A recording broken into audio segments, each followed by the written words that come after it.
Welcome, traveler. You must be starving.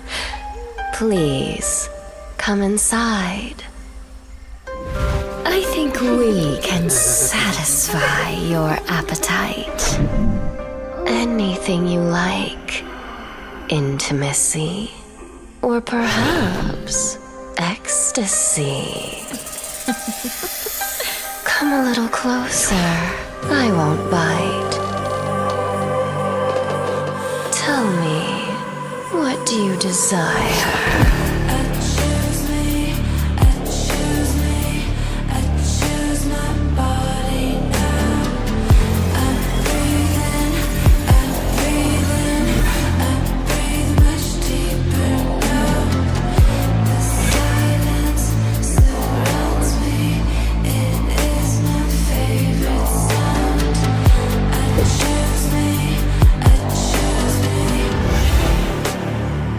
Beware the tongue of the snake. Her fangs shall soon furrow. Pleasure is but the shallow illusion. Walk the true path, and you shall see clear.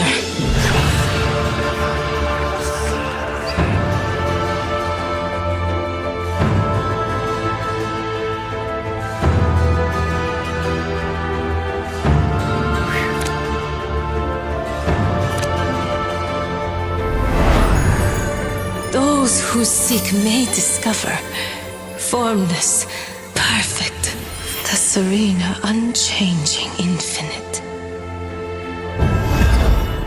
eternally present. Eternally boring. Why don't we play rough? Embrace the solitude. Embrace the sensation. Look with. What's up, everyone? Nationals is just starting. We're still setting up the stream, unfortunately, but we are starting soon. The judges are making the announcement now, so they're going through the player briefing. My name is Esmond. I'm Paul. Yes, and we are a part of a 4-man casting team today. So we're going to rotate in pairs and hopefully bring you some great coverage today. The first match, the pairings have already been announced, so we're going to see Dash up against Nu. And in case you didn't know, there's a fantasy league running for the players as well. So you can pick a team of players, and as they win games, they score points. And at the end of the round, at the end of the 2 days, the team with the highest points wins something. This is organized by One Collectibles, who is also organizing this whole event. So support your favorite teams, I guess. Yes, support your favorite team, your favorite players. So you pick your favorite players into a 5-man team.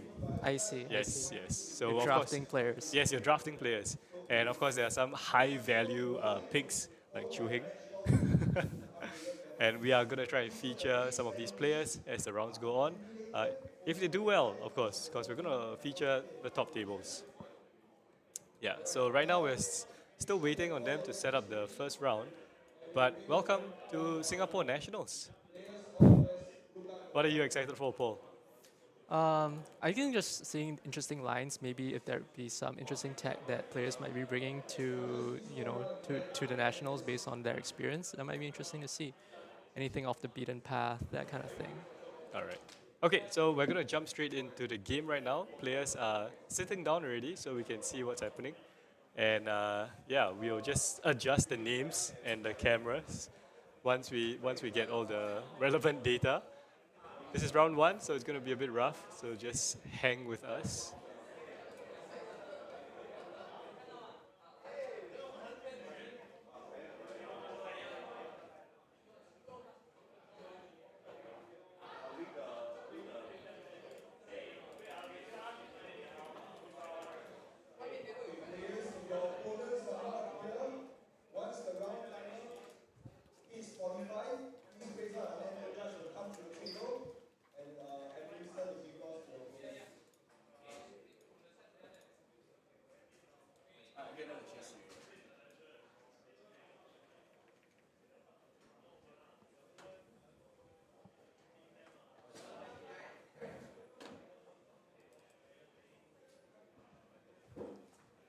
All right, so straight away in round 1, we have some high-profile players.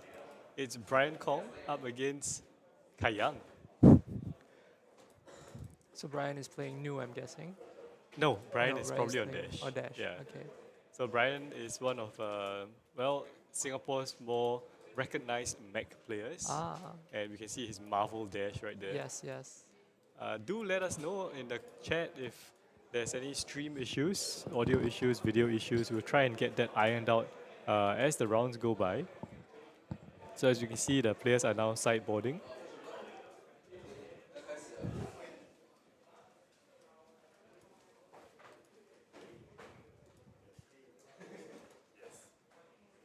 All right, so just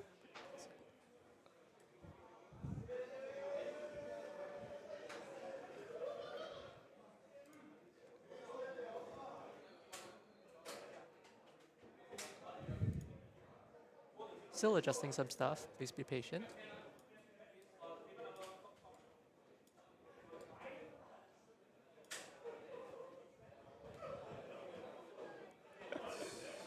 yes, QWEQ is just a testing name. Don't worry about that.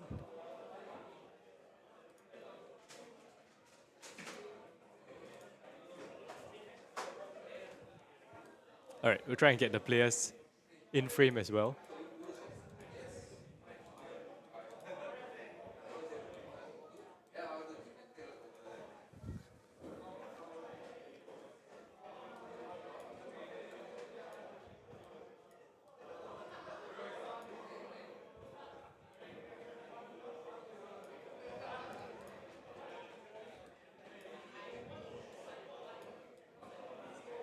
Much better.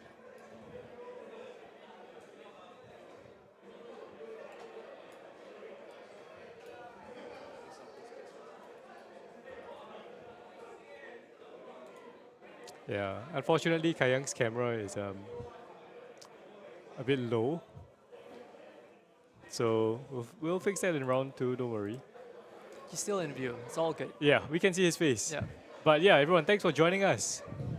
I believe the round timer has already started as well. So the players are all... Well, honestly, we'll check. We'll check whether the round timer has started. But I think the players can begin soon. And yeah, I'm pretty excited for this. I'm a big mech player.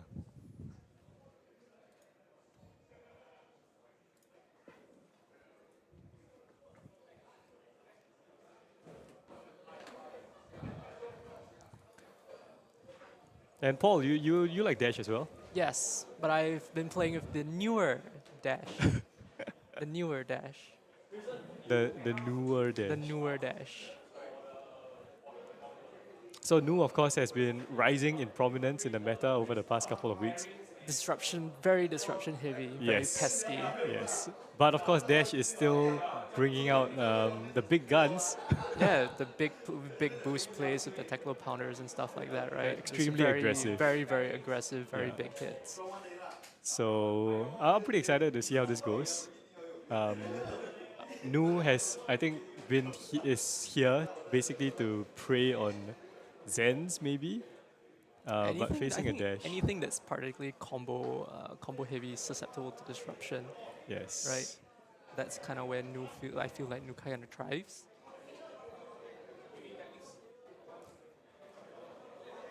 All right, Judge has also just offered us their deck list, which is amazing. We can see their cards. And all right, so we're starting here. Brian Kong has revealed the Induction Chamber as his item of choice. And Brian actually is quite known for playing out an item-heavy build. So he likes the pistol plan with chambers and the purifiers, shooting big bullets. So I wonder what kind of sideboard strategy he has in this matchup.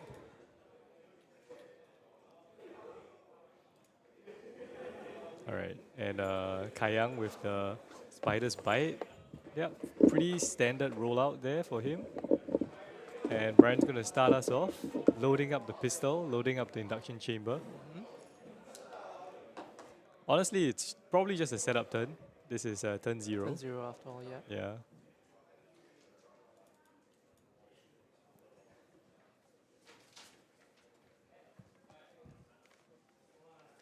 Awesome. All right, we have the deck lists. So, wow, Kayang here with a pretty, it looks like a pretty aggressive build of a Nu.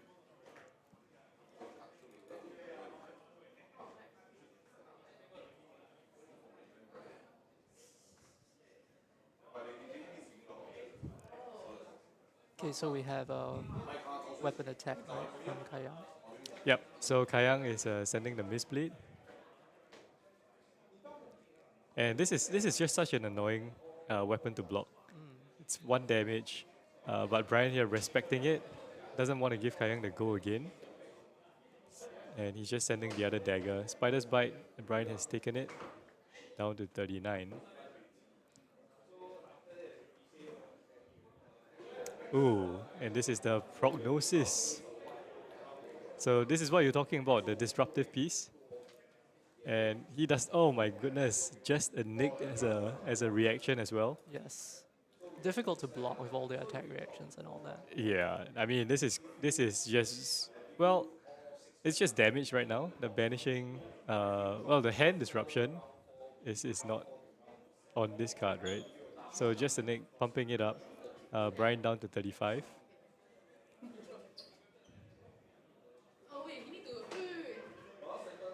Alright. And a pistol shot is the return. You can see a sink below in Kayang's hand. Right, He's gonna use it, yeah. Sing something. Yep. Go again, and another pistol. So straight away, you can see Brian's plan, right? He's gonna try and just keep firing Keep firing bullets. the bullets. Yeah, keep taxing with that. Yeah. Chipping in. And I think what he really wants to find are his items. He needs a couple more induction chambers. So he has 2 chambers in the deck and 3 purifiers. So his aim, of course, will to try and get them all out. Shooting 3 times, getting in for 12 damage each time. And yeah, Kayang just trying to use up his hand and block efficiently. And he's pitched a level, sending in the Spider's Bite first this time. Oh, and as a reaction, going with the Siren's Call. So he's going to look at Brian's hand, take a blue card from that, and force him to use it to defend. And yeah, that's it. That's disruption, man. Yep. Putting Brian down a card.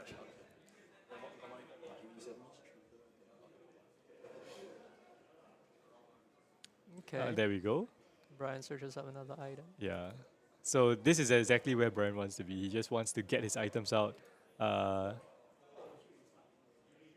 of make sure he has what he needs to continue pressuring, I guess. Yeah.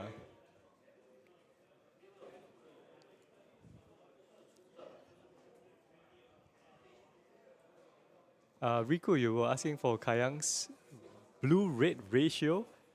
Kind of hard to tell because everything's in the whole list. We can't see what his main board is. But he's definitely running a lot more blues.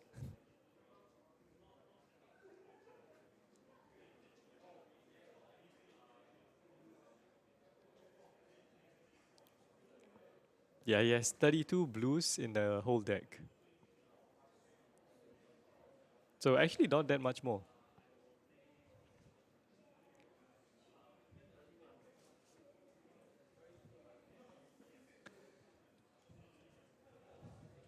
Okay. Another attack. Yeah. Blocks. Misplayed. Seeing Dagger, a very dagger. familiar pattern here. Yeah, it's oh. And the CNC. And the CNC. Yep. Right, so uses the crown, does the thing. I mean, that's what it's there for. Yeah. I think at this point, Brian doesn't really care about the damage. So he's just trying to save that card, use up the equipment efficiently. But it is going to be quite a grindy game, I think. At least until Brian finds more items. Yeah. Once he gets there, I think Yeah. it'll start to pick up. Okay, so we're seeing a boost here, 0 to 60.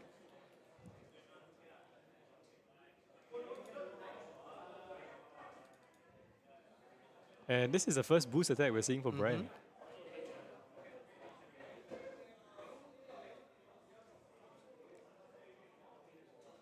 Takes it. No Yep. blocks. Okay. It's a sprocket rocket. Yep. So looks like, Boosting. I don't know, he might be Yeah. trying to pivot to a more offensive Yeah. play pattern. But these boost cards, 0 cost, just go again. Just so efficient. Mm.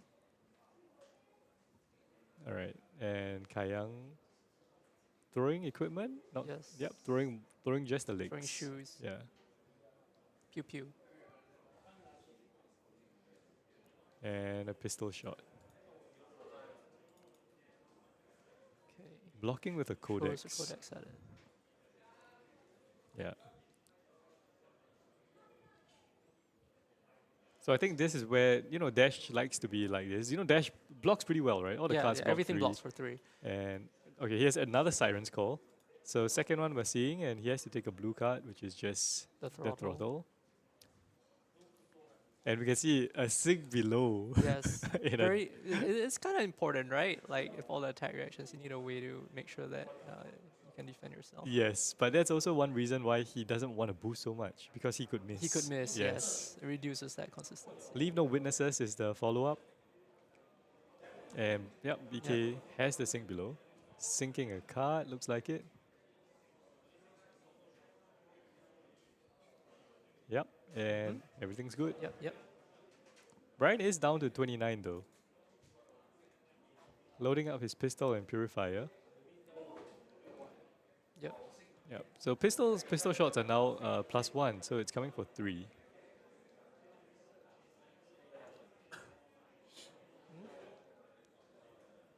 Again.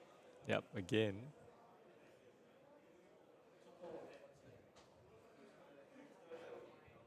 Eats the gloves. Yeah.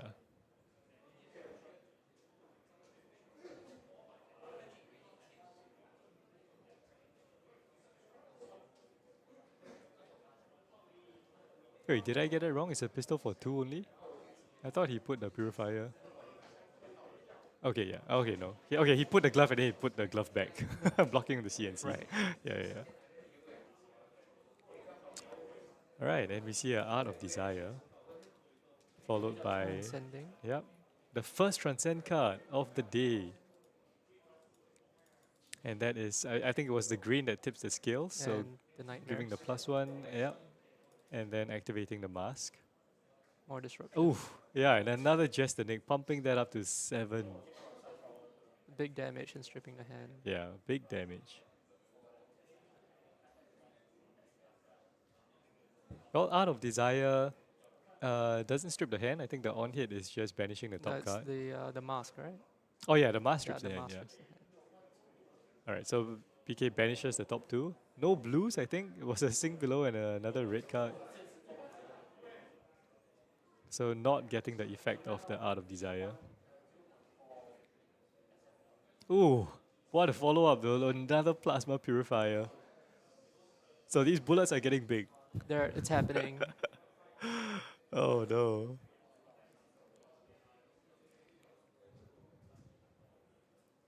And this is actually one of, well, I think Brian really favors this strategy because you kind of,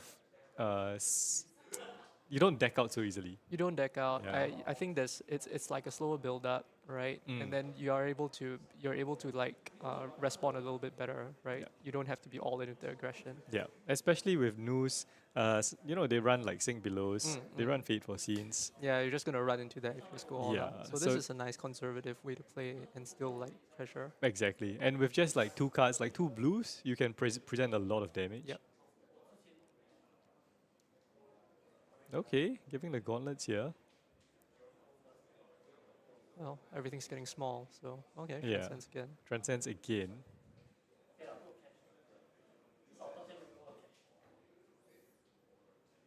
Yep, activating the mask again. Oh, and Brian throws a third purifier. Okay. 2 is enough, Yeah, I mean, I guess.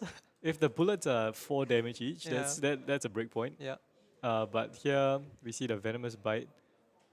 And is that a yeah? Yeah, with the fang strike. Fang So that strike, gives yeah. it a +4. Banishing is that reinforce the line? Okay. Yep. So we're seeing all of Brian's defensive cards getting banished. Sink below, reinforce is gone. And Plays out Codex. yeah, good follow up. Codex. Yeah, effective against this very weapon attack heavy. Frailties are gonna dump Yep. the weapon down by 1. And more disruption with the leave no witnesses. Yep. Shows a heart at it. Yeah, Brian's really protecting his arsenal.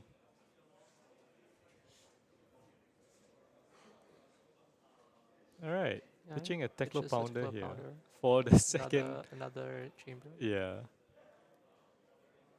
And he's pretty much set up. Yeah. He has 2. He has everything. Yeah. Yeah, he's His guns are loaded. His weapons are huge. Yeah, and he just bypassed that frailty altogether. So now I think he's just looking to keep 2 blues, block 2 cards, pitch 2 blues, get in for 12 damage. That's a decent turn.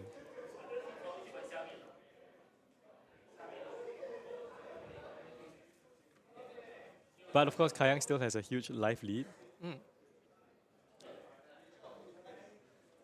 All right, so But it will pick up though, right? Like, since Brian has spent most of the game setting up, I would imagine like the life lead might get smaller. yeah, for sure. Yeah. Once again, if you are just joining us, there's a fantasy league running for these players. So this is in collaboration with One Collectibles, and these 2 players are of course some of the higher rated players.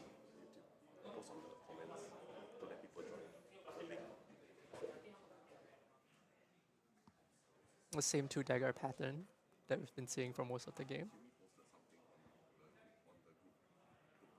Okay. No witnesses.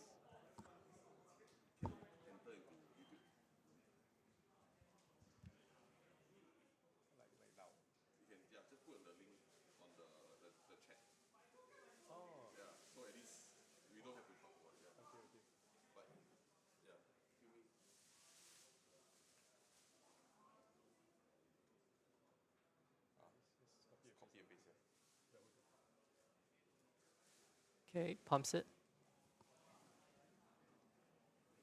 Yeah. That's a huge attack. Yes.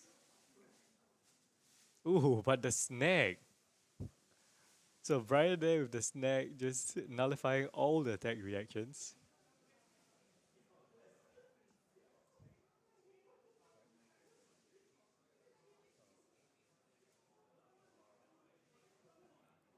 Okay, and we've just posted a link to the Fantasy League. So if you want to check that out, it's in the chat.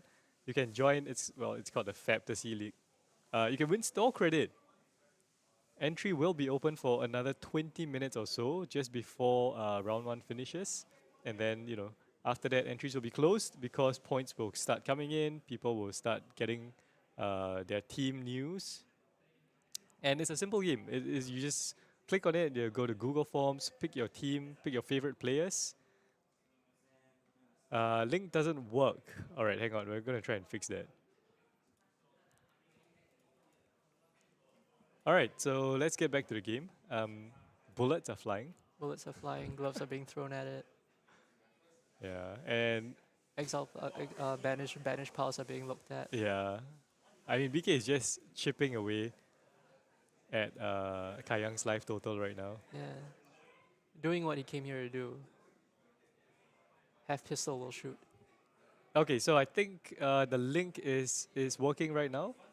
So please try again. And we will definitely end the entries. Entries will close before this game finishes. Otherwise, it's not fair. So pick your favorite player, submit your team.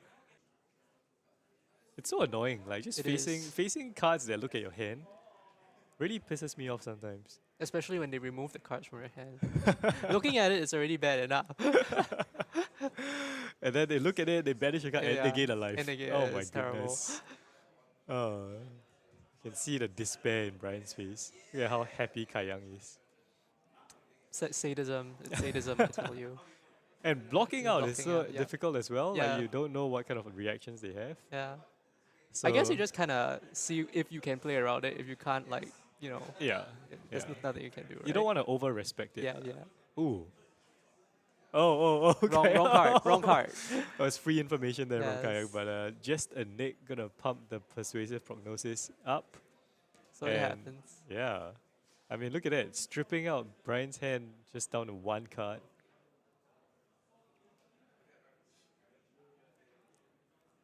So the life lead is getting bigger, which is not good news for Brian. Brian, yeah. And now we know there's a CNC in Arsenal. Yes. Well, at least Brian knows that too. Yeah. It's fair. Everything's fair, fair. everything's Yes, yeah.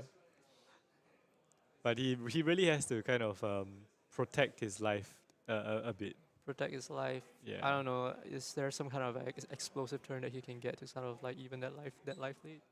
Well, he's probably looking for a big high octane turn. Yeah. And this is interesting because he has a sink below in hand. He doesn't want to Arsenal that because he knows there's CNC in Kai Young's Arsenal. So it's not going to happen. He definitely wants to use it here. 2 modes is probably going to be 5 and go again. Yep, we're going to see the 5 go again from the levels. Blocks out 4 first. Yep, sinks. Sensor. Wow. So Sensor is this 1 cost 5 attack, and on hit he's gonna name a card. Not really. The effect isn't really effective, like good in this matchup. He just wants the damage. It's to limit options, right? Yeah. Primarily, yeah. But yeah, here pushing Brian all the way down to 12. Brian's doing the same thing. He will shoot his pistol. But Kayang now has the luxury of trying to find a good hand, keeping a very good aggressive hand, Yeah. and just trying to push Brian with more damage. Yeah, as the life totals get low, right? Yeah. It's harder and harder to like. Because he can easily just take 12 here. So he took the first one, took the second one, and I think this is the last one. So he's going to take 1 from this. So yeah, keeping a 3-card hand here. And look at it, another annoying card, Surgical Extraction. Everything is annoying. Everything is annoying. There's so much disruption. Even against like the dash that just wants to output damage, this disruption is just... Because it's like, it's like every piece of disruption removes a potential amount of damage. Yes. And 1 card can represent more than like 1 card's worth of damage as well. Yeah, and it removes, like it strips the hand of attacking potential. Attacking potential, Yeah. yeah. Either So- through resource denial or just removing the attack itself. Yeah. So Brian here really has to think about what kind of reactions Kayang might have. Really respecting this, Yep, blocking respects for it. 9. We can see the players Yeah. laughing about that, and Kayang just says, "Okay, fine, you got it."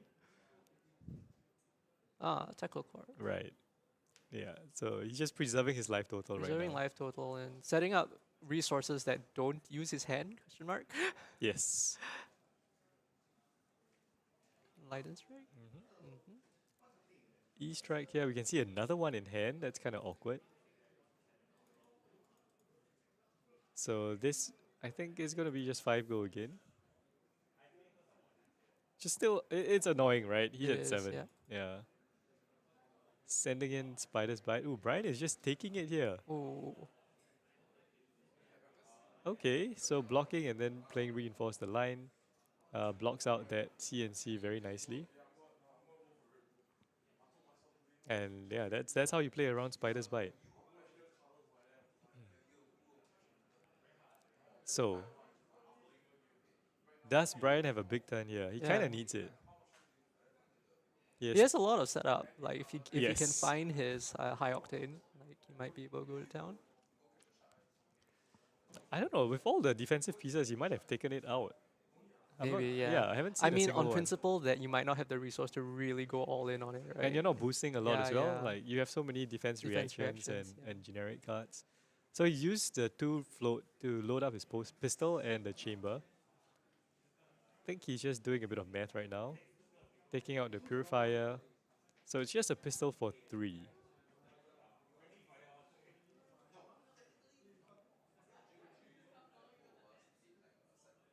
The Gives it- life lead is very, very daunting right Yeah. now. gives it a go again. Oh, and he has a blue. So he's gonna load up the pistol, load up the chamber, and still have one floating for another pistol shot potentially.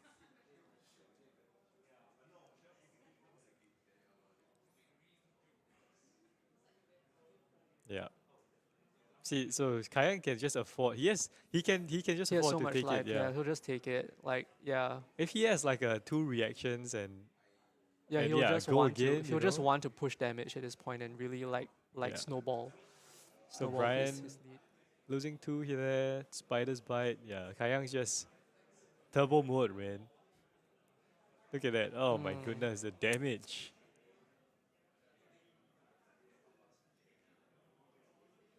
And of course, Spider's Bite here is so effective, making those 3 blocks into 2 blocks. So, sensor connects. I don't know if Kayang even named anything. Might not be relevant. Yeah, we have no idea. At 2, it's a very dangerous number. Yeah. Yeah, and Brian just plays out a tackle core. Okay. This is your So- last chance, I think, to go ahead and take part in our fantasy league. Yeah. Go choose your players quickly before this match ends. Click on the link below. We're seeing the 3rd Siren's Call here from Kayang. Kayang has all the information. Yes. And I mean, just watching him play, you can see how practiced he is. Yeah. He knows what his deck wants to do. He knows the matchup. He knows his opponent. He knows his opponent. Yeah, probably as well. So this is quite a aggressive Aggressive. showing Yeah. from Nu. Brian has to reinforce the line to cover that up.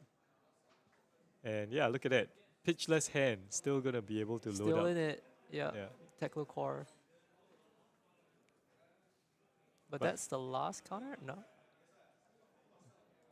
This is dangerous. This is very dangerous. If Kayang can present any kind of reactions that just go over the top, it's very unlikely that Brian can block it out.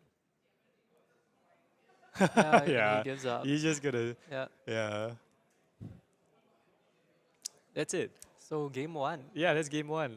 Kayang there with the win. But that was pretty quick actually. Timer still has close to 20 minutes, I think. I don't know. What did you think of the game? It was a very definitive showing, I think, of Yes. how annoying Nu is to play against. Yeah. Yeah. Disruption pieces. Yeah. We saw Siren's Call. There was Prognosis.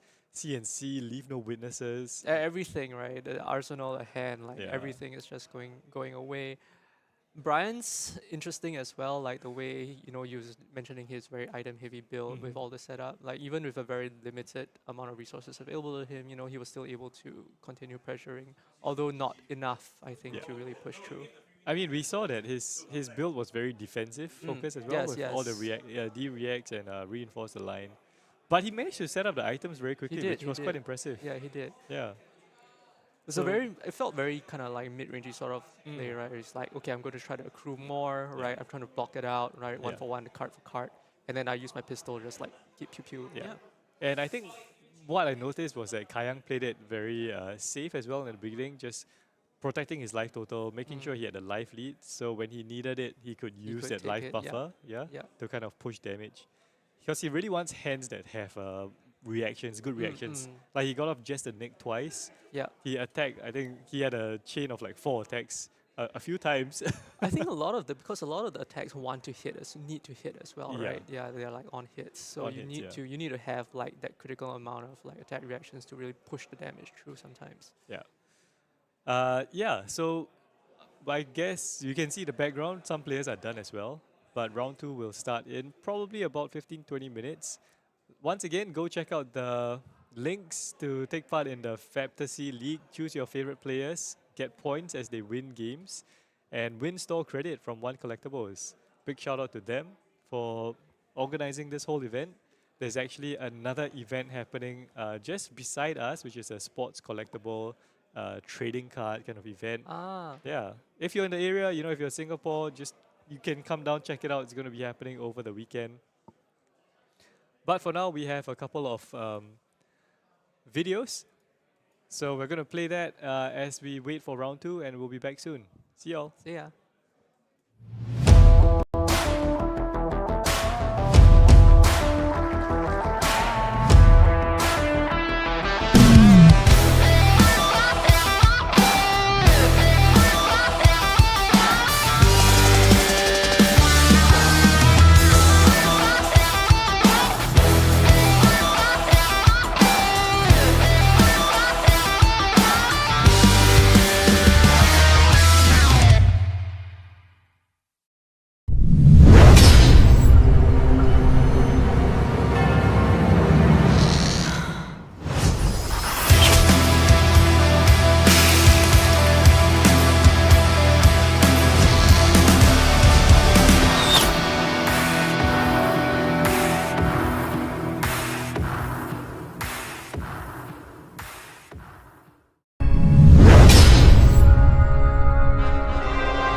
To preserve that which we hold dear, to defend the innocent, and a future in which all can live free.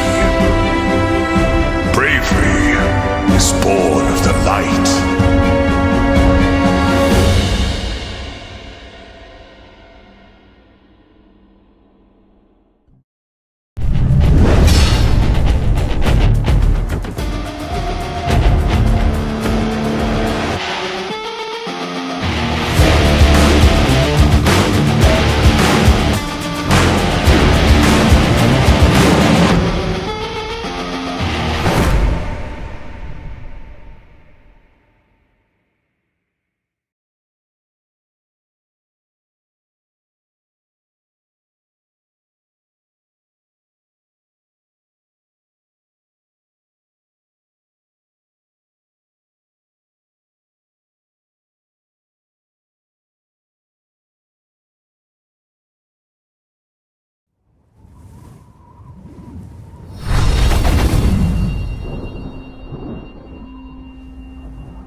Welcome, traveler. You must be starving.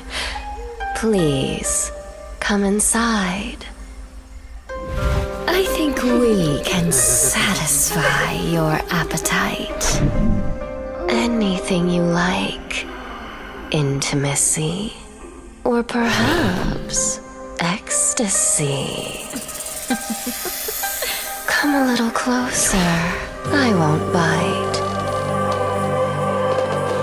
Tell me, what do you desire?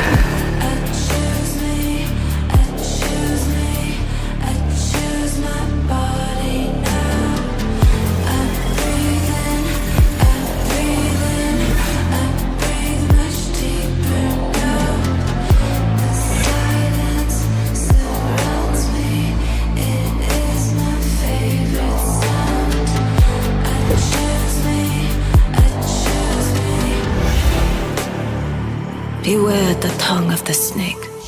Her fangs shall soon furrow. Pleasure is but the shallow illusion. Walk the true path, and you shall see clear.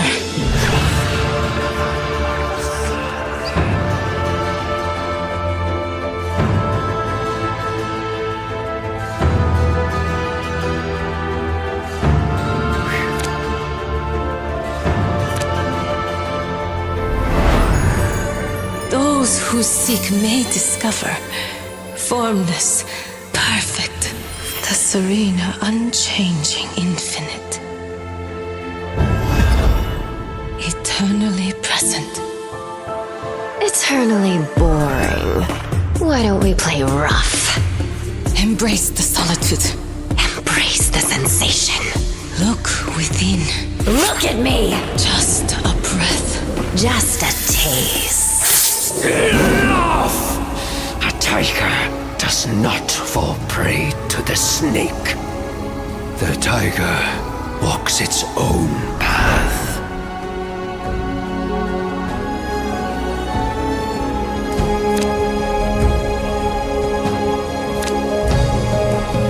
Those Those who flow as life flows know they need no other force. The heavy is the root of the light. The unmoved, the source of all movement. The center is unbound and free. Walk the path, seek the truth.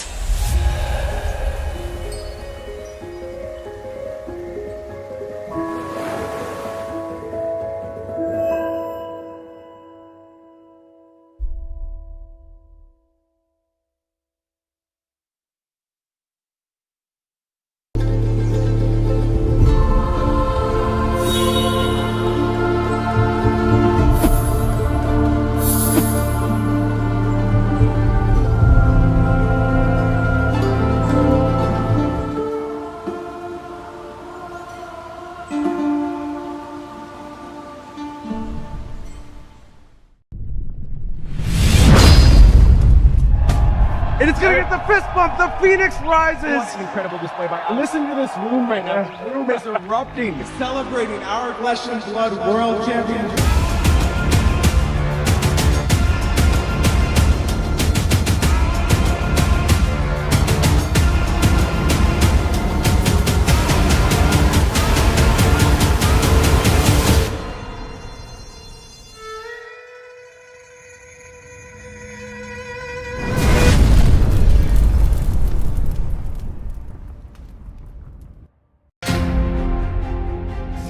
Days of competitive play, 14 rounds of Swiss, and one of the most compelling top 8s flesh and blood play has ever seen have led us to one final match.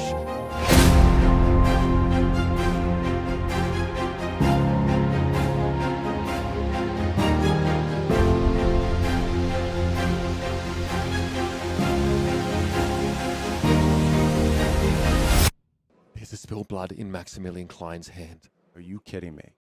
We would have to find exactly Sigil of Solace. It's the only out at this point. What a call out. Sigil of Solace to keep him in the game. Here's the sink. Off the top. You can't be serious! You cannot be serious! 5 is offered here, block 3. What's the last card? What's the last card in Max's hand? It's Sigil of Solace. Game 3. Maximilian reaches. It has to be in the swing. What else can it be? He's got one. It has to be an attack reaction. He's hesitating on it. You don't hesitate if you have it. No reactions. And he's alive in this game! Are you kidding? Burn them all at the ready. Max at 1. Not a 1 in the hand. Not a 1. It's a grimace. A ruthless. The hand is extended! We're in the House of the Dragon! And at the head of the table sits Arthur Trahay, your Pro Tour Lost Angeles champion, with the most incredible cold shot I have ever seen!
defend the innocent and the future in which all can live free.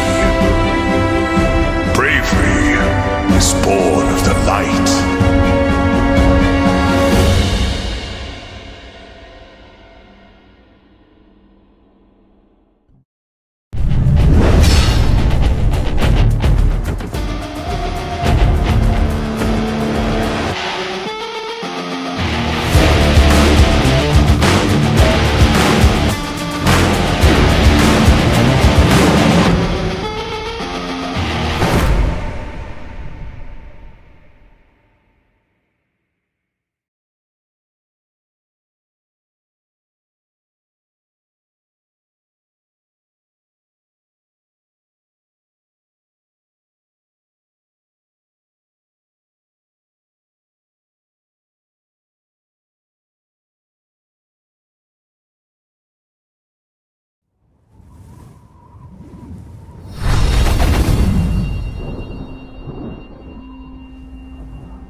Welcome, traveler.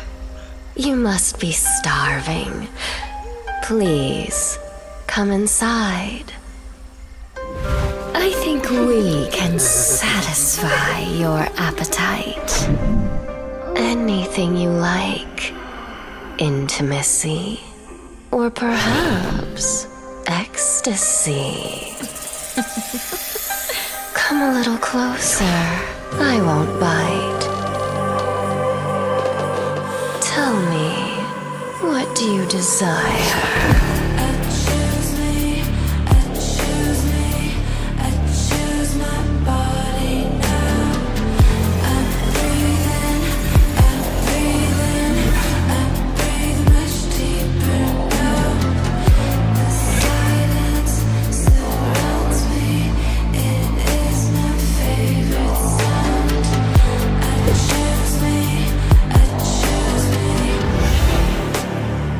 Beware the tongue of the snake. Her fangs shall soon furrow. Pleasure is but the shallow illusion. Walk the true path, and you shall see clear.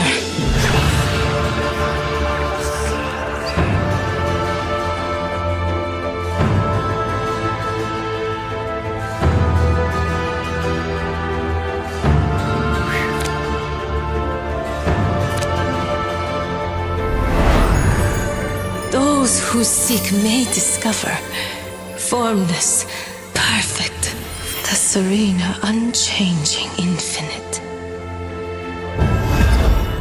Eternally present. Eternally boring. Why don't we play rough? Embrace the solitude. Embrace the sensation. Look within.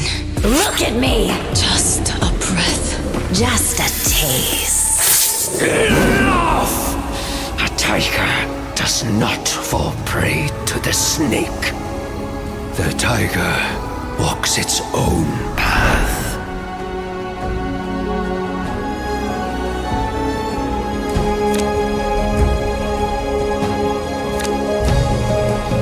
Those who flow as life flows know they need no other force. The heavy is the root of the light. The unmoved, the source of all movement.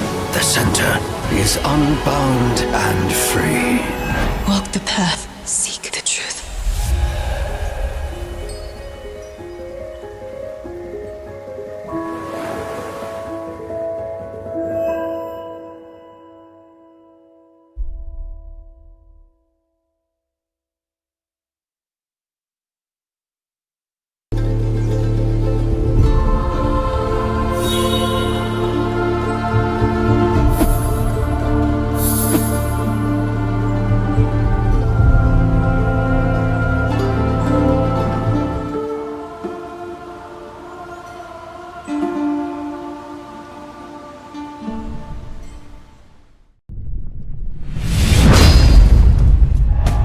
And it's gonna get the fist bump. The Phoenix rises. What an incredible display by. Listen to this room right now. The room is erupting, celebrating our Flesh and Blood World Championship.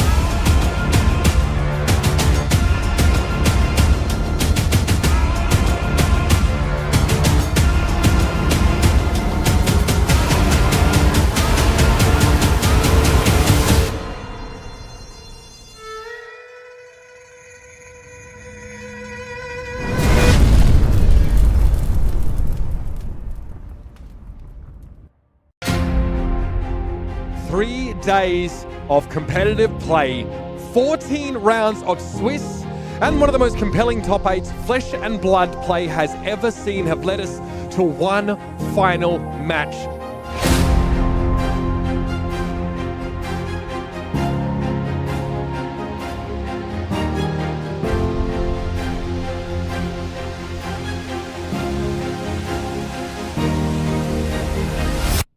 There's a spilled blood in Maximilian Klein's hand. Are you kidding me?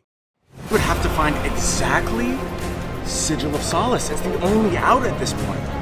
What a call out. Sigil of Solace to keep him in the game. Here's the sink. Off the top. You can't be serious! You cannot be serious! 5 is offered here, block 3. What's the last card? What's the last card in Max's hand? It's Sigil of Solace. Game 3. Maximilian reaches. It has to be in the swing. What else can it be? He's got one that's... It has to be an attack reaction. He's hesitating on it. You don't hesitate if you have it.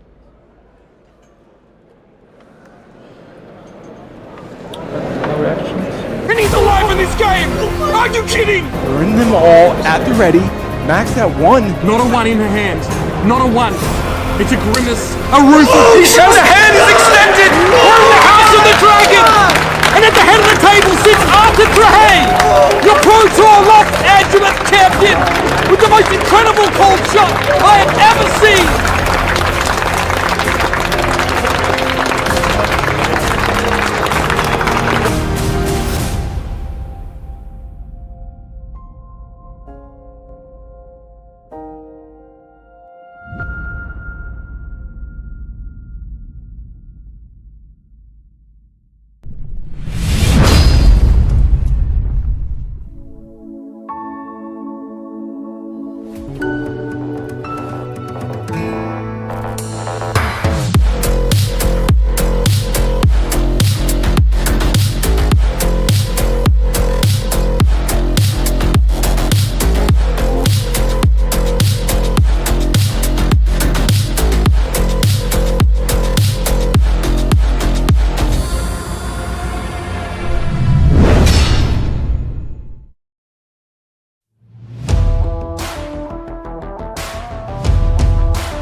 innocent and a future in which all can live free.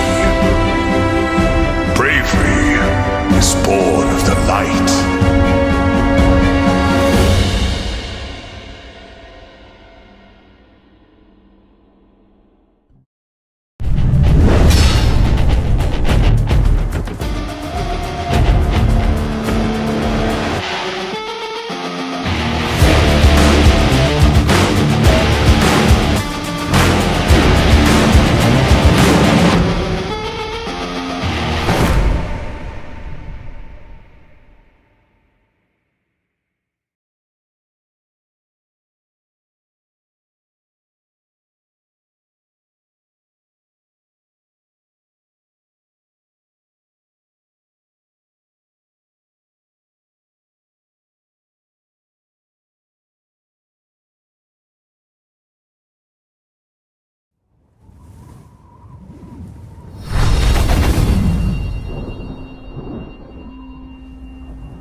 Welcome, traveler. You must be starving. Please, come inside. I think we can satisfy your appetite. Anything you like. Intimacy. Or perhaps ecstasy. Come a little closer. I won't bite. Tell me, what do you desire?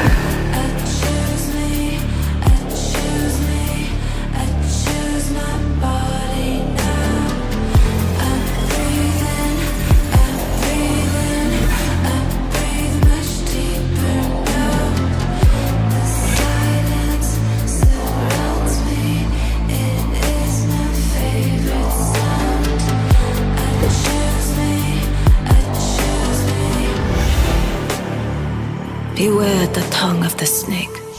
Her fangs shall soon furrow. Pleasure is but the shallow illusion. Walk the true path, and you shall see clear.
must to preserve that which we hold dear, to defend the innocent and a future in which all can live free.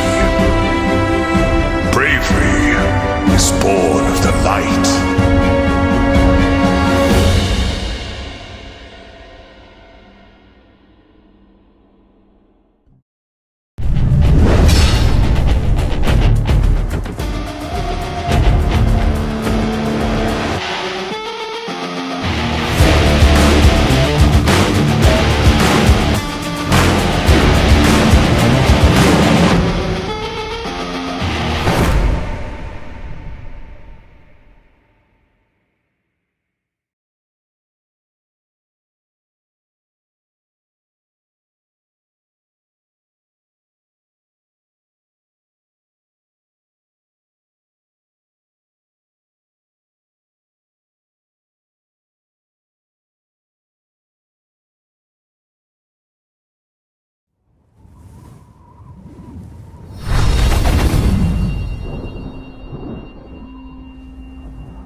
Welcome, traveler.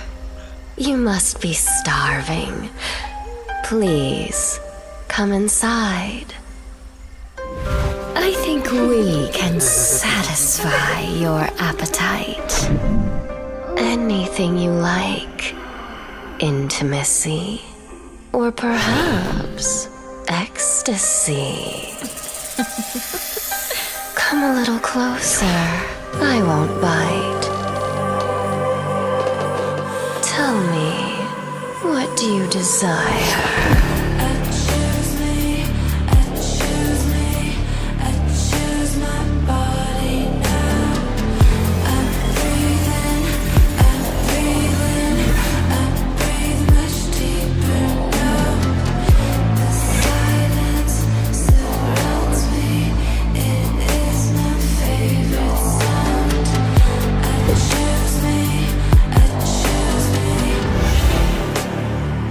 Beware the tongue of the snake. Her fangs shall soon furrow. Pleasure is but the shallow illusion. Walk the true path, and you shall see clear.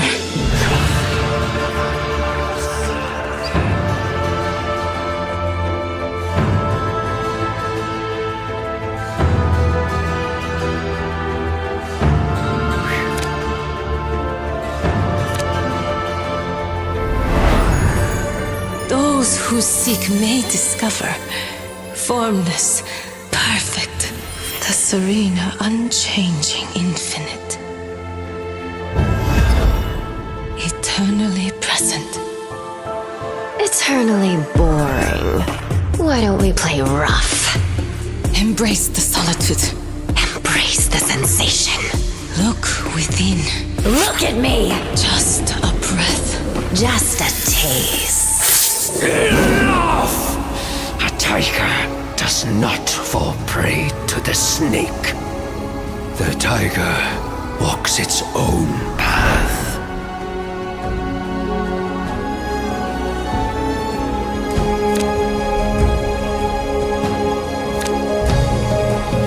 Those who flow as life flows know they need no other force. The heavy is the root of the light. The unmoved, the source of all movement. The center is unbound and free. Walk the path, seek the truth.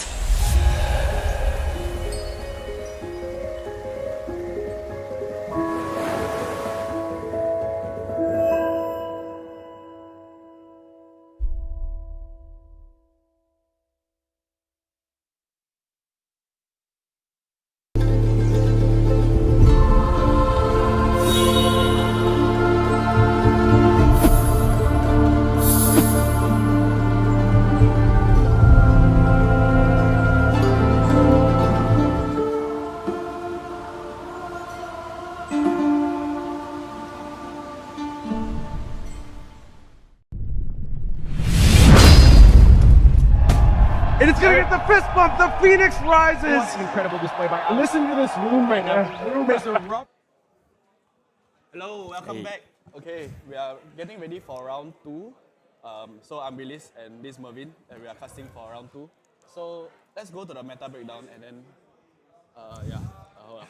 Anyway, we have an exciting round 2 shortly. So, what do you think of the matchup for just now that we watched Nu and Dash? Nu and Dash. Nu and Dash is a really interesting matchup because Dash is one of those, older heroes, right, from ARC, and then, going against one of the Mistveil heroes, it's very interesting to watch. Okay. Oh, we have the meta breakdown right now, so we can take a look. Okay, so first thoughts. Yes, first thoughts is a very diverse meta with a lot of very brave players playing their favorite heroes. Yes. As you can see, there's a bunch of one-player heroes. We have a lot of dedicated heroes, dedicated players to their dedicated heroes. Yes. Yes, and so a few standouts of the one-offs, right? The Olympia. Oh, okay. Actually, that was quite surprising to me. Yeah. Because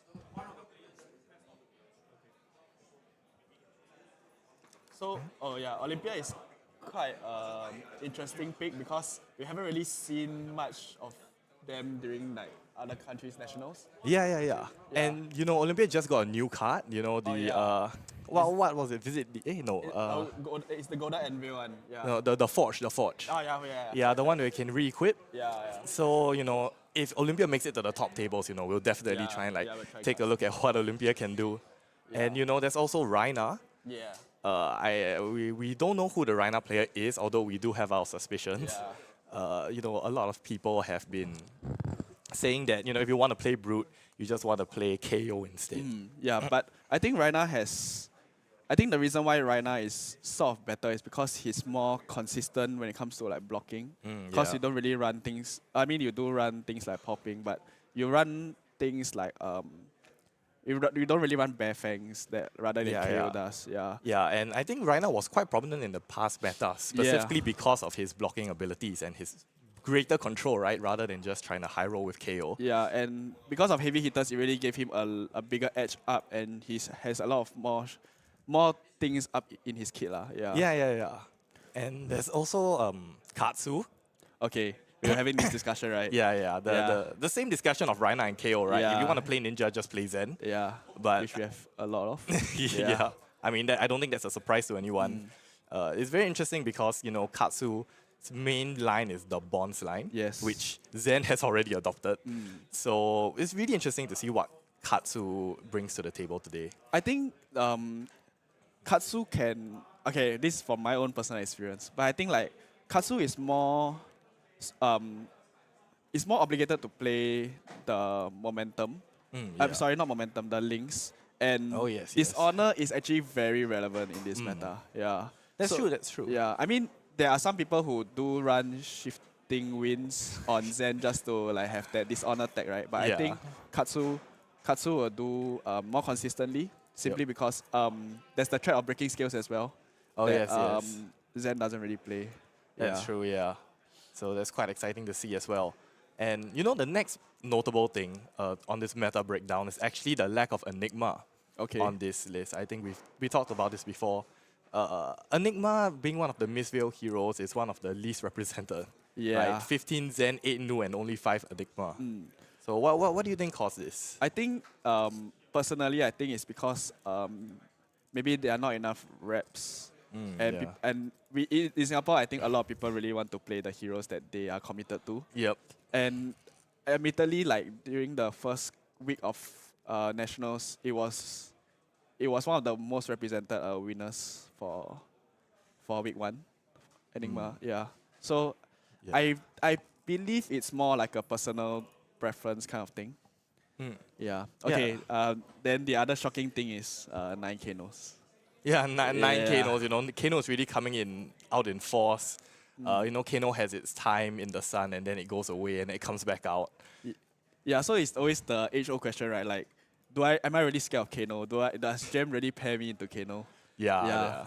And so I think, a lot of people were thinking that, Kano would just fade out of existence because of the new illusionist that was going to come out. And I think early on in Mistveil, a lot of Kano players were shambling quite hard at the Enigma matchup. But recently it seems that, they've managed to find a way to win Enigma. Yeah, so I think there are some people that already figured out at the start that Enigma was not really a threat, but it depends on what kind of Enigma they're running. Yep. Yeah, so Yes. if you see Ray Spectre, then you're like, oh, there's a Ward 6 on my opponent's turn. I can't really do much on that.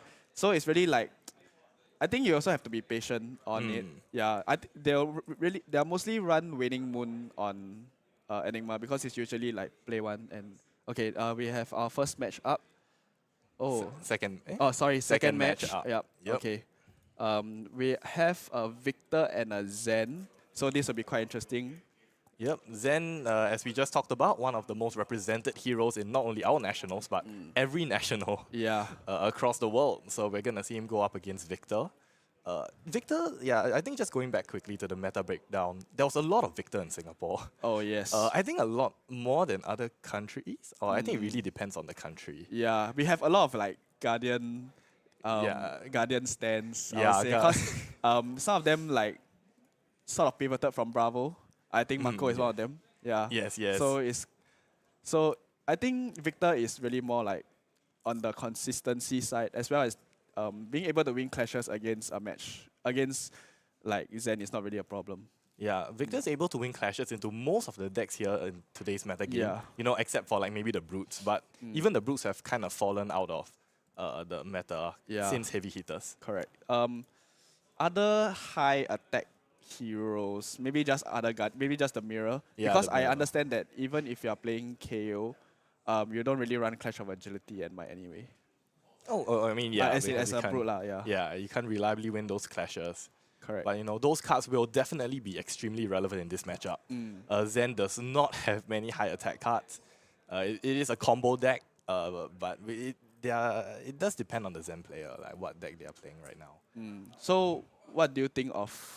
Okay, let's start with Daniel. He's on Zen. What do you think his game plan is gonna be? Is it just leak all the way? Because I mean, Mako only has so much to block, right? I mean, even given an equipment fridge. Yeah.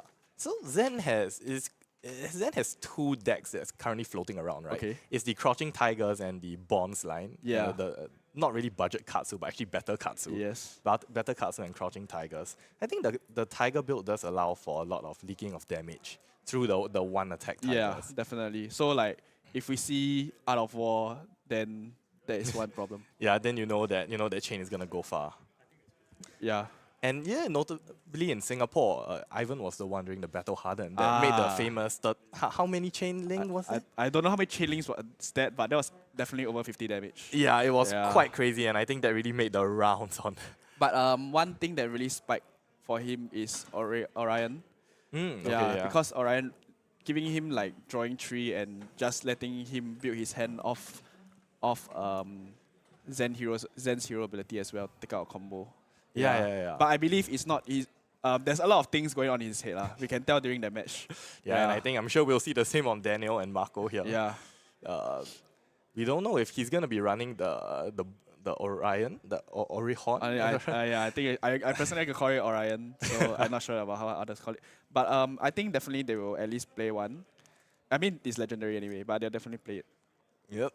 All right. So looking at the equipment here, I think it's quite basic for both parties. I'm here. quite surprised for that's a GG. I mean that's the that's the have fun. Okay, Miller's Grindstone. Okay, it was either this or Titan's Face, right? But I think because he's confident of winning clashes, that's why he's choosing to go for Miller's Grindstone, and he can mill his opponent's deck quite fast with this. Yeah. Yeah, Zen does have the issue of actually potentially decking out because of how quickly they tutor out cards. And so there's a chance that the Miller's Grindstone might come into play here for today's matchup. Yeah. Okay, I think it looks like Daniel is... Okay, we're not sure who's going first. Oh, hey, speaking of which, Daniel is running the Orion / Orihon book. Yeah. You can see it in his hand. He has is it? Ah, yes, okay. CNC, Mauling Chi, and Spinning Wheel. Yeah, spinning kick. Not really a lot of combos to go off with, but we'll see. Oh, okay, he's running the Gauntlets of Iron Will, which is the better version of Stonewall Gauntlet that is a generic. Okay, so it looks like Marco is starting first. He's choosing to start with, just creating a Seismic. surge. Classic. And accelerating the Pummel. Wait, it's the Pummel, yeah, okay, Oh okay. my This will be gosh. interesting to watch. Yeah, okay. Pummel has recently really made its waves back into the circuit, Everyone's playing Pummel now, even Enigma. Yeah. It's quite crazy. You're never safe. Okay, so Daniel chooses to start off with spinning wheel kick. Okay, so the as against a Zen player, the more encouraging thing. Okay, wait, first there's a clash. Yep, Okay, of alright, course, and yep, he wants. Victor win. Oh, okay, and he gets a might off of. Oh, thumb. even better. Yeah. 2 for 1. Yeah, so I was saying, it's you are more inclined to take the damage because they don't get to tutor anything. It's not really that's what's scary for Katsu. Okay, this is CNC for 6. But speaking of not having any on hits, yeah. Daniel just throws out the CNC. I don't think this is an issue for Marco to block though. The Victor deck has a lot of 3 blocks. Yes. And not only just normal 3 blocks, like all the Test of Strength and Trouncers, which are blocks with even more benefit. And Okay, so blocks let's see are this not blocked by CNC, Yeah. notably. They're not defense reactions, so they can still be played. Okay, so Marco is thinking about blocks now. Yep. I think the very notable card in Marco's hand right now is a Spinal Crush. Okay. That is actually a really good card into this matchup because Yeah. of how wide Zen actually goes.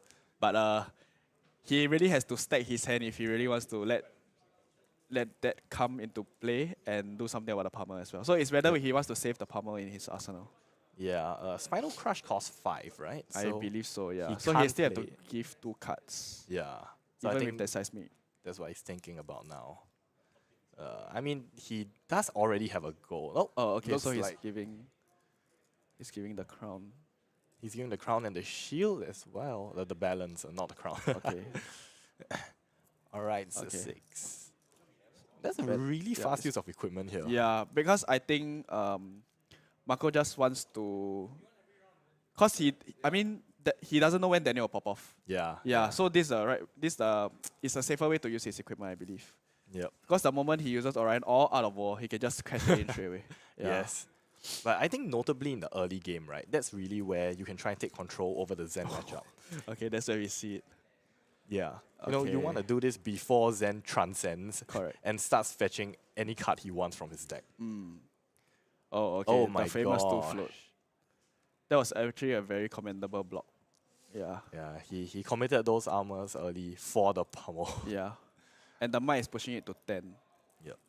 So this is likely gonna be a time walk here for Marco. Yeah, and someone like for Daniel, for Zen in general, go again cards block 2. So it's gonna be harder to block out. Yep.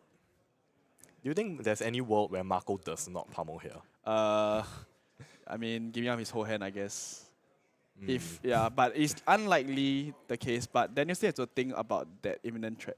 Yeah, that's true. Because even if he does let it go, the pummel will still stay there and the threat will still. Yeah, it's always you have to decide, right, whether you want to let it happen now or eventually down the line. Yeah. And I think we mentioned earlier, like for Zen, your cards are very precious, right? You don't want to be using them to block. Yes. Especially since, like you said, they block for 2 only. Yeah, so Marco bringing in disruption really causes Daniel to think. Okay, so this is blocking for 5. Yep. So if he blocks with 2 cards, so he has 2 cards in hand, right? Yeah. There's no point to pummel because there's nothing to push. He definitely doesn't have much go again. Yeah, and Yeah. he I think the crush effect still active. It's active, right? Yeah. It's activated, so he will definitely play like 1 card or something. Yeah. So this is a scenario where the pummel stays. Correct. Or it's a morning key for 5. That's not really good. He's pitching the red descendant. He can fetch that out with bonds later. Yeah.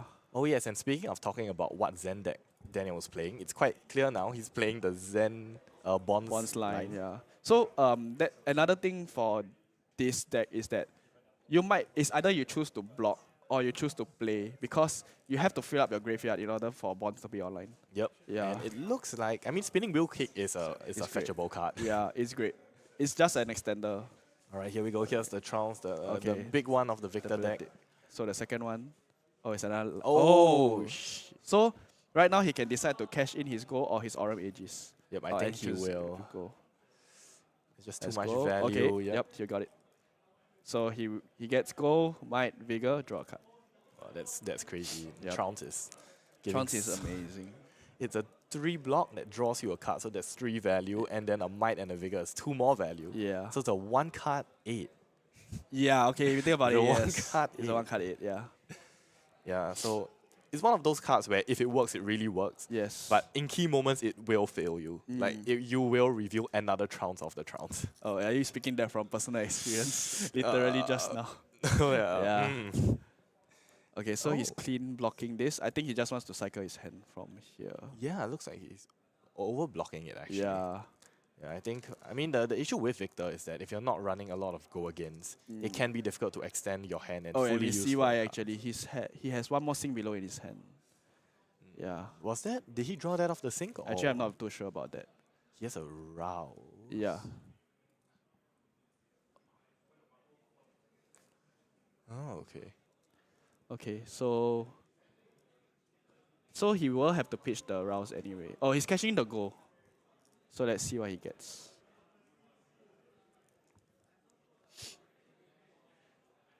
Oh, that's not good. What did he get? He got it's another sink sink. below. Okay, this is He can. quite devastating. Overpitch from you can't really overpitch from Millers.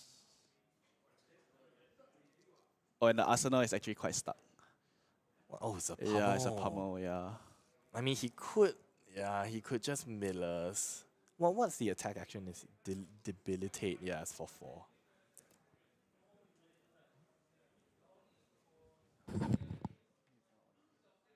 Yep. So looks like it's just gonna be a debilitate for 7. No longer threatening the pummel. Yeah, because it's kind of a tough spot for him. If he drew literally a blue, if he literally draw a blue, he can let that pummel come online. Yeah, and he can threaten it. But now, Daniel can safely say no blocks. Yeah, because the debilitate is actually just 2 less damage. Actually, it's coming in for 9 in terms of value because if it does hit, he will have to get 2 lesser. Yeah, and So we it just will see. likely hit. I Yeah. don't think. I see. Yep. And it looks Okay. like Yep. He has He just takes ancestral it. harmony. Yeah, he has ancestral harmony. So let's see what he Oh, gets. he has the ancestral harmony. He has the transcend. Yep. He has the descendant gust wave. That is quite disgusting. Yeah. Looks like he's really gonna go off this turn. Okay, he's starting with. I can't see what color that is. It's a blue, I believe, so it does not deal any damage because of the debilitate. Yep. So he's thinking about whether he wants to transcend. I think he's thinking about whether he wants to play the harmony. Oh, but he uses okay. it to pitch instead. Oh, okay. Okay, so he's playing that in order to allow him to play out 2 modes for levels of entitlement. Yep. So this is the. Oh, look! It's a different tiger. Oh, okay. So there are people going around sharing custom printed tokens for Crouching Tiger. Oh, wait, what? Yeah. So if you see them around and you're in Singapore, you can give them a little code word and they'll give you a Crouching Tiger for. It's quite customized and quite nice. Have They you gotten quite- one? Yeah, I've gotten one I actually. haven't gotten one. Okay, later go and I find. need to go and get one. Yeah, go and- Oh, and looks like, yep, he's gonna be transcending for the bonds. Yeah. So that means he does have a Gust Wave in his hand, I Yep, he believe. has a Yeah. Gas wave. But I think that the difference between Zen and Katsu here is that, because Katsu starts off with the Surging Strike, the Descendant Gust Wave actually costs 0. But for Zen, you actually do have to pay the initial 1 to play it, and then follow it up with the bonds. Yep, so it looks like it's just going to be a 5 go again from Daniel.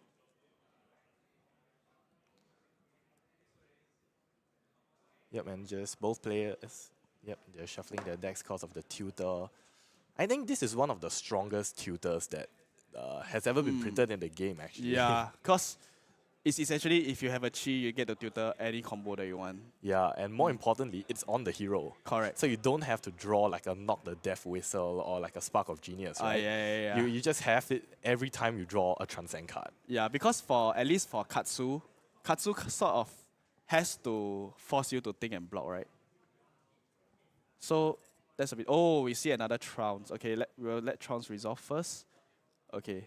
Yep, looks like that first clash. It's a CNC. Oh, Hell, okay. So Marco has to think of whether he wants to cash in his Aurum Aegis right now.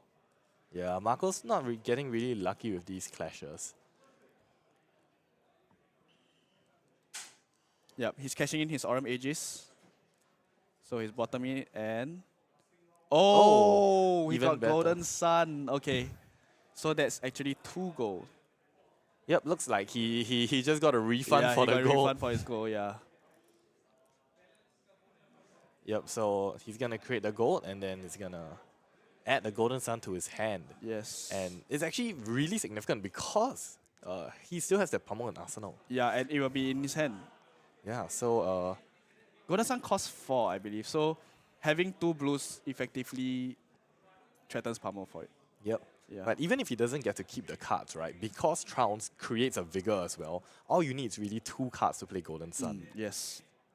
Okay, so it's a blue descendant. So we are gonna see bonds come out. I think he's more like, if he has resources, he will take out spinning wheel kick. But if the card in his hand is either a bonds or a descendant, he can go for another white turn. Yeah. So Mauling Key is essentially a 1 for 5 with no go again.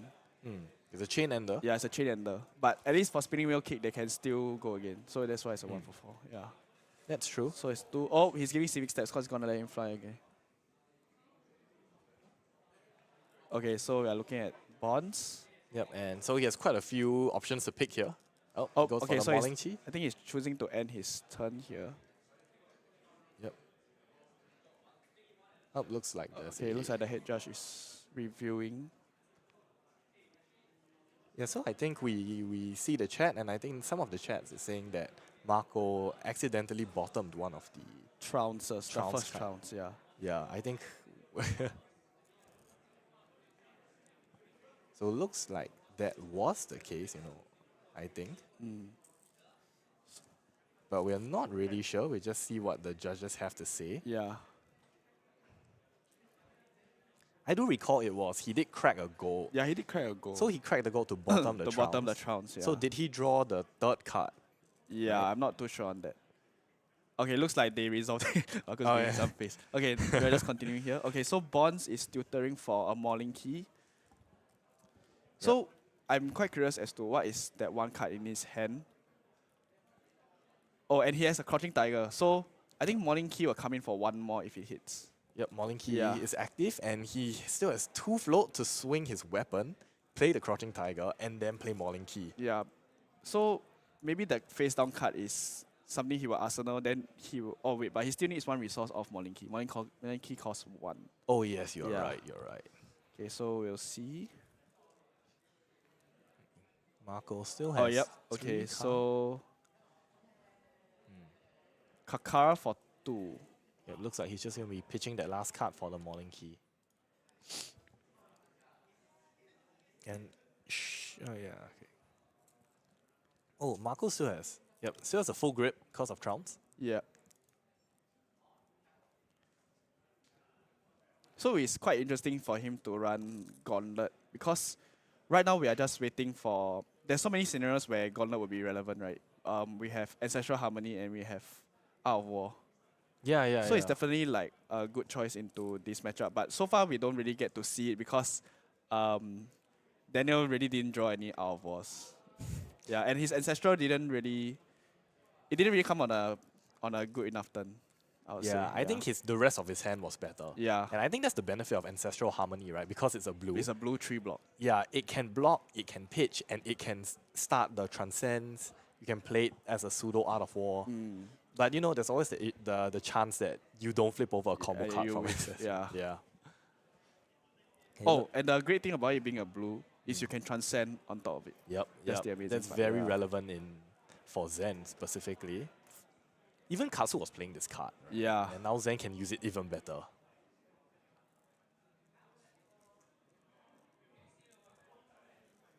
It looks like the judges have sorted things out with the players. Okay. Yep. Oh, Oh, it's a Cosmic, Cosmic Awakening. Okay. So there's another use for that Traverse the Universe right now. Yep. And another thing about Zen, I think a lot of them play a lot of Transcend cards. I think yes. some lists run almost all of them. Yeah, I think they are way heavier than all the other heroes. Okay, I don't know about... Okay, how many does Enigma run? Enigma. Enigma runs most of them that don't require a target. Okay. Yeah, so it doesn't run the go again, doesn't run the +1. But nowadays, with the pummels, some of them do. Yeah. Okay, so he blocked with the Golden Sun. He's waiting for another opportunity to cash that in, I believe. Yep.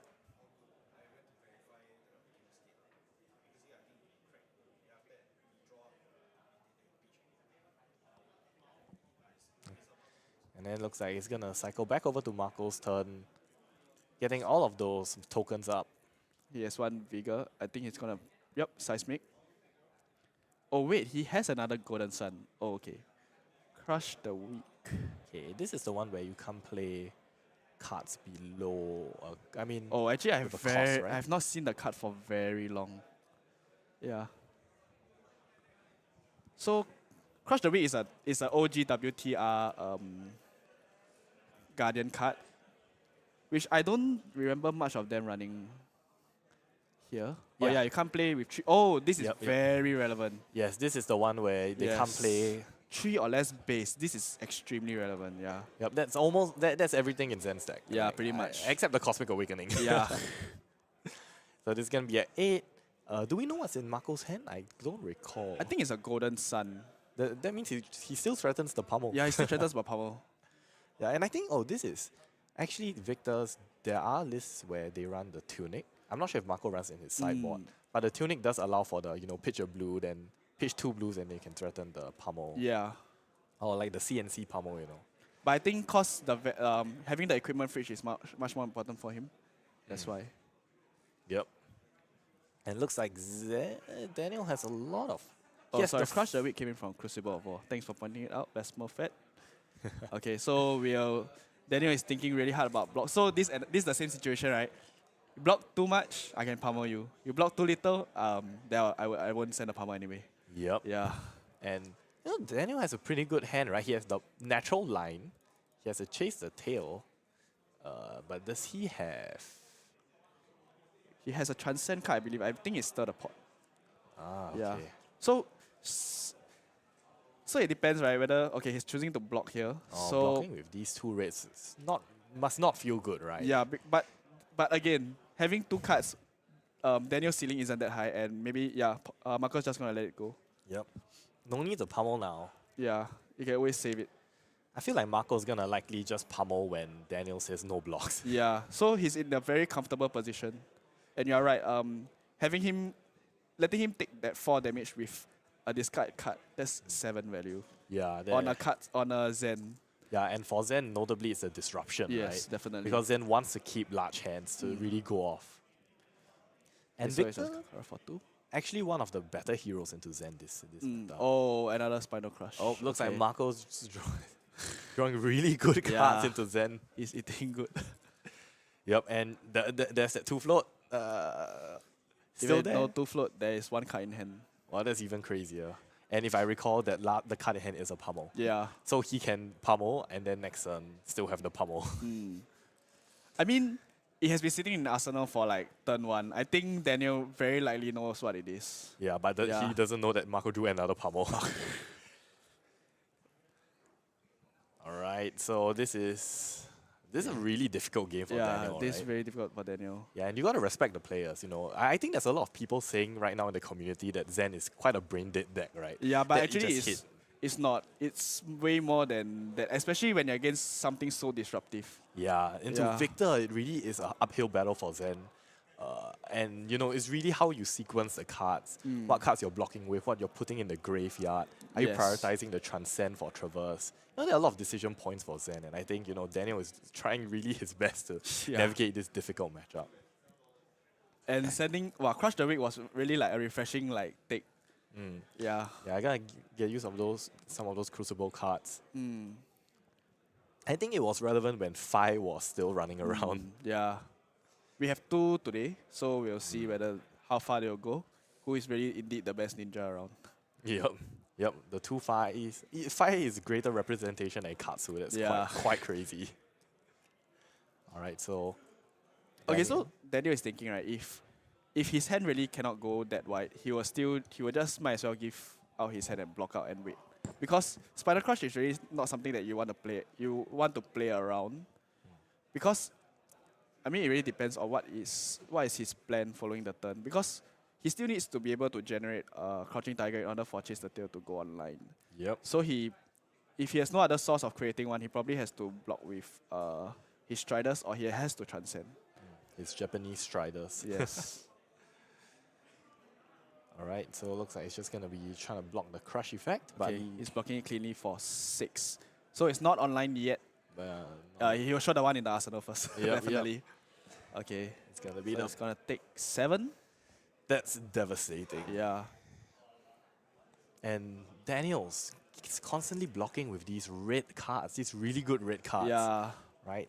So, Two red Chase the Tails. I think maybe he sort of expected it because he still kept the card in order to swing Kakara. I mean, that's the least he can do, right? Yeah, I think he in his head he was like, I've got to eat this pummel one, Yeah. like sooner or later, right?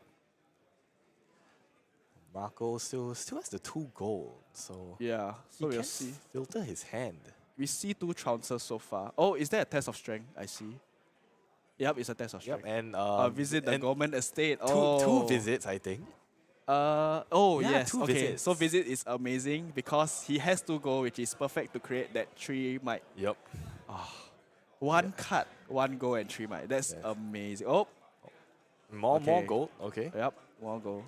Oh, this Marco's Oh, he rich threw the today. chalk stamp. Oh gosh. Okay. He's there's a lot of money in that estate right now. Yeah. And it being a blue is actually amazing. Blue 3 block. It's really perfect. Oh, and yep, Okay. here he goes. Visit government estate. Cast homes, as they say. Cast homes. Because it's almost the same as cast bones. Yep. All right. Okay, Yep. so it's 4 might. Yes, 4 gold. Yep. And because of Victor's So ability, you, he has to draw a card. Wow. That's like, what? That's like 3/6 value or something. Oh my gosh. Yep. For a and blue. Oh, that's disgusting. Is he gonna do it again? I think he might not. He might just pitch it. Yeah, because using visit the Gourmet Estate twice a turn is not as good. Yeah. Because Victor's ability only allows you to draw once. Like for yeah. the first goal created. Okay, yeah, you're right. Yeah, so there's a chance he might arsenal this, or it is still a blue. He can still play it. He Yeah, can still pitch sticking it. below is whoa. Okay, this is a long crippling crush. Okay, this the no. What's No, oh this boy. is a cartilage. Cartilage Yeah, Crush. cartilage, This is oh. the one that increases the cost of the Oh, on hit. okay. So it's Yeah, it's just one additional Okay. cost. maybe to a blue hero it might not impact that much. We'll see. Yeah, it is still kind of relevant, Yes. depending on how tightly Zen's deck is built on pitch. I think Marco might just send a Palmer here simply because he just wants to take 1 card out, and Gourmet Estate is a great arsenal here. Oh, he's pitched the Gourmet Estate. Oh right. Oh yeah. Yeah, Sorry. I think the second card might be just another attack. It's the one that he showed off the top. The choke slam, the red choke slam. Ah, okay. Yeah. Oh, Yep, there we go. There we go, Pummel. Oh, this is... I think this is Daniel was tough. prepared for it, honestly. Yeah, he is. And I think this is the best card to take it on because, Yeah. Cartilage Crush is not as bad as, let's say, a Spinal or a... What else is there? The Crush the Weak, So if It's anytime... considered very meek. Considered the things that he sent. Meek. Yeah. Okay, levels. Yeah, look, it's a double transcend. He's thinking about the pitch first. But he'll definitely have 2 modes because he's gonna play his transcend on the stack. Yep. Okay. So homage to ancestors gaining 1 life.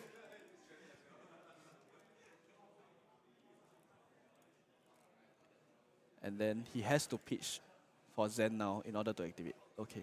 Yep, so what can he get here, actually? Do you remember his arsenal? I'm not very sure. Yeah. I'm not really sure of his arsenal, but Mm. he can... I mean, he might just pick up a chain and... He might pick up something to... He might just pick a go again. If I had to choose... Okay. Maybe... then- Yeah, maybe... That was in his arsenal. Maybe the one in arsenal is Descendant. But he will draw... I believe he will draw a card. So... Yeah, so he can still try and look Yeah. for the combo pieces. Correct. Or to extend his turn. Yes. I mean, he is on 9, so it's now or never, But we're looking at 2 more equipment, 2 equipment and gauntlet. So actually, it's quite quite tiring for Daniel because he still hasn't drawn any Out of Wars yet. Yeah, he has not seen any of his power cards. Yeah. Meanwhile, Marco has seen a bunch of trounces, Yeah. which are especially good. Out of War is, at least you get to force him to use his gauntlets. Yeah. But right now, Marco is like, I have this sitting here and I'm waiting for you to go off, but you're at 9 life. Yep. You know, yeah. But I think one notable thing is Marco has used a lot of his equipment, and Daniel has not yet used any equipment. So he still has Traverse up, he still has his strides to create a tiger. Yeah. We might see those come in maybe next turn already. Yeah. I mean, Zen usually want to catch them both together, right? So it's literally a 6-card hand. Yes. Yeah. But then with the disruption that Marco has been sending, he has not played a full 4-card hand so far, I think. Yeah, he has not had the opening to play it. And Marco still has a test of strength. Okay. He's truly a rich man today. Oh my god. It cleanly blocks it, okay. Yep. And so he's resolving bonds first for the tutor. Yep. But it's highly unlikely he'll lose this because he has 4 gold. yeah, he can just keep paying and trying again. And he has been sending down the 2 misses which were his rousers. Yes, yeah, so the 1 gold main we saw. Correct. He played 2 pummels. So the misses that he has dropped quite significantly. Yeah, and I'm pretty sure Marco knows this, right? I think both of these players are actually really good players. Correct. They definitely take note of these things. Okay, so it's a Mauling Key, which is a perfect chain ender at this point. Yeah, it's likely just going to be a Tiger into Mauling and arsenaling that last so, card. I believe he does not have... Oh, it's a Cosmic Awakening. I think there is a world he pitches to swing the weapon. Yes, I believe that is not bad as well. Yeah. And Shuko is not online because all of them are reds. And none of them. base 3, yeah. See, he's thinking whether he wants to pitch. He's like, Look at him, Daniel shaking his head. Yeah. So, I guess that's the punishment of running the spicy Cosmic Awakening tech. Yeah. So I'm looking, he actually has 1 Cosmic Awakening. But it's because of the shuffles that he's gotten. It. Yeah, because of the shuffles that he's gotten. Oh, that's crazy. Alright. Okay, yep, he's deciding to swing the Kakaraf. Yeah. Yep, even both players look shocked that it's back. It's okay, he's coming back to haunt him. It's back, the Cosmic Awakening's back. Alright, this is be a vanilla 2. I think Marco's probably gonna take this. You know, unless he can't convert his full hand. The Thunderquake, there's 3 Thunderquakes. Okay, that's gonna be a problem. Okay. I mean, given the amount of pitch he has, he could just take it, swing his arsenal attack, and then heave it. Yeah, that's perfect actually. So if he takes this, is a full 6, dropping him down to 15. Actually, that's a quite dangerous life to be in. Okay, nope, he commits his gauntlets here. Because he knows that the Out of War will be coming anytime soon anyway. Yep, he's a disciplined player. Alright. The the 4 might. Almost forgot about that. Yep. So it confirm lets the crush activate. It's literally the crush breakpoint. Alright, we're likely gonna see Daniel give his equipment here. Okay, so he's getting free 1 pitch of this. Did he draw a test? I can't see it. Oh, it's a Clash of Might. Clash of Might. Okay. Yeah. I'm not really familiar with the Victor list. I didn't know they ran that. I guess it's an option because if you block with it, it's a good card to block with. You get a Might anyway. Alright. Oh, he's cashing in 2. Okay, interesting. It's 2 float. Is he looking for a go again? I don't really think so. I think what he's trying to do is that he's just trying to allow, like what you said, allow for the choke slam and allow the heave to come in. Okay. Because by cashing in the goal, he's technically getting he's getting 1 free float of it actually for every blue that he's pitching. That's true. Yeah. And I think the more he draws into, the more Daniel's gonna think, what if he has the 3rd pummel? Yeah. Okay, that's very true because he's just cycling for it, right? Yeah. Okay, so wow, 12 can't gain attack. So Casual goodbye turn. Out of War, goodbye Ancestral Harmony. Yep. Oh, this is... That's really bad for Daniel. Marco also has a Crash the Weekend Thunderquake. Which, Yes. he'll probably just heave. But the crush, the weak is a red, right? So I don't think he can Oh, it's get a to red. heave it. I'm not very sure. We have to see. Yeah. Okay. Right. So this is Okay, Daniel is... do or die time for Yep. Daniel. Oh, okay. I guess he's gonna wait one more turn. Okay. Respect, respect. Oh, 2, 4, 6, 7. Taking 5. Yeah, because, like I said, it's really you're blocking with 2 for each of your cards. You can't really block very effectively. Yep. And I think what Daniel wants to do is probably set up for a bigger turn. Yep. That's Yeah. an out of war. Oh, that's an out of war? Yep, an Okay. out of war. He just threw into Arsenal. So this is the last turn that Daniel has likely. Yeah, so giving the strikes was a bit hard for him, I guess. And Oh, unfortunately, Marco. I think Daniel is a bit maybe laughing to himself because he has 3 non-blocks in his hand. Yep, and he's got the spinal. Oh my god. Okay. I think. Yeah, that's. Yep. Even if you give his whole equipment suite, this is a 6. With Tiger Swipe, that's a 9. Yeah. He won't die, but he has to. He definitely will have to activate Zen here on his next turn. I mean. Yep, and look, even at this point of the game, Marco is still threatening Pummel. Mark That is is amazing. horrible. He's so patient, you know. He's just sending like one disruption over another, and then it's like making Daniel think. He knows that by giving Daniel more than 1 card, more than like 3 cards at least in his hand, he knows that it's not going to bode well for him. Yep, and Yeah. I think we've seen Daniel even play with like not even a full grip, right? And still Yeah. Marco was at half his life. Yeah. So The disruption rate is quite disgusting here. Yep. So it's the same situation for him. He either blocks it out cleanly and then plays out 1 card, or block partially and wait and play out 1 card again. All right, so let's count how much Daniel can block here. Okay, If so he- this 6. Yep, he's throwing everything.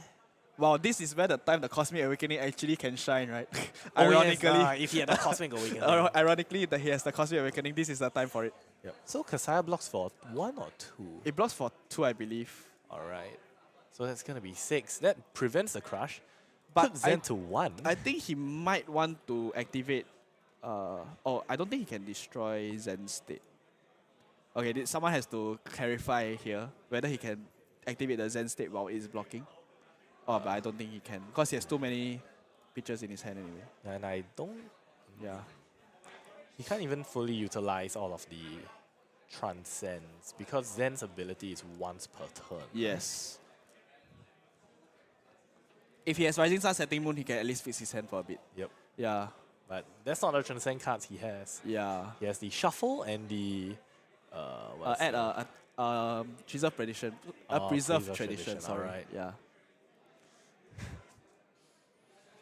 No, this is quite crazy. Daniel looking through his options here. Okay, Looking through so his graveyard. so right now, out of war is his only way out right now. Yep. So he pitches a blue, throws out the Tiger Swipe to see what he can draw, and then he activates Zen. So from there he can see what he can do. Yep. Let's hope he draw Orion for his sake. Yeah. Yeah, let's really hope he draws Orion for his sake. Well, that that will one be- card that can actually save him and not Cosmic Awakening again. Well, that would be quite a crazy draw if he draws that. This will be interesting to watch. All right, here we go. 6 card hand. All right, let's see what Daniel can do. Let's see if he works some magic.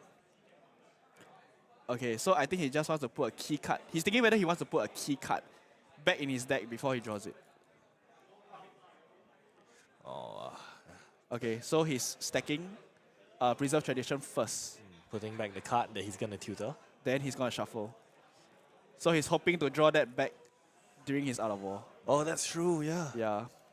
Alright, so let's hope not to see Actually, He could.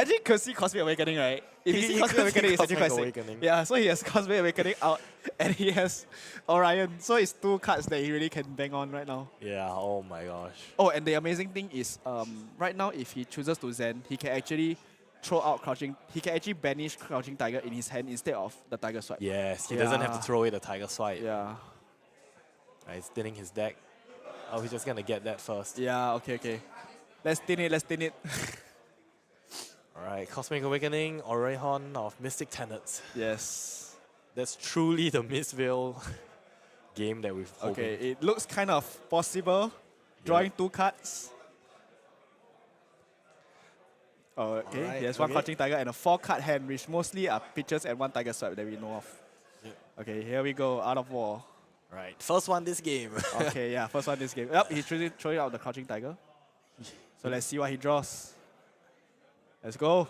Alright. Let's see if he wins the lottery. Oh, okay, it's 100 yeah. wins and aspect of. yeah, Aspect of Tiger. Yeah, not the greatest. Yeah. I mean, at least they can attack. He still has to sequence this properly though, because if he wants a Crouching Tiger off, The aspect, right? yeah, he has to sequence it correctly. Yep. So I think 100 wins is the same color as that Aspect. So at least that's a good sign, so he can have one off. Oh, and Marcos hasn't cashed in his balance. Okay, let's see what he's planning to do. Oh no, now Marco has the 6-card hand. He has the Golden Sun. Oh yeah, with this is the overpower. right time to cash in the balance. Amazing. Okay. And with Golden Sun, he can close out the game. Oh yeah, Actually, right now his game plan is just to survive this turn and send out Golden Sun. Yep. Daniel really can't do anything much about that. And on Marco's side, it is quite scary because he doesn't know that Daniel has that Chi in hand. Yeah. But it's good for Daniel because he's effectively converting his cheese quite well. Yep. But look at that, those three, three cheese. cheese. Oh man. Cosmic Awakening would have been quite beautiful to see. Yeah. Okay, so right now Tiger Swipe is online, respectfully. So this is actually for 4. Yep. So Tiger Swipe will come in for, the Crouching Tiger will come in for 2, and then Tiger Swipe will come in for 5, I believe. Yeah, so this is for 2. Okay, he's going on. Actually, given the hand that he has, he's going off quite decently. Okay, so Tiger Swipe is coming out now. So this is 5. If he lets this hit, he's essentially taking 1 more free damage. So it's whether he wants to commit this block or not. Yeah. Yeah, so if he's letting this go, then Golden Sun is his winning condition already. But yeah, he's now blocking out. Okay, so Daniel chooses to Arsenal. I'm not very sure if I remember what was the card that he Arsenal. Oh. Okay. Yep, but Not it's very much. just gonna be the Oh, it's Golden Sun. Overpower. He has the Art of War. Even with the pump. Oh, he's not 10 gonna be able to overpower. block this. Daniel really can't do anything. Actually, he can't. Oh, Yep, it's that's a the fist bump. GG. Yep. Alright. I was about to say, with his Art of War, if he really has something in his arsenal, but he's at 1 health, so it's very, very hard to pull off something. Yeah, I Yeah. can't believe he saw his two Art of Wars on the last 2 Yeah, turns. he's played Art of War too late. And he didn't really have much of his ancestral harmony as well. So it's quite unfortunate. But great showing from Marco actually, because he's showing like disruption back to back is really the only way he can stop Daniel. Daniel really didn't have a good time because he really had to give up at least almost two cards every turn. He's showing Cosmic, the OG. Yeah. And Yeah. I think, given the set of circumstances with the pummels and the spinals, Daniel did really quite well in this matchup. Yeah, right? I think I'm quite I'm quite surprised the way he converted his last turn. It was actually quite efficient. Yep. Yeah. I mean, could have been cosmic gaming, but Yeah, but not today. It didn't really come at a great time lah. Yeah, Cosmic came a lot of times, but the one time it was needed. But I still think it's a great addition for a one-off. yeah. Yeah. But it looks like even with one of you, couldn't be drawing it all the time. Mm. But yeah, what a great game. Yeah. So we'll look back at the meta game again, where we left off. Okay. So we got 1 Zen knocked out, but victors are slowly rising up. Yep, and I mean, I'm sure the victors coming in swarms here is because of Zen and 2 kills And I think Victor is just, it's just like KO, right? It's a very numbers-oriented kind of hero. Yep, Because blocking out and creating a goal with your trounces and your test of strength is really converting that 1 card for free. Yeah, you're just getting a free 3 block every turn, right? Yeah, it's great. Yep, and another hero that we haven't talked about yet is Azalea. Okay. She's up there with 11 heroes playing, 11 people playing Azalea. I think Azalea is converting quite well. At least in the previous season, ever since the new Mystic Heroes came out, we had the first week of a full showing of Enigma being a big slice of the winning pie, and then followed by Zen. Yep, then Zen just kicked Enigma out. Like, Yeah. but not to forget Nu. Yeah. Maybe we'll see more of her. Yeah. Yep. So, so we'll move on. Yep. So I think right now we're We're just gonna go for a break, and then we'll start round 3 soon.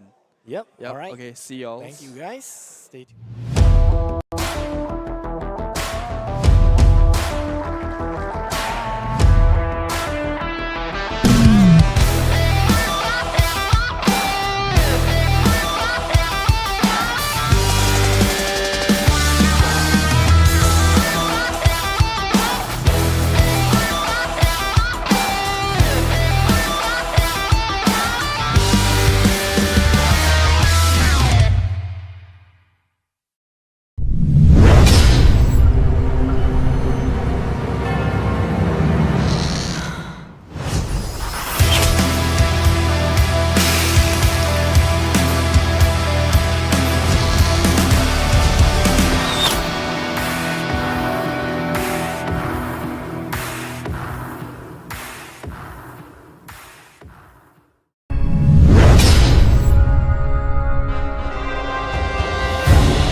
Us to preserve that which we hold dear, to defend the innocent, and a future in which all can live free. Bravery is born of the light.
Welcome, traveler.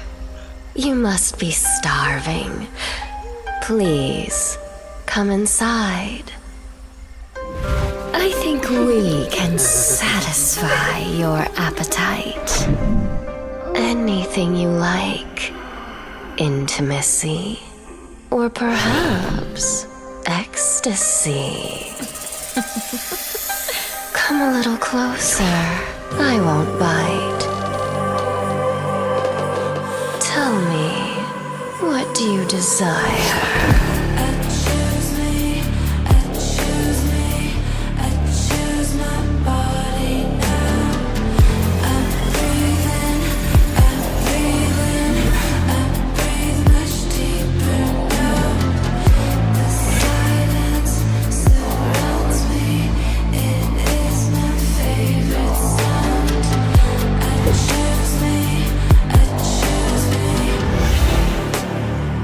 Beware the tongue of the snake. Her fangs shall soon furrow. Pleasure is but the shallow illusion. Walk the true path, and you shall see clear.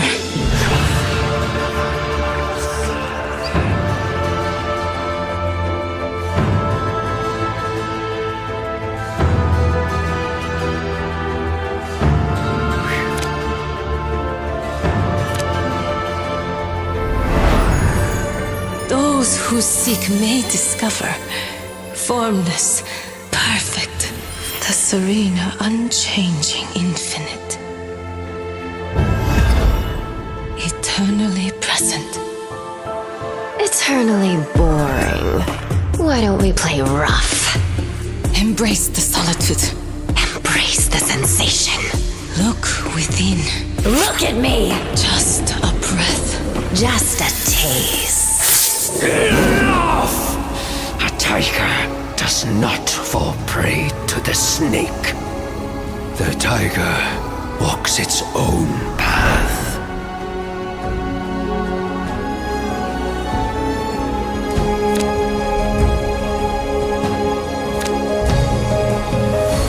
Those who flow as life flows know they need no other force. The heavy is the root of the light. The unmoved, the source of all movement.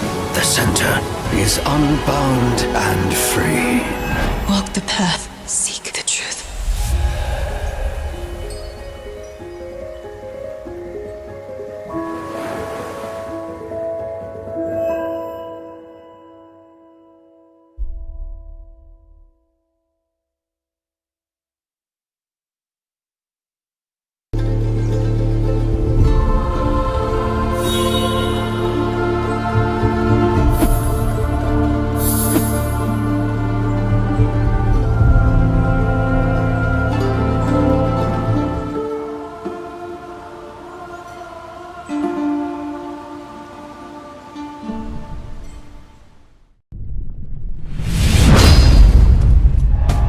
And it's gonna get the fist bump. The Phoenix rises. What an incredible display by. Listen to this room right now. This room is erupting, celebrating our Flesh and Blood World Championship.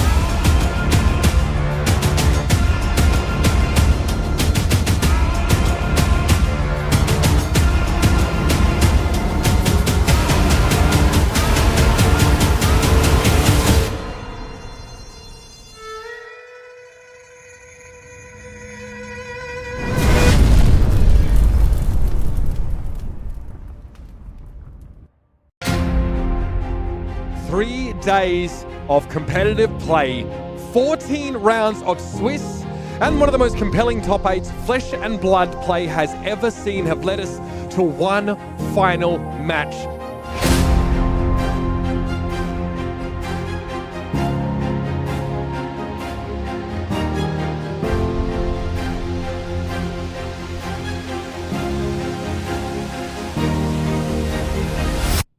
There's a spilled blood in Maximilian Klein's hand. Are you kidding me?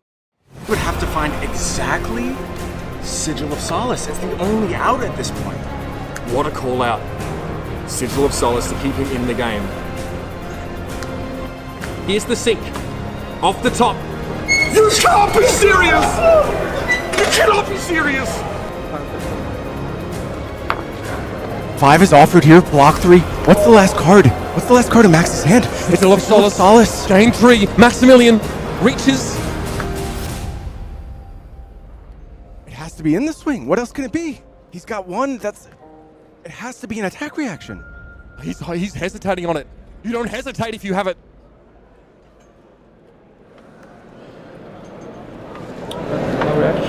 And he's alive in this game! Are you kidding? Burn them all at the ready. Max at 1. Not a 1 in her hand. Not a 1.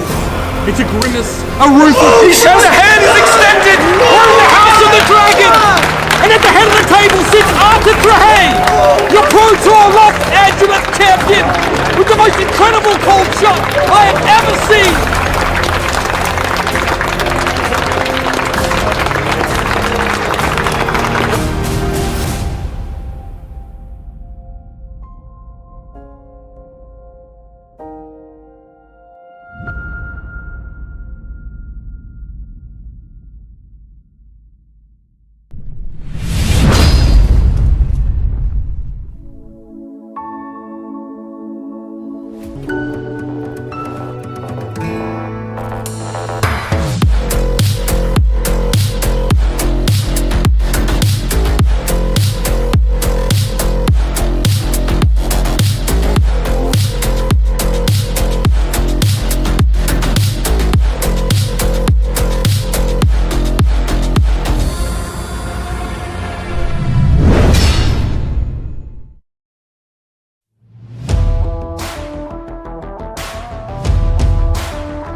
must to preserve that which we hold dear, to defend the innocent, and a future in which all can live free.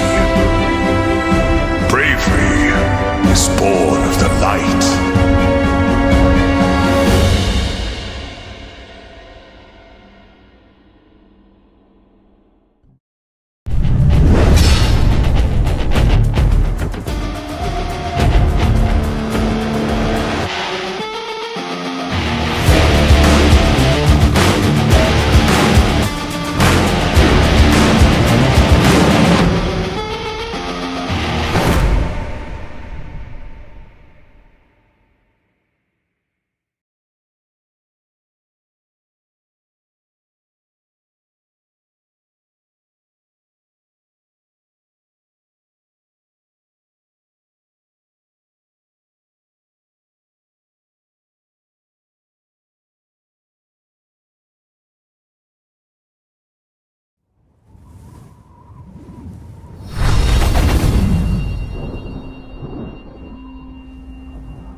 Welcome, traveler.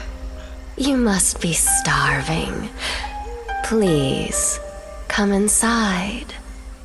I think we can satisfy your appetite. Anything you like. Intimacy. Or perhaps ecstasy. Come a little closer. I won't bite. Tell me, what do you desire?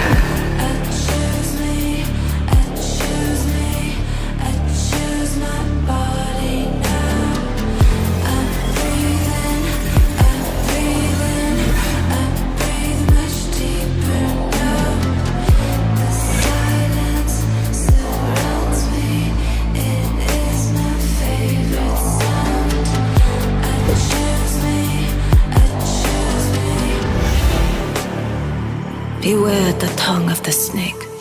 Her fangs shall soon furrow. Pleasure is but the shallow illusion. Walk the true path, and you shall see clear.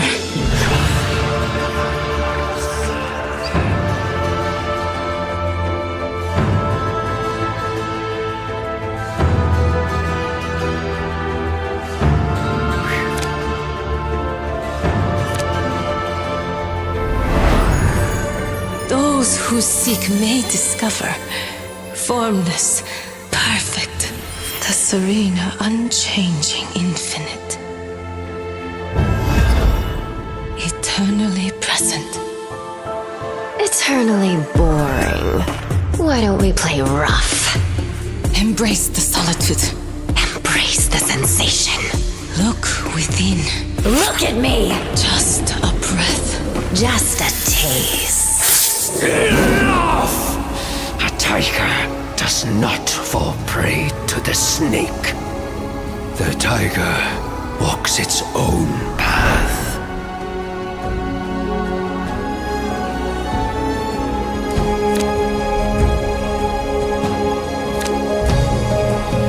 Those who flow as life flows know they need no other force. The heavy is the root of the light. The unmoved, the source of all movement. The center is unbound and free. Walk the path, seek the truth.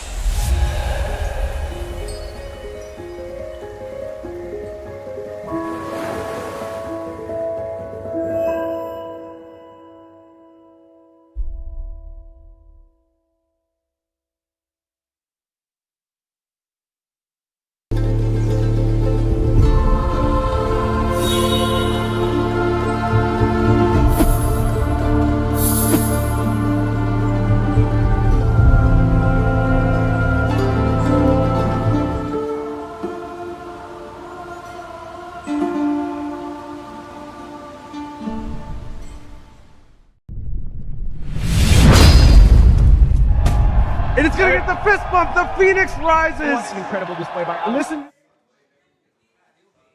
All right, we're back.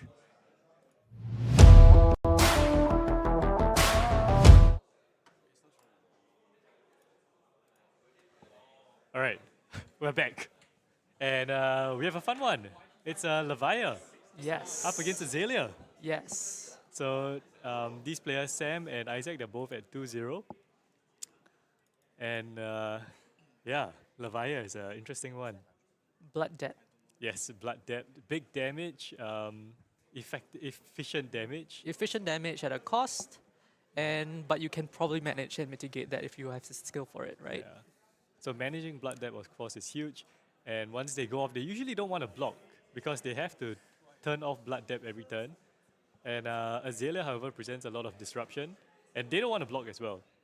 So we just raise then. It's one big arrow against big attacks. So the thing is, Levia does have to set up her graveyard quite a bit. Yes. So he does want to chuck some cards in the yard, just play them out or block at the start. But once he starts going off and banishing cards, that's when he doesn't want to block. But Sam is a very experienced player. He has, I think, a couple of top 8s in a few events. With Levia as well? With Levia, yes. And of course, Isaac is one of Singapore's most well-known players, I guess. He and his brother, Ivan. Well, I suppose this is the Nationals. Yes, this is the Nationals. We're featuring some top players here, guys. Yes. Yeah. And we have Blasmofan in the chat. How flavorful. All right, so while the players are shuffling up, I just want to touch on what happened last game regarding the judge call. We as the casters, we're a pretty tight team. We have 2 casters and a third person to help us out with producing, and we rotate. So in the case of an illegal play, we will notify the head judge, but in the case of a misplay or mistrigger, we'll let the game continue. Currently for these rounds, there is no judge station at the casting table. Not feasible. Yeah, it's not feasible. They just don't have the manpower. So we do try our best, but there is latency between the action happening and you seeing it on stream and you notifying us and then we reporting it to the judge. So there's a lot of time in between that, but we'll try our best. And the game is fast. And yeah, the players played very quickly. So we're always trying to improve. If you do see any illegal plays, of course, do let us know. Especially in this matchup, I personally am not super familiar with Levia. All I know is that they can transform. Yes. They can get consumed and they transform. Can get consumed. Yeah. No. Levia has a lot of powerful cards. Art of War is huge in this, and the new card, Shadow Realm Horror as well. That card is just disgusting.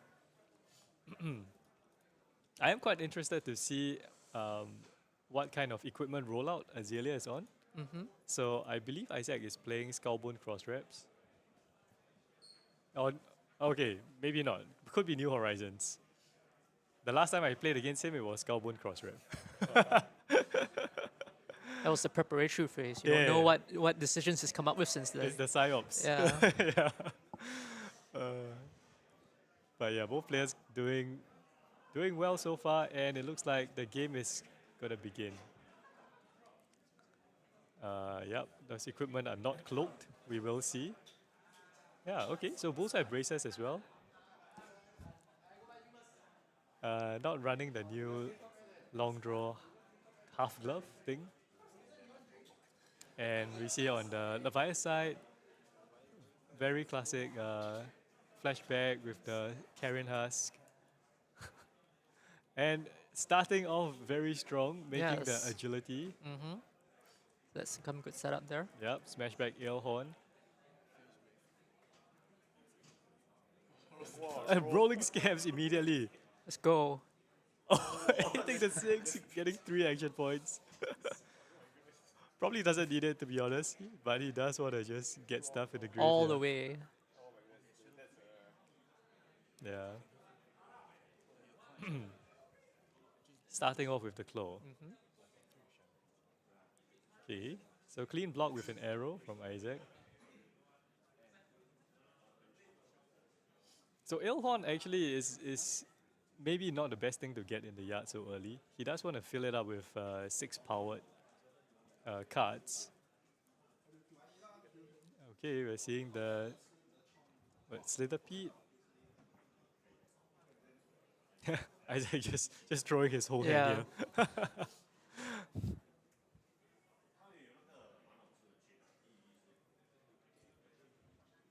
Yep. So getting 2 cards in the graveyard, that's pretty decent. Turn 0.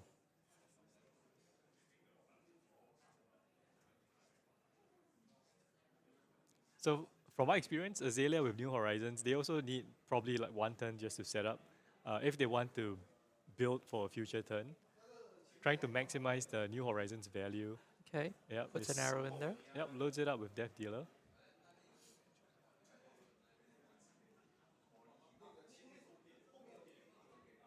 See, Lace with Inertia. And yeah, he's just going to fire it off. 8. 8. On hit Inertia and on hit no more go again.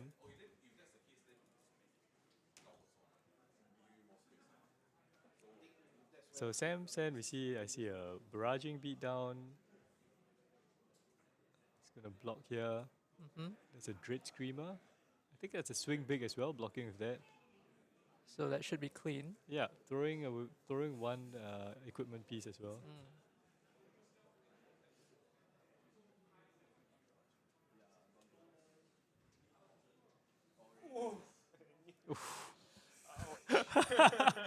So Rain Razors, Inter Speed +2.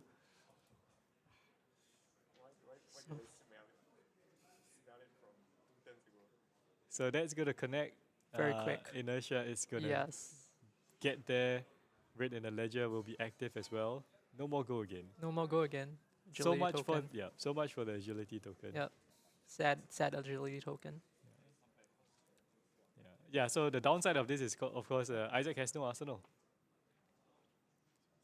So he pitched 2 reds, I believe, that turn.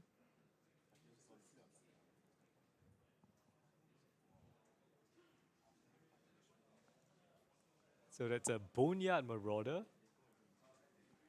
I believe 2 mites.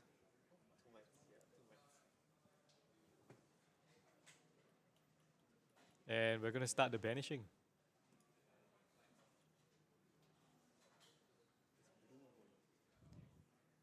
Yeah, I think it's a blue one. Yeah.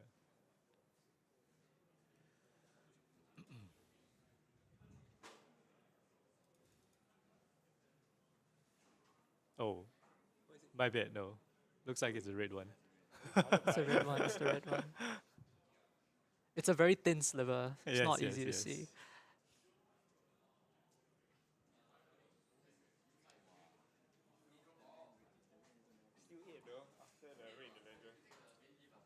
Yeah, And so this Isaac is- takes it.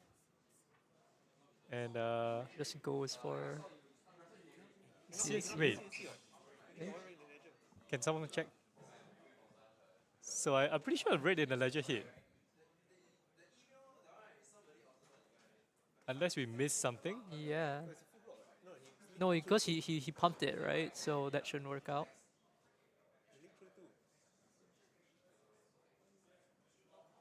All right. Okay. But unless we missed something. So I don't think I'm pretty so. sure red in I'm the pretty ledger sure, connected. yeah.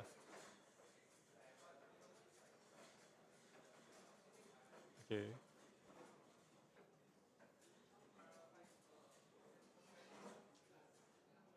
All right, so judge is there. We're checking the thing. Yes. Yeah, Yes. They're correcting it now. Okay.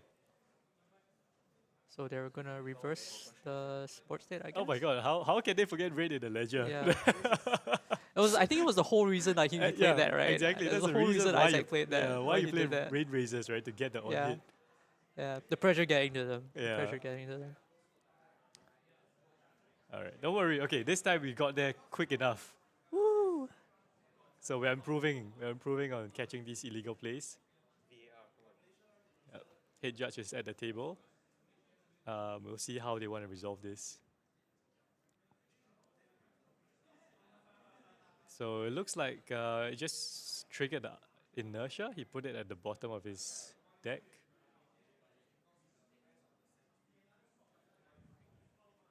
All right, and we're continuing. Yep. Okay, so that was actually a big deal. That was 6 damage. There was an extra card in the graveyard.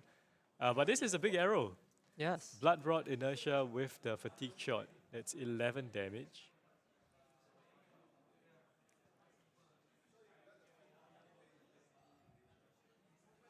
The blood rot could be really on.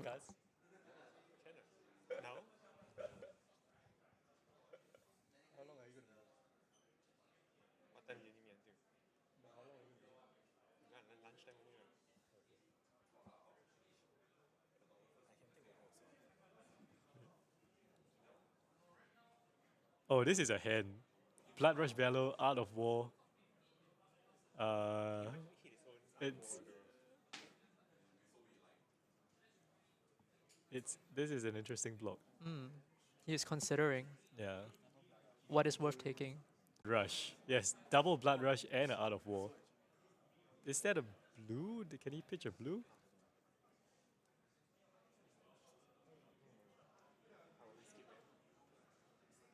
So fatigue shot is not irrelevant here. It's gonna halve the base of the attack. But with the Blood Rush, it's gonna pump it up.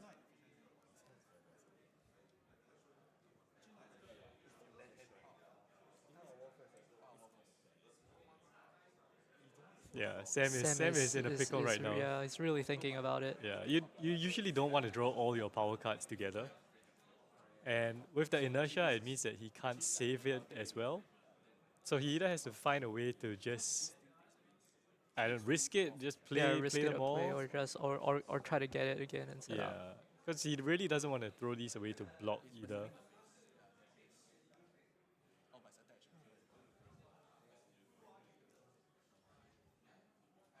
He's reaching for his equipment. Yep.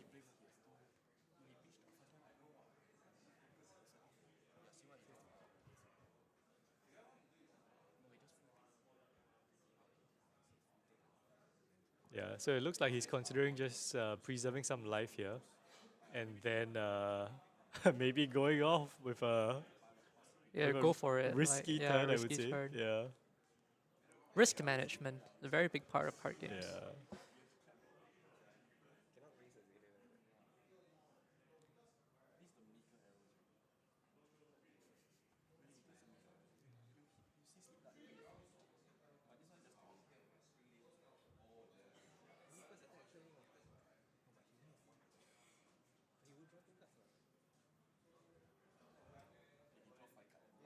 Think. Not an easy not an easy hand to figure out. Yeah. So he might be thinking of pitching a Blood Rush Bellow, and then pitching the Blood Rush, playing out Art of War, banishing the attack action. Because he can't risk playing out the Blood Rush, right? And discarding a Art of War or something. That would be pretty bad. Yeah. But this is interesting. I've actually not had so much experience with Levia, so seeing how Sam navigates this is going to be pretty interesting. Fatigue shot also has not a super relevant on hit. It doesn't really disrupt him too much besides shaving off some damage from his attack. So I think he is considering just taking the bulk of this damage.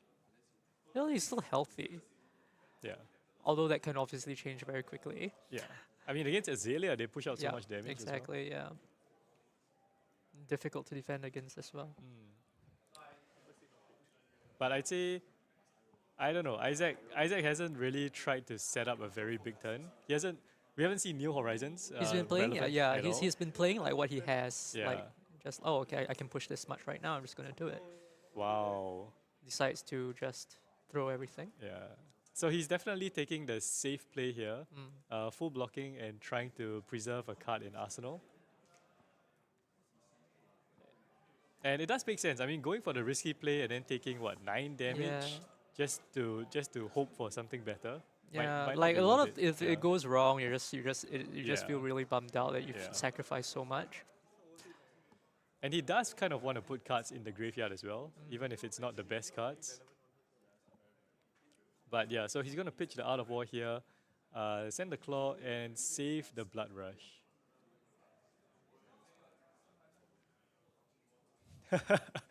It looks like he's having a headache. Yes. Yeah, He has used up much of his mental power. yes. Isaac is blocking with the quiver.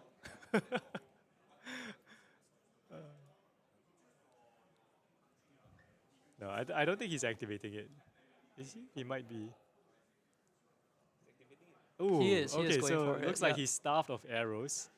Quiver's gonna get destroyed. But he did, however, manage to put the arrow in there. Yeah.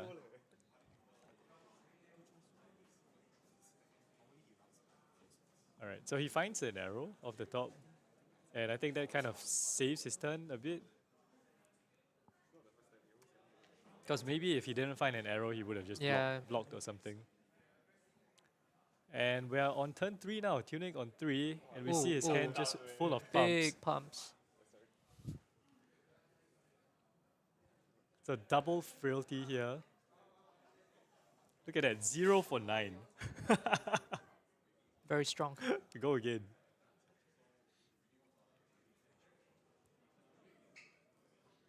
All right, so we know that Sam has a Blood Rush in the arsenal. Can he, fully utilize it? He has a blue. There's a growl. I don't see. I think there might be a go again card in there as well. There's a Dread Screamer.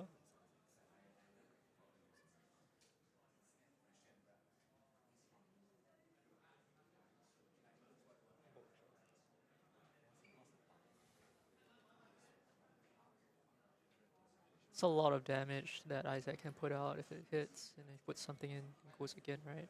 No, but Isaac has no cards in Oh, here. he has no cards in Yeah, here. Oh. Isaac has no cards in here. Well then, it's just damage. It's just damage. It's just damage. This is just damage. This has literally no. Even the on hits, well, it might be relevant because double frailties mean that the claws are smaller as well. That's true. One blood debt missed.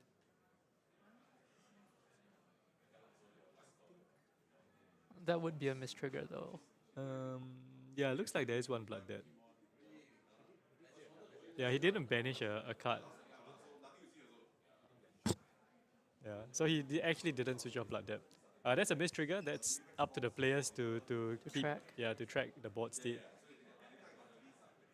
And he's committing a Graveling Growl here to block.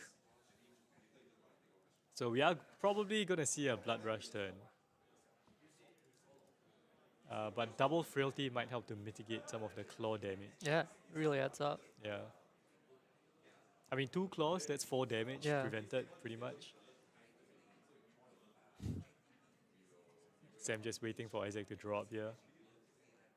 And going to start things off with Dread Screamer, blue. He has to hit a 6 power to get go again. There are quite a few misses in there. There's the Smashback, there's the Scowling Flashback, there's the Arm Piece, there's a Blood Rush in there.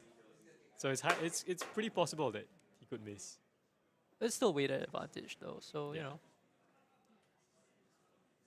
Well, that's not a miss. That does mean that all those cards are still in there though. So if he tries again, that the next one has a higher chance to miss.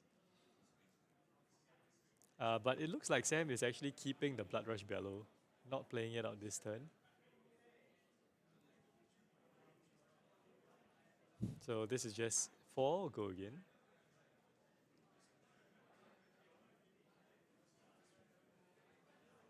Yep, Isaac is not blocking. Okay, Diabolic Offering.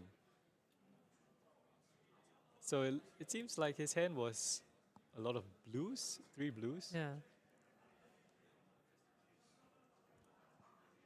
And this is just a great follow-up. I mean, 1 for 6. Well, most of the cards are above rate, right? It's a blue 1 for 6. Yes. I mean, that's just ridiculous.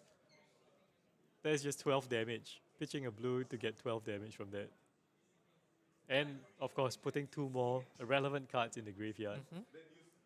So, really setting up a big Blood Rush turn, I think.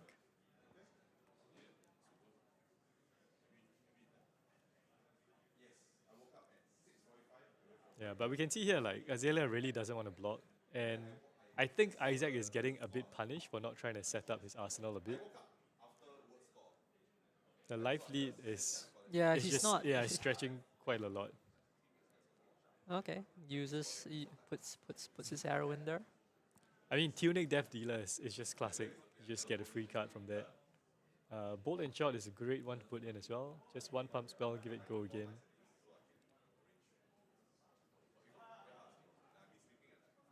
Haven't seen any Dominate arrows as well. No, none of that. So, yeah. Isaac probably needs to find some disruption, I think. Mm.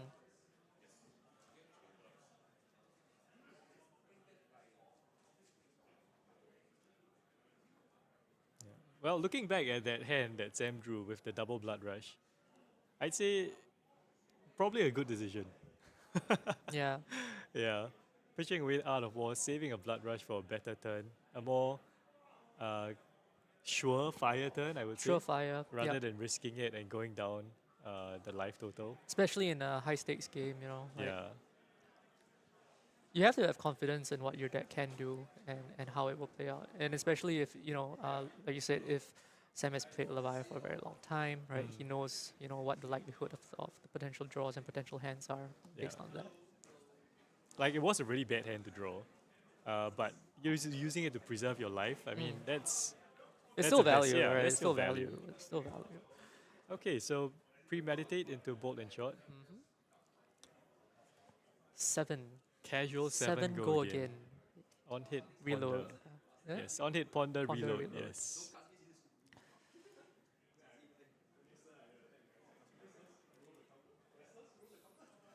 So looking at Sam's hand, he has a barraging.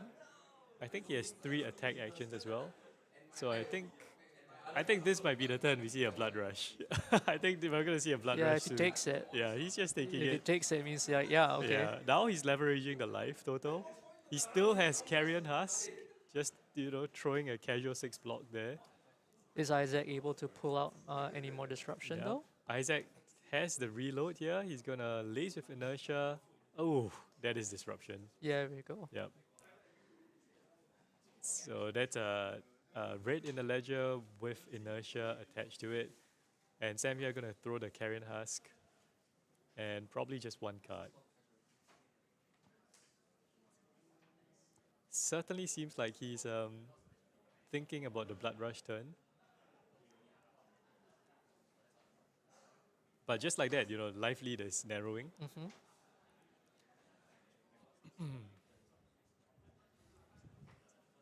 That free resource, right? Yeah, To the load tuning arrow. resource, Yeah, tuning yeah. resource, so big. And now with the ponder token, Isaac can at least set up an arsenal for next turn as well.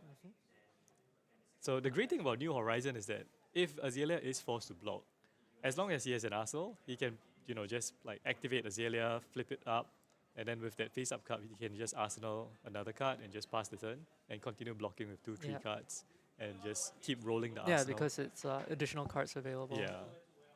So Sets New up real big Horizons is turns. actually a great way for Azalea to pivot into a more defensive strategy.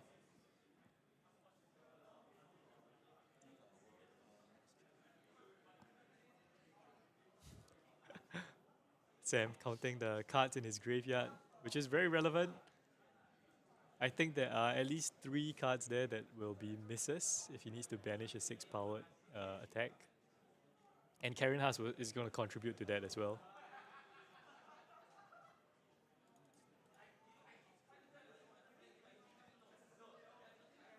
Okay, so endless more there, blocking it out.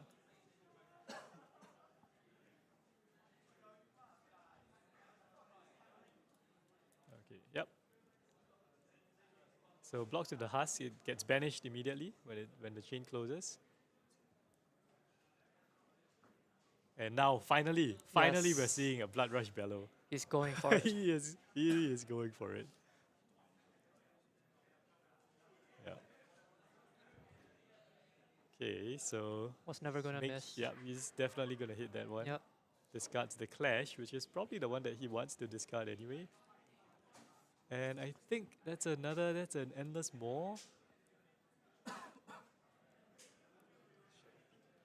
Can't see, is it? Is that a Shadow Pit?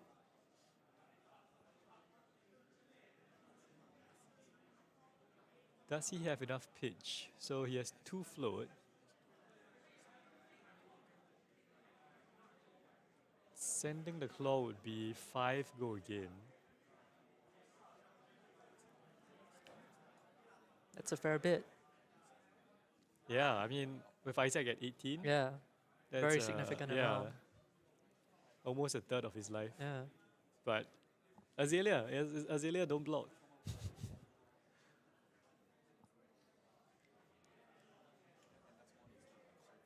Life total's very relevant though in racing like this. Yeah, and you know, Levia of course is better at blocking than Azalea. So I guess there's a little bit of who's the beatdown happening as well. Yeah. I mean, Sam is doing more mid-rangey things, kind of just. He's not just mindlessly attacking, no, right? he's like not. he's thinking about, Yeah, okay, yeah. I Trying to have set up a to big set turn, up a yeah. big turn, make sure it's good. So considering his next move here, Okay. claw again. Claw again. Pitches for the So claw. yeah, it's gonna be claw and an attack. Ooh. I mean, this is huge damage. Big damage, Yeah. right? What's that? 5 into 8.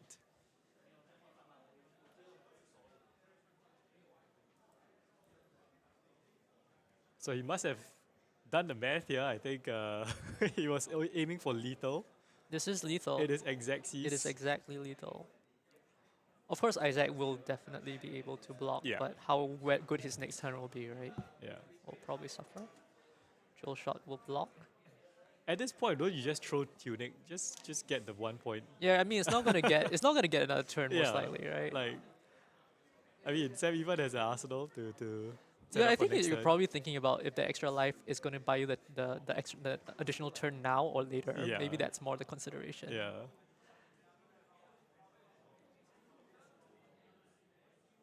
Well, we'll see what he can do. He's gonna Azalea. I believe this is a blind Azalea. Okay. Oh, no doubt. That's a pump spell. That's fine. He gets to look at the top card. Yep. Decides if he wants to draw it with Death Dealer. He's gonna. Thinking. It's tough. I mean, if it's on top, it's definitely gonna be a pump Yeah. because he does not want to. He does not want to draw an arrow.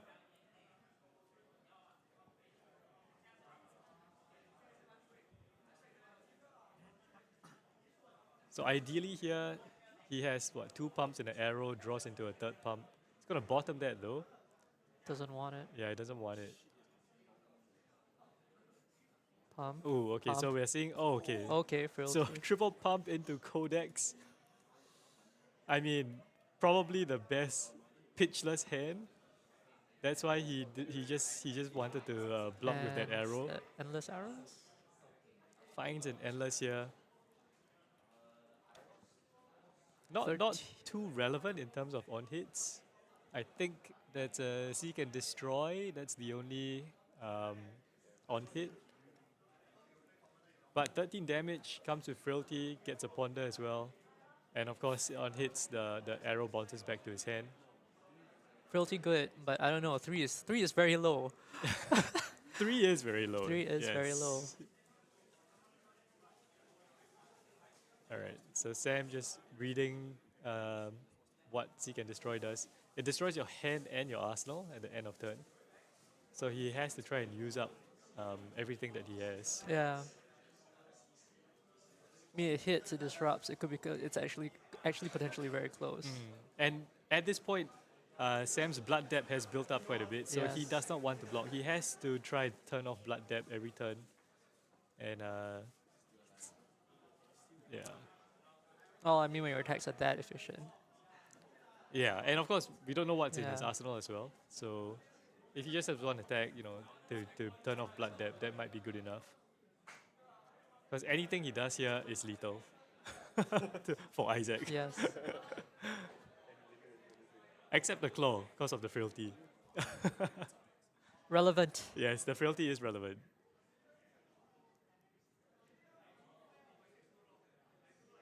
Okay, looks like he's coming to a decision. He's thinking about it. He's Yeah, thinking about yeah. it. Let's see. Let's take a look at his hand. Can't really tell what's in his hand.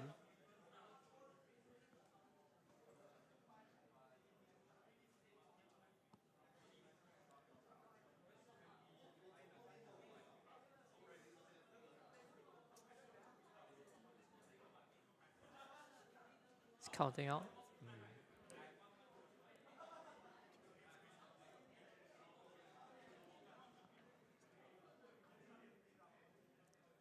Chat is saying, for sure, snaps braces.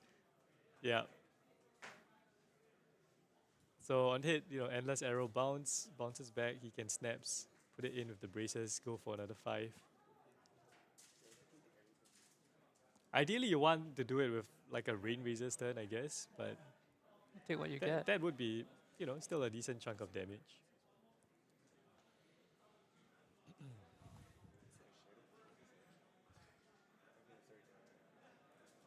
Yeah, I think it's a Shadow Realm Horror. I think, looks like Sam has a Shadow Realm Horror in his hand. But there are so many misses in his graveyard. And I think he's looking at his Blood Depth now. It is relevant. It is, yes. It is relevant. His Blood Depth is building up. Oh, there's Convulsions as well in his hand? Okay.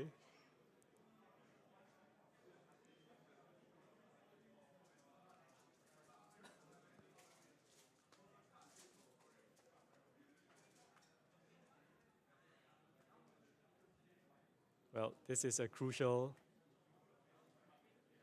point in the game, I would say. Yep, he's just throwing out the Shadow Realm Horror, and we do see the Snapdragon Scalers being cracked here. And the Bullseye Braces. So Isaac really pushing damage now. Yes.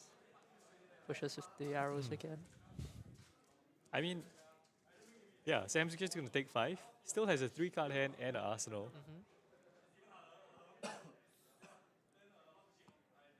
Chat saying going for Convulsions into more. Wow.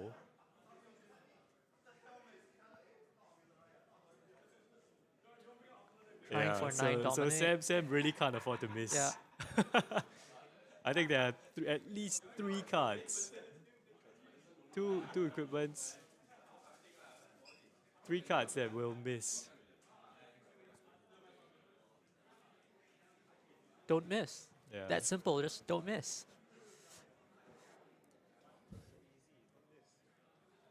He's doing the math. He's counting cards. He's tired. He's tired. This is Levia gaming, everyone. Scowling flash, just scowling. There's what is it? Blood Rush, double Blood Rush. Must believe. Yeah, Apex Bone Breaker. So 4 cards in there that will miss. Oh, I think those are pretty good odds. Pretty decent That's pretty odds. decent odds. Yeah. Yeah. I mean, Isaac is at 3. Yeah. Right, Isaac is at 3. So It's still very sudden deathy though. yeah.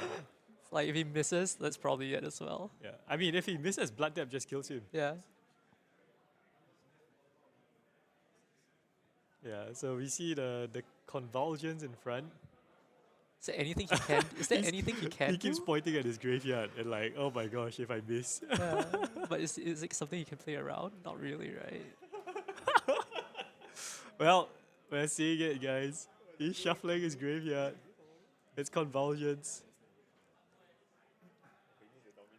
Yeah, so he needs to hit this, get the +1 and dominate. But I mean, if he gets it, that's it. Yeah, if he gets it, that's it. If he gets it, that's it. Yeah, it's what you got. You got to Yeah. go for it. You go right? for the win, Yeah, yeah, go of for the win. course.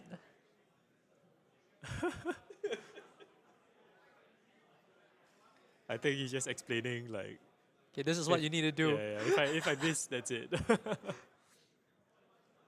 If I miss, all you have to do is full block.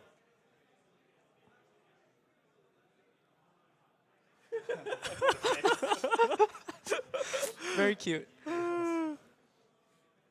Oh, okay. So he's safe. He's safe. Right. Well, gets rid of 2. Okay. Sam is a lucky man. All he had to do was hit the 1. So Blood Debt is turned off. Boom. And an Endless Maw. So this is going to get... It's 6 power or more, yep. So it's going to get +1 and dominate.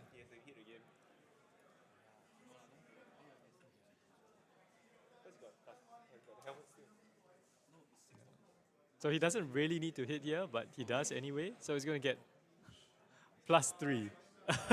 Throws everything at it. I mean, what's that? That's 10 dominate, right? Yeah, that's Yeah, over. and that's yeah, it. GG's. Yeah. He is so relieved. Look at Yeah. him. He's so relieved. He's like leaning back. Man, the convulsions hit like two non-sixes.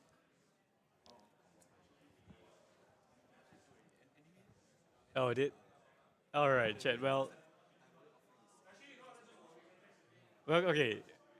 I think convulsions, that was illegal. There is actually a judge standing right there who missed it. But honestly, I don't think there's any way we can undo that. Anyway, I believe he hit all 3 sixes as well. So yeah, Isaac has just it's the face of a defeated man. But honestly, that was pretty one-sided from my opinion. I think Azalea just didn't really get a big arsenal No. rolling, couldn't set up a big turn. Yeah, just played whatever was available. Yeah. I think one of the key blocks there from Sam was that turn that he drew the double blood rush and out of war. Not being greedy. Yeah, that was a pretty bricked hand. But he navigated that pretty well, kept his life total high until he had to use it as a buffer. Paid off. Yeah, definitely paid off. So Sam moving on with Levia, going on to 3s and 3-0. After this, we're going to have our first draft. There's going to be 2 drafts. And we're going to try and pick a player, someone maybe from the Fantasy League, one of the highly drafted players, and follow their drafts, analyze their picks, watch their games. So look forward to that. We're going to rearrange the cameras and bring you a close-up of their draft. Yeah.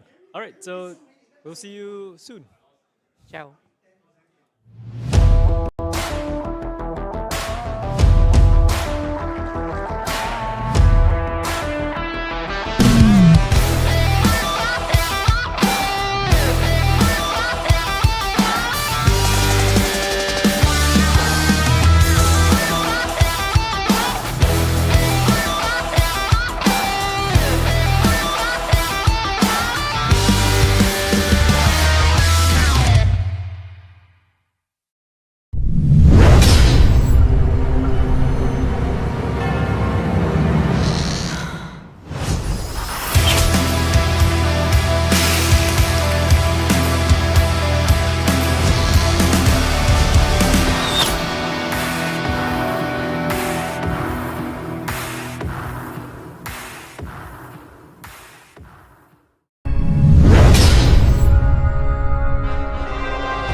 us to preserve that which we hold dear, to defend the innocent and the future in which all can live free. Bravery is born of the light.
Welcome, traveler.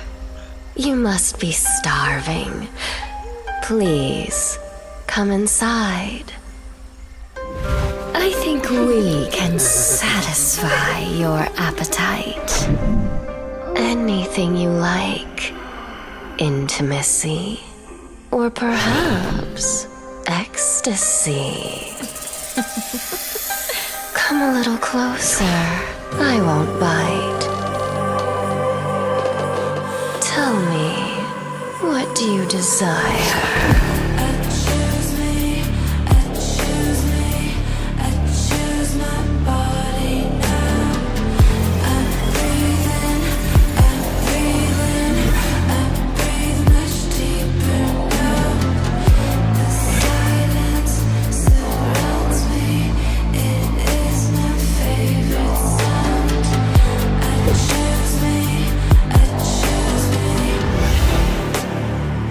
Beware the tongue of the snake.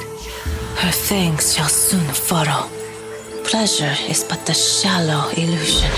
Walk the true path, and you shall see clear.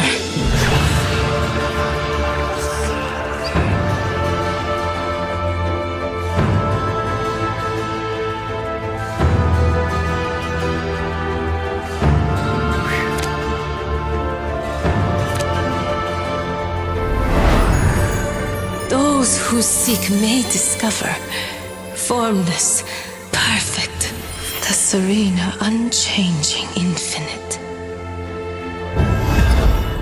Eternally present. Eternally boring. Why don't we play rough? Embrace the solitude. Embrace the sensation. Look within. Look at me! Just a breath. Just a taste. Enough! A tiger does not fall prey to the snake. The tiger walks its own path.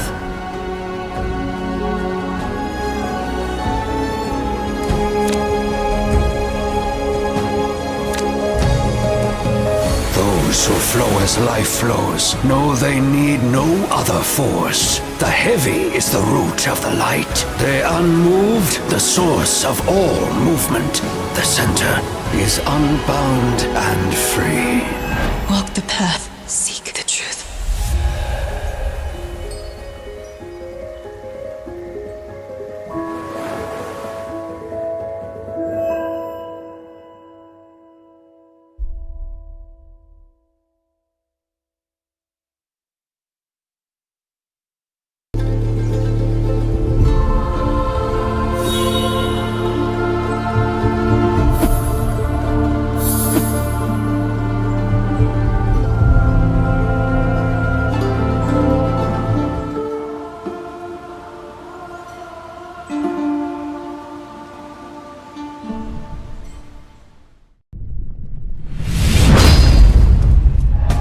And it's gonna get the fist bump. The Phoenix rises. What an incredible display by. Listen to this room right now. This room is erupting, celebrating our Flesh and Blood World Championship.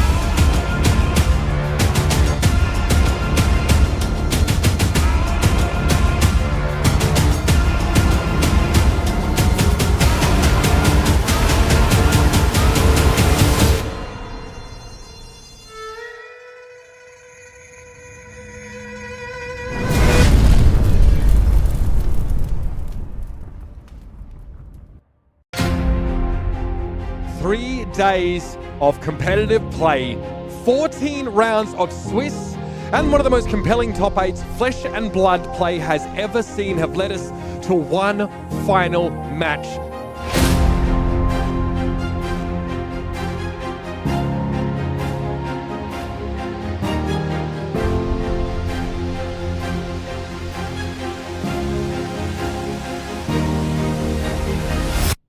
There's a spilled blood in Maximilian Klein's hand. Are you kidding me?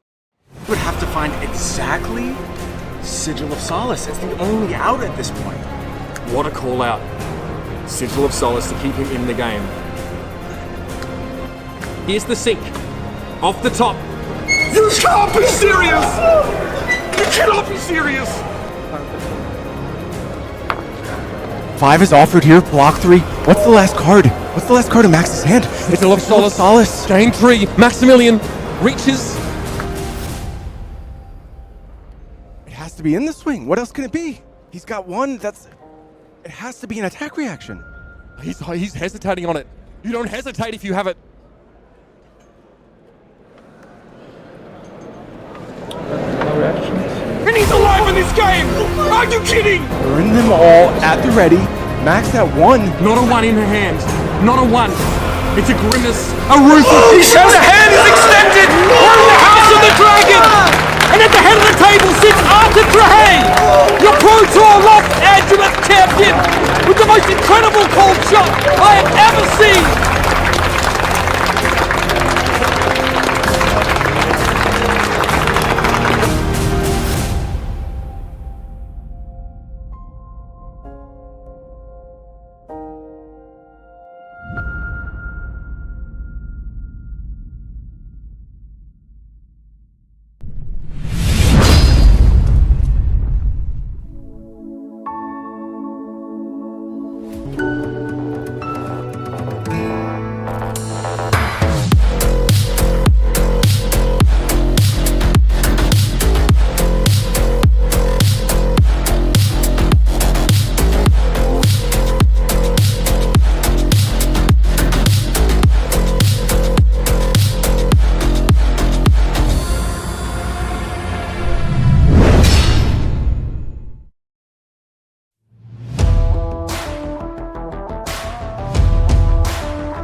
defend the innocent and the future in which all can live free.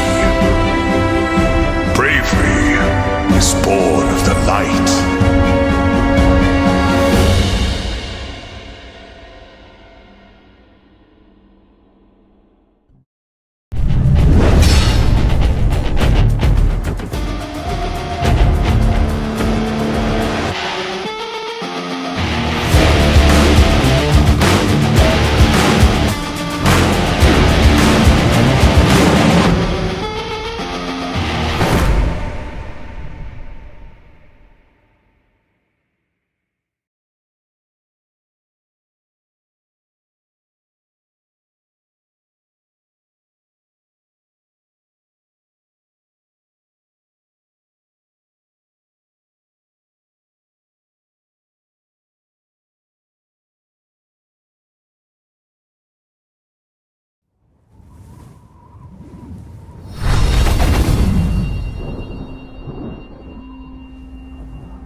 Welcome, traveler.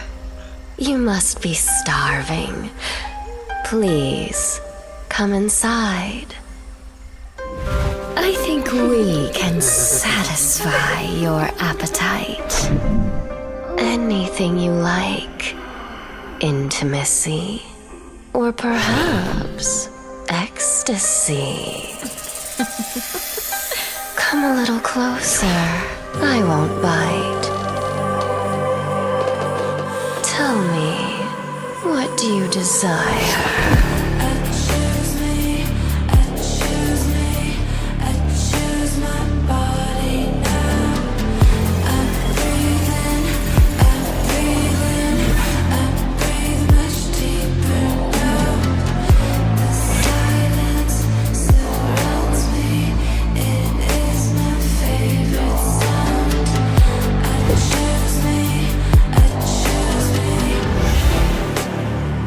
Beware the tongue of the snake. Her fangs shall soon furrow. Pleasure is but the shallow illusion. Walk the true path, and you shall see clear.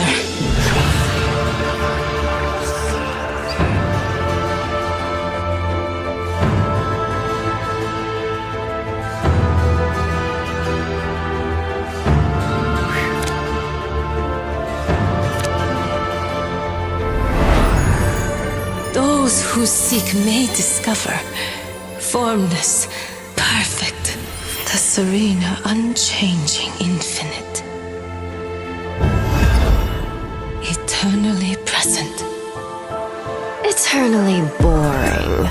Why don't we play rough? Embrace the solitude. Embrace the sensation. Look within. Look at me! Just a breath. Just a taste. Enough! A tiger does not fall prey to the snake. The tiger walks its own path.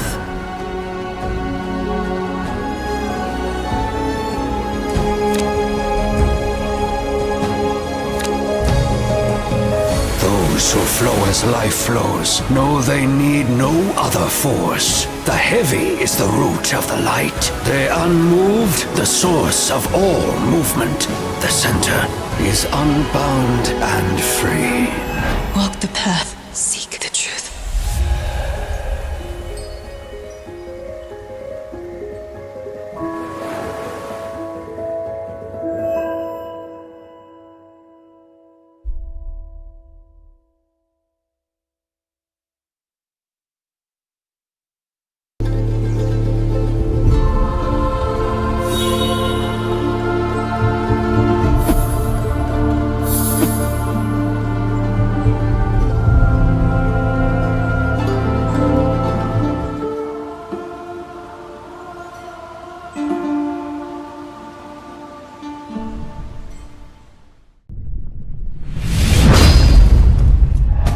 And it's gonna get the fist bump. The Phoenix rises. What an incredible display by. Listen to this room right now. This room is erupting, celebrating our flesh and blood world champion.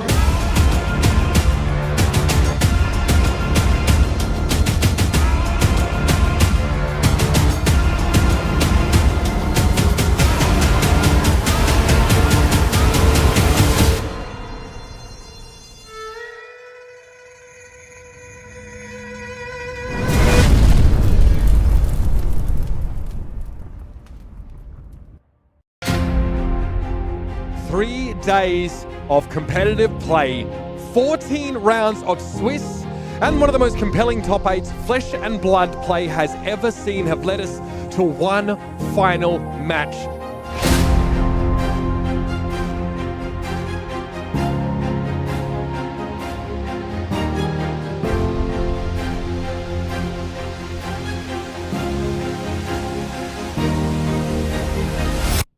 There's a spilled blood in Maximilian Klein's hand. Are you kidding me? You would have to find exactly Sigil of Solace. It's the only out at this point. What a call out. Sigil of Solace to keep him in the game. Here's the sink.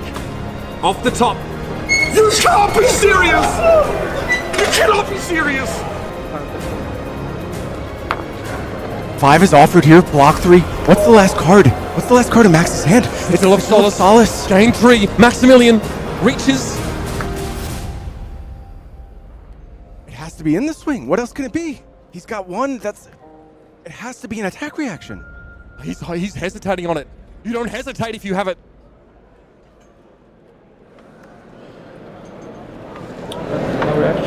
And he's alive in this game!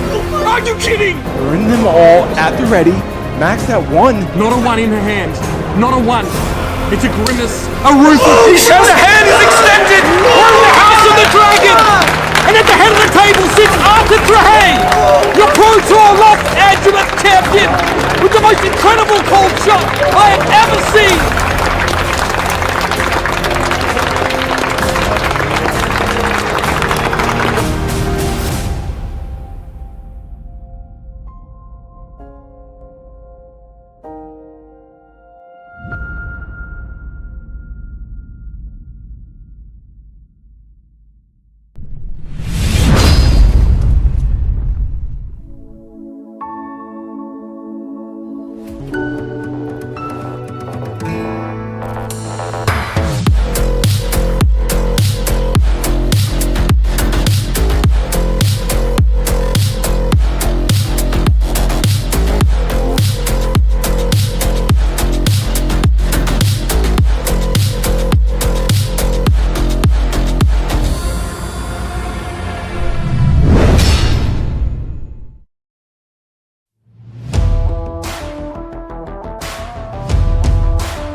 To preserve that which we hold dear, to defend the innocent, and a future in which all can live free.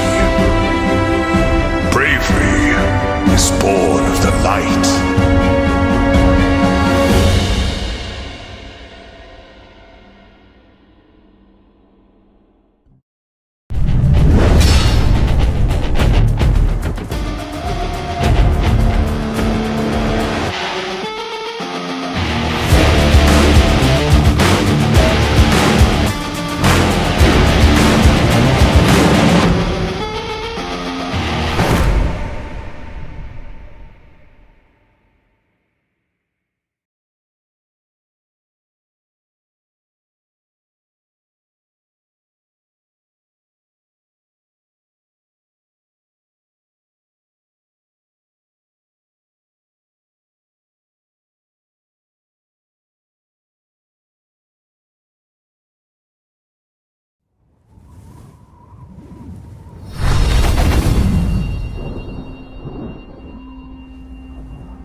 Welcome, traveler. You must be starving. Please, come inside. I think we can satisfy your appetite. Anything you like. Intimacy. Or perhaps ecstasy. Come a little closer. I won't bite. Tell me, what do you desire?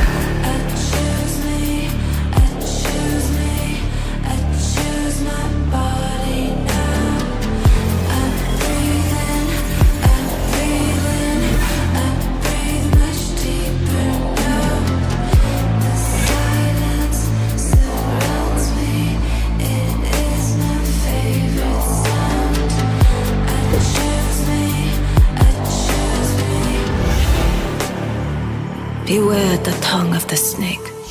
Her fangs shall soon furrow. Pleasure is but the shallow illusion. Walk the true path, and you shall see clear.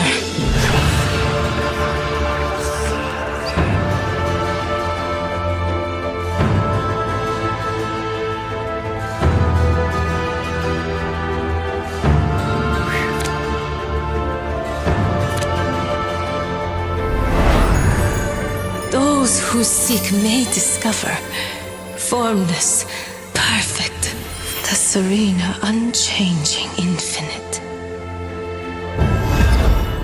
Eternally present.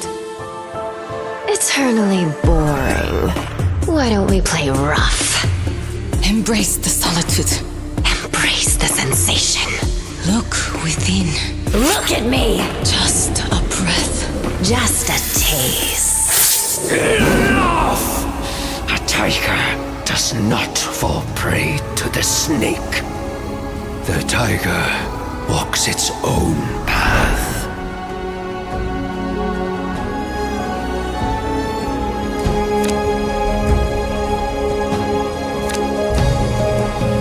Those who flow as life flows know they need no other force. The heavy is the root of the light. The unmoved, the source of all movement. The center is unbound and free. Walk the path, seek the truth.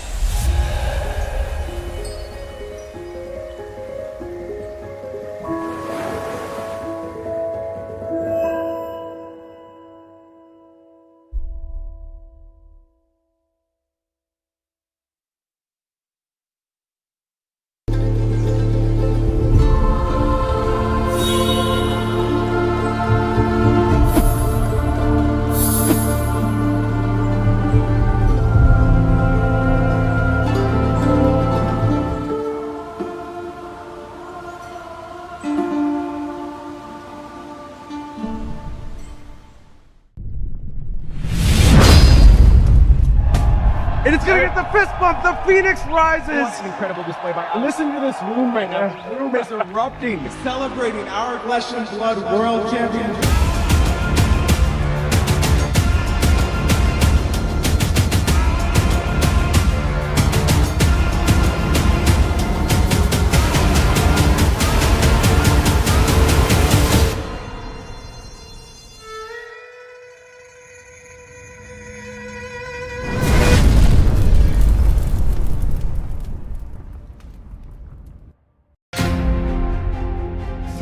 Days of competitive play, 14 rounds of Swiss, and one of the most compelling top 8 flesh and blood play has ever seen have led us to one final match.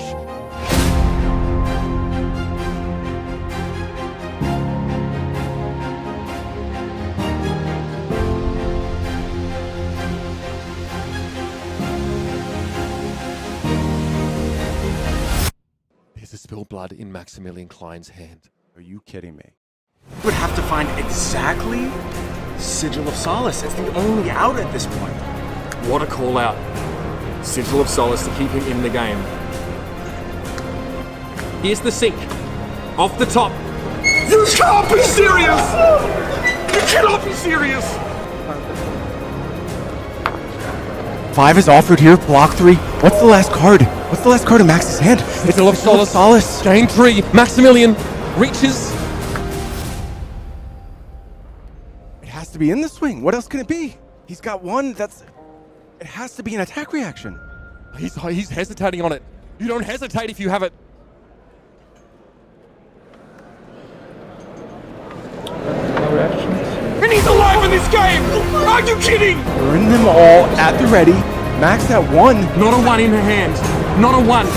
It's a grimace, a ruthless. The hand is extended! We're in the House of the Dragon! And at the head of the table sits Arthur Trahey, your Pro Tour Lost Angeles champion, with the most incredible cold shot I have ever seen!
To preserve that which we hold dear, to defend the innocent, and a future in which all can live free. Bravery is born of the light.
Welcome, traveler.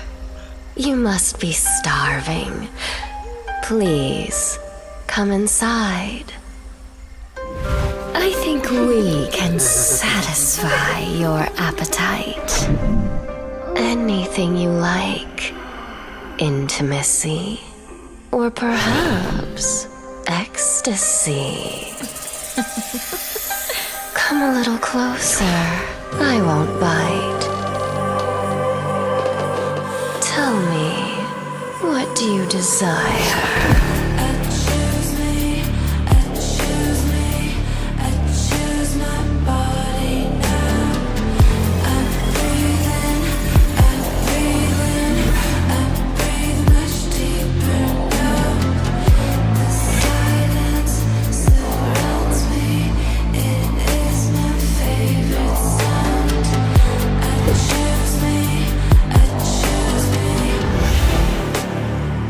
Beware the tongue of the snake.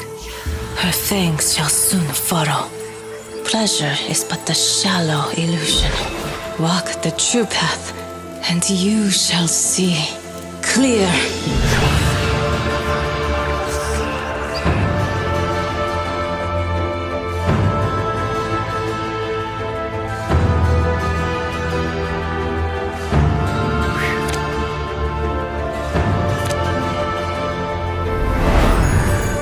Those who seek may discover formless, perfect, the serene, unchanging infinite. Eternally present. Eternally boring. Why don't we play rough? Embrace the solitude. Embrace the sensation. Look within. Look at me! Just a breath. Just a taste. Enough! A tiger does not fall prey to the snake. The tiger walks its own path.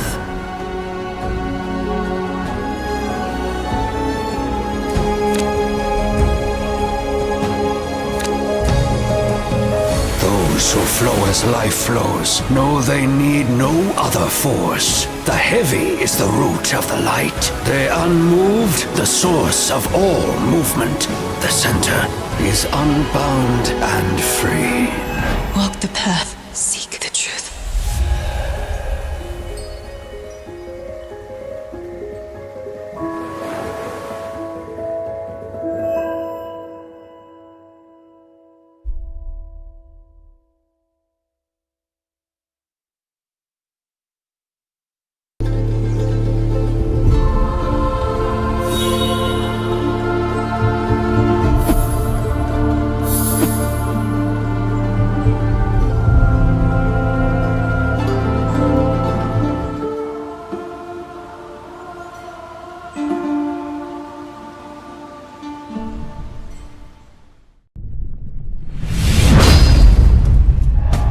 And it's gonna get the fist bump. The Phoenix rises. What an incredible display by. Listen to this room right now. The room is erupting, celebrating our Flesh and Blood World Championship.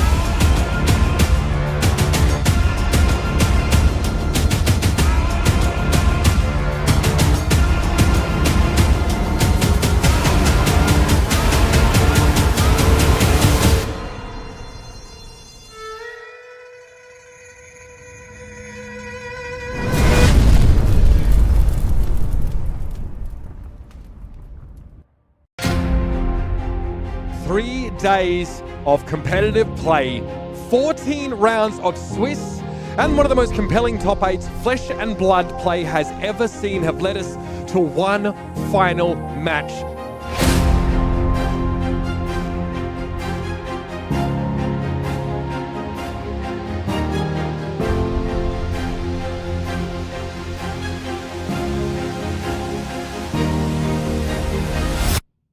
Spilled blood in Maximilian Klein's hand. Are you kidding me? You would have to find exactly Sigil of Solace. It's the only out at this point. What a call out. Sigil of Solace to keep him in the game. Here's the sink. Off the top. You can't be serious! You cannot be serious! 5 is offered here, block 3. What's the last card? What's the last card in Max's hand? It's Sigil of Solace. Game 3. Maximilian reaches. It has to be in the swing. What else can it be? He's got one that's... It has to be an attack reaction. He's hesitating on it. You don't hesitate if you have it.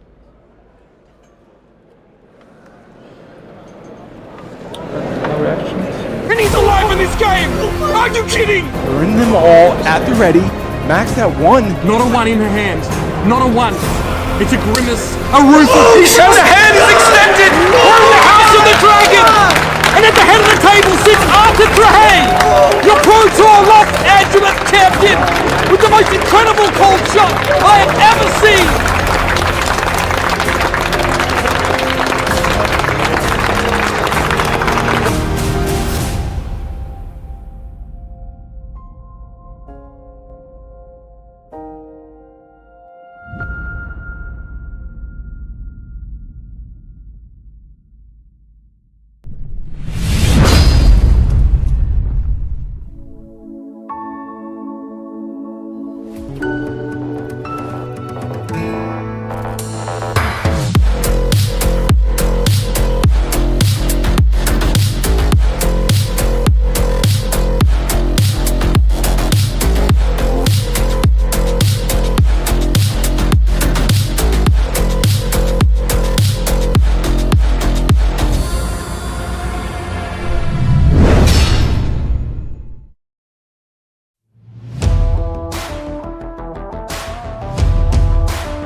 Welcome, traveler. You must be starving. Please, come inside. I think we can satisfy your appetite. Anything you like. Intimacy. Or perhaps ecstasy. Come a little closer. I won't bite. Tell me, what do you desire?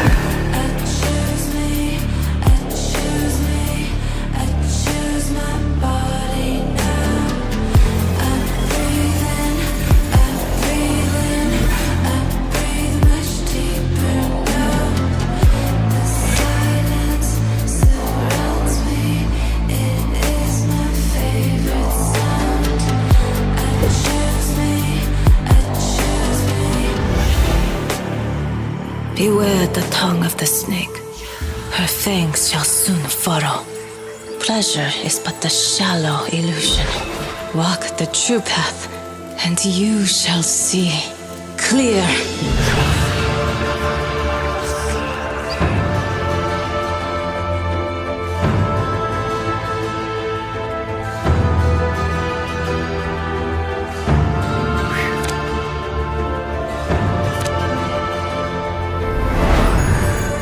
Those who seek may discover formless, perfect, the serene, unchanging infinite. Eternally present. Eternally boring. Why don't we play rough? Embrace the solitude. Embrace the sensation. Look within.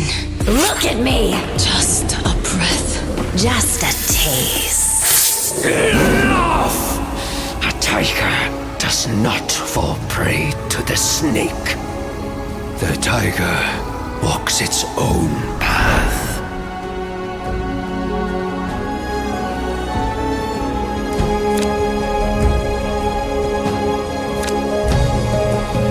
Those who flow as life flows know they need no other force. The heavy is the root of the light. The unmoved, the source of all movement. The center is unbound and free. Walk the path, seek the truth.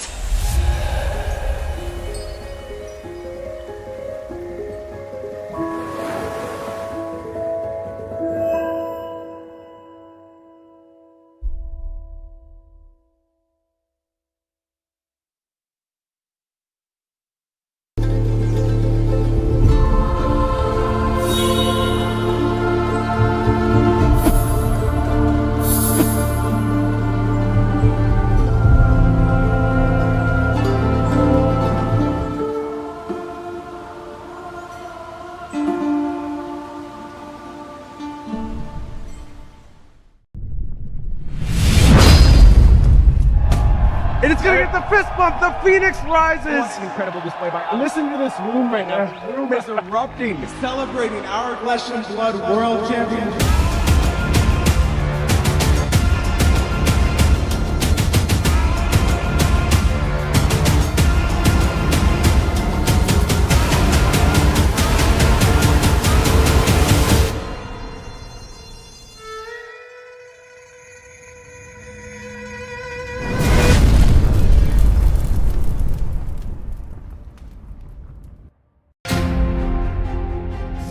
Days of competitive play, 14 rounds of Swiss, and one of the most compelling top 8 flesh and blood play has ever seen have led us to one final match.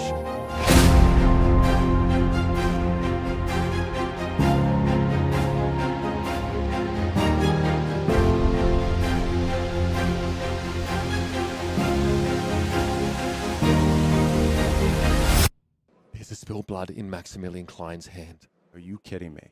You would have to find exactly Sigil of Solace. It's the only out at this point. What a call out.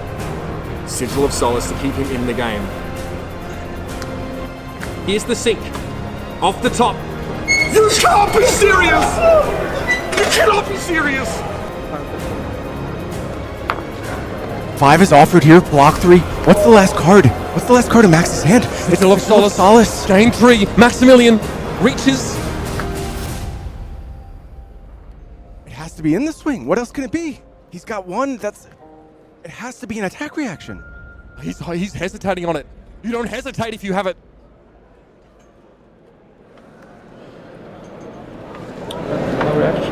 And he's alive in this game! Are you kidding? Burn them all at the ready. Max at 1.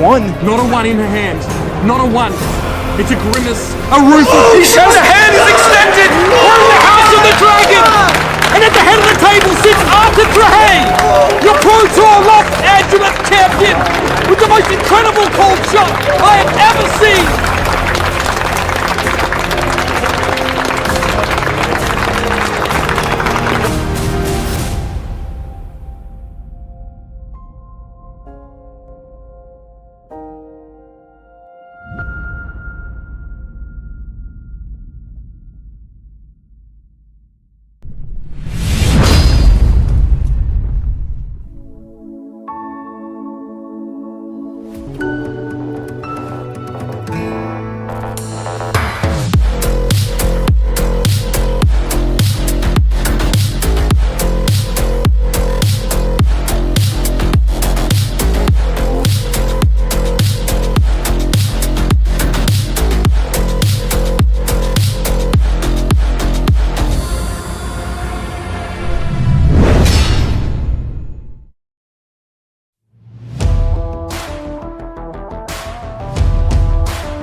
To preserve that which we hold dear, to defend the innocent, and a future in which all can live free.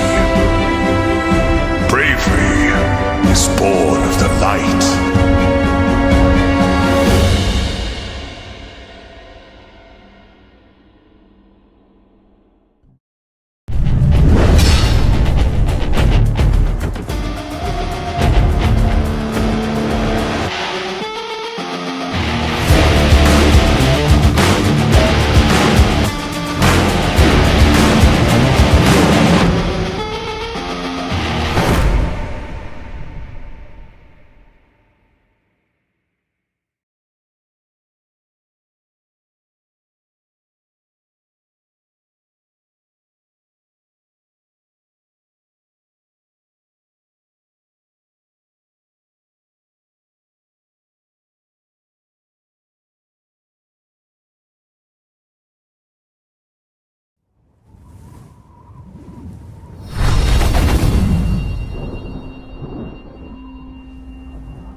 Welcome, traveler. You must be starving. Please, come inside. I think we can satisfy your appetite. Anything you like. Intimacy. Or perhaps ecstasy. Come a little closer. I won't bite. Tell me, what do you desire? Choose me.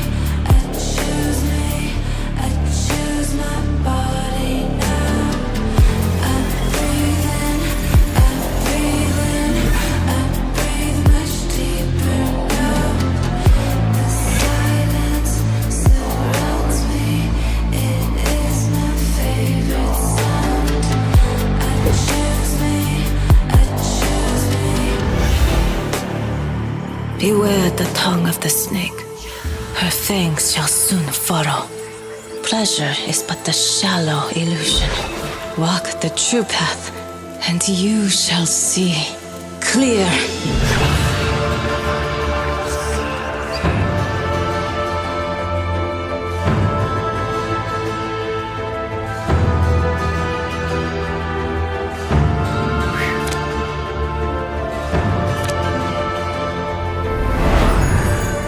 Those who seek may discover formless, perfect, the serene, unchanging infinite.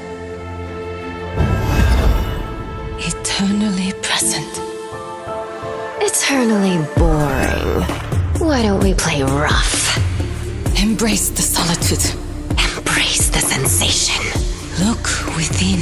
Look at me! Just a breath. Just a taste. Enough! A tiger does not fall prey to the snake. The tiger walks its own path.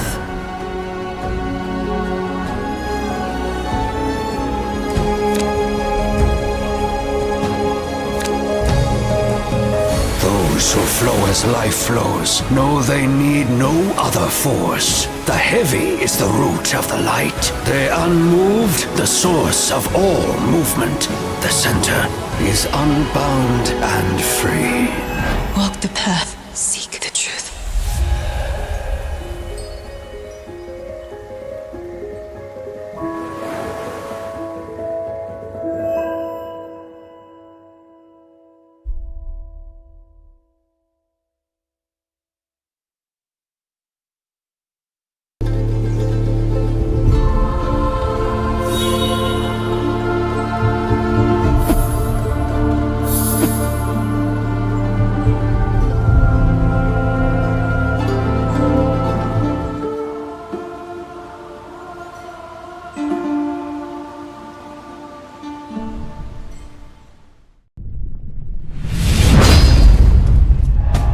And it's gonna get the fist bump. The Phoenix rises. What an incredible display by. Listen to this room right now. The room is erupting, celebrating our Flesh and Blood World Championship.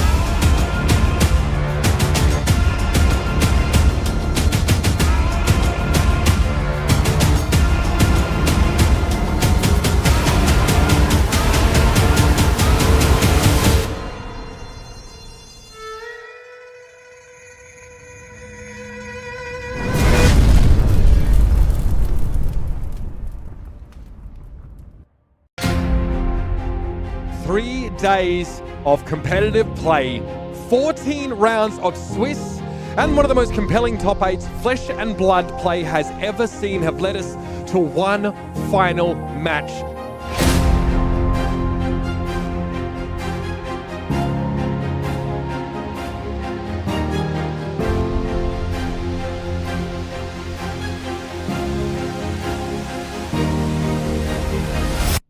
There's a spilled blood in Maximilian Klein's hand. Are you kidding me? You would have to find exactly Sigil of Solace. It's the only out at this point. What a call out. Sigil of Solace to keep him in the game. Here's the sink. Off the top. You can't be serious! You cannot be serious!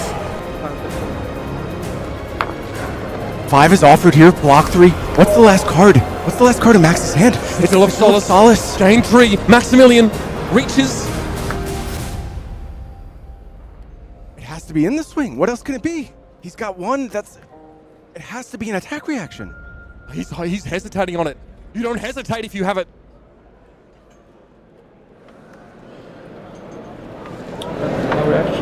And he's alive in this game! Are you kidding? Burn them all at the ready. Max at 1. Not a 1 in her hand. Not a 1. It's a grimace. A roof of fish. And the hand is extended! We're in the House of the Dragon! And at the head of the table sits Chu Heng, your Pro Tour Lost Angeles champion, with the most incredible cold shot I have ever seen!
defend the innocent and a future in which all can live free.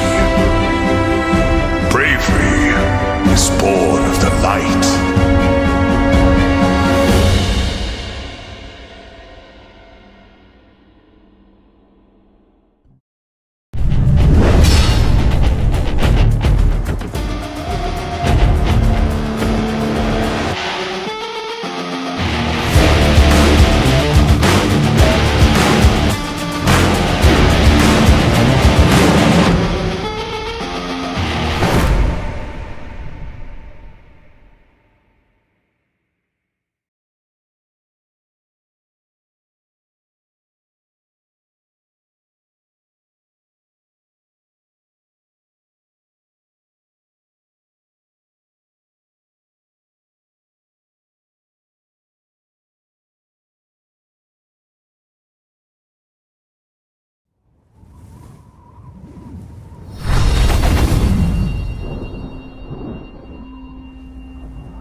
Welcome, traveler. You must be starving. Please, come inside. I think we can satisfy your appetite. Anything you like. Intimacy. Or perhaps ecstasy. Come a little closer. I won't bite. Tell me, what do you desire?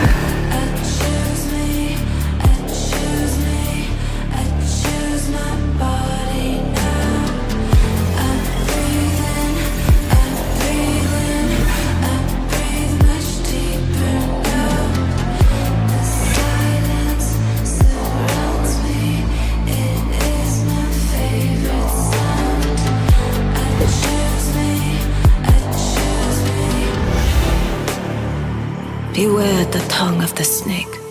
Her fangs shall soon furrow. Pleasure is but the shallow illusion.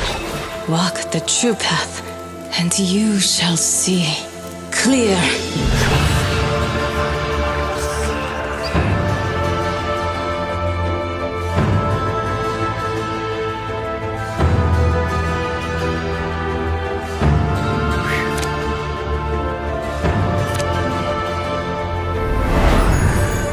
Those who seek may discover formless, perfect, the serene, unchanging infinite. Eternally present.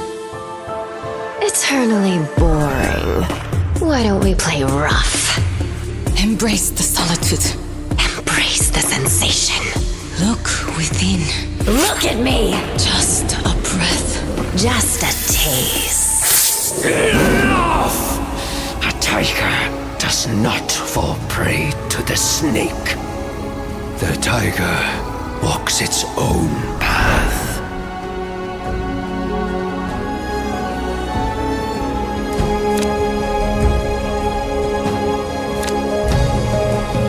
Those who flow as life flows know they need no other force. The heavy is the root of the light. The unmoved, the source of all movement. The center is unbound and free. Walk the path, seek the truth.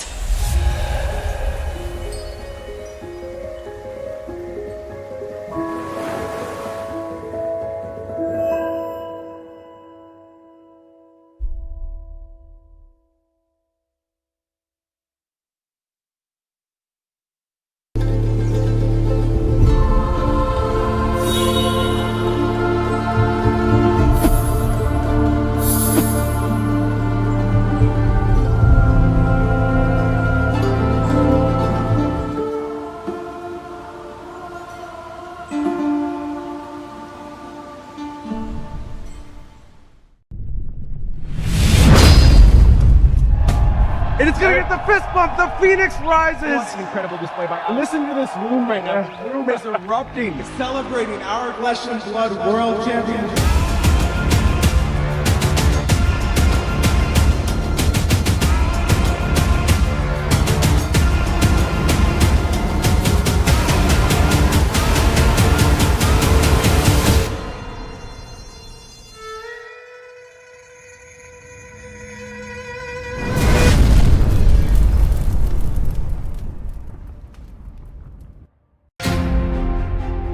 3 days of competitive play, 14 rounds of Swiss, and one of the most compelling top 8s flesh and blood play has ever seen have led us to one final match.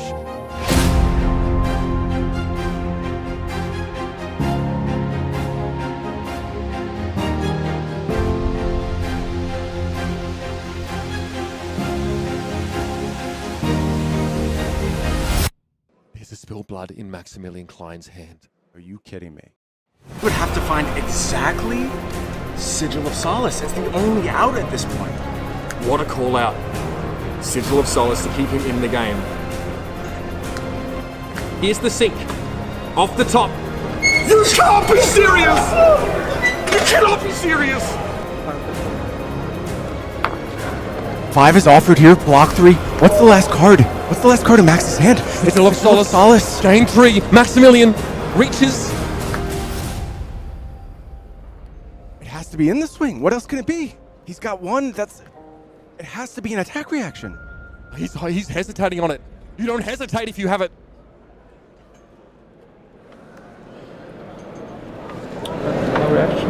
And he's alive in this game! Are you kidding? Burn them all at the ready. Max at 1. Not a 1 in her hand. Not a 1. It's a grimace. A roof of... The hand is extended! We're in the House of the Dragon! And at the head of the table sits Arthur Trahey! Your Pro Tour Lost Angeles champion! With the most incredible cold shot I have ever seen!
To preserve that which we hold dear, to defend the innocent, and a future in which all can live free. Bravery is born of the light.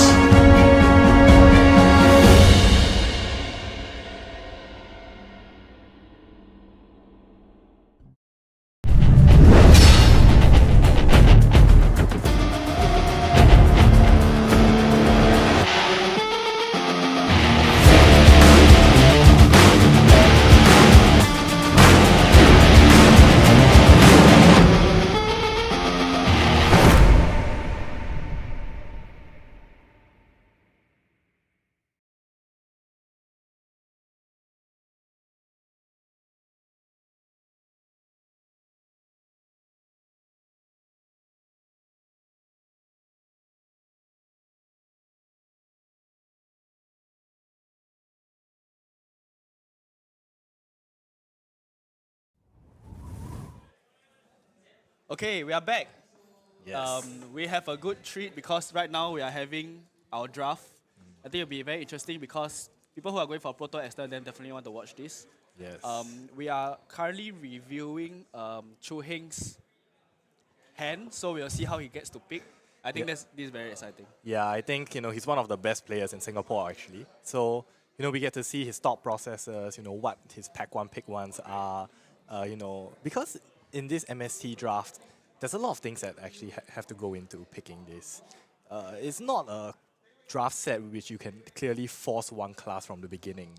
So I think this set really rewards staying open, rewards reading signals, and I think it's quite complex. Yeah, actually, I kind of love this draft the most. Firstly, because thematically, I really love like the Mistveil set. Okay, but yeah. It's because of the Mystic generic card. Okay, there's the pool of generic cards and Mystic cards, which are your spillover, tidal wave, all this kind of thing. Which I feel like is a very good like balance of like pushing power and delivering more than just like what your class can deliver. So it's like, because the cards are so expensive and you're a blue heavy kind of like deck, I think it's very like sensible to keep all these like 1-for-2s. I mean, those droplets, tidal waves to really push very strong damage. Yeah. And with the addition of Battlefront Bastion and Blanche, I think they are amazing generics. Yeah, the generics also really melt quite well with the rest of the set, right? Because this set really like focuses on transcending, playing the blue cards, and the Mystic generics do work off playing blue cards or transcending. Yeah. So it's always you can play like a droplet or a tidal wave for like very low. Then after that, your opponent thinks like, oh, you have 2 cards in hand. That's definitely either a path well traveled or like another big transcend. Okay, that looks like they're starting the draft. All right, so okay, this is exciting. It's gonna be fun. It's just like opening packs. All right, Chu Heng. Oh, okay. yeah. Interestingly, let's just see what he gets for. Okay, they're counting the cards first. Oh, he he got got announced there. Maybe it's a sign or something. Yeah, I think he's gonna force it now. Yeah, so they are counting the cards. So what's your experience with the draft? In general, for your armories and whatnot recently? Oh, I think it's like the closest set that is resembles MST is really Uprising Draft because of the Illusionist and Ninja dynamic, in which you can kind of like just go for the attack heavy Ninja or the board control Illusionist. But I think the Assassin and the Assassin really throws in something quite different into this set. Okay, so Emissary Attacks is quite a big card because technically it's a 2-for-6. But if you sing a card, it's a 2-for-6, but it doesn't really block very well. Yeah, so I think Chu Heng is trying to see, if he's trying to stay open, he's trying to look at the generics first. Yep. So Emissary. And I've learned from some like watching some draft picks that like picking equipment is also very good to stay open because later late game you won't really have a lot of equipment, and then that will be a problem as well. Yep. I can say that for this set, equipment is really king. Yeah. Like, it's really important. Especially for Enigma, because you really block those breakpoints to protect your ward. And for like Nu and all, you want to block out the blue daggers with those equipment. Yeah, definitely. And oops, we missed that. But anyway, speaking of equipment, I think because of Waves of Aquamarine, which gives a +1, it really allows you to like have the agency where if your opponent shows you the waves, you can really block very important breakpoints with the +1 using your equipment. Oh, looks like he did take the Emissary. All right. Oh, okay. So, yep, that's always a good card to pick. 1/3 of an E-Strike. Yes. Okay, so we'll see the second pick. All right. It's too early to start looking at signals, right? Because it's still like pack 2. Yeah. I mean, they could be taking the rares, and if you take the rares, you don't really pass on any signals. Yeah. Okay, looks like we've got the Gravekeeping. It's a good blue. Okay, so he's trying to see which raids are quite relevant for him to pick first. Yep, there is. There is the headpiece for Zen that allows you to recycle strong combos. Maybe he's hoping it will wheel. So it also I think hoping to let go of something letting go of something in hopes of letting it wheel is also quite a telltale sign of what the rest of the players are actually picking, right? I think. Yep, yeah. You can see whether a card will get picked up along the way. In this case, this pack seems alright. Oh, okay, so he's committing 1 card so far, which I think Desires of Flesh is quite a good card. After all, it's attack action, so it's actually very good to. It's a safe pick, I would say. If you really want to pick it out, it's a good card to go with. Yep. But I mean, he can still stay open. It's not really like anything at this point. Yeah. Alright, so let's see the third pack. There's the Keiko, red Nimble Strike. Okay. Alright. Okay, important blue assassin cards. Yep, Impulsive Desires if he chooses to go down the new route. Whoa, they are passing down both strikes and Nimble Strike is not bad. Nimble Strike red is good. He The has to worst is a find- 1 for 4 at worst. But Yeah. it blocks for 2, so it's something to consider. Or Passover is amazing for Nu. So Chu Heng has to think whether he wants to pick this first. Yeah, it's a premium transcend card for him. Yeah. So we've seen strikes and the mask. getting passed down. Whoever's getting that is really like eating good, as they say. Okay, Yep. so he's picked his first Mystic instant. I think the problem I had in my experience for draft, especially when I was drafting for the first time, is that as it goes later, some people are not picking the Mystic instance. Or rather, Yes. you are drying up of Mystic instance because it's such a core mechanic of all the heroes. Yep. And it's one per pack, yeah. You just run out of transcend cards. You like 0 transcend deck. Yeah, especially like for decks that really want more, which is like Enigma.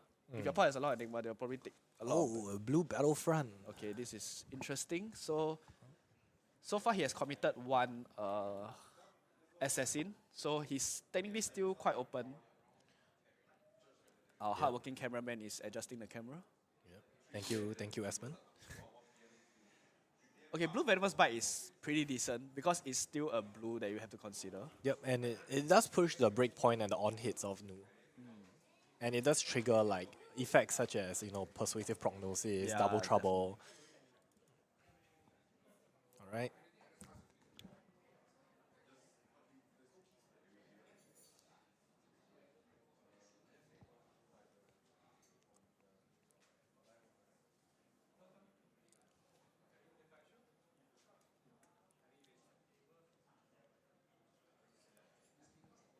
Oh, we see a Mystic coming up for the next. So maybe he'll pick. Oh, okay. So he took a Waxing Spectre, I believe. Oh, there's 2 masks in so far. Interesting. Okay. There's 2 masks in circulation. Oh, is that a Passover? I think that's a Passover, right?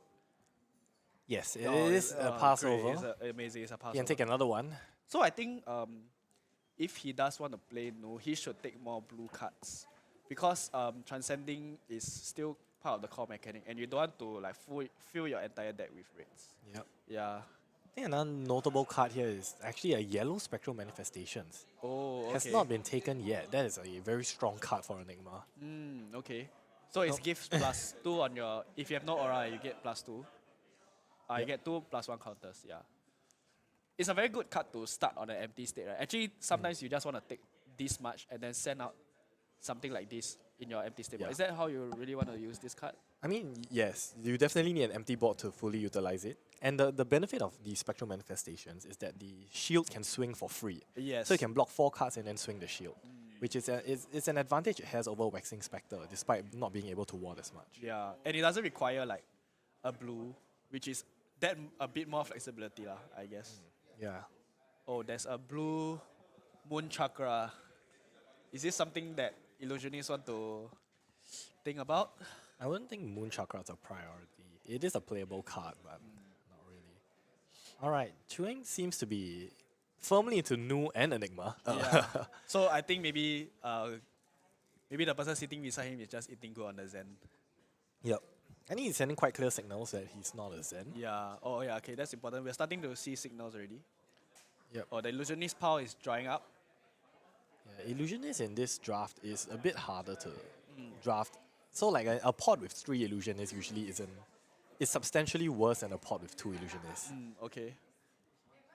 I mean, because you don't really run your generics that much compared to like other classes who can fully utilize it, like Zen. Sometimes Zen can go for a very full turn and then they can send like, I don't know, like, they can even send a droplet or something for 4 if they play a blue card. Yeah, and then if they transcend, you just go higher. Yep. And he looks like he picks the blue Desires of Flesh. Oh, okay, interesting. So he's not picking, he's really like in between, so he still has that choice when pack 2 comes about. Yep. I would say he does have 2 really strong Enigma cards and a bunch of core Nu cards. Oh, yeah. Oh, and there's a blue Venomous Bite Wheeling. Okay. Sigil of Solitude and the Skywalker Keiko. People call this the donut, right? Yeah, the 0 for 4. It's just a sink below you put on the board. Oh, he's choosing the donut. Actually, and Right. I think maybe I don't really draft. I don't really like to draft Enigma because I'm not very like. I'm not really a great illusionist player. But what does the donut actually do for you in draft? So it really is just a 0 for 4. You attack with all your wards. Okay. And then you end your chain with the 0 for 4. I see. And it helps protect the rest of your board. Okay. Yeah, you usually want to kill it, and usually the text on it doesn't really apply. Oh, okay. So I mean, you are letting it go first, right? Yeah, you're Also, ju- it's really just a protect your board kind of situation. Yeah, it's a sink below that your opponent can see. Okay. Okay. Interesting. Yeah. Yeah, and I guess if your board really is empty, it can swing for 4, technically.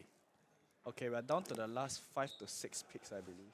Yeah, I think Chu Heng's really doing the strategy where he wants to see what happens in pick 2 and pack 2 and what he gets from the other direction of cards being passed. So actually, it's anyone's game now, right? We don't really know who is picking what. Oh, that was fast. So Well- I believe it's a mistake. Yeah, it's just a Mystic generic. Yeah, which is still good because you'll play out a lot of blues as Enigma. Yep. I mean, you'll play more Transcend, so that card definitely will be relevant down the line. Yeah, it's especially relevant into the Enigma mirror. Because you want to be able to present enough damage to pop the other wards. Ah, yes, definitely. Oh, I believe this is a premium, right? Haunting Spectre. It's pretty good, it's pretty good. Yeah, the problem with Haunting Spectre is that it does not have go again. And it's not an instant. So once you play it on your turn ends. Okay. But it's strong because when it leaves and it's the last one to leave, you create a Spectral Shield with a +1 counter. Oh, okay. Even if it's not the last one to leave, you still get a Spectral Shield. So that's Yeah. really good. Here you got Tide Chakra, yep, probably that. 2 Zen cards passed down. Yeah, I think the person to his left is really getting a lot of Zen cards. That means a lot of people don't. Oh, okay. He has to pick something that he doesn't want his opponent to take. And this I is- think, yeah. I would say that if I see this in my draft pot, I'll be so scared. Yeah. Because there's nothing worse than a 1 Zen draft Yeah, pot. definitely. And look, it's a Flex Clause, it's the last card. Okay, okay. So, passing down Companion of the Claw is much better than passing down the Blessing because Companion of the Claw still is a 2 and it's a very expensive blue card. Blessing of Key still allows your opponent to block 3, which I think is better to pass that to your downstream opponent, who is probably a ninja, I guess. Yeah. Okay, this is... So now he's just sorting to see what... he's actually having quite a bit of Illusionist cards, actually. Yep. Wow, okay. The issue with his Illusionist cards is that they're all yellow. Like, the strong ones are all yellow. So he needs to start drafting some blue cards to let them go, right? He needs blue, he needs the reds. Oh, yeah, okay. Like, a yellow Waxing Spectre is decent, but it's really not what the premium pick you want to be picking. So far, he only has one card that requires a blue card, right? Spectral Manifestations does not. No, it does not. Yeah, You only okay. need a yellow. Yeah, I think he needs to start thinking about the blues as well. Like, he's open to getting drafting more blues, but he's still trying to see whether he wants to go for Nu or Zen at this point. I mean, sorry, Nu or Enigma. Yeah, this is really tough. He actually has quite an even split between the two classes. Yeah. Notably, his new PAL doesn't have a lot of power cards. in Yeah, it. he has a lot of blues though. So Yeah. we'll see what comes from his packs. Yep, I think really depends. I think on this is quite interesting to see now. Oh, I thought he got He got another another- Majestic. Okay, they're counting the cards now. Another Zen adult. I'm hoping to hear some from the other side. So at least someone opens a Marvel or something. That'll be quite interesting. Yep. At the end of the day, draft is just opening packs. lah. Yeah. But I think it's a very fun format. Usually I don't really enjoy draft as much because I'm not too keen on reading the rooms and things like that. But I think MST really changed my mind on that. Yeah. Okay. A Keiko, red waxing. Oh, that might okay. pivot him into the Enigma. Okay. Oh, That no, one- there's a and spectral. another Okay. spectral. Yep, that was kind of straightforward. But I think maybe if the yellow spectral manifestations come, there's no if it wheels back, it wheels back. Is that something Yeah. you still want? Yes. Even if it's still a yellow? A yellow spectral manifestations is good.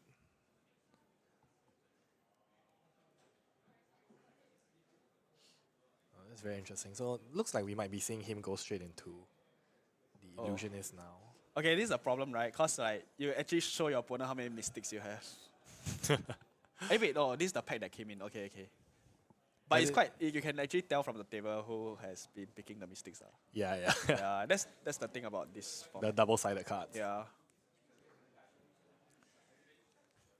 Alright, we'll see how Chu Heng is able to build a Enigma deck from pack 2. But I think he's really giving quite a clear signal at this point because what he picked was a common, I believe. So actually, oh my gosh, this is a very beautiful assassin POW. Oh, there's even Key Unleash Blue, which is actually very, very decent. Yes, there's a red double trouble. it's a double this trouble. is a very amazing assassin pack. Oh no. How are the Illusionist cards actually? Okay, the Illusionist cards here aren't great, but what is good is the Battlefront Bastion. Oh, okay. The Bastion is super important in protecting your ward. Yeah. And it's a blue, which is even better. Yeah, unfortunately, he will have to pass this down. It's amazing. He has the legs. Oh my gosh, okay. Yeah. But if I'm the no, I'll definitely have to take the legs first because equipment is so important.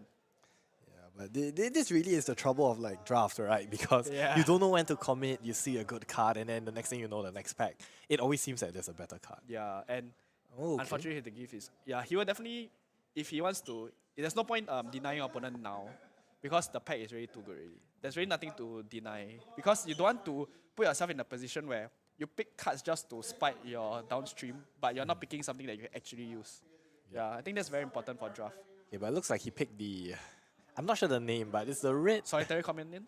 Yeah, Solitary Companion. Okay, that's the one that if you pitch, you get one. You pitch a blue, you get one more red or something. No, if you play it and it's alone, you get a Spectral Shield. Okay. Wow, it's amazing. It's a 0 for 4. Another emissary. An emissary of Tides, okay. That's good. Red Haze Shelter is debatable. Some people like it. But would you, as Enigma, want to pick more blue, more heavy blocks because you still want to protect your... Yes, that's the problem hero. with Haze Shelter. Okay. Haze Shelter works really well with Waning Vengeance, which is the wolf. Yeah, we see a blue one there. That's Waxing Spectre. Oh, Waxing Spectre, okay. Yeah, you want the 1 cost to pair with these 2 costs. Oh my gosh, 2 Emissary of Tides. But the emissaries I don't know are how good. I feel about it. Because personally, what I don't like about it is because it's a 2 block, especially if you want to keep board state for Enigma, especially. That's true. Yeah. It is just a flexible card. Yeah, it's actually it's just a... I mean, you can't go wrong with just a 0 for 4. It's still a wounding blow, except for the blocks. It's not relevant. And you are able to convert your hand a bit better. Yeah. Oh, he has the Heirloom of Rabbit Hide, Choose Retold. Oh wow, this is. I think picking Choose Retold is somewhat better because I think Heirloom is more likely to wheel. But I can't see the rest of the Illusionist cards. Oh, okay. Oh, he has to start picking some blues, right? I'm not sure how many blues he has. I wasn't keeping track. But I think he needs to think about the blues now. Yeah. I mean, for the blues, there are always the Mystic generics, but those are in demand. Choose Retold actually something you want to pick It is very good. quickly. But I think it is a card that can wheel, especially if it's in the pack with the Heirloom, right? Okay, so one yeah. of these might come back. Okay. You're right about this because like you still want to hope that something comes out when it wheels back, right? So it's either the Choose Retold or Heirloom will come back. Yeah, assuming there's only one other Enigma in the pot. Yeah. Okay, he has Aqua Labs. Aqua Labs, yes. Okay, Deep Blue Sea is actually pretty decent, but I think it will definitely wheel. So I wouldn't pick it straight away. Yeah, if you want to play Enigma, what's really important is actually the equipment. Because being able to block break points to protect your ward is one of the top priorities. It allows you to block the attacks without committing a card. Okay. Yeah, that's very important. Sometimes you want to save the cards to like pay to attack with the wards and to like end off with something. Yeah, and the equipment is a just nice kind of block with like for a blue, you can block out using your equipment with the 1 cost, and then you play out like a Waxing Spectre for 2 during your opponent's turn. It's the same for Haze Shelter lah. So it's like a blue for what, 5? Yep. Okay, what's he got here? Another donut. Oh, is that a red Venomous Bite? Oh wow. My gosh. The new packs are crazy. Okay. You know, there's also the potential that someone might have interpreted Chu Heng's first pack, and you know he took a lot of new cards. So maybe people just like didn't play new as well. But this is like a red Venomous Bite this late into the pack is this pick 5 or 6 or something. How many cards are left? There are 8 cards left. So that means this pick 5. Yeah, and a red Venomous Bite. Yeah. Hey, they are passing on. Oh, that means the no. It might be a very like very little news in this pot. Yeah. And we're not really seeing a lot of ninja cards, right? Yeah, you see, like there's not a lot of ninja cards. So I think there are a lot of ninjas to his left. Yep. And down here, Kekoi, Yep, yeah. the Kekoi is good. Yeah, Kekoi is great. Extra etchings will definitely be eventually wheeled, hopefully. Yeah. Although the yellow one is kind of the worst one. Oh, because it's not here, not there, and it doesn't pitch as a blue, so that's the thing. Okay, yeah. The red one you can like, it's kind of a combat trick for the mirror and to close out games. The blue is a good blue block 3. The yellow is it's alright. So far, how do you feel about like looking at Chu Heng's and do you like learn anything new? I think it's quite interesting the way he really tried to read the signals from the first pack. And that actually put him into a decently good class, right? I mean, Nu looks really good, but Enigma seems to be quite open as well. Just not Zen, so... Yeah, Zen is really dry up really quickly. But from what we saw just now, there were like so much good equipments. There were 2 masks of the Whiskers and there was 1 Strides. I think we might see someone who picked both actually. Then that person will hard commit Zen. Yeah, in fact, those equipments might have trapped a few people into Zen. But it's quite unfortunate, right? Because like you are sort of like narrowing down your scope straight away from pack 1, which is quite dangerous. Yeah. Considering that you don't know what's left in the next 2 packs. But then equipment is really too important already. So it's really like depending on how you want to choose your game plan, I guess. Yep. Yeah. And the recent one, Chu Heng took the Waning Vengeance blue. This one is a bit of it's an alright pick. It's a bit difficult to play because it really is just a ward 1 and make a shield. What's important about this one is that you can transcend off it and you can play it with Haze Shelter. And the Undertow Stilettos are still here. Oh, wow. I am so no. happy if I pick Double Trouble and this wheeled back to me. Yeah, freaking happy out there, baby. There's only 1 Nu in this pot, Yeah, probably. I think that Nu is eating good. But I think downstream, for those people down here, if they are not picking Nu, they eventually, if they have nothing to pick, they should pick the Stilettos already. And he has... Oh, wow. Illusionist is quite clear, actually. It seems to be a 2... I think it's a 3 Zen pot. It's more than 3. Oh, I do feel it's more than 3. Oh, shit. Okay. It could be 4-2-2. So Vengeful Apparition is also like an amazing pick because... the Heirloom back, yeah. Okay. But he's not picking it. Okay. Okay. I guess maybe we might be overvaluing Heirloom a bit too much. Yeah. I mean, going down to 1 is something that is quite hard to trigger. Yeah. I would say. It but is. I think it's easier for Enigma by a bit because she can technically control based on the wards that she has, right? Yep, yeah. So I think it's not bad. Oh, it's okay. It is a new card. I mean, expected. Alright. Okay, let's review. Okay. Wow, I'll be so happy to be a Nu in this pot. Yep. Can you imagine if I don't see any equipment, I'll be like, I think maybe Nu is the right way to go. And then I'm rewarded with this second one. Yes. Sometimes I think that's like crazy. Sometimes I think like draft is really a bit of like luck in that sense because it depends on what packs all of us open first, right? Yep. Yeah. Definitely that way. It's always game changing when you open the pack and like there's a strong Majestic in it. You just pick it, you know. Then everyone, like if you open pack 1 day, you see a manifestation of Miraga and then you're like, okay, I don't really have to think at this point. Yeah, just force Enigma, you know. Okay, he has a decent amount of strong rates. So he has, the reason why he didn't pick Heirloom is maybe he already has he already has the Keiko, alright, yeah, I see. But is that his only equipment? Do we know that? I think it might be. Okay, so we also know that he has already picked 2 to 3 Mystic instants already. Yeah, he has 2 Passover. 1 or 2 Passovers? And I remember he picked 1 just now. One more. No, it's 1 Passover, 1 Droplet. Oh, okay. Yeah. The drop in the ocean, is it? Yeah, drop in the ocean. I see. Oh, that's the perfect one for Enigma, right? That's the best one for Enigma. Yeah. Alright, Chu Heng, let's see if you get a bubble. Oh, nope. Okay, they're counting cards again. But for Enigma, usually you want 3 to 4 Transcend cards, so I think he might be looking for 1 or 2 he might start to gather more Mystic cards. But we aren't sure how many blues he has because, I mean, you definitely need to be a bit more blue heavy, right, at this point. For Enigma lah. I think he does need a bit more Rids as well, actually. Okay. Oh, another emissary. Okay. Oh, okay, got a Rid. Oh, Red Spectral Administration is actually a premium. Wave. Oh, wow. I will eat damn good if I was a Nu. Alright, Spectral Manifestation's pretty good. Red is actually amazing, right? Yep, it is. It is very good. It's one of the premium cards in this set. Yeah, okay. Oh man, the Arousing Wave. We will actually see a Nu with full equipment suite. It's almost as good as a Blitz deck at this point. Like, come on. Well, maybe someone is like pivoting into Nu on like pack 2, you know. Yeah, maybe. Oh, that's quite crazy. Did we see a snake hide? No, I don't think we did. Okay. But if that, then That would be a bit ridiculous. That's just a Blitzzack, alright. Could be better than a Blitzzack because you can run like 3 like Fang Strikes. Yeah. Okay, I think Chu Heng still... I think he might want to start taking more Mystic Instants at this point already because he has about 2 to 3. I sincerely hope he gets Homage because I think that's one of the better ones for Enigma, right? Yeah, Homage is good for every hero. Homage and Rising Sun Setting Moon. Oh, is that a red Rexing? That's a red Untamed. Wow, that's very good. Or is it a race. Phalanx Claws? Yeah. Okay, so he's thinking. Yeah, I think it's just definitely drop in the ocean. Yeah, drop in the ocean is great.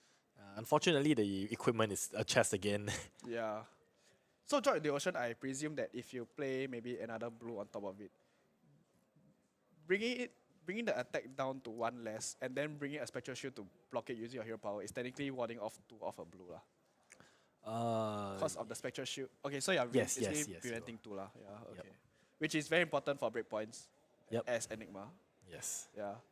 You don't want to be caught off guard with like waves of Aquamarine and then you're like, oh, I have to blow up another ward for this. Yeah, and it's good because when you transcend, you can use it on like a Tiger to make it 0. Oh, you can use this plus 1 Skywalker Keiko to cancel the Weapon of Zen. You can use this on the new dagger. So it really is good. But yes, new dagger, definitely. Yeah. You just have to draw it with a blue. Oh, I was about to say, Pathwell Travel is probably something you don't want to pick if you are not going white because you have to force to give your opponent the attack go again if you want to transcend within the same turn. Yep, it's not really for Enigma. And but he's taking it anyway. All right. I mean, a transcend card is a transcend card, and I think the pack is not good. Yeah, I mean, it's also important that to know that he can actually target the previous attack in the chain link, so and not actually give it gold. Yeah. Yeah, I think this set really taught a lot of players about resolution steps and Yeah. targeting windows. So I was in Japan, right? I think a lot of people like were not very sure about how instants work in Flesh and Blood. So it was quite a good experience actually when a lot of players, especially I've seen a lot of quite a few Magic like very popular Japanese Magic players were playing in the top tables of Calling Tokyo. Yeah. Oh, okay. Nice. Because Really? there were some pictures floating around. Then I was like, hey, this guy. Some people told me, hey, this guy is a top Magic player. Like, oh. Nice. Wait, is that another Stilettos? Yep, it is another Stilettos. Gosh. Oh my god, that's Whoever missed them the first round, this is your second chance. Because the person who first picked it will definitely let it. Yeah. Okay, so here as Blue Astral Etchings is not bad. Yep. You were saying? But the one he picked, I think it's called Drop in the. No, it's Drop Blood. Oh, okay. It's the one that deals 4. Deals 2, then plus 2 if you play a blue card. Actually, I think it's not bad because, I mean, he's most likely hoping that Astral Etchings come back. Yeah, for sure. Yeah. This card's good, so because it's a 0. Yeah, it's a 0. I mean, at most it's a what's worse, 2 block or 2 attack. Okay, lor. Yeah, it's fine. And Mirror pushes breakpoint. That's quite important. Droplet. I didn't know that was the name. Okay, I see a Vengeful, another Vengeful, and a red Untamed. Okay. And a red Incantation. Yeah, Incantation, as well. okay. Wow. Wow. This is a very weird draft pot. Okay, wait. Are we seeing a lot of Enigmas? But cannot be because... Are we seeing a lot of pivots? Yeah, we're actually seeing a lot of pivots. We're not really sure. Yeah. Can't What's say going on? Actually, I'm quite curious to see how this pot will end up. Yeah.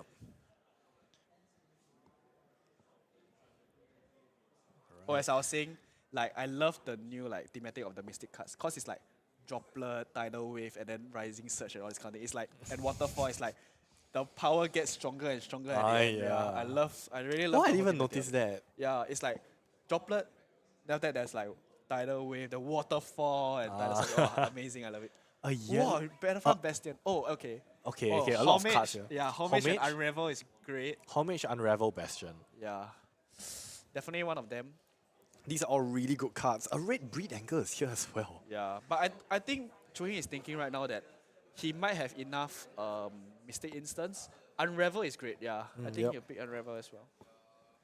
Yep, Unravel is definitely a good card. Especially, I think he has 4 Transcend cards. So he is able to draw a card, amazing. Yep. It's interesting that it's what, pick 4 or 5? 14 minus, how many cards is this? 8, pick 6, pick 5 lor. About Pick 5 and Unravel is there. Yeah. That must be a strong It's card. quite hard to use it actually, I feel. Because you still have to, maybe it's a late game card, but you still have to eventually have a chi to use. Oh, we didn't catch that. Okay, we didn't catch it, but I think I saw a Keiko. Oh, okay. I think he managed to pick one equipment, which is very, very, very important for Enigma. So far we know that he has a chess piece. And another. And what? And just other Keiko. Oh, okay. Didn't catch what it was. Did he get the Aqua Labs? No, I Alright, don't think he okay. got Aqua Labs. I think it's time to get more equipment because he really wants to prevent more. He wants to really prevent breakpoints that will really break all his wards. Yep. But if it's a new heavy pot, but if it's a Zen heavy pot, it's quite bad for him. It is, yeah, it is bad for. Okay, you can take the evasive lip. Yeah, it's the best card actually at this point. Yeah, and Yeah. it does help into the new matchup, given that Nu might be a bit of a problem in this pot. Have we seen any pick to pieces? I don't know if we missed any of that. I think we have. Oh, we have. we Okay. have seen Pick to pieces is very, very important here, especially if you are facing a lot of enigmas. Nu's gonna have a hard time. No matter how many palms or whatever you have, pick to pieces is something that you really have to respect. Yep. Definitely. Oh, there we see waterfall. Oh, second tenet is not bad as well. Yep, that's a good chain ender. Yeah, it's and a 3 it's- for 5. Yeah. It blocks 3 if I'm Blocks not wrong. 3, yeah, it's amazing. All the first and second tenets block for 3, which Yep. is very important. Okay, but the dangerous thing about taking all these cards as an Enigma is actually when you play into Nu and they banish this, they can play it and destroy your ward. Okay, so if you're against a Nu, you better be careful not to have most of your second tenets out, especially if you've got first tenet win and you give go again. Oh, that's gonna be very tough. Yep. So Blue Haunting Spectre and Sigil is pretty good. yeah. Okay, we really see the ninja things dry There's up. no really more quickly, ninja. yeah. I think. Okay. Okay, this is really quite interesting. Amazing. Okay, it's 2 of the. Okay, blue waxing spec.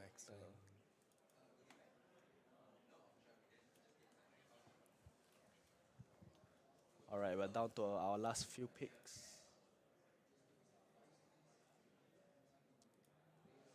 Yep. So his deck is Wow, shifting. interesting. But Shifting honestly, that card and in draft is not gonna serve you anything. Yep, the something Shifting Winds of the Mystic Beast. Yeah. Shifting Winds of the Mystic Beast. It's a blue block 3. Yeah, it's a blue block 3. It's really not great. Oh, he really has choice here. Okay. Yeah, we just take the blue. Yeah. Just take the blue 3. Oh yeah, it's true. The other side. And Oh, it's a Nimbulism. It's I think yellow. alright. Can't really tell. Yeah. It's alright. Alright, so any thoughts on his deck? Oh, I was about to ask you that, but let's see when he reviews. Because I really learned a lot, I guess. Because usually, like, I'm the kind of draft player that, I mean, I'm not very that good of a draft player, but I like to stay open until maybe I pick 4 or 5. Then from there, I think I learned quite a bit from him. Yeah, I think his deck was really interesting. I don't think it went the way he wanted it to. But I think he definitely managed to, make the best use of his cards. The cards that came in Pack 2, Pack 3. And I think importantly, a lot of people do get a bit tilted. If you're like, oh, I'm in between Nu and Enigma. Then I choose Enigma. Then next thing I know, I get all the good Nu cards. I think the really good players like Chu Heng, for example, he's really able to focus up and all right, too bad, right? If I'm committed to Enigma, I will build Enigma. But what do you think really caused him to pivot? Is it really the cards from Pack 2 were really the deciding, right? Because Pack 1 he had an equal spread, but more towards the illusionist side. And then Pack 2 he was like, okay, I'm trying to see whether I got really good cards to pick. And then it was only when the pack started moving where he saw all the equipment. So the first round we had the mask and the legs for Ninja. Yep. Then the second one we had the hands and the legs. So it's it's quite a conundrum, honestly. Yeah, so I think the main tipping point might have been the red spectral manifestations. Oh yes. Like from the Pack 2, right? Yeah, I think that really that one, pushed him into Enigma. And he had a yellow one coming down just now. Yeah, I think it was quite good. So, I mean, it's just, I guess that came one pack before the arousing wave and the double trouble. But at the end of the day, that's what it is, right? You're not playing with perfect information. But we'll definitely tune into this pot and then we'll see how the matches play out. And we can see, how these decks actually perform in practice. Okay, so we'll just cut to a short break while the players get ready so they have to register their cards to ensure that there's no cheating and things like that. So we'll come back after that when after they have submitted their decks and sleeved up their cards and are ready to play. Yep. So we'll see you all soon. Guys, see you guys.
To preserve that which we hold dear, to defend the innocent, and a future in which all can live free. Bravery is born of the light.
Welcome, traveler.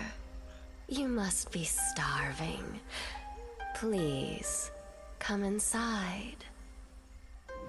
I think we can satisfy your appetite.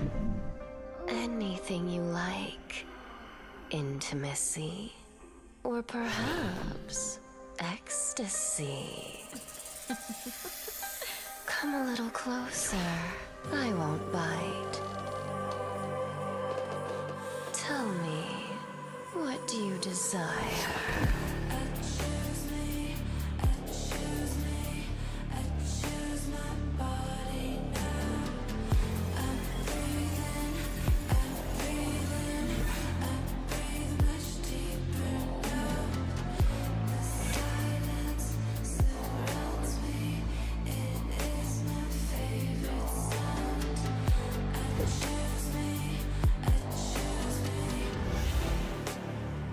Beware the tongue of the snake.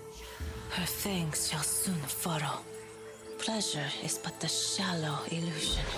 Walk the true path, and you shall see clear.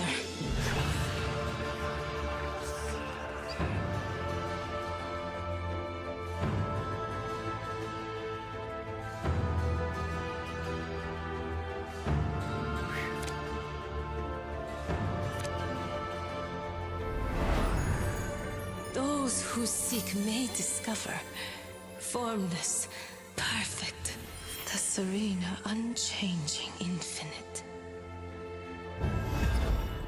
Eternally present. Eternally boring. Why don't we play rough? Embrace the solitude. Embrace the sensation. Look within. Look at me! Just a breath. Just a taste. Enough! A tiger does not fall prey to the snake. The tiger walks its own path.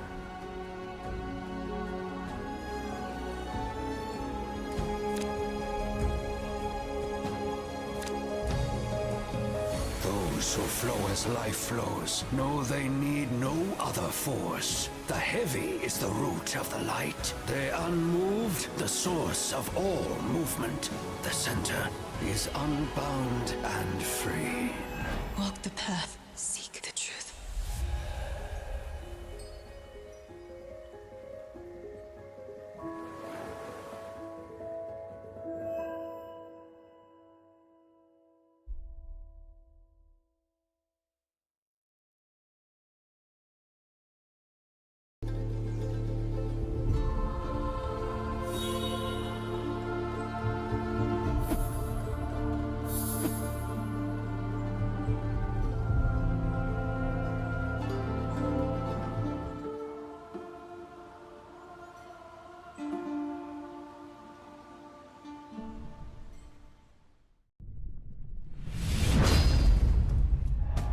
And it's gonna get the fist bump. The Phoenix rises. What an incredible display by. Listen to this room right now. The room is erupting, celebrating our Flesh and Blood World Championship.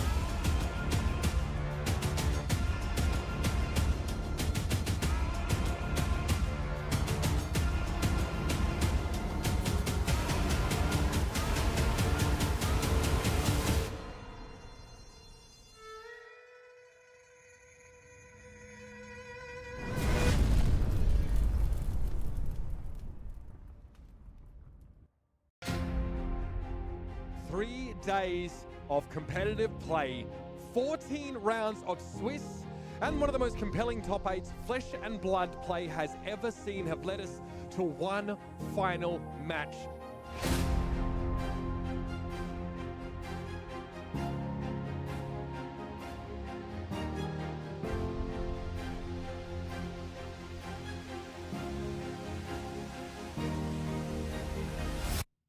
Spilled blood in Maximilian Klein's hand.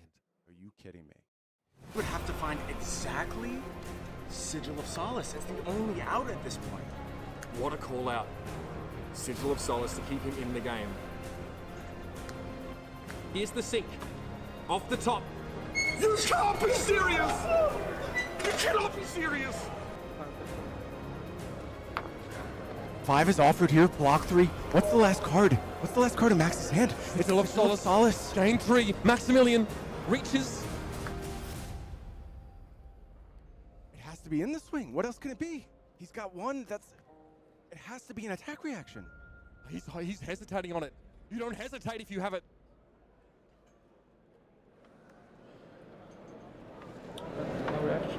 And he's alive in this game! Are you kidding? Burn them all at the ready. Max at 1. Not a 1 in her hand. Not a 1.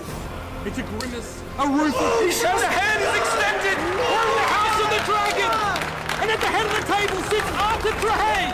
Your Pro Tour Lost Angeles champion! With the most incredible cold shot I have ever seen!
preserve that which we hold dear, to defend the innocent and a future in which all can live free. Bravery is born of the light.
Welcome, traveler. You must be starving. Please, come inside. I think we can satisfy your appetite. Anything you like. Intimacy. Or perhaps ecstasy. Come a little closer. I won't bite. Tell me, what do you desire?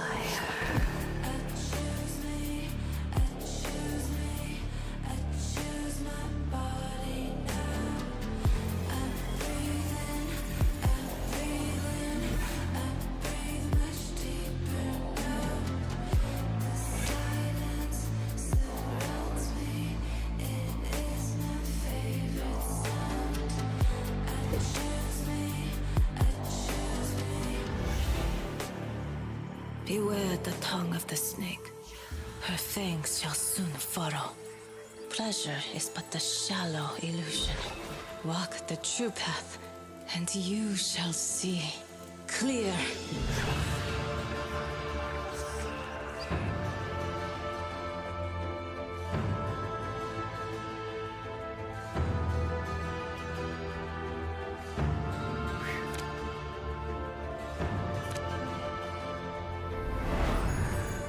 Those who seek may discover formless, perfect, the serene, unchanging infinite, eternally present.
Welcome, traveler.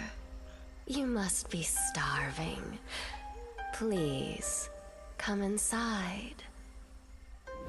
I think we can satisfy your appetite. Anything you like. Intimacy. Or perhaps ecstasy. Come a little closer. I won't bite. Tell me, what do you desire?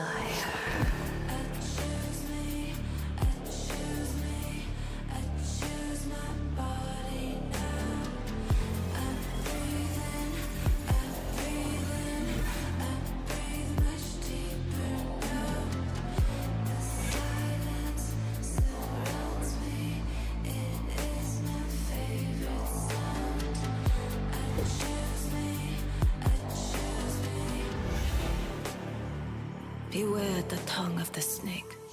Her fangs shall soon furrow. Pleasure is but the shallow illusion. Walk the true path, and you shall see clear.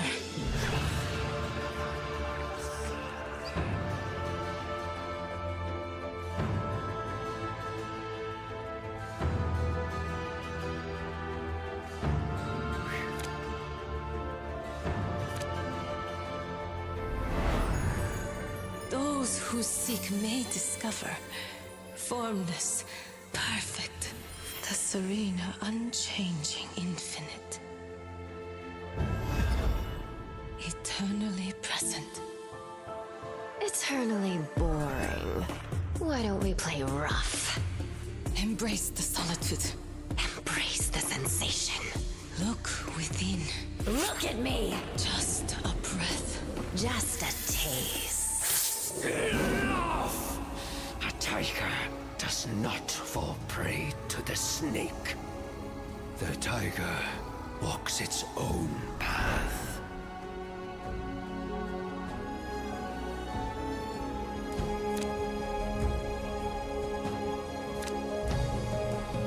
Those who flow as life flows know they need no other force. The heavy is the root of the light. The unmoved, the source of all movement. The center is unbound and free. Walk the path, seek the truth.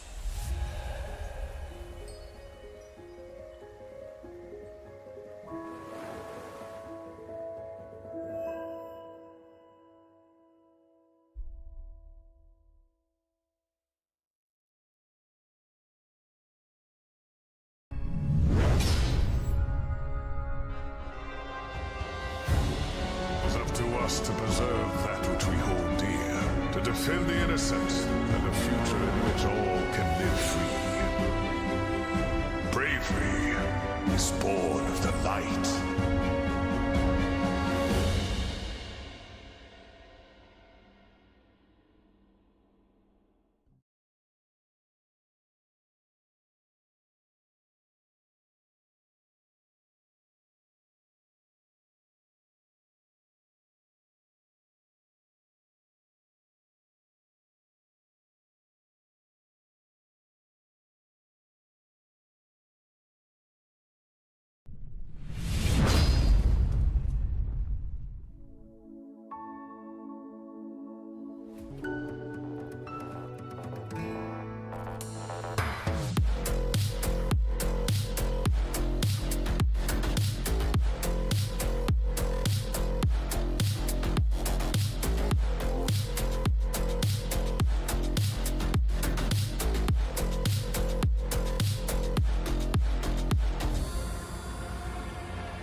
And it's gonna get the fist bump. The Phoenix rises. What an incredible display by. Listen to this room right now. This room is erupting, celebrating our Flesh and Blood World Championship.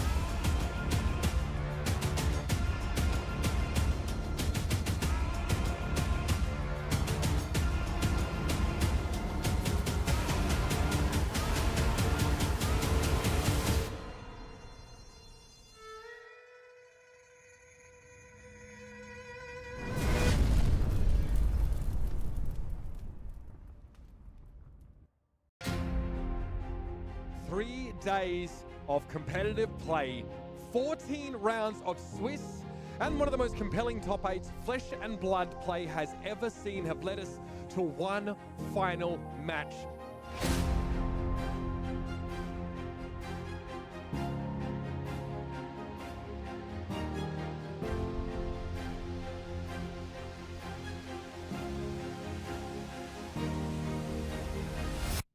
There's a spilled blood in Maximilian Klein's hand.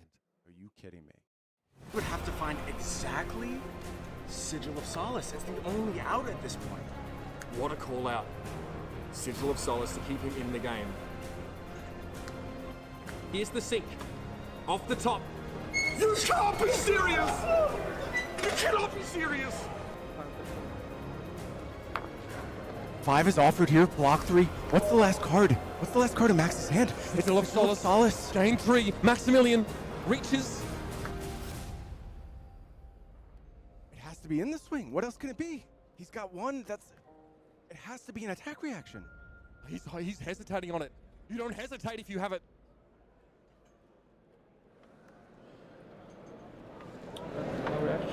And he's alive in this game! Are you kidding? Burn them all at the ready. Max at 1. Not a 1 in her hand. Not a 1. It's a grimace. A ruthless. And the hand is extended! We're in the house of the dragon! And at the head of the table sits Arthur Trahey! Your Pro Tour Los Angeles champion! With the most incredible cold shot I have ever seen!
Play owe him, then part of eternity.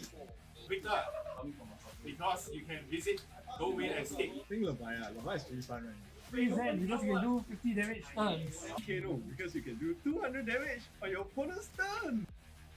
You should only play the hero that you truly enjoy playing.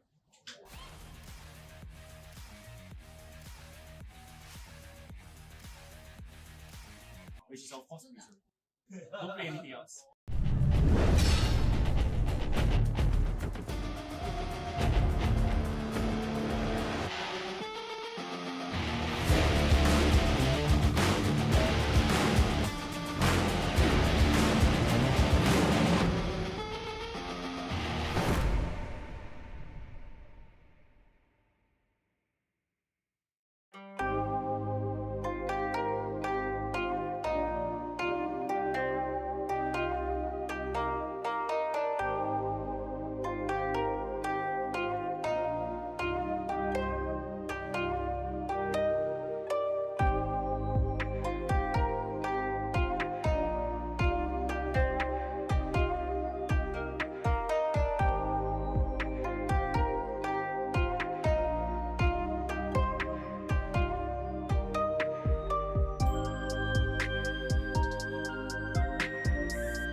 Welcome, traveler. You must be starving. Please, come inside. I think we can satisfy your appetite. Anything you like.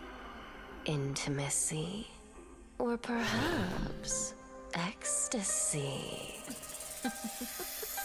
Come a little closer. I won't bite. Tell me, what do you desire?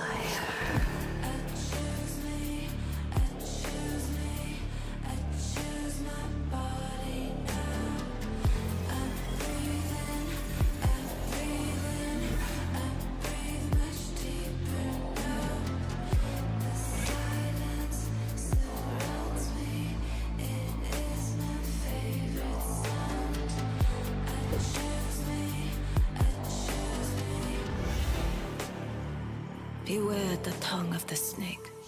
Her fangs shall soon furrow. Pleasure is but the shallow illusion. Walk the true path, and you shall see clear.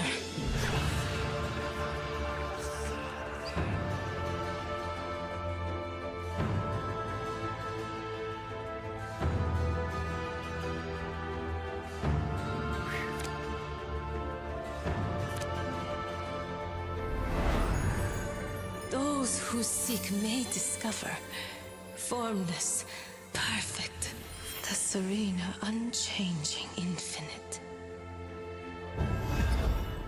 Eternally present. Eternally boring. Why don't we play rough? Embrace the solitude. Embrace the sensation. Look within. Look at me! Just a breath. Just a taste. Enough! A tiger does not fall prey to the snake. The tiger walks its own path.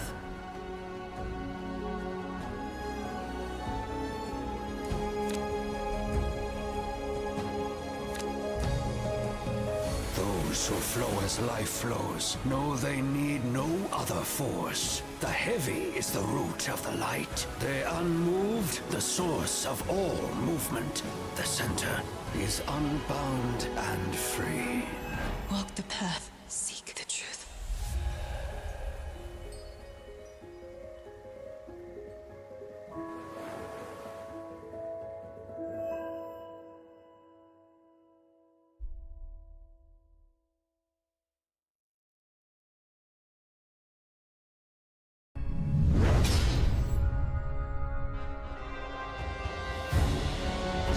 To preserve that which we hold dear, to defend the innocent, and a future in which all can live free.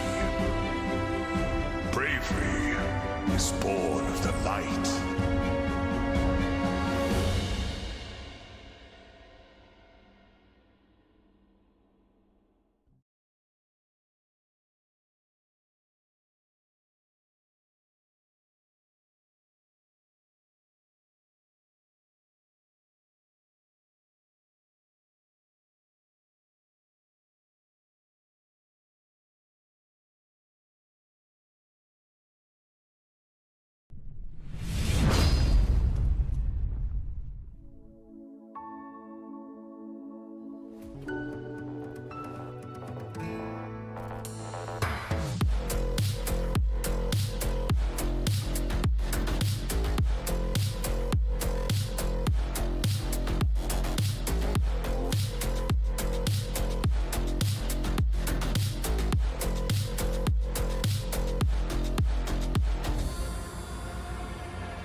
And it's gonna get the fist bump. The Phoenix rises. What an incredible display by. Listen to this room right now. This room is erupting, celebrating our flesh and blood world champion.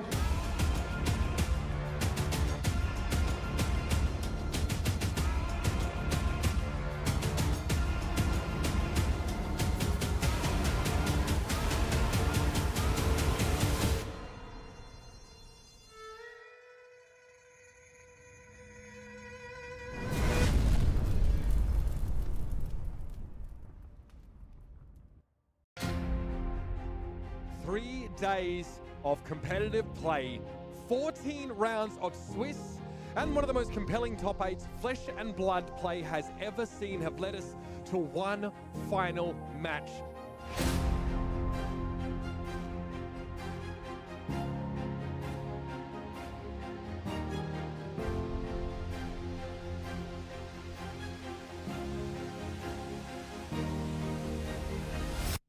There's a spilled blood in Maximilian Klein's hand. Are you kidding me? You would have to find exactly Sigil of Solace. It's the only out at this point. What a call out. Sigil of Solace to keep him in the game. Here's the sink. Off the top. You can't be serious! You cannot be serious! 5 is offered here, block 3. What's the last card? What's the last card in Max's hand? It's Sigil of Solace. Game 3. Maximilian reaches. It has to be in the swing. What else can it be? He's got one. It has to be an attack reaction. He's hesitating on it. You don't hesitate if you have it.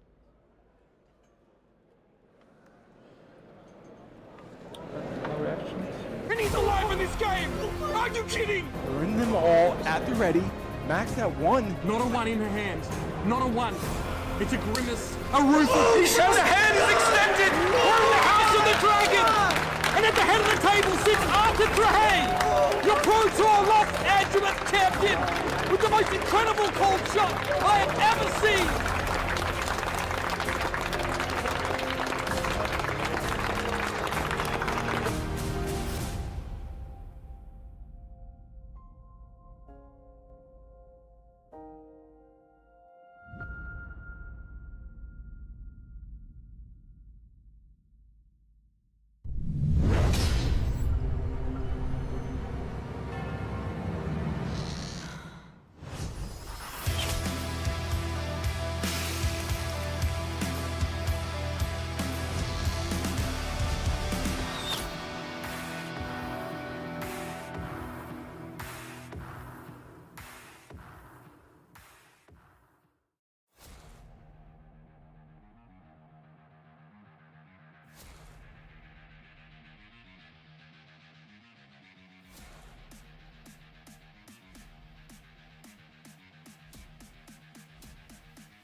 Play all hit, then part of eternity.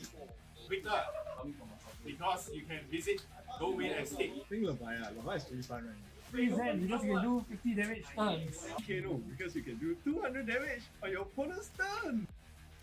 You should only play the hero that you truly enjoy playing.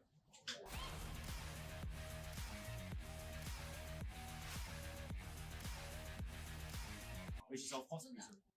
Don't play anything else.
Yeah.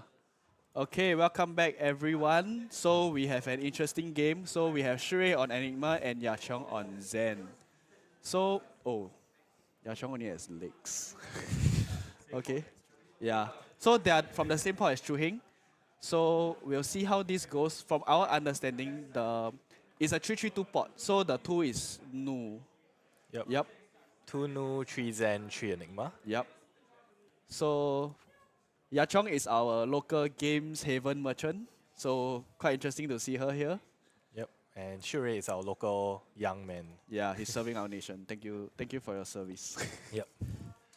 Alright, so on the very first look at this board, I think Willis, you rightfully pointed out that Yachong has the boots and nothing else. Which I'm quite curious about, because since there's only... Oh, so that means the whiskers went to the other two. Yeah, to the other Zen. Okay, starting with Companion of the Claw. Yep. Red, so she will start with Crouching Tiger already. Alright. So this is quite interesting to quite go aggressively on when you first start. So Shuri is just gonna start filtering his hand. Yep, notably this doesn't fully block it out, so he will be taking 1. So he has a non-block in his hand, and I believe Solitary Companion blocks for 2. Yep, and he does have an instant, so if Yachong ends her turn, he can flash out the Waning Vengeance. Yes, definitely. So we'll see if she wants to continue. She might just play the Tiger out for 1. Yeah, okay, you're right. Maybe Shuri just wants to build the board on her turn. Yep, and he's likely just going to play out the Vengeance. Nice. Because it doesn't matter anyway, since, where do I say, it doesn't matter anyway because he's just setting up the board. If this one really gets destroyed, he still gets Spectral Shield anyway since he pitched the blue. Yep, and if for Yachong to destroy this Waning Vengeance, she does have to use a card in her hand. Yes. That means she does not have an arsenal. But Shuri is literally have no card in hand already, so she'll be sure that the damage that she pushed through will go through. Yeah, that depends on what color the Waning Vengeance is. It looks yellow. It looks like a yellow, but so anyway, it will create a Spectral Shield if she does choose to commit this. Yep. But I think, she's choosing to commit this. So it will destroy the Waning Vengeance, make a Spectral Shield, and 1 will go through. Yep, okay. Which is not a bad turn, but he still had to take 3 for that. Yep. Maybe Yachong could have set up an arsenal, but I think this is not a bad start, taking out 3 life. That's a decently good draw. He draws 2 Transcends. Wow, okay, 2 homage, okay. Wow. Yachong being quite shocked. Now it looks like he's back to 19. Yep, and he transcends twice, which is not really a problem. And the great thing is he selects both of his transcends don't need a target, which is the best. And now, right, because before this transcend cards, and a problem with Enigma lists in general is that they don't have enough go again. Okay. You need to rely on cards that have the +1 counters. So by being able to transcend here, he's able to extend his turn a bit further. Yes. And he has a blue to play, unless he wants to keep it for the next turn, which is highly unlikely. Is the Waning Vengeance Yes, it's a yellow one, I believe. Again, okay, interesting. Okay. So this coming for 2. So Zen is generally favored into Enigma in this case, yeah. So Yachong has to decide. Either she wants to block out, or she's just like, okay, these wards are going to be gone anyway. I'll just push something I can. Yeah, generally, the Zen will likely just take everything because they want to present more to push through the ward. Oh, okay. She's committing strikes, which is early. Quite early, and that means that maybe she is going for a very wide turn next. Yeah. I think I briefly saw her hand. She had 2 really strong reds, I think. Okay, so Shuri is choosing to swing this. Okay, so the interesting thing is if there's really an Aqualapse, then he can extend this turn. No, not Aqualapse, the Uphold Tradition. Oh, yeah. Yeah. I mean, as in Aqualapse also allows, you have to pay 1 and it gives the attack go again. Oh, does it work on just attacks and not it just reactions? attacks, yeah. Oh, okay. It's an attack reaction that gives the attack +1. Ah, oh, wait, but it doesn't give go again. Oh, yeah, you're right. Oh, yeah, okay. Yeah, it just gives a Yeah, because it doesn't give the card. He has a He has Restless Coalescence. Okay, no that's actually quite gross. Okay, we'll see what Yachong has since she committed the strides. He has 2 more Transcend cards in his hand. Okay, it's a yellow Untamed for 3. Okay, we don't know his equipment suite, so we're not sure if he's able to put Waning Vengeance online by putting a blue in the pitch zone. Yeah. Untamed is one of those cards you do have to block. Okay, so he's stuck on having 2 Transcend cards in his hand. It's pretty early that all his Transcend cards come in. It's like 4 already, but we don't know how many he has packed for this. Yeah. So right now it's the Enigma conundrum, right? Whether you want to lose your board state now, or you want to protect what you have. Yeah. He has a single-minded determination in Arsenal. Okay, it's a clean block. Oh, Untamed buffs the next Crouching Tiger and does not have to hit. That's right. It's a 1, which is okay. So he's giving Untamed go again. Yep. Yachong is like, oh, another one. Okay, nice. Yep. So, I mean, they are still just a 1 block. Yep. And also note the order that he transcended. Ah, in. yes. Okay, He that's played important. The Rising Sun after the Path Well Traveled. Yeah, so he before the Path Well Traveled. Yeah, so he can choose what he's going to do with that chi. He can still use it as a resource, or he can just sink it. Yeah. Because he'll be getting another chi back from the Rising Sun. Yeah, that's right. So now is the point where you want to be annoying as Zen, right? You want to throw your Kakara for 2, see whether your opponent wants to give up something, and then you will throw your Tiger for 2 again because of the buff from Untamed. Yep. Yeah. So it's a lot of breakpoints. One Spectral Shield is not enough. See, so it seems that he's syncing the chi, then he'll get another one back. Yes, he has another Waning Vengeance in his hand. Alright, so Yachong with Crouching Tiger, Breed Anger, I think. Oh, maybe she's trying to go for Breed Anger to create another Crouching Tiger and then swing. Yep. Then she can buff the other Crouching Tiger with the Ah, that's more annoying, right? There's 2 ones going. There's 2 ones happening. Yep. Rather than a 1. Rather than 1, 2. Okay, so right now he can flash in the Waning Vengeance, and if both of them pop, they create Spectral Shields. Oh yes. So they individually create. Yep. Oh, but he looks but like he has no he's blue. just gonna take it. Yeah, he has no opportunity to pitch a blue. He has a chi. Oh, he has a chi. Okay. He chooses to take it. All right. So he knows that he'll be taking 3 minimally. So this is the idea of Enigma, right? You take damage to set up a board state, and your opponent has to clear, and then this is the.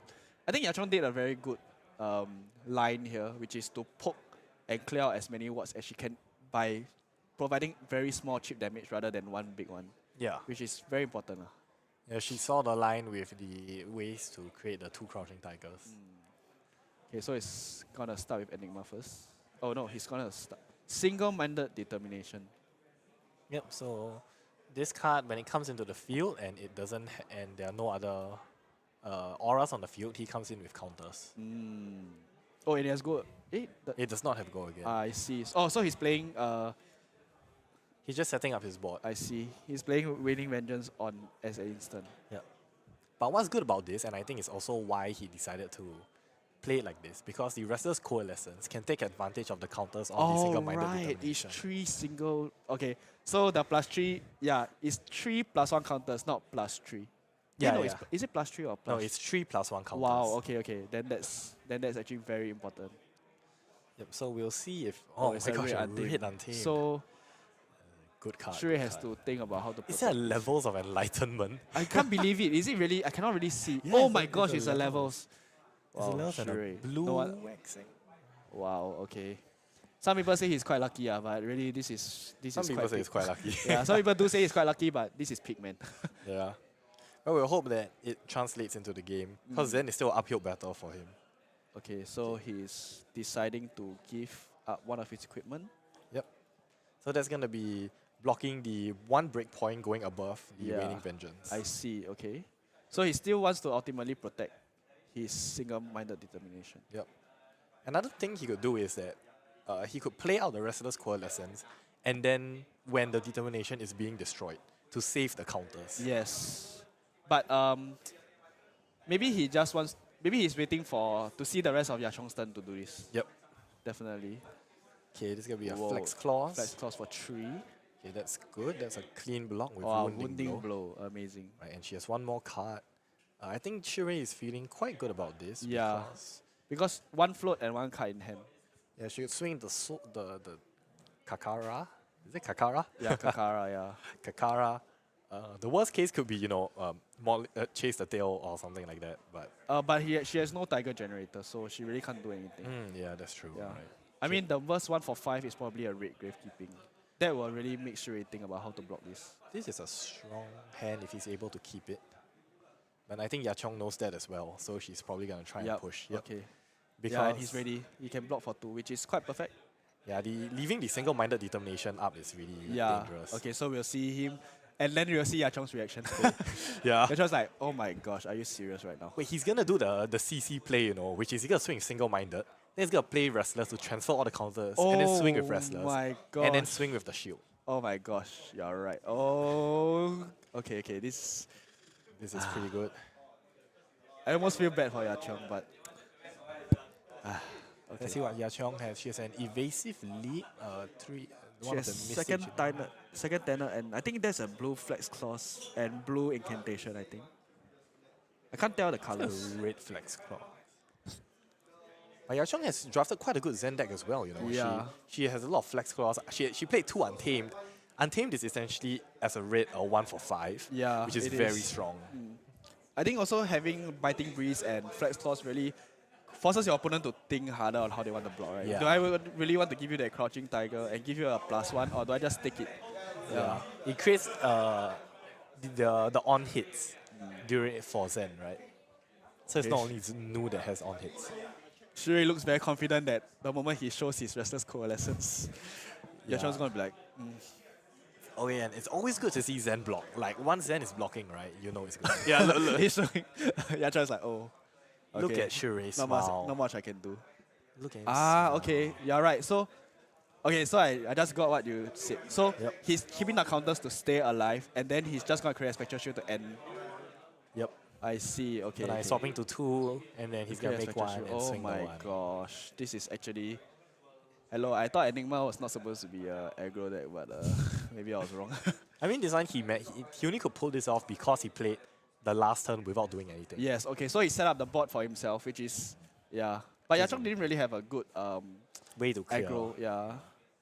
Okay, let's see what he's got. He's got an Evasive Leap, another Waxing Spectre, I think yellow, and a Spectral Manifestations. Okay, so Kakara. Okay, this is a good block. Single-minded can just go now. It's served its use. Okay, Flex Claws. This is the one that is a bit more crucial to block because the Tiger will come in for 1. So it's either you block this out or you are like giving the chance for it to pop more. I think right here, the Tigers won't come out anyway because of all the ward on his board. Yeah. What he Okay, has this to is a do clean block. Yeah. Protect the cats.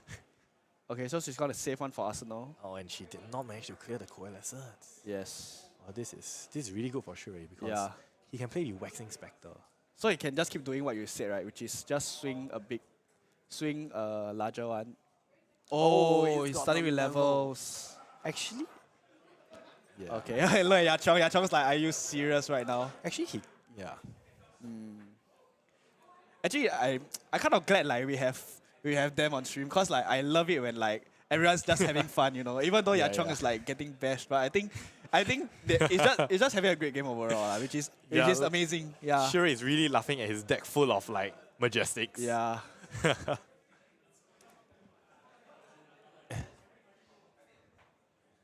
Levels and then okay. So yeah, Shurei actually chose draw a card, which I was like, okay. He has the Aqua Labs. Yeah, he has Aqua Labs. Nice.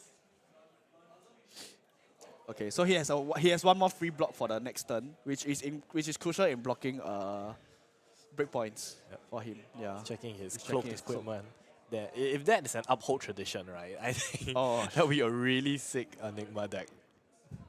Okay, I mean, so- our whole tradition is 2 value on Restless Coalescence, right? You technically give yourself 1 more counter and 1 more Structure Shield. Yeah, Wow. you do. Okay. But there's also merit in keeping it to give something else go again. Yeah. Since Coalescence already has the counter. So it's whether you want to use it as a defensive tool on Restless Coalescence, or you want to go wider with another I can aura go- that does not have the go- counter. Yep. Yeah. Okay, evasive. Okay, we went through this evasive. So let's see what. Oh, he's thinking about the Restless Coalescence. Yep. That's coming for 4. A hand has a. This is way more like than one-sided that it should be. Okay, it's a blue anger. Oh, actually, Yachong's hand is quite big because she has 2 Companion of the Claw and 1 Tiger form incantation. So, okay. So it really depends on what she wants to do on a turn because the Companion of the Claw is actually a very expensive card and it blocks for 2. So it's quite a problem right now for her. Yep. And now Shurei putting down another ward in the form of Waxing Spectre, which is also a strong card. I think it's a yellow. Yeah. So this will come in for 3. Yep. And he can still make the cat at the end. Oh the shield my to swing for one, gosh. block a break point. Okay. Alright, now it's on Yachong to clear the rest of his board. Yeah, I think it's a tall order literally because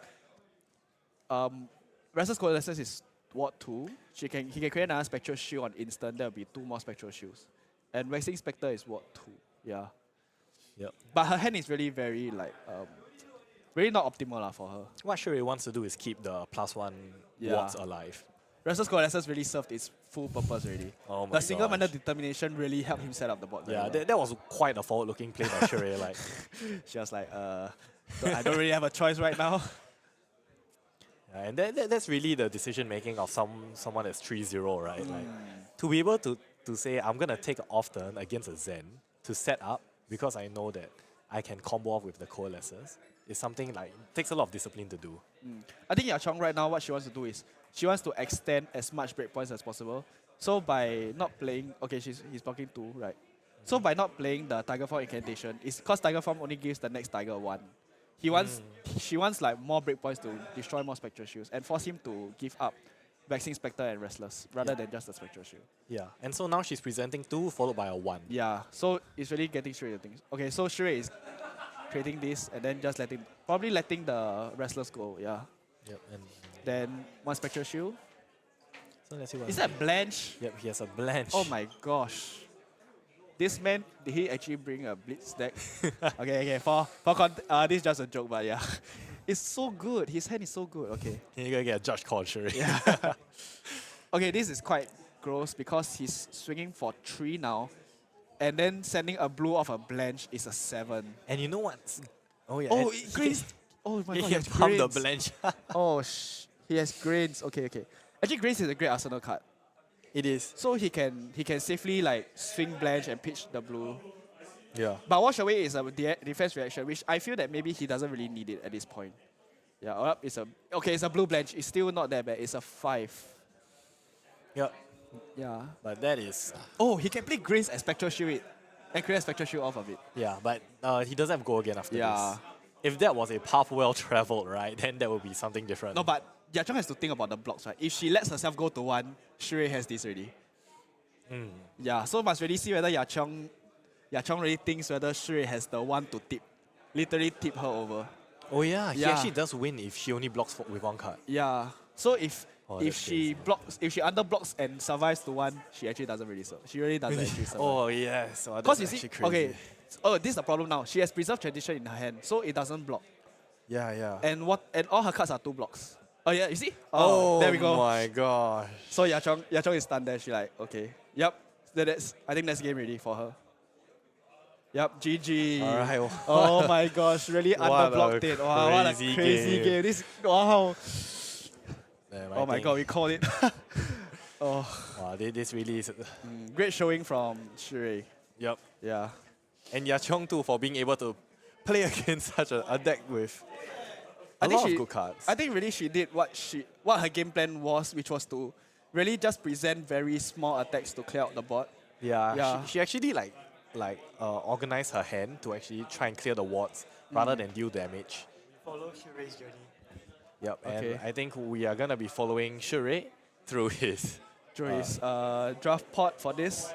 Yep. So if anyone wants to learn how to play an Enigma and Draft, you can stay tuned. Yeah. Although we can't guarantee that you're gonna be getting a Restless Coalescence during the and draft. levels of enlightenment. Actually, that was a very him blocking the single-minded determination really pushed that Restless Coalescence to so much value. Yeah. 5, then creating 3 Spectral Shields out of it. Yeah, it's That's like really great. the thing where in CC you play the Spectral Manifestations, then you swing with it, play the Restless, transfer counter, swing with that. That is, I think, a 3-card 4 plus 5 plus 1. So That's the 3-card 10 Yeah. with the wards left on the board. Yeah. And the ability to pop out more shields. I So think it really is good. honestly, I think I learned quite a lot, yeah. Because I personally don't really like to draft Enigma, but seeing okay, I'm gonna swing for 5 on this, Yeah. then okay, I have no choice but to take this. Then whoops, I'm gonna move my counter to my Restless. Then Yachong's like, okay, Yeah. I really can't, because Restless puts a situation where he is both offensive and defensive at the Yes, same time. correct. So that's the most important part about Restless Coalescence. That's the beauty of the Yeah. card. Then sending the levels of enlightenment for just 3, I was like, huh, he drew a card. Wait, why is he actually drawing a card? Is it really Aqualabs coming out? Then true enough. Oh. Yeah, he also had to pivot into a very aggressive stance to make Yachong, to strip Yachong off her cards. So when she stripped, she really cannot go further than whatever she can because Zen ideally wants to go off a 4-card hand. Yeah, once you And see more than Zen that. blocking as an Enigma, you are so happy. Yeah, actually that's very because true. they may not be able to pressure your board. Because in order to pressure the board, right, either you have to have a lot of small attacks, or you present more than like theoretically 12. Not really in draft, right? But theoretically at least maybe 9. So that's really difficult for most classes to do in draft. How do you think Shurei's deck is performing, considering that there are like 3 Enigmas? It's good. I'm pretty sure he chose Enigma because he got the Coalescence. Oh yeah, actually that's very true. But we won't know when he actually took he the took it, Coalescence, right? Yeah. But having 2 M's passed to you is like, it's 2 M's in a No, draft pot. they will definitely not pass to him. So I think He opened both. Okay, Can't be maybe we'll someone- ask him. I think levels, no one is. He just gave us a little stare right there. Yeah. I don't think he will pass levels. That one is definitely Yeah, levels open. is good in anyone. Yeah, so it's the Coalescence. I mean, if he opened that too, then. Yeah, because levels is too good because the moment you play a blue of it, then you can just transcend and then give yourself 2 modes. It's really too good into any hero already. Correct. Yeah. I think the one thing that might be a bit of a weakness in this deck is he seems to have a lot of yellows. Oh yeah, that's the awkward side of it, right? Which Yeah, is it's a bit awkward. You really want to pitch and play more blues rather than have the yellows. Like on his turn off with levels, he only managed to use 1 mode. Even though he had the Aqua Labs, right? Yeah. But he only could choose 1 mode because he didn't have the blues. Oh, you mean like if there was a transcend out there, he could have. Yeah, gone he a could bit have wider chose lah. more. He could have chose like the +2 or like he didn't have to use Aqua Labs. But we did see a lot of his Mystic Instants come out quite early. So the turn where he moved to his actual turn 1, there were already 2 homage. And then the turn that he drew up, there were like 2 more instants. So he was already pressuring from the start already. Yeah. Yeah. And I think also it's the way he crafted his deck because I think I saw I think maybe 5 Transcend cards. Yeah, I think it's 5 transcend Which cards. is it's quite a lot. I mean, we saw them really early, so it's like, did he really have a lot of Mystic Instants, or did he just happen to draw them at that order? Yeah, I mean, we'll we never can know. figure it out later. Yeah, we as can probably see. get him for an interview later and like see what his thought process actually was and why he pivoted to that class. Even though at the start we were seeing like Illusionist not really drawing up that early. Yeah. I mean, I hope he doesn't just come here and say, I see the cats, I play Enigma lah. Yeah, he's giving us another stare right there. Yeah. But I'm glad, like, I think the most important part was like they were like really having like Yeah, they casual really- fun. It's like they were just laughing at each other. And then Shu is like, "Ugh, no Yeah, choice, man. like- This is what I have." Then Yachong's like, Yeah. okay, it is what it is, I guess. Yeah. But really, I think commendable to Yachong as well. She really played a very good game. I would say, yeah. And yeah, like I think what we said just now, right? Like when it comes to these like high level events and like top tables, you don't really want to be like too discouraged if things don't go Yeah, your way. correct, right? correct. Because there's definitely a bit of variance in Yeah. like, any game. I think both of them are great spots for Yeah. like letting us feature them and like letting them show like the game can have a lighter side to it rather than always being so competitive, you know. Yeah, right. Like Yeah. even at the national championship level, they're still having fun. They're still like shambling when things don't go their way. Yeah, it's pretty good. So yeah, I think now we'll just we'll transition to a short break before round 5. So we'll sort of follow Shure on his restless journey towards how far he can go. Yeah, so do stay tuned to see who Shure is up against. But given that it's a 3 Enigma pot, then who would you like to see him play against? I think Zen was already like a good representation of like really who can push him. Yeah. So maybe, what do you think about Mirror? I think a mirror will be quite cool to see. Okay. Because we did see Chu Heng build the Enigma deck. Okay. And we're not sure how the other Enigma deck looks like. Okay. So, and given that, you know, I think usually a 3 Enigma pot may not lead to very strong Enigmas. Shure clearly proved us wrong with that. Okay. So it's interesting to see that. And also to see him play against a Nu. Because, you know, usually like Enigma is favored into Nu for draft. Yes. But because we saw in the during the picking process, that Nu had a lot of strong cards. Oh my gosh, yes, right? yes. So maybe that will be able to like move Nu past like the bad matchup threshold. We also see like a lot of red venomous bite, a lot of attack blue rate. hiss, all this kind of thing. I think it really sort of pushes to see what we can do. But I think along the passing of packs, I didn't really see a pick to piece. I didn't really see much pick to There are pieces. not many. Given that it's a common. Yeah, there were a few, but then again, there's only 2 Nus. Yeah. So it could have been still like enough. Yeah. We But won't we're know not like sure. pack 2 or pack 3 what was actually happening. And as a Nu, you are very sure that you do have at least your hands. Or at least either a hand or a leg. From what we Yeah. see, there was wheeling around from what Chu Heng picked. Yeah, a lot of arousing waves. Yeah. And a lot of what was the Double trouble. Or the double trouble. Yeah. A lot of the red hits, the red fang strikes towards the middle of the Oh, yeah, pack. the venomous bite, yes. Yeah, the venomous bites. So I want to know what Nu took earlier than like Yeah. not the fang strike. Okay, that's not true the because fang bite. actually, Chu Heng has quite a bit of knowledge on like the cards that he wielded. And yeah. he knows that Enigma's, Nus will be eating very, very well for this. Especially since there's 2, right? The pot isn't that dry for her. Yeah. Yeah. So we'll have to see. I think we'll see a lot more like in these kind of high attack cards. Yeah, Compared yeah. to just like vanilla blues and generics. Yeah, and So we have to see. we'll see. And given that both of them were in the pot, they probably did see the assassin cards all wheel. So Yeah. I don't know if that will influence the way they block, the way they predict for attack reactions. And another thing to know is that we haven't seen Chu Heng open an M, so we don't know what other M's are in the pot. Yeah. So we've seen 2. yeah, so to solidify, maybe there's a bonds. If there is a bonds, it's really like the restless. It's the Miragai version of the pick for yeah. Bonds. Siren's Call is not bad as well, so we have to see how it goes. Yep. Yeah, I think the next 2 games that we feature will be quite exciting. Yep. So definitely stay tuned for the next 2 games. Okay, we'll catch you all later. Yeah.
Welcome, traveler.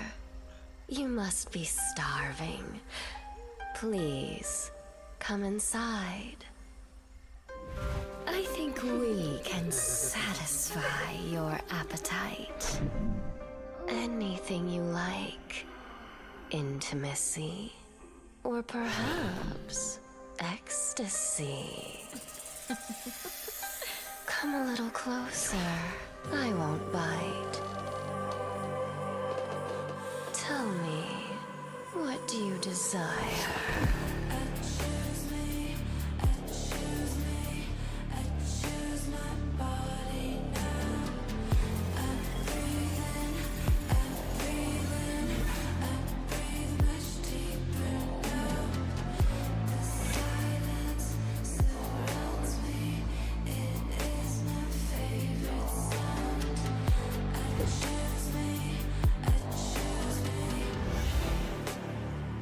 Beware the tongue of the snake. Her fangs shall soon furrow. Pleasure is but the shallow illusion. Walk the true path, and you shall see clear.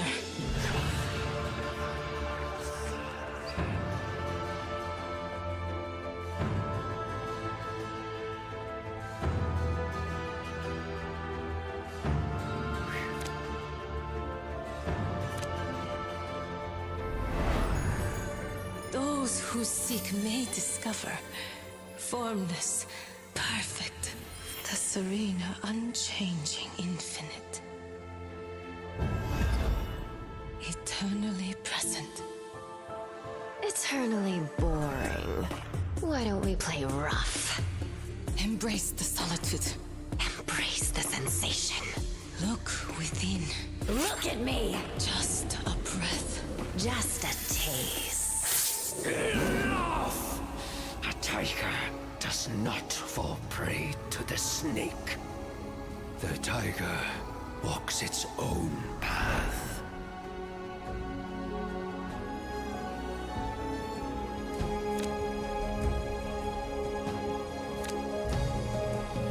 Those who flow as life flows know they need no other force. The heavy is the root of the light. The unmoved, the source of all movement.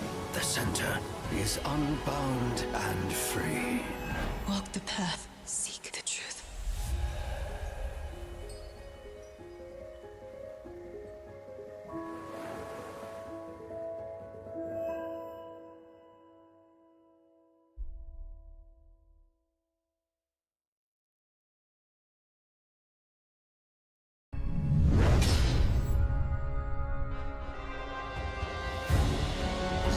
To preserve that which we hold dear, to defend the innocent, and a future in which all can live free. Bravery is born of the light.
And it's gonna get the fist bump. The Phoenix rises. What an incredible display by. Listen to this room right now. This room is erupting, celebrating our flesh and blood world championship.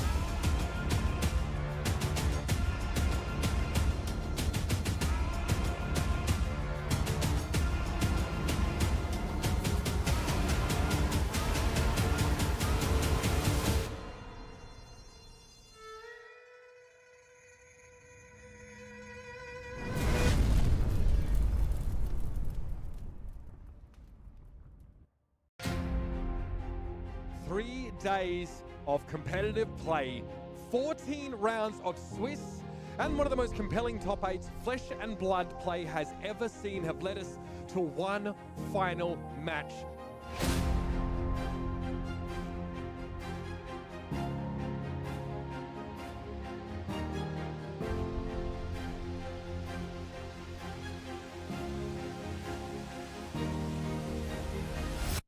There's a spilled blood in Maximilian Klein's hand.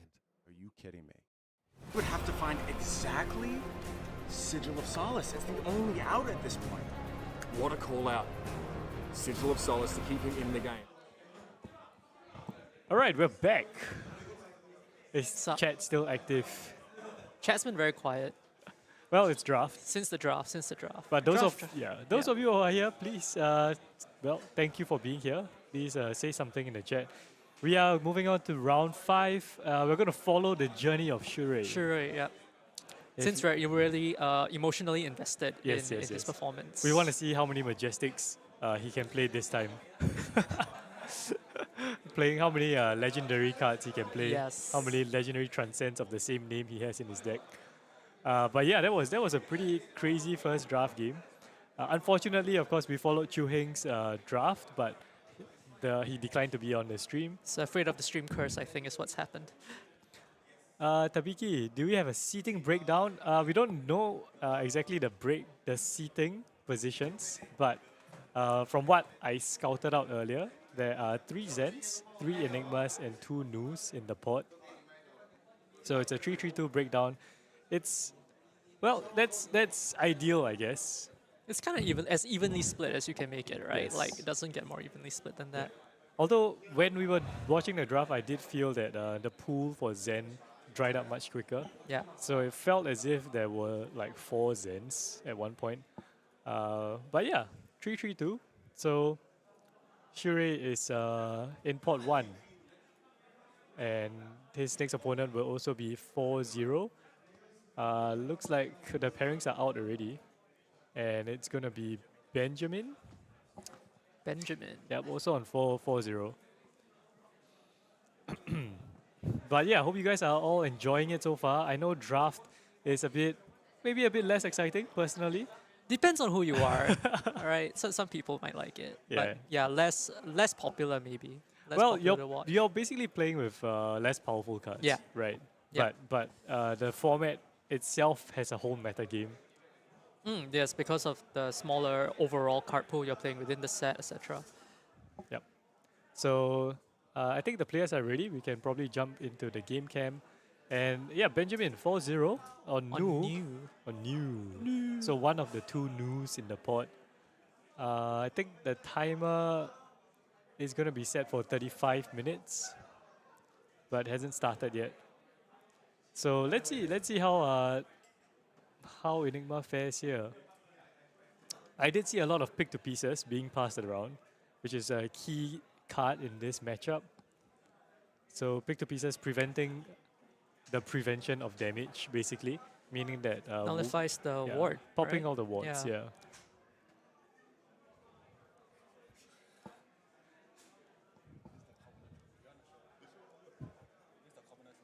Oh, all right. We have something here. It's It's a cute thing. So there's a commoner event happening tomorrow, right?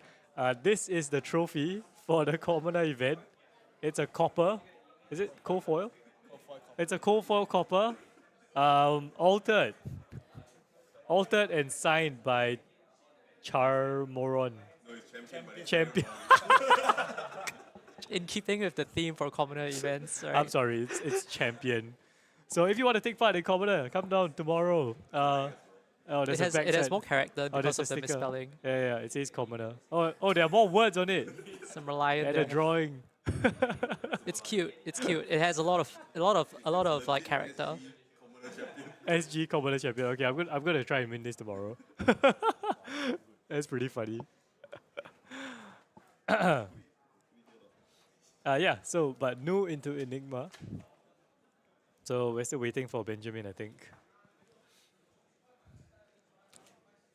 His deck has arrived before him. Yeah. Sorry, I think the round timer should be 35 minutes. Yeah. Not sure if it started yet. But yeah, any other questions from the chat, let us know.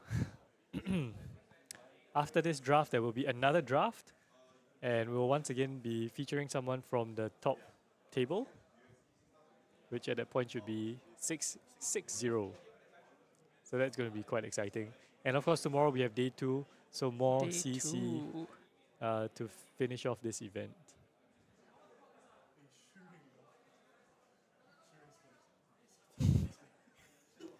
Yes, Shure is showing us all his private texts. Privacy, privacy. Oh no. Nothing incriminating, I hope. Hopefully not.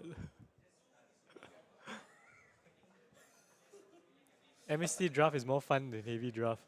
Yeah, I agree actually. MST draft has a lot more complexity, I think. Heavy hitters draft for me was just a lot just weapons, you know. I mean, it swinging was sword. it was a Warriors and Brutes and Guardian set. Yeah. Yeah, it was a Warriors and Guardian set, right? So this one, of course, you have a bit more advanced, well, complex mechanics. You have ward, you have transcend. Different. Yeah, creating Designed around a tokens. different axis. Yeah, but I mean, when you tried it for the first time, it was very difficult. I think if you're a new player, some heroes are easier to draft than others. Yeah. Yeah, I actually find Nu particularly difficult to draft, and I think it's a common pattern. Like a lot of pods, you only see 2 Nus, you don't really see 3 or more. I think it's harder to see like what you want to do, right? Maybe. Yeah, the Nu game plan is not so straightforward. Less straightforward. Yeah, so Zen usually is kind of, I would say the easiest to draft. Like I find it the Easiest to see. Yeah, it's easy to see your lines Yeah.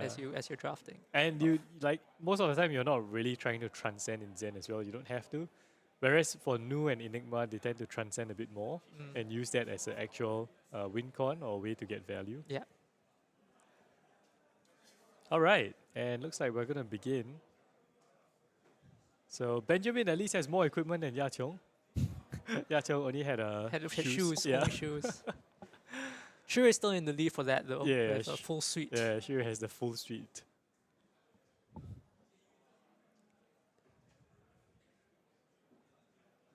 But I do think it's going to be an uphill battle for Shure here. Because 2 Nus means the card quality is going to be pretty high. Yeah, more Alright. options, better picks. So we're going to see the Arousing Wave and the Stilettos on the Nu side. Those are the key equipments that they really need to get those attack reactions. And a cloak headpiece. Alright, so Shure, you're going to start us off. Starting us off. Getting an aura down. And the shield. Yep. Solitary companion. The lonely aura. The lonely aura. Wow, what a start. Very big. Yeah. Going so into it straight away. Yeah. Going with the companion into the vengeance. It's gonna let the shield pop here from the Mistblade. And yeah, Benjamin here, he just has to really control the auras. Yes, can't let them get out of control. Once it gets too wide, it's very difficult to deal with. Yeah. But to be honest, this is just free blocks for Shure. Like, he has basically committed no cards. He's taking no damage. He's keeping a full hand here. And this is the key card in the matchup, Pick to Pieces. So I think this is a blue Pick to Pieces. And damage can't be prevented. Cannot be prevented, yeah. So he's still, if he doesn't block here, he's still going to take the damage and the ward will pop. So he kind of just needs to decide how much he wants to block here. It's a bit tricky. We can see that Benjamin has the 2 equipments that are attack reactions. And he has 1 card in hand as well. Okay, so there's the block. Yep. Okay. So he's playing the chakra here. Ooh, And but Shure has the evasive leap. yeah. Yeah, to cover that up. Okay, Benjamin draws up. Okay. Yeah. Pitches. Okay, so this is So the waxing, waning? waxing vengeance. Waxing Spectre. Waxing Spectre, sorry. So this card is particularly good because a +1 counter means it comes in as an instant, and it has go again when it attacks.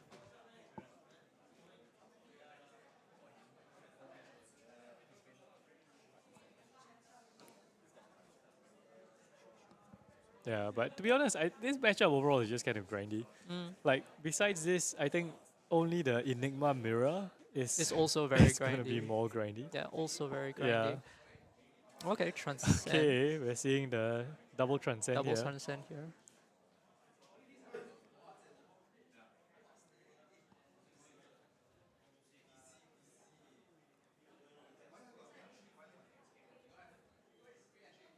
Yeah. In Enigma, particularly, transcending is just so good. Very good, right? Just translating yeah, that into translating into yeah. more auras and stuff. All right, so we're seeing another waning Spectre go and getting the shield. Getting the shield. Okay, pokes with the dagger. Yep. The shield eats the dagger. Yep.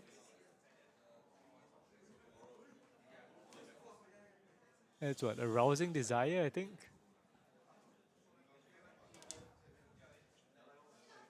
Oh, sorry, impulsive desire. Impulsive desire. And a blue hiss.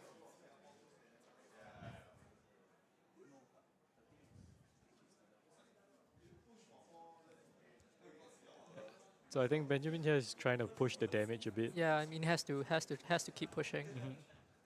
No.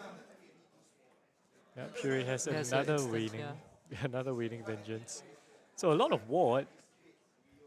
This, I think, is a total of ward 3 currently.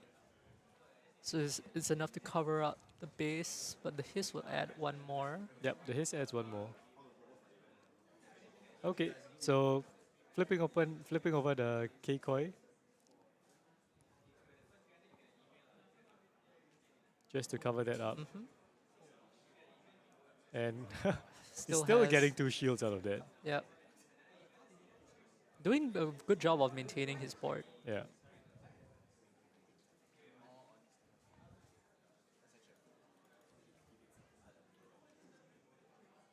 Okay.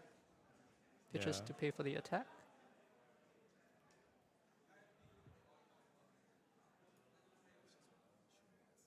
Alright, so I think he's asking for more spectral shield tokens. And not enough. I'm winning too hard. Tokens. Yes, there we go. Judge has kindly passed them to him. Yeah, but this is when the auras become... You basically weaponize the auras. Yeah, they're It- offensive and yeah, defensive, right? because it That's becomes why they're so just- good. Yeah, consistent source of damage that it can also, protect you if needed. As long as you defend them, they translate to extra cards you essentially have Yeah. that you're cashing in on turn after turn. And he especially wants to protect these with the +1 counters Yep. because they have go again. Go again, yep. And Benjamin, I think Benjamin's hand doesn't seem that great. Looks like a transcend card and 2 attacks. Okay. Yeah, So he's choosing to defend. just blocking there. Yep. And yeah, Shuri pitching Shuri is into pitching, Enigma, yep. getting another shield.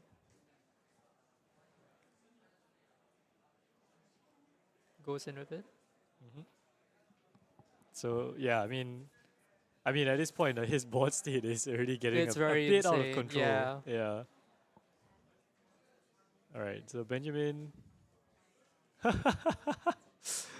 So Benjamin's blocked with his boots. Shuri flipped up his boots to give the thing go again, attacking with the other shield, and Yeah. Benjamin blocking there, I think, with his arm piece. Okay. Yep, so using both of them, which kind of telegraphs his next play, which is to break them as attack reactions. So, And, yeah. Yep. Will Benjamin be able to push through? He will try. He will try. Yeah. Okay. I mean, at this point, he's just trying to poke for one, poke He for has one. to. Yeah. just He has to chipping in keep go damage, wide. Yeah. Poke for one. Yep. Okay. It's a yellow, Desires of Flesh. Yes.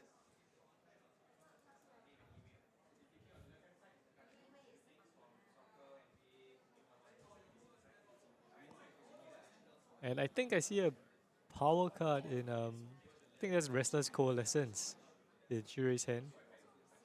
Can't be too sure, but it looks like it. Restless, of course, one of the best cards in Enigma. Throws the Okay, laps at yep, it. throwing his equipment there. Ooh. Okay, so Slither to give it go again. Yep. And one of And the shields are another gonna one pop. Yeah. goes going in if straight. another desires. I think this is a red one. So Yeah, that's this a red desires. this is coming for 3. So that will, if that gets through, it will destroy all the auras. Yeah.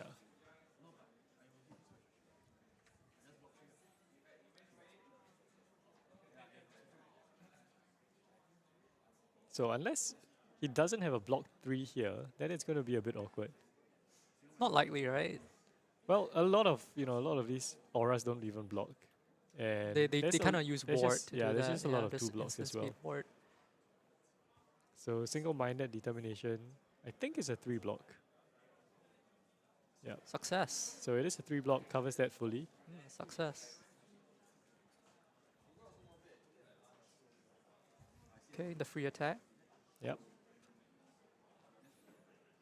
Man, Enigma I mean, this free attack is just so strong. Like, just 2 go again, and then swinging another one. It's free pressure, because And you'll either there, chip yeah. in or So something else will happen. This is the Restless Coalescence. And he's getting in with that as well.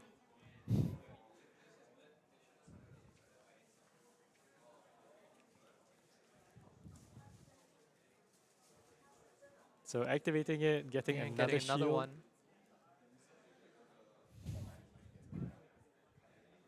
Yeah, I mean... That works like clockwork. Yeah, the board state, so many shields, so many auras. Just keeps pooping out these Yeah, shields. non-stop. Can't get rid of them Non-stop. fast enough. Okay, but this is a blanch. decent clapback. This is a red blanch coming in for 7, I believe.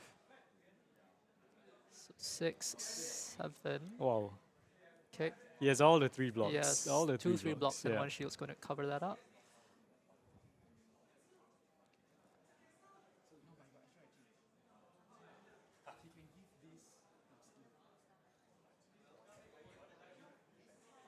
Benjamin is doing the the thing where you look at the ceiling to see the place. Yeah. Okay, so he's sending this aura in. Really telegraphing the arms play here to get the +1 counter and go again. So he probably just wants to flip that up and put a +1 counter on it somehow.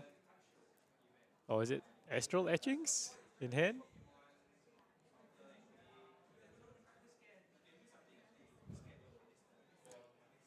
So Benjamin here considering his hand. Yes. Can't really tell what's in his hand. Looks like a couple of attack actions. But he has he has managed to push exactly 0 damage. It's very sad. Well, if you think about it, that's kind of what the ward is for, right? Okay. He can't put in like enough. That's the thing. Well, here we are seeing the Astral Etchings, getting 2 +1 counters. So sending it, that's Oh, Restless is now another 3 damage.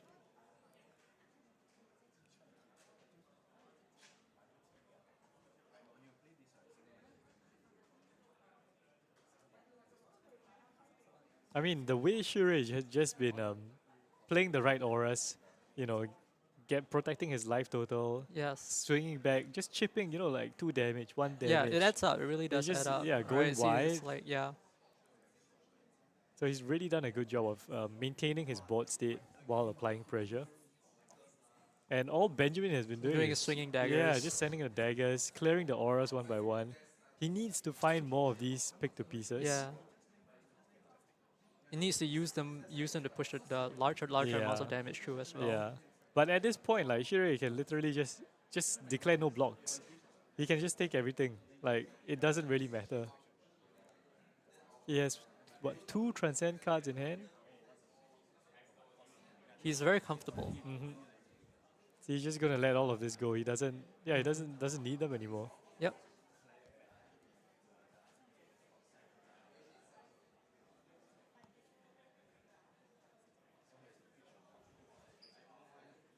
Okay. Puts in another aura. Another vengeance. Yeah, another vengeance. Sorry, no. Another specter, yeah. Blocks with the hiss. So it looks like he wants to double transcend Yep. here. Doing it. The homage and green. Okay. Uses the ability. Yeah. Makes a shield. Swings for free. Yeah, I mean, no. Benjamin has just been clearing the board, and Chu is just literally Rebuilding it, it yeah, the next instantly. turn. Yeah. It's just so difficult for Nu to push any damage at all. And his hand, I think there's a red hiss. Yeah. There's like a nimblism. That's kind of what he needs. Like he just needs big damage. Okay. All right. The hood is flipped. Yep. So he's gonna put a card at the bottom. And yeah, he's really just doing this because he just anticipating that he's gonna block next turn. And here we see nimblism into Mind's Desire.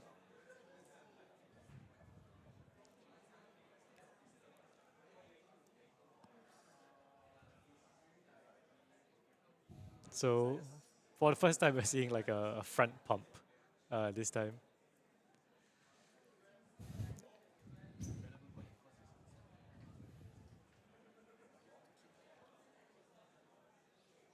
So now he's got to decide whether he wants to protect his auras. Well, he doesn't. He actually just says Lets no it blocks. go? Yeah, Yep, just lets lets it go.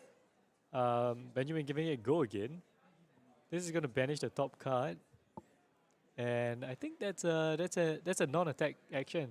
So Benjamin's going to gain a life. Gain there. 1 life. Yeah, it's pretty decent. That's pretty good. That was 7 points of value.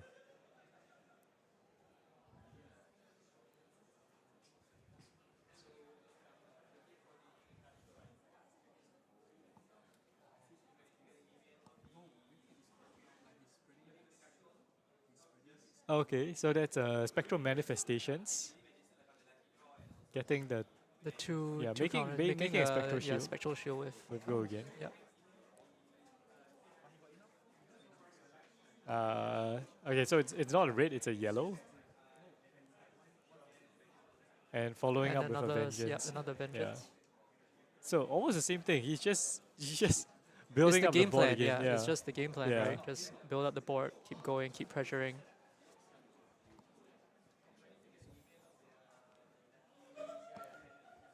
So I think Benjamin is just being forced to just He go on has the to, defensive yeah. now. He has to do it that way.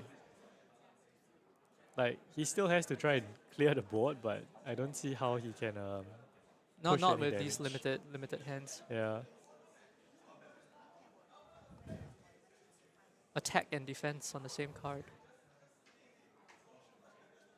Well, let's see what he can do. 2 card hand with 1 in arsenal.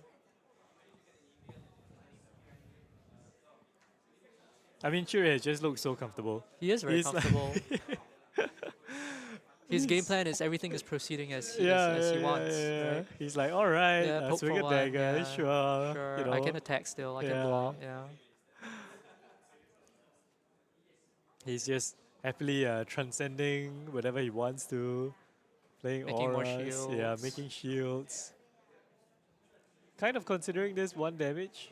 Looks like he might let it go. Yep. Does let it go. Of course, it's not gonna hit.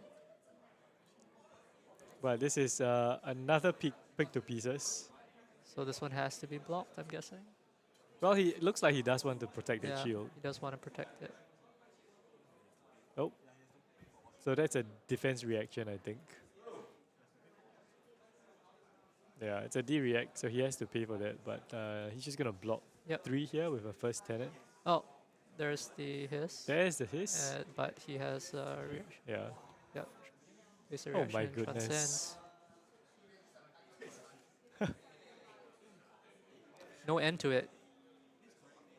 So it's 6. And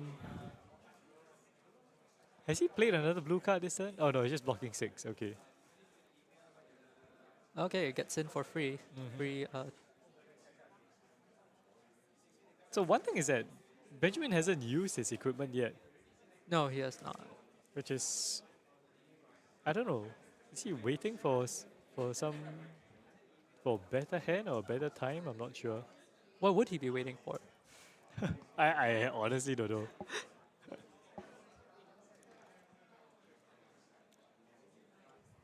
Uses the ability, puts up a shield, I mean, this is why transcending in Enigma is just so strong. and the donut. Yeah, that's a sigil of solitude.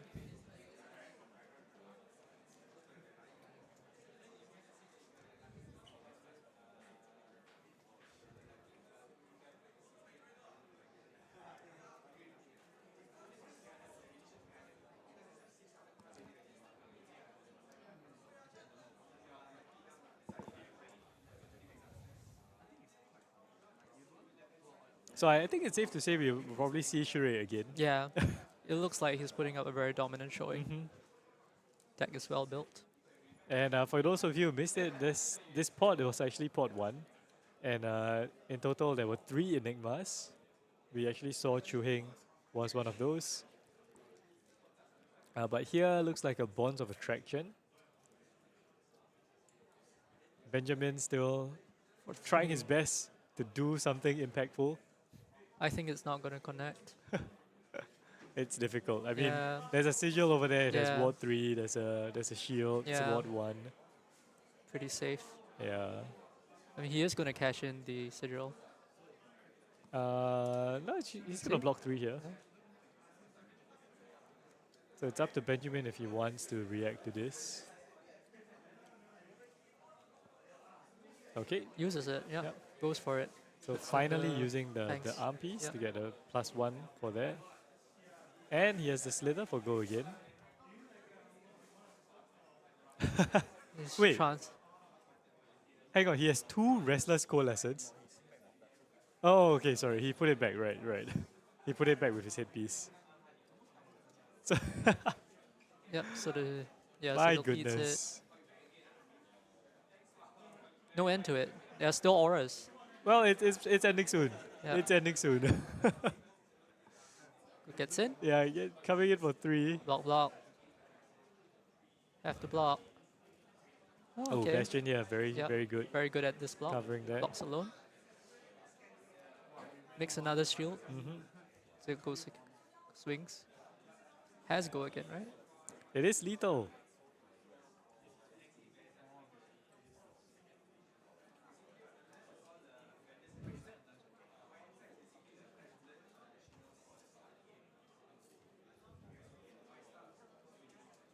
Benjamin looks at the banish zone. Graveyard. Graveyard? Oh, graveyard. Yeah.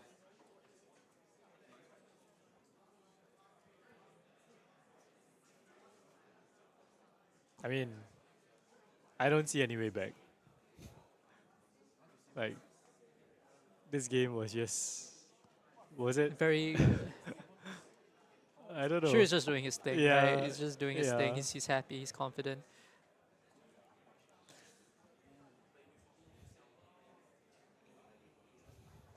Two. Go again. Gotta send that message, like, right. It's for our benefit. Yes. So we know. Yes. Oh, there we go. 1. Yep, 1. He's gonna... he's gonna Works. prevent that 1 Yes. with the headpiece. The armor, chipping through the armor.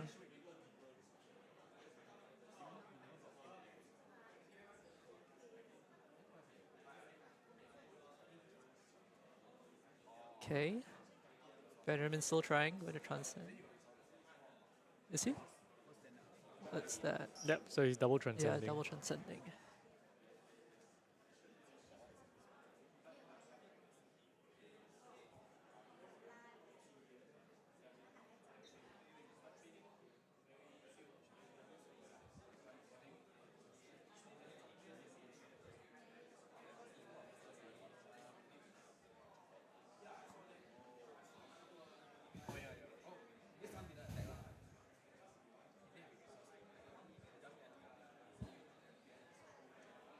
Okay. Banishes a piece. Yep. So he's gonna Use the ability. banish the... Well, look at the top card. It's not blue. It's not gonna get banished. But he's gonna get card here from from Shurei's banish zone. Even he's laughing about it. He doesn't need that first tenant. Literally just playing out a ward card here. Yeah. It's not a great new activation. Not much value there. And look at that, he's actually decking out. This is his last 4 cards. That's it. So he's just been blocking and blocking and blocking. And yeah, Shurei is just sending in all these shields. One by one. He's gonna activate try. New here. Is it a D-react? No, it's that's not. it. All And right. just like that, Yeah. Shurei comfortably wins the Yeah, round. comfortably is the keyword there. wins the round. Comfortably. I mean, like his turn 0, he set up 3 auras.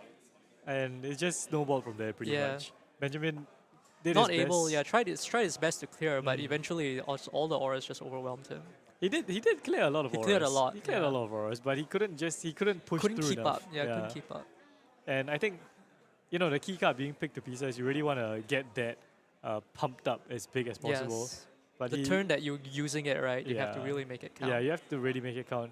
And Shurei had the D-reacts, he had the equipment blocks, so he really managed to protect his board state when he needed to, managed to protect his life total as well. So, yeah. So yeah, that's it for round 5. And Shurei will be back. And Shurei will be back. Shurei We will are be back. following his journey to the top. We might even watch him draft the next draft, if possible, just to see if this draft was pure luck. Yeah. Yeah.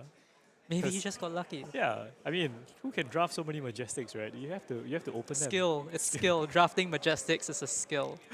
So what I actually heard from him was that someone passed him the Restless Coalescence.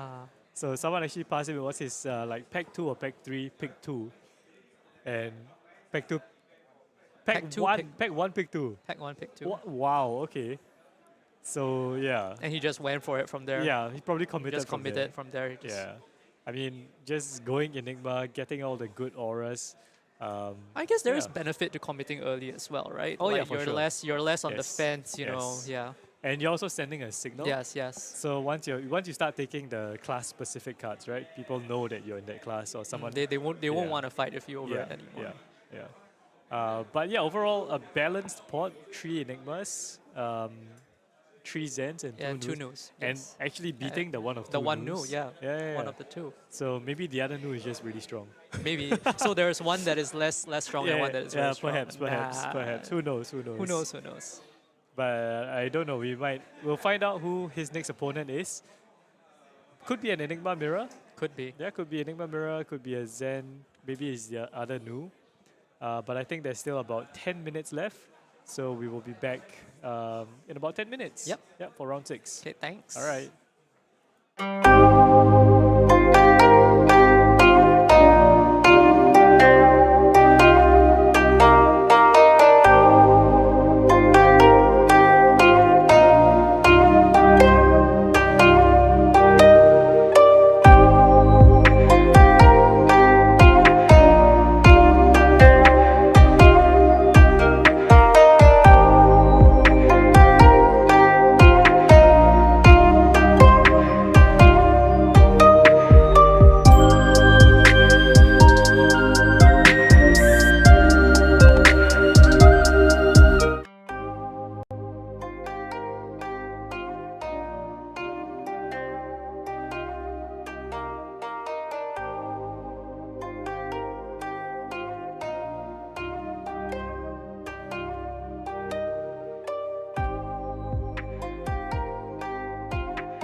Welcome, traveler.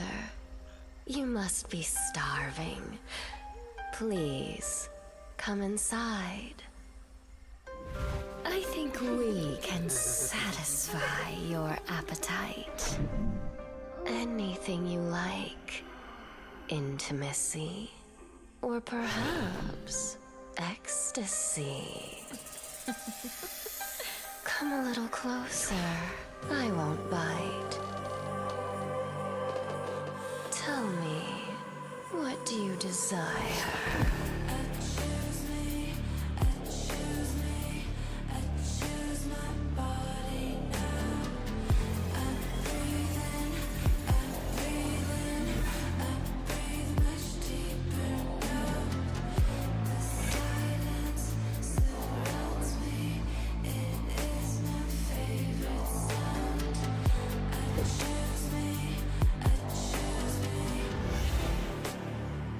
Beware the tongue of the snake.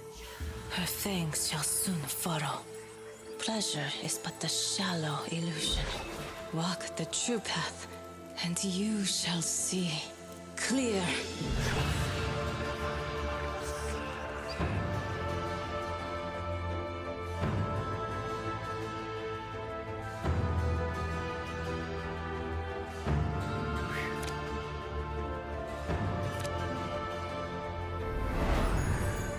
Those who seek may discover formless, perfect, the serene, unchanging infinite. Eternally present. Eternally boring. Why don't we play rough? Embrace the solitude. Embrace the sensation. Look within. Look at me! Just a breath. Just a taste. Enough! A tiger does not fall prey to the snake. The tiger walks its own path.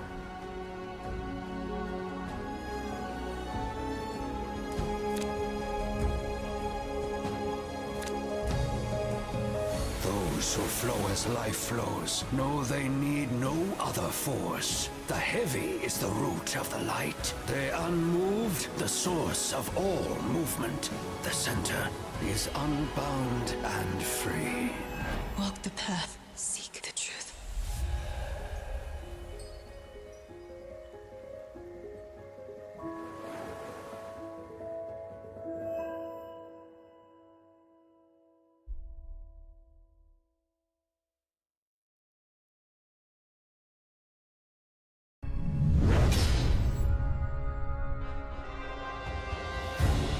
It's up to us to preserve that which we hold dear, to defend the innocent, and a future in which all can live free.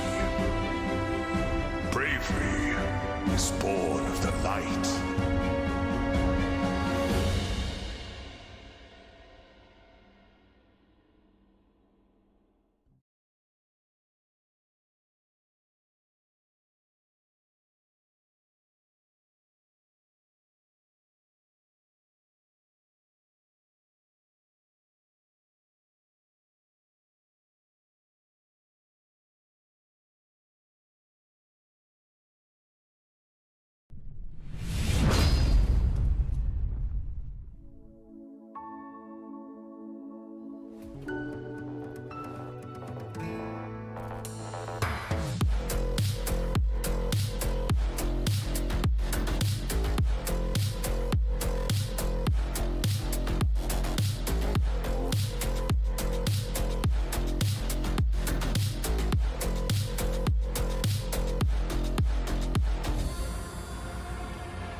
And it's gonna get the fist bump. The Phoenix rises. What an incredible display by. Listen to this room right now. The room is erupting, celebrating our flesh and blood world championship.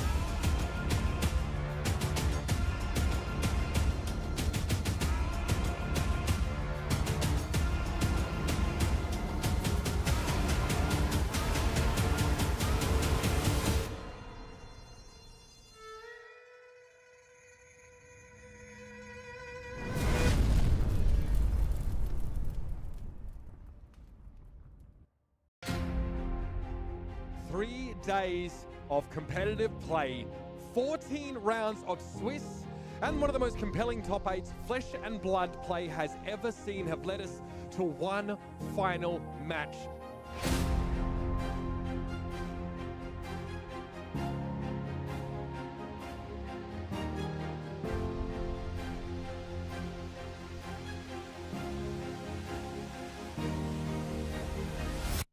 There's a spilled blood in Maximilian Klein's hand. Are you kidding me? You would have to find exactly Sigil of Solace. It's the only out at this point. What a call out. Sigil of Solace to keep him in the game. Here's the sink. Off the top. You can't be serious! You cannot be serious! 5 is offered here, block 3. What's the last card? What's the last card in Max's hand? It's Sigil of Solace. Game 3. Maximilian reaches. It has to be in the swing. What else can it be? He's got one that's... It has to be an attack reaction. He's hesitating on it. You don't hesitate if you have it.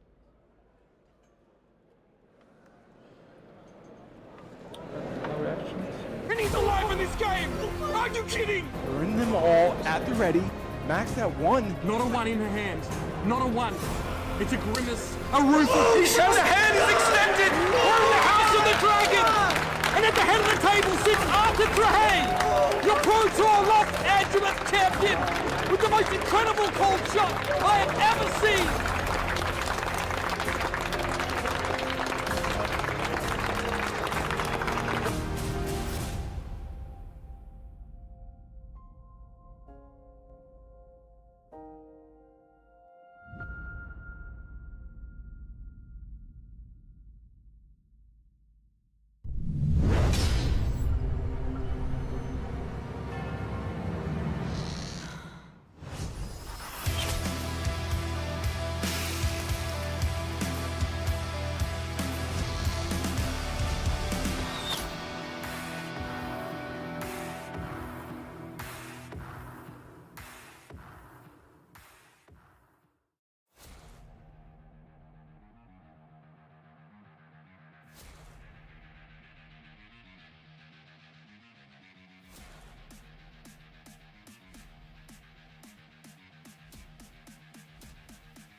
Okay, welcome back everyone. This is our final match for Pot 1. So, okay, we have Shure and Sam. Yep. Sam was here for the CC actually. Yes, he was playing Levia against Isaac's Azalea. So, quite exciting. I think these players have really shown like the practice that they put in through the armories. Yeah, I think it's quite commendable really. Yeah. Definitely. I think a lot of the players in Singapore actually attended like multiple armories. Yeah, in during the preparation week. for this, yeah. There were a lot of like draft armories and like they were filling up really quickly. Like the moment the sign-ups were posted on WhatsApp, everyone started registering already. Yeah. Some even like pre-registered. It's crazy. But I think it's also like this set is really fun to draft. Yeah, and personally I feel, on top of just prepping for nationals, it just is a fun set to draft. Exactly. And you could always open a Marvel. Yeah. There's always something. There's always, I mean, MST also very fun to open. Yeah. It's a very, very fun set to open. Okay, so we are getting ready. So Sam has 2 equipment. And it's quite unfavored for Shure on Zen because, I mean, we did see the pot has three Zens. But we don't know what, we don't really know what Sam has in his deck. So we'll have to see. But we are quite familiar with Shure's deck at this point. Yeah. Yeah. I think notably for Sam, he doesn't have the legs. Yes. So he's not able to make the Tiger on command. Yeah. He might have. We're not sure what his chest is. It could be a K-Koi. Yeah. It could be the Tiger, the Zen chest piece, the one that blocks Oh, right, you. the Tiger Hide, yes. Yeah, the Tiger Carrion Hide. Husk. Yeah, the Carrion Husk, Carrion mini of husk. the- mini yes. husk. So, Mask of the Wisconsin, okay, the mask, I would say. I won't pretend I know its name fully. I think the mask is great for Zen because it essentially allows you to play out a very, very strong combo card. And then through Zen, you pick that back. So it's like, if you have a red key unleashed, it's easily a pick one for me. Yes. Yeah. Like you use a Chi Unleashed, you can block with the head, put it back in your deck, even though it's at the bottom, Zen allows you to just take it. Yeah, for blue, even the blue version is at least a 5. It's Yeah, really yeah. very great. So I think the mask is actually quite understated. So along with this and preserve tradition, it really allows you to fish out a lot of combos. Yep. Yeah. Allows them to recycle a lot. Yeah. And that's also why cards like Gravekeeping are in this set. Yeah. Which allows you to banish a card from your opponent's graveyard. Yes, and pass over. Yep. Yep, and pass over as well. Yep. So I'm not really sure if Shuri has any Gravekeepings. Or if that's really the point of Sam's deck. So we'll have to see. We'll have to see. But I think it's also quite commendable that Sam can go 2-0 with 2 equipment. It's really, yes. yeah. Okay, so they're high roll to see who goes when. 5. All right. As a true brute player, let's see your roll. Okay, not great. 4, right. 4. So I think Shrey most likely will want to go. He won't let Zen go second, so he will go second instead. Yeah, I think he would go second. Yeah, But because he can set up the board after Sam has presented what he's shown his hand to do. Yeah. Okay, but for sure his deck, right? He has like so many transcend cards that he might not be able to block. So he has 1 here. So that card is actually a dead card here. Yes. Because he can't use it. So that's the the dangers of going second. If you know your deck is very transcend heavy. I think he has a lot of 3 blocks here, so he can at least like filter his hand while. Yeah, he can actually filter his hand well at this point. And Sam has 2 emissary cards. Is it? Oh, 1 win and 1 tide, I guess. I don't know what does what, Yeah, I but don't know if what the other one of them does go again, that's pretty good. Yeah. I think that one. Not really sure which one. I think it's win. But we'll see how he wants to use his turn. Maybe he'll arsenal the mystic. Yeah. Or he'll pitch it first. Yeah, actually it's his only blue, so this is what he can do. So sending a 2, and then maybe a 6, and then followed by an arsenal. Yeah. Sure, he might be looking to transcend on his first turn again. We've seen him do that in the past few matches. Yep, so this is a 6. Luckily for Shuri, he's not punished for having that 1 transcend card in his hand. Yeah, and I think this is a perfect block for him because having a transcend card early is great for him. And he sort of, I don't know how you feel about these cards in his hand, but they feel kind of not that Yeah, they need optimal. more things to work. Oh, and that's a... okay. Yep, that's a good draw. He's able to double transcend and then use the blue to play the Waxing Spectre. But he and needs play a the target for his grains. Oh, you're right. Yeah, he needs a target for grains. So that might be a problem. But his full hand is a... Yeah, he can just play out a blue and then transcend from there. I think it's still fine. Okay, it's a blue Waxing Spectre. So he can transcend. Yeah, he can transcend. All right. He'll push a breaking point on this. Okay, so looking at Sam's hand, it looks like there aren't... Looks like not a lot of... There's only 1 3 block, and one of the blocks is a Bastion. All right. So what is Shuri's plan here? Is he just trying to build up board state and then to prevent whatever high ceiling kind of damage that Sam is sending him? Or probably he will want to build a board, but Zen is able to clear boards really well. But I think once Sam shows that he's blocking, Shuri might be a bit more daring to try and set up a board. Yeah. And I think he has a few options here, right? He can activate Enigma. Yeah, and swing for free for 2. Yep. Arsenaling the Vengeance. This is a good setup because both of them have counters. But knowing Zen, it's not easy to keep them. Yeah, it's not gonna stay around for long. So Sam is thinking whether he just wants to take these 2 and clap stronger hand next turn. Okay, he chooses to take it. Yep. 2 is nothing for Zen. Okay, so we'll see. And let's see what he has in his hand. He has a Biting Breeze, I believe.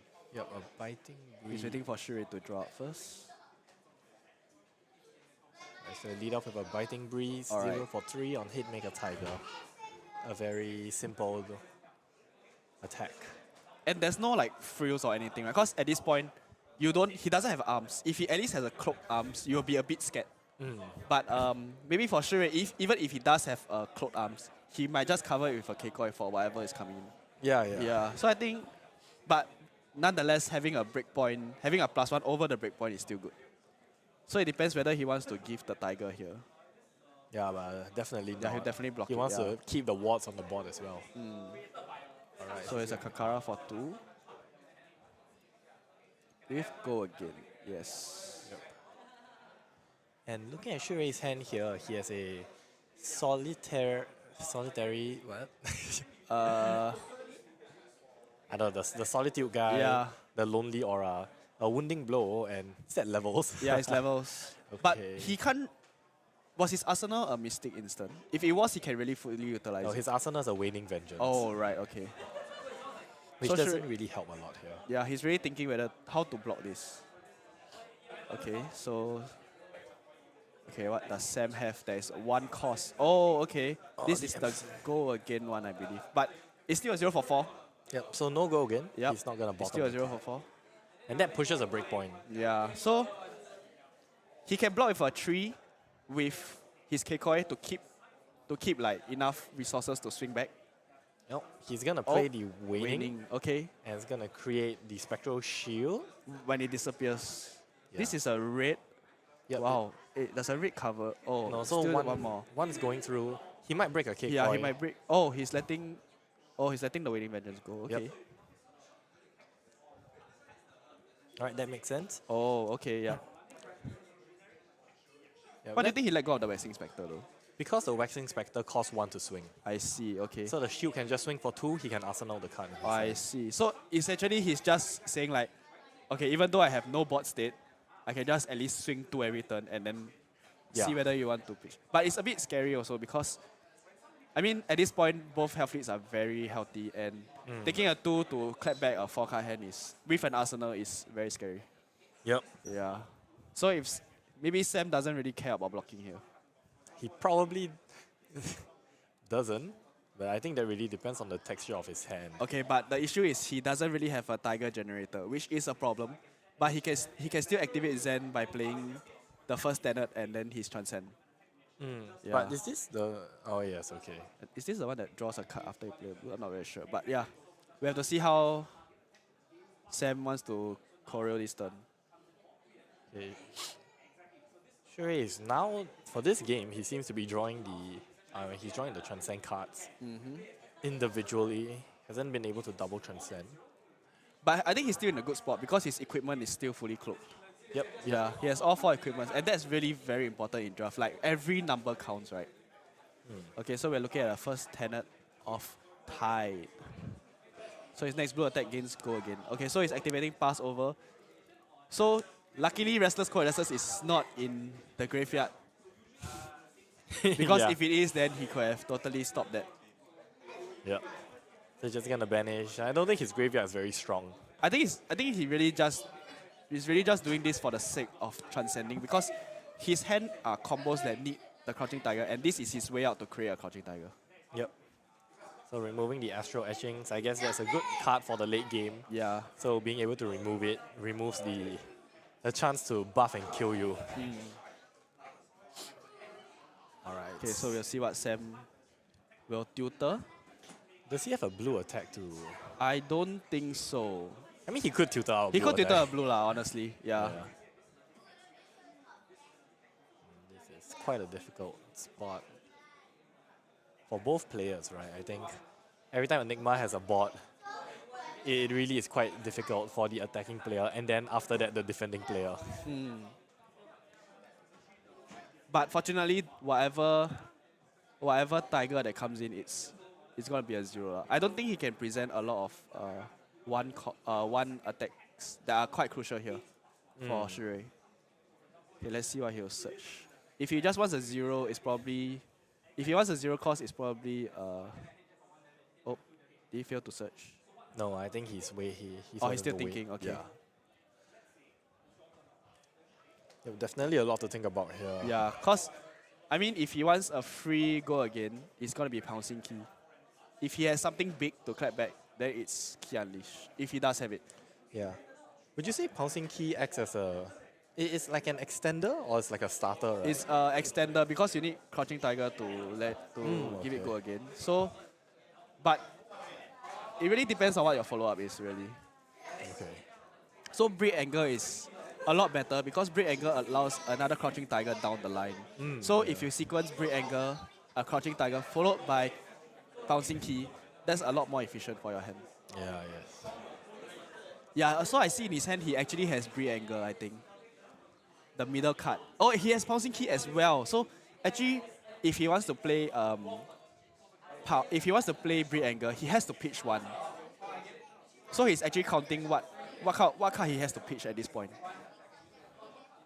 Yeah, and what card he wants to... Yeah, because right now the issue is resources. It's not so much what he can play. Yes, yeah, because he does not have any pitch. Yeah, he does not have any pitch. And he had to play out the 2 blue cards in order to create a tiger and to tutor. Yeah. So he's quite in a difficult situation, I would say. Are those both reds? I think so.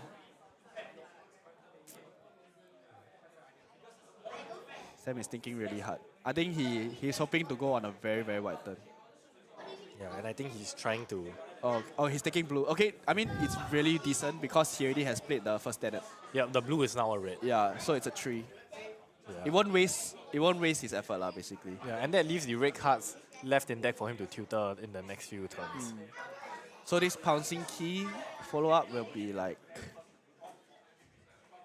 Can I just say that the colors of the sleeves are very nice to look at? Oh, yeah. It's red, blue, and yellow. Oh yeah, I just realized that too. Okay, very on theme, guys.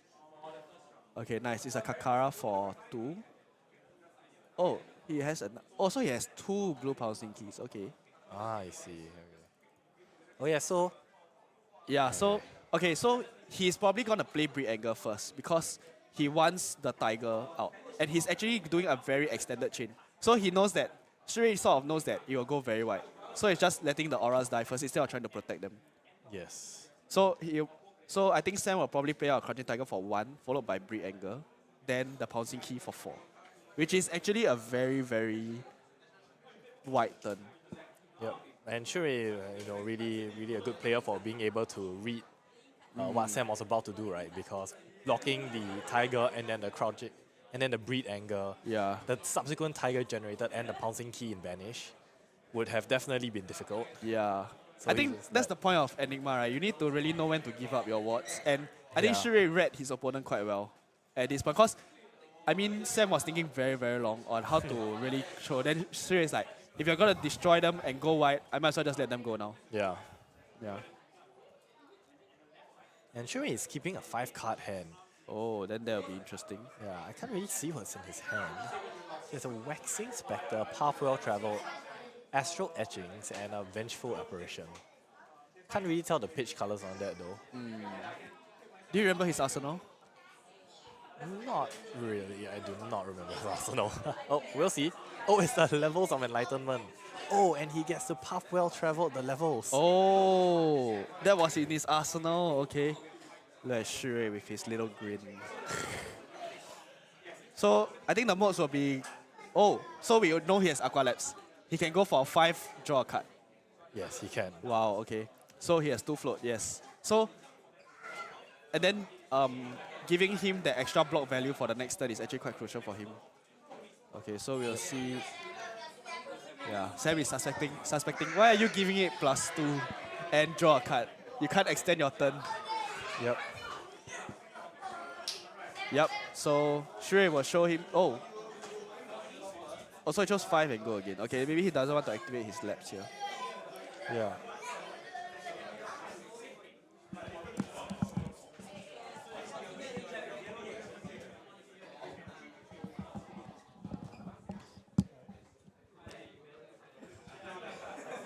Okay, so Sam is blocking for this. Do you think if Sam just takes everything, he can really clap back at Shui? But it's actually quite a risk because if Shui really can build a board now, Sam cannot really return as much as he think he could. Yeah. So let's see what Sam has in his hand. He has a Preserved Tradition and Nimbalism. Pouncing So the Key. only 3 block is Pouncing Key. Oh, he has Tiger Fight Incantation, which is 3 block. Fortunately, I think it is a 3 block. Sam is shaking his head. I think his conundrum now is whether he can generate tigers for a wider turn. Yeah. For this to happen, yeah. So it's 2 with go again. It is a bit difficult when you don't have the boots to give you the tiger on demand. So just gonna be a 2. Did Sam take the 5? I think so, but I think they haven't updated the live. Alright. Yeah. Okay, so it's blocking this with a blue Nimbalism. Wow, okay, a Waxing Spectre. It's a yellow. Yep. And, oh, okay. He's giving for 3. Wow, that's actually a very wide turn. Okay. So Sam is choosing to take this.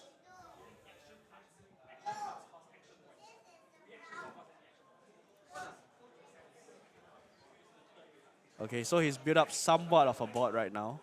Yep, and Sam blocked with a card. So he only has 4 cards to attack back with. But he does have... Oh no, he has green. Sorry, not preserve. Oh, I also thought it was a preserve. Okay, we'll see how... what he's gonna do for his... Can he transcend? Oh, he has a tiger form. Okay, that's great. Because he has a tiger generator at least. Okay. Okay, just nice. This cost 3 cleanly. So this coming for 2. So Shui has to think now again whether he wants to block this or let this go. Blocks with a spectral manifestations. He has 1 more in hand. So this tiger is coming for 1.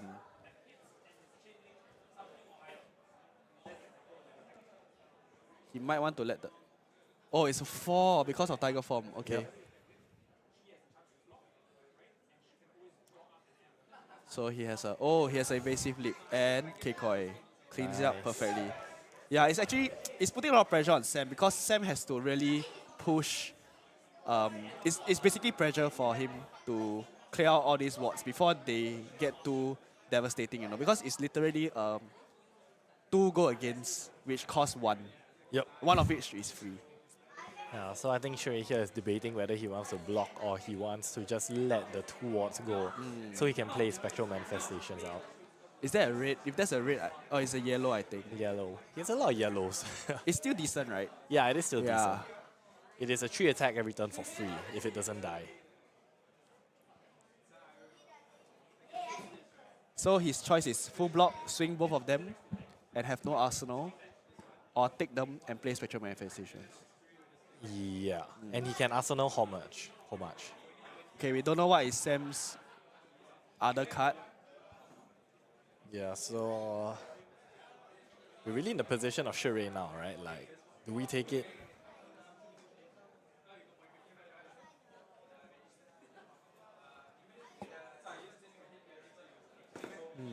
Okay, this is really much to think about. I think Shui is really considering very hard for this.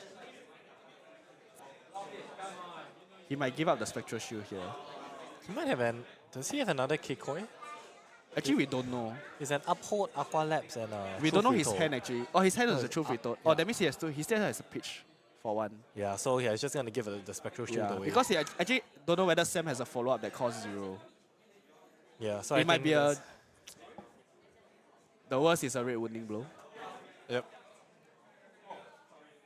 The life totals are updated now. Okay. Sam is a lot lower than Yeah. than was displayed. That's because of the levels turn.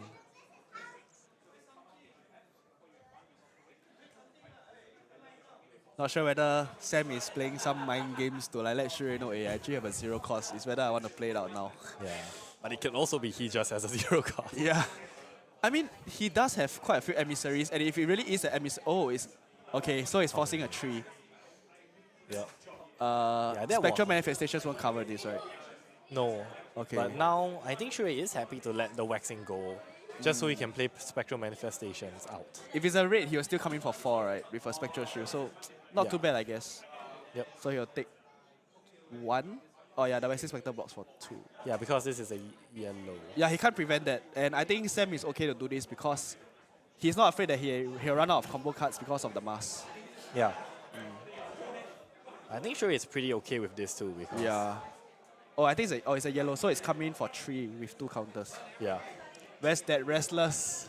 We haven't seen the Restless yet. The Yeah. Restless might come out soon. Yes. Shrek actually has one float, so maybe he might use up. He might use the either truth. Truth retold. Yeah, truth rate Yeah. or uphold tradition. Yeah.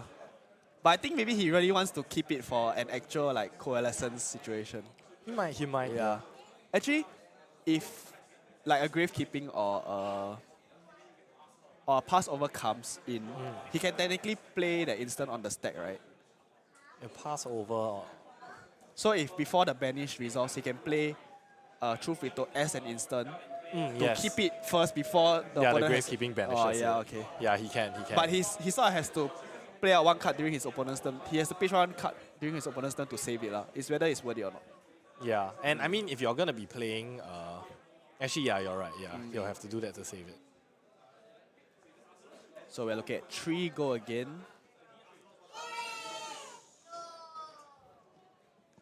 So does Sam actually have grave? Does he have gravekeeping? Oh, he has does. a key unleashed. Oh, he has a gravekeeping. Okay. He has a gravekeeping and a chi unleash. Oh, okay, but he has no tiger generator, so that is something to look out for. Yeah, the problem with no boots. Yeah, so he has okay, so he really needs a tiger generator here, and he has no transcend card. So this is actually quite hard for him. What he can do is he can block with key unleash and wait for a prime turn that he has a transcend card to tutor it out and play it with the mask. But he's thinking whether he wants to block with it first. Yeah, man. Looks like if he blocks with the mask, what can he get? I think my best guess is either one of the red mauling keys or key unleashed or The re-anger. Does he have the Pouncing chi key unleash? yeah, it's in his hand. He has one in his hand. So okay. I think it's a blue, but nonetheless still threatening. Yeah, still a very big card. Sam is thinking, oh, he's going to put back. Okay, the pouncing key back there. I mean, it's a Yeah. pretty good card to put back. His deck getting a bit thin. Yeah. I'm still quite curious whether he'll arsenal it and maybe wait for a turn where he can generate tigers. Yeah. We still don't know what that chest is. It might really be the Tiger hide. mini husk. Solitude. Okay. Oh, a nimbalism into... Oh, it's Kakara. Nimbalism into gravekeeping is actually a lot of damage. Yeah. Is it red gravekeeping? I think it's a blue. I can't really see here. I recently learned that gravekeeping is a 1 for 5. Yeah, it's a 1 for 5. Yeah, that's crazy. Yeah. But it blocks for 2 lah, so that's the trade-off. Sure, his hand not really looking very good here. It's tough because he can't really play out his defense reaction. That means he only has 3 cards left to play with, to block with. He's And- counting his deck now. Yeah. Counting where the spectral coalescence is in.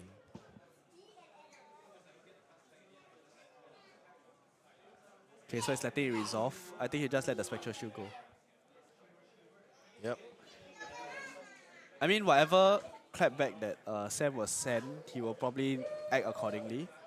Blue wounding blow. Okay, yep, it's nimbalism and gravekeeping. Okay, so actually, right, what you mentioned earlier about pitching for Truth Untold, he could pitch for Truth Untold and use the float to block with the defense reaction. Oh, you're right. It cleanly is a 3. Yeah. But its base is a 3 block or 2 block. Yeah. Okay, Sam is just Oh, for the... wash away. Not really sure. But it's okay. I think he doesn't really care at this point because it's not really an impactful target for him. Yeah, it's not the cats. Yeah. I'm curious as to how he's gonna play out this hand here. I mean, it's still it's a blue, I believe. So it's just a 3. It depends on what he returns. Is it a yellow? Yeah, the single-minded determination is here. Oh. So I think right here he's just gonna play out the sigil and then play Arsenal the wash away. But wash away is kind of stuck in Arsenal until you have a turn to use it, right? This is a red sigil though, so it is warding for 4. Okay, then here we go, the money card. But it Are you a bit late? That's a 0 block hand. Okay. So it's a 0 block hand. Yeah, it is a 0 block hand. Then he has to start using up his hands and legs for this. Yeah. I think the good thing here is that he can play out the instants with the wash away. Okay, at least it's a red sigil, so Sam is counting. But Sam shouldn't really show the nimblism first. He should probably like try to pop the donut before he sends out like a bigger turn for him to consider. True. That is how I would do it. But Companion of the Claw is also very expensive.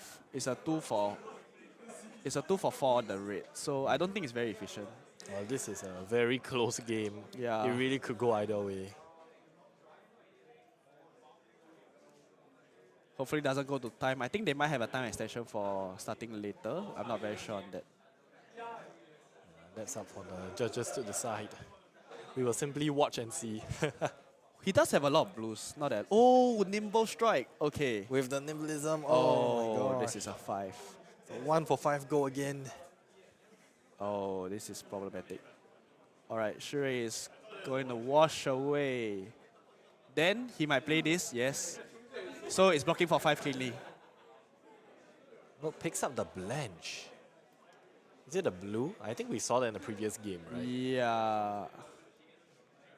Still threatening to block. Yeah, Shure no longer has that really high life lead he had in the previous game. So he's got to be a bit So it's still a careful. 3 pitch. Yeah, he clearly blocks out the wash away. Oh, it's actually very timely actually. Yeah. Yeah, so he has 1 float, which he can probably use to activate either his headpiece or No, he his hand. doesn't, because he pitched a yellow. Oh, it's a yellow, I see, okay. Yeah. So he played the wash away, he played the rising Sunsetting Moon, so it's blocking for 5. Yep. Wow, that could not have come more perfect actually. Yeah. Yeah. It's like wash away, bro. It's an Arsenal. So 2 card hand with an Arsenal. Kakara coming in. So Shuri might take this. There's the other notion of him pitching enough and then end turn he just pitch for Enigma and then swing 2 again. At this point that 2 damage is way more impactful than earlier. Because Sam is at 8 life. Yes. And because in MST draft, right, all of them are at 30 cards only. So the chances of getting fatigued and reaching the bottoms of your deck is really very high in every match. Okay, this is interesting. So the one in his hand is a first tenet. I believe it's the one that gives go again. So if he plays that along with, I forgot what's the name of that. Oh, he's choosing pitch it. Okay, Companion of the Claw. So it's a 4 followed by a 1. Yep. And do we know what's inside Sam's arsenal? Yeah, it's a first tenet of Win, I believe. Win. So that's the 3 for 5, is it? No, it's the first tenet. The one that gives either go again, draw a card, or +2. I'm not very sure on that, yeah. So Tiger for 1, Shure will probably take this. Okay, this is a very important turn for Shure because he has no blocks, firstly. Secondly, is him moving the Restless Coalescence. So, in my head, he's gonna pitch for Enigma, move the counter to for Restless Coalescence, but I'll see how he chooses to play out this turn. Okay, he plays a yellow Waxing Spectre. The Waning Vengeance. Oh, sorry, Waning Vengeance. For 2. 2. Okay. Saving the Coalescence into Arsenal. He's like, Actually, this is quite smart because he has Uphold Tradition, right? Yeah, he does. Yeah, so Sam is thinking if he has Uphold Tradition, he can move the counter, give it go again. Restless Coalescence enters the battlefield, swing, and then can play out a Spectral Shield for free. But he can't swing with the Restless. Oh, right. He has no pitch. Oh, Like, Restless costs... It costs 1 it costs 1 to swing, but Uphold Tradition costs 1 also. Oh, right. Yeah, right. So if he's going to flip Uphold, he won't have a float to swing Restless, but he can swing the Spectral Shield that he creates, which is a 1. There's a lot of pressure on Shure actually because Sam has been really clearing all the wards that he has. Yeah, and let's see what's in Sam's hand. A Homage. Another Nimble Strike, and I think I remember, was there another Nimblism in the graveyard? Actually, he's drafting a lot of Nimblism and Nimble Strike for this game. I mean, those are good cards. Yeah, It's they are just good cards, yeah. The dangers of drafting them is that you might not get the other piece. Yes. But I'm sure, like, if you don't really have one or the other, you're letting it wheel. So maybe it reaches a situation where it wheeled to him. Yeah, maybe. Yeah. But having a red one is really quite impactful. 1 for 4 is still not bad. And if you know that Nimbalism is down the line and people won't pick it, I think it's still a not bad pick. Yep. Especially if you are aggressive. Yep, Okay. and sure he's gonna do the uphold tradition, gonna move up to 3. He's probably gonna Arsenal and pass. So Sam will be at updated to 3, okay. Sam still with a 5-card grip though, that's gonna be very difficult for Shure. Coalescence moves. And then he creates a Spectral Shield. Okay, he's playing it defensively now. Yep. He's gonna put as many cards on the board as possible. He doesn't die. But this is health. Yep, this is health. Oh, okay. Very well played. 1 Spectral Shield.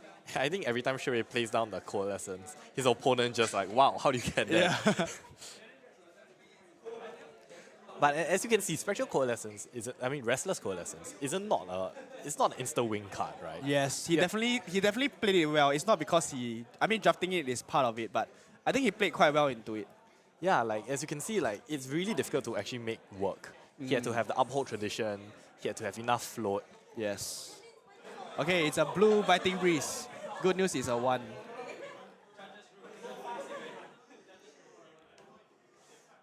So he's going to give the Spectral Shield. Yep. And then he might swing a big one. Well, but because it's a blue, he can transcend in the homage. Oh, you're right. But we don't know what is the other card behind, though. Oh, he's giving up the Bastion. Oh, wow. Oh, For another Nimble Nimble Strike. Strike. And does he have a Nimblism in graveyard? I have no idea. Oh, he wow. All thought the he Nimble Strike pitched wheel to it. him. Wow, 4 go again. This is really quite extensive. That might actually be. Oh, 5. Oops. Yeah, that's 5. The 2 red. reds. Oh. The reds are 5, yeah. I mean, at worst, it's still a 4. You can't really go wrong with ending with a 4 also. Yeah. This is a lot of pressure, and Shure has no. Okay, we have a small update that time will be reaching soon. So we'll see how it ends here. Okay, Shure is giving Restless, which already served its purpose here. And then he'll play Homage. Gain 1 life. Oh, 2 float. You know what that means? Key Unleashed. Oh, wait, he's shooting to Kakara first. Okay. Okay, then he's probably playing... Oh, okay, so time has been called actually. So we'll see whether either of them can end the game within Shurei's turn next. Yeah, I think the timer on the screen is a bit inaccurate. Yeah. Oh, there we go. He's sending out the Restless Coalescence back. But I think there might be a chance where Shure is able to... Okay, he's forcing... Oh, it's an attack reaction. He does not know that. So Shure is thinking how he wants to sequence this. He has to give up his winning vengeance here. Okay, so it gives another Spectral Shield. Zen into 1. Into what I think is gonna be key and pouncing key. For 4, go again. If what Sam has in his arsenal is another 0 for 4, like an emissary, that's gonna be pretty sick. I think that would actually be game because Shure does not have any blocks in his hand. Oh, okay. He has a homage and a chi. The most he can pull out is 3 wards, which is 1 Spectral Shield, 1 Truth Retort, and 1 Enigma. So I'll probably let the Spectral Shield go for this. I mean, it's very obvious that it's coming, so... Okay, letting Truth Retort to go first, in case he can save this. 4 go again. Wow, Sam. 4 go again. Wow, Shure. look at this. It's 5 chain links. Yeah. Oh my gosh. Yeah. On draft. That's quite crazy. I mean, it's Zen. But admittedly, the red Nimble Strike really... Yeah, those really did work. Okay, it's down to 3 for... down to 1 for Shure, I believe. Yep, and actually that's the end of Sam's turn. Oh, so he doesn't have a follow-up in Arsenal. Fortunately. So, this is a bit tough for Shure because he can't really use the homage efficiently, but he's still swinging for 2. Yeah, and the problem here is that Sam can just take it. Oh, actually no. Sam might know it's an aqua. Oh wait, sorry, it's not a +1, it's a go again. It's not, it's a go again. Yeah. Okay. I was a bit excited there because I thought it was The waves of Aquamarine. Yeah. But no. Okay, so here Arsenal this. So I mean, Shui still has 1 more health in homage. Yep. But does he have any more Transcend cards in his deck? And if he draws a Transcend card, that's not really good for him too, right? Because Yeah. it doesn't block. Etchings, Vengeful, a Chi, and another homage. Okay. Oh, he can double homage. Okay. Okay, I think time has been called by the judge. So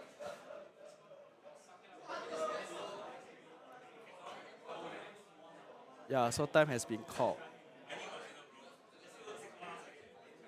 Okay, so our clock was right. Yeah, so they are thinking of how to resolve the last turn of the game. But I think overall I think Shuri held quite a big front against Sam's white links. I think it Yeah. was quite a good display of what Enigma can do. Yeah, I think Zen was really Sam's deck is really very strong, right? Yeah, Sam's deck is really strong. And He has a lot of raids and he can extend his turn really well. For a pot with 3 Zens, right? It does have a lot of things going for it. Yeah. The nimble strikes and nimbleisms. Yeah, actually the picks on the nimble strikes and nimbleisms do come very clutch here. Yeah. Okay, so he has a tiger. Okay, so I think Sam has made an action. So I think the game will end on his turn. I'm not too sure what's going on here. Now, so if he makes an action, then it will go to Shure and then go back to Sam, if I'm not wrong. They're just confirming some stuff here. Unless this was the last turn and time was called 2 turns ago. But regardless, I think it's a very good display. So, Harmony of the Han is 1. I mean, cost 1. Then it will come in for Kakara and a Crouching Tiger. So there is 3 chain links already, which already ask for a lot of blocks from Shure. If Sam can really strip his entire hand, and he knows that he has a lot of Mystic Instants and non-blocks in his hand, actually Sam might be able to close the game here. Yeah. Yeah, Sam has a lot of cards in his hand, so... Sam is checking with the judge what's going on. Yeah, I think it's I think he's not aware of the time because it's behind him, but we'll see if there's any concession here.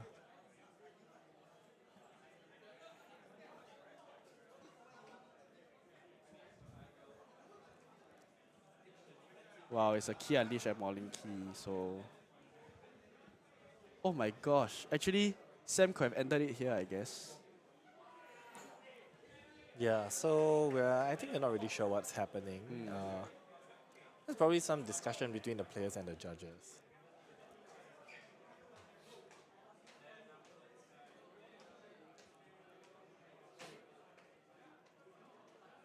Yeah, but this is the last round of the first draft. And after this, there will be one more draft between everyone. Yeah, there'll be... So our last 3 games of the day is another draft pot. So after this, we'll head to a draft. We'll observe someone draft, and then we'll see for the next 3 rounds, and then that'll be day 1. Yeah, that'll be day 1 after 3 more drafts. Well, today 9 rounds. Yeah, I think all the players are quite tired already because it's really quite very intense 9 rounds of 3 of CC and 6 draft. I think drafting is really very, how do I put it? It's very energy consuming because you still have to read your opponent and things like that. Okay, so I think they are concluding the round.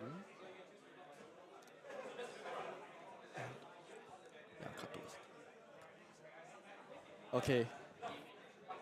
So we'll have an update on what's going on. Yeah, so I think... Okay. Okay. Yeah. Okay, so I think it will be a draw kind of situation. Yeah, so I think we can wait for an official update by we'll the update judges. everyone when we'll try to update everyone by the time we are going for the next draft pick. So there'll be a table of a few 6-0s. If someone that is drafted in the fantasy league, then we'll probably try and cast them if they're in the right spot. Yeah. Yep. But I know definitely this first draft pod was a great showing from Yeah, everyone. I think Shure particularly. Yeah. Even though on the last round we're not really sure what happened towards the end. I think something to do with calling time and not being able to finish the game. But I think definitely both players put up a great fight. Yeah. It was really worthy of a 3-0 game. Yeah, I think have to hand it to them because, especially for Shure, because he has to play 3 games under a lot of pressure. Yeah, I think we were talking to him before this and he was like, oh man, the cameras. Yeah, it's really very stressful. So thanks, Shure. It's really not easy to be on stream back to back for 3 rounds, especially in draft. Yeah. Yeah, it's really not easy. Yeah. But I think he definitely showed how we can play Enigma and draft. Yeah. Definitely might be helpful for those who are going to still have their nationals upcoming. I'm not sure which countries do. Okay. And also for the Proto Amsterdam, right? Okay. So we'll just wait out and we'll take a short break before we go to the pot 2's. The second pot's. What's this called? The picks. Yeah, we're going to be looking at the picks from one of the players, and then we're going to follow. We may not follow the same player, Yeah. but we're going to watch 3 rounds of draft after that. Okay, so we'll see you in a bit. Yep.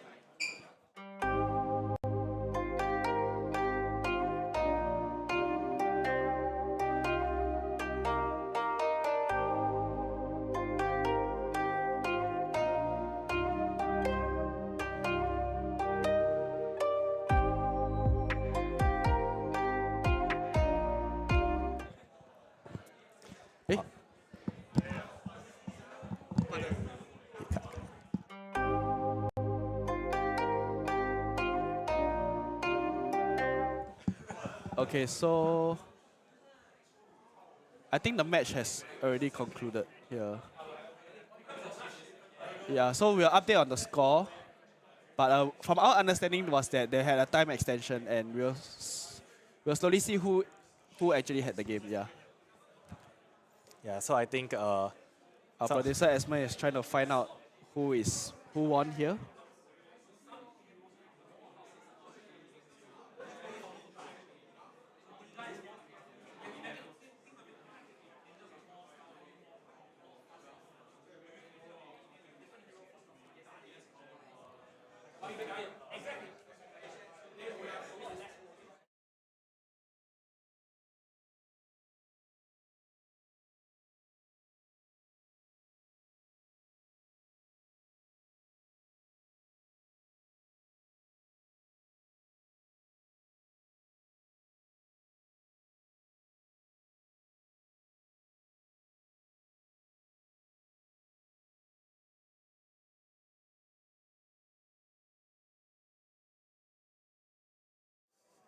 Okay, so our news is that we heard that there was, it's a draw.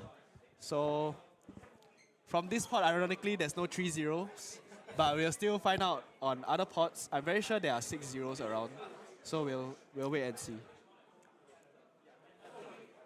Okay.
Welcome, traveler.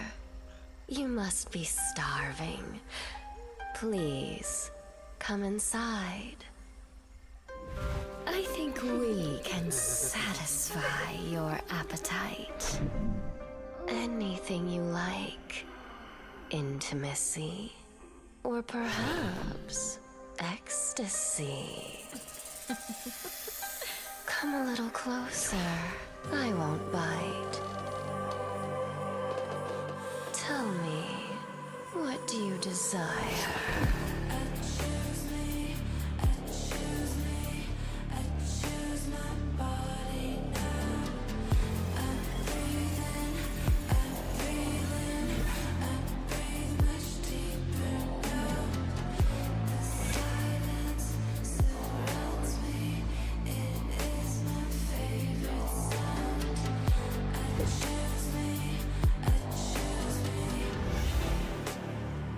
Beware the tongue of the snake.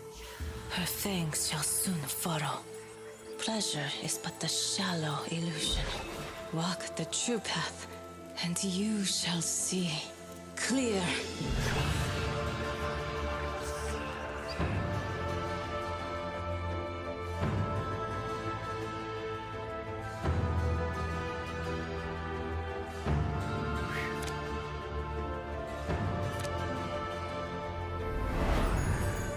Those who seek may discover formless, perfect, the serene, unchanging infinite.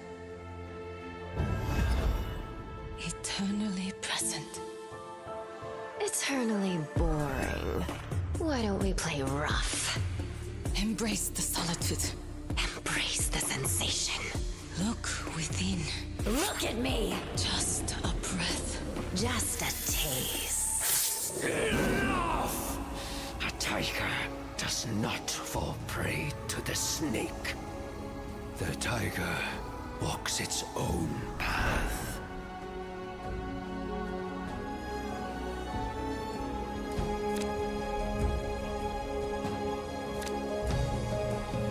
Those who flow as life flows know they need no other force. The heavy is the root of the light. The unmoved, the source of all movement.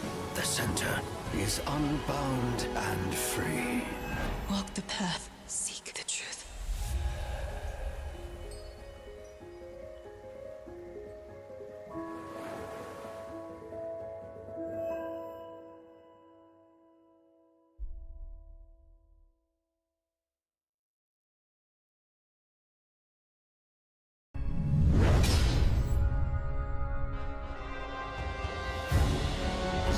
To preserve that which we hold dear, to defend the innocent, and a future in which all can live free.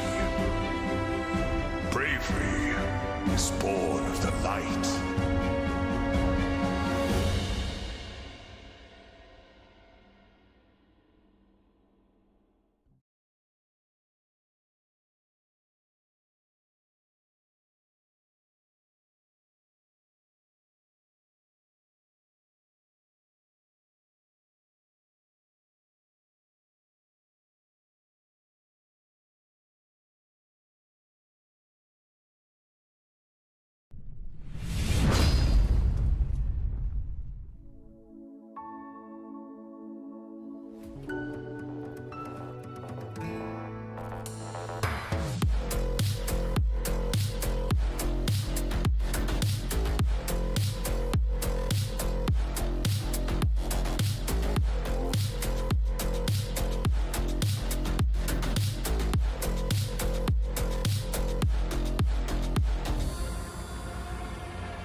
And it's gonna get the fist bump. The Phoenix rises. What an incredible display by. Listen to this room right now. The room is erupting, celebrating our flesh and blood world championship.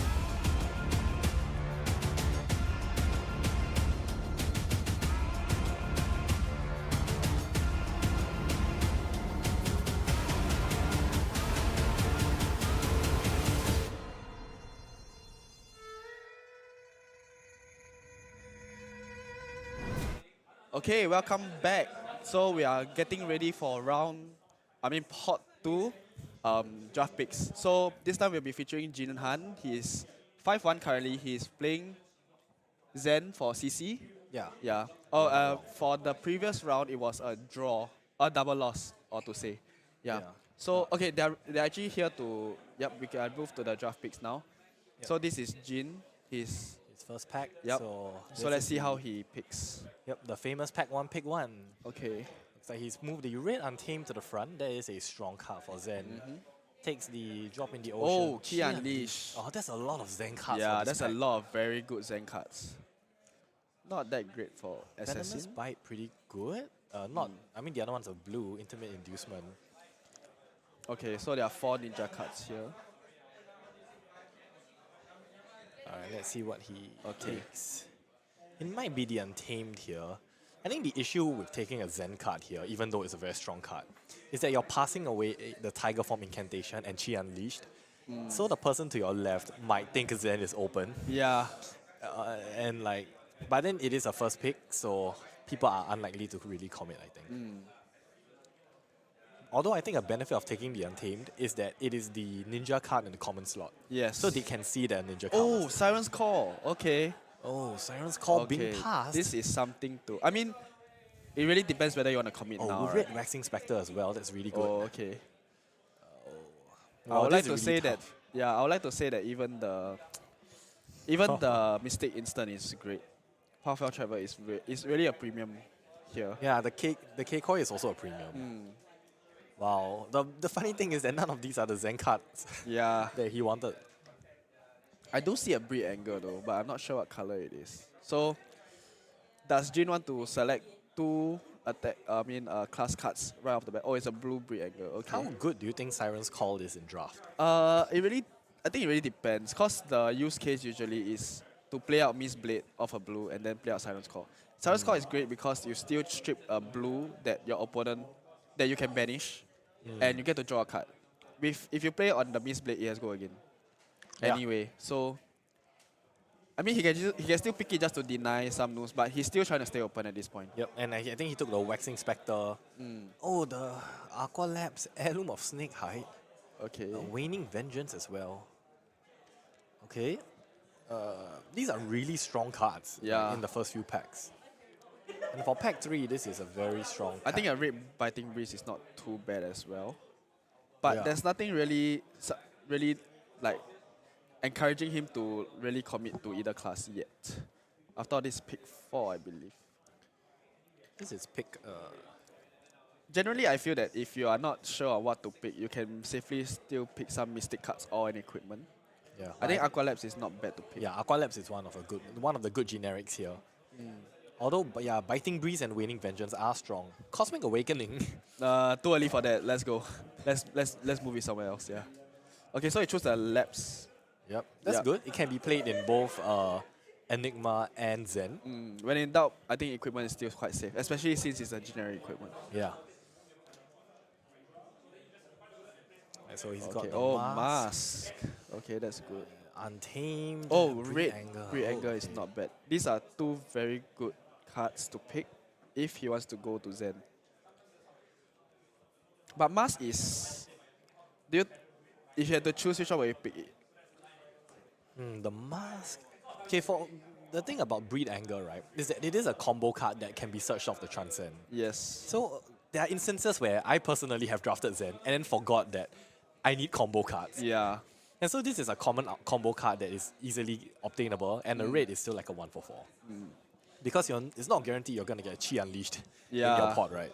I think the mask is really too good to let go because yeah. the mask essentially just says that I'm going to reuse one of my power cards against you. And so now drafting one Chi Unleashed means drafting two. Yes. And if he has started a pot, then you'll get there faster as well. Yeah. Oh, Tiger Form a red Tiger Form. Oh, Preserve Tradition as well, okay.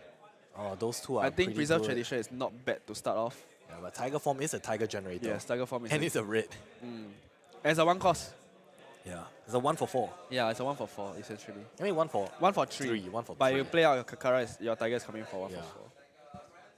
So that's actually a really good pick. And actually it seems that the Enigma cards are drying up. Oh, yeah, you're right. Okay. We have a donut though. Alright, it looks like it Okay, might be so the Tiger Jin- form. Yep. I think he's looking at the cards that might potentially wheel back. Yeah. Maybe the Harmony of the Hunt is the I have blue learned that how important deciding when things might possibly wheel back is actually quite an important thing to learn. Yep. When to let go.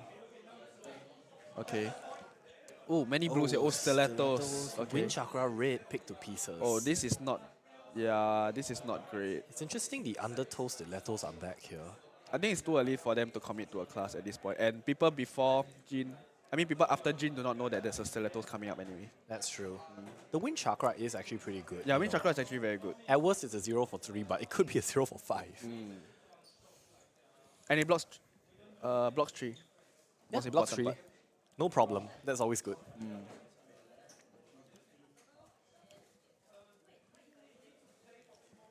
Alright, Okay, so it seems like it's pretty much quite clear what Jin is trying to go for. Oh, Waves of Waves of Aquamarine. This is really one of the best cards to pick now. Oh, Ninja is drawing up. I here. think it seems that he's reached the player that is playing Ninja. Yeah. Waves of Aquamarine is really quite good. It's particularly good against Enigma. Yes. Because you can pump something over their blocks and like break a ward. Yeah, that's really what you want to do, right? You just want to think they block efficiently, but they are not aware that I have a +1, so you have to give up maybe like a ward 4 that you are protecting. Yeah, and for Zen, it's not that bad to give up the arm slot. Oh, that's a lot of Oh pick wow, to- there's no more generics, I think, but that's very good. How many of the hunt rate is actually very, very good? Because it's a generator and it's still a 3. But then so- again, you need to go again.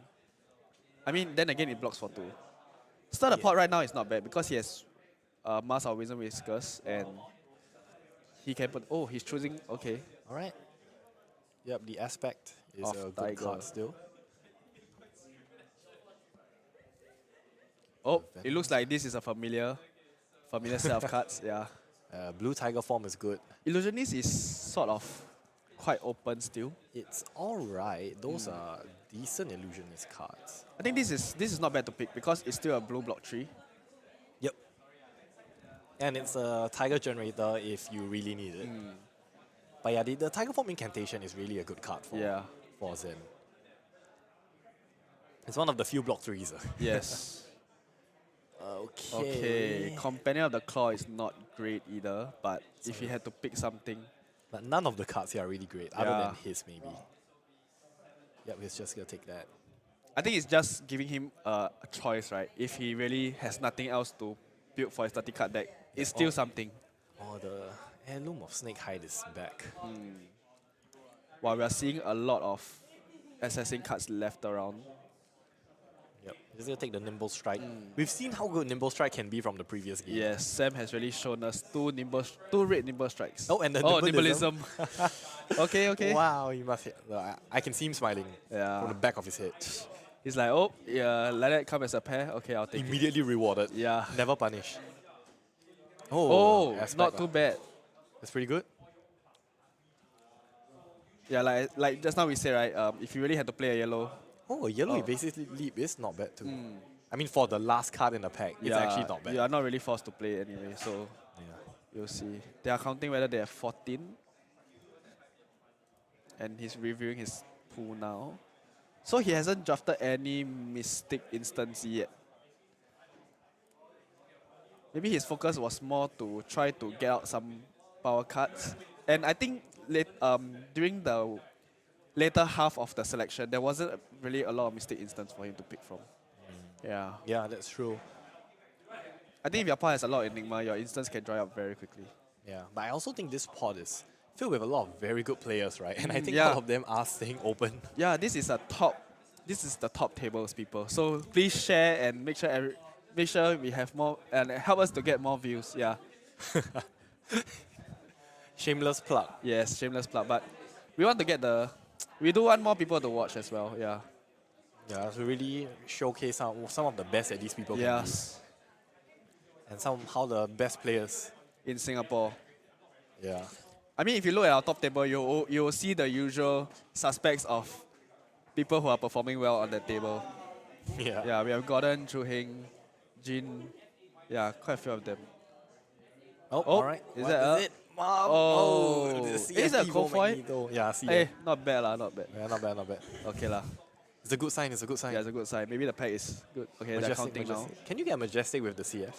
You can, right? I think so, yeah. It doesn't take up a slot.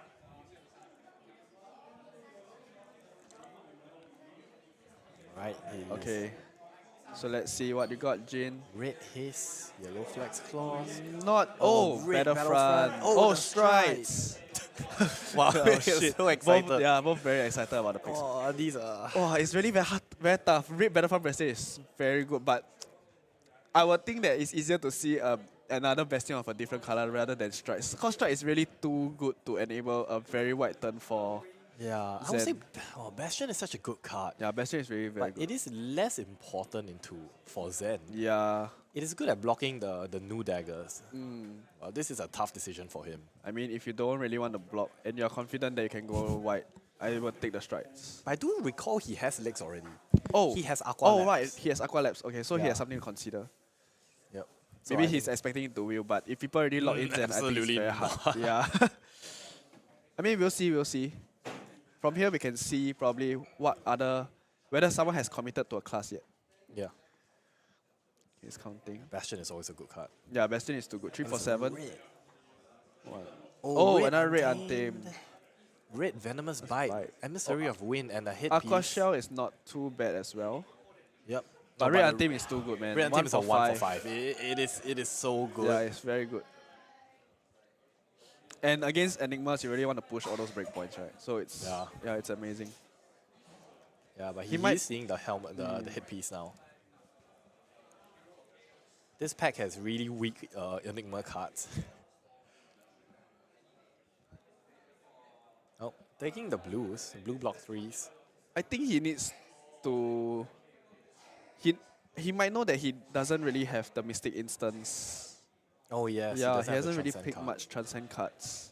Yeah, but I think Jin does have this habit where he looks through the whole pack even though he knows what he's gonna pick. Yeah. Because he wants to look at what cards were picked when the pack wheels back around. Yeah, so it's very tiring, right, to play draft because if you want to really know what your opponent is picking, you really have to have a good look at all the cards. Okay, so Grains is not bad, but Grains- Flex Claws is really It's a Bastion as amazing. well. Yeah. Okay, this is actually a very good pack. Yeah, this is really a good pack. He has to remember to pick more. He has to also know that he has to try to get more combos out. Not sure what combo. I really cannot remember what kind of combos he has picked so far. Has he picked a Breed Anger? No, right? Not that I I remember. don't think he has a lot of combos. He's taking But- the Flex Claws. Having a lot of breakpoints is also not a bad choice.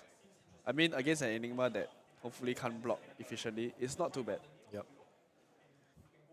And Jin doing all of us a favor by holding up each of the cards he picks so that we don't miss it, like Yeah. what we did the first time. Sometimes we miss the cards because the players just pick it too fast. Yeah. Spectral Manifestation. Okay. Available. Oh, Red blue Blanch. Blue Blanch. Nimble Strike. 2 block. These are all pretty Something good to cards. consider. Droplet, always a good card to choose. Yes, Droplet is. I mean, at worst 0 for 2. A blue Tiger form.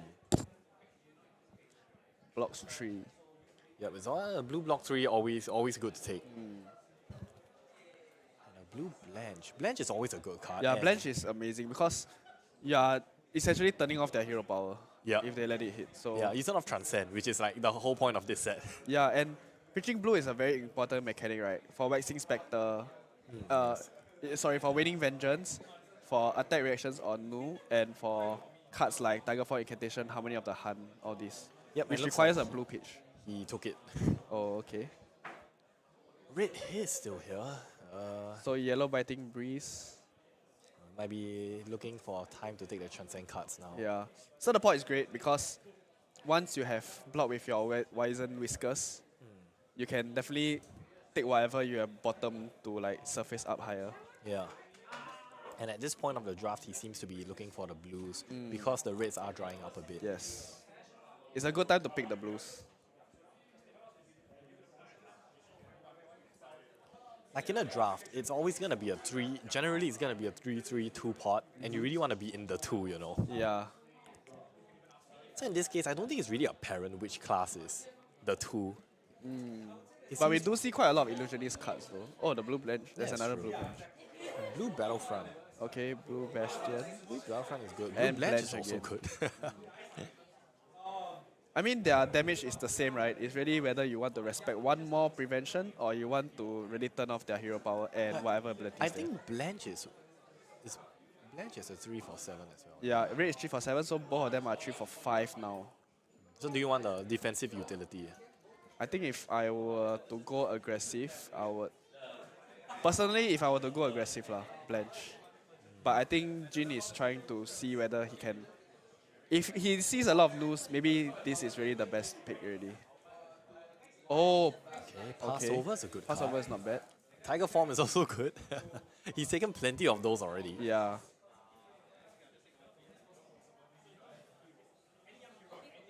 Looking at some of the Enigma cards that are left, the Hay Shelter.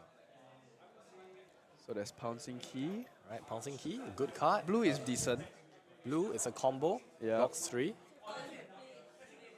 I think with the mask, it's really allowing you to be more aggressive in your pickings of these combo cards, right? Because you know that you can probably play them again if you see them earlier. Wow, there's a lot of blue bench for this. Wow, I wonder what else are in these packs. Yeah. I do see a lot of pick to pieces circulating. Yeah, so I also do it's see a a bit lot of pick to scary for an pieces. Enigma.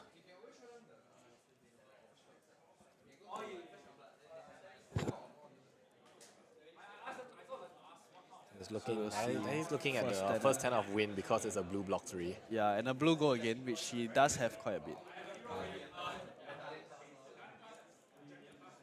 Oh, this is flex. okay. Pretty good for such a late pick. Maybe looking at an evasive lead Yeah, for he's some. thinking of evasive leap. Yeah, for the news. But a yellow one is not that good. I mean, still a 1 for 3, but the point of it is block. Is 1 for the evasive lead? No, sorry, the flex clause. Oh yeah, the flex clause. Yeah.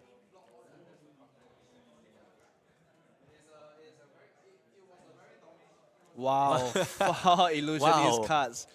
Can it not be any clearer?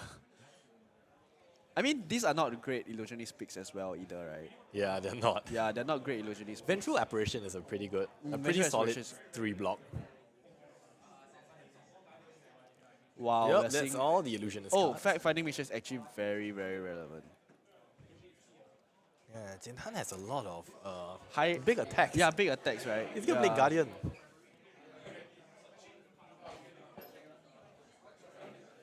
Limbo Okay. Strike Yellow, use back. So there's deep, big blue sky. Yes, that's the one. So this is a defense reaction. It looks like he's picking up the defense reactions as well as the blues. That Okay, fulfills yeah. both. Water the Seas is not bad. Yep, good for Zen. Okay, so you'll see what's the last card that's being passed to him. Which is, oh. I mean, yeah. Yeah, I mean, kind of expected, right? Yeah. Yeah. Huh. How many Enigmas are there in this pot? I really, truly wonder. It might be the 2. It might be the 2? Might yeah, be the I think 2. so as well. He stole a Waxing Spectre from them though. So looking at how many. So he has quite a, wow, he has quite a lot of raids here. Really strong. He's reviewing what he has. Okay, actually not that many raids, but he still has no transcend. Oh yes.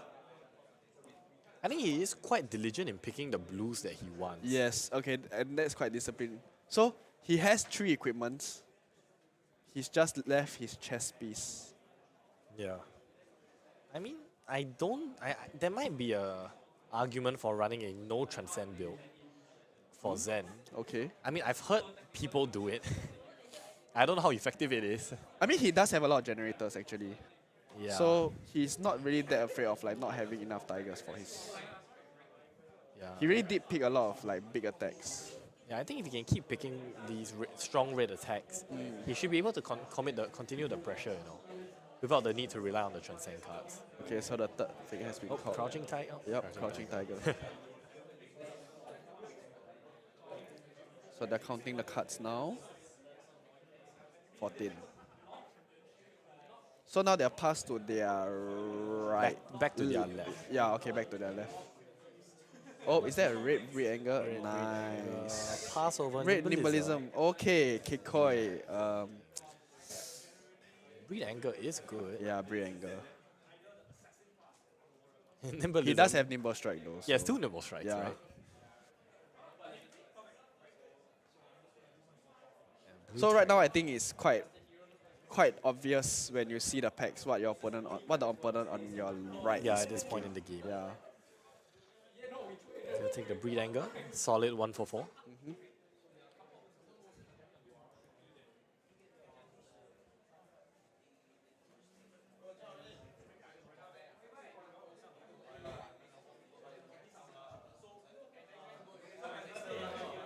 Really appreciate how they lay out the packs for them to make Yeah. sure that that's the correct number. 553.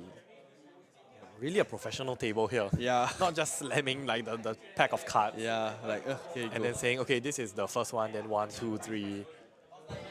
Oh, rising sun, Okay. setting moon. Emissary. Nimble Oh, strike nimble red. strike red, our favorite. Really is the card of I mean, today. it really is. It really is. Maybe not something to look down on. Yep. So this emissary, I believe, gives. The emissary of tides. I see. I really cannot remember. All right, it's the +2. Okay. Yep. Will Jin really not pick transcend cards here? Yeah, we'll see Maybe how- he's cooking something that we don't know. Yeah, I we'll see how mean, I committed really he don't is to know. this. No transcend picks. Yeah.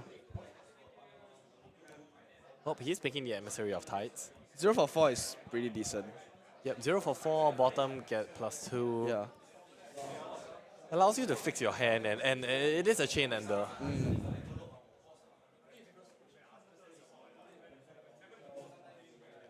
Oh, we are Blue-grey seeing a lot of keeping blues now.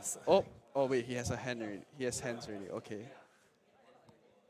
So blue wind chakra is not too bad because if you play a transcend upon it, it's still a 3. Yeah, but Jin has no transcend. Yeah, he has no transcends. So if he's gonna take the wind chakra, he's kind of making it so that he has to find a transcend in the next few packs. But I think for pack 3, transcend cards will start to dry up. Yeah. Yeah, they're starting to dry up already. So And we have people to see. realize, oh, I don't have a transcend card. Yeah. He could just commit to his no transcend build. I think he can afford to get more combo cards. He's taking off the yellow pouncing key. Oh, he's taking the it. wind chakra. Okay. He might be confident that he might find some transcends in the coming few packs. I mean, we do see one here. Hopefully it's tip. Oh, that's not the 10,000 year reunion. Oh, but this is a tough one. red Red nimblism. flex cost. Red flex cost and red nimblism. Wow, really tough pick. And now he has to weigh how many reds and blues he has in his deck. Yeah, exactly. And But that's also the... how can you deny a 1 for 4 red? Yeah. 1 for 4 with an on hit. Yeah. How many Zens have let this go already? Yeah, and look, he even brought the drop in the ocean up because he knows that he kind of needs the transcend. But 1 for 4, you know. I mean, you're still threatening. I mean, if his goal is really just to get more Crouching Tigers out, I think it's not bad. Yeah. Yeah. We are still seeing a lot of Illusionist cards come in. They're like the 10,000 year reunion. Yeah, and I mean, down the line here, we'll see like, Territorial Domain, okay. Companion Arousing Wave, Passover. Okay. Those are 2 good cards. Does he want the transcend though? Maybe he thinks he need no transcend. He can do it on his own. The thing is, without transcend, right, it's harder for his end game. Yeah. Right. To close out, lor. But he does have a lot of generators, as we saw.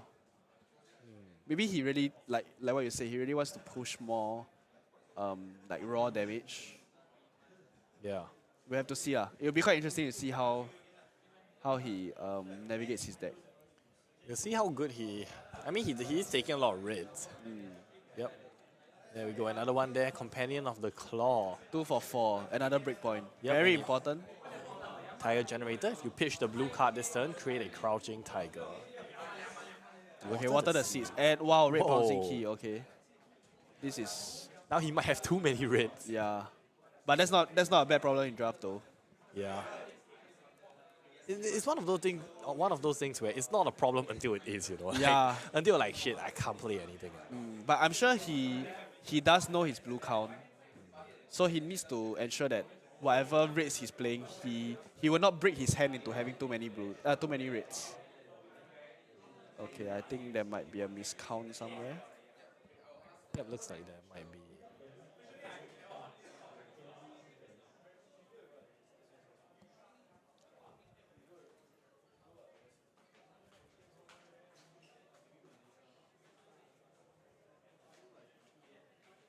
Okay, it's an exciting pot one. Yeah, and by this time, you know, I think most players are quite exhausted from the day of playing.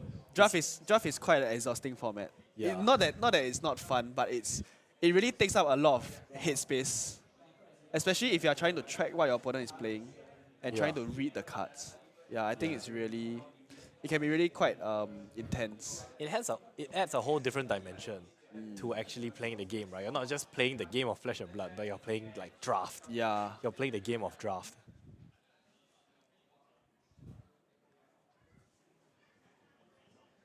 Yeah, so I think we can just wait until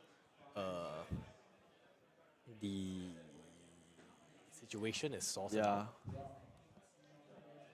There might be a one too many or one too little situation. Yep.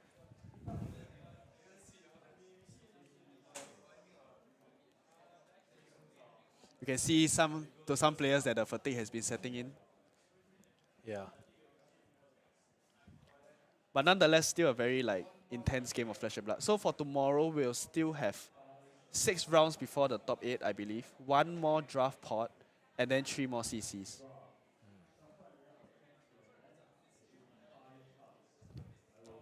Yep. So you see, this is really quite a big venue and a lot of people here. Yeah. So I think they picked quite a good venue. Like everyone don't have to travel very far for the table, and the tables are quite easy to find. Yeah. Okay, so I think the judges are still trying to resolve the situation.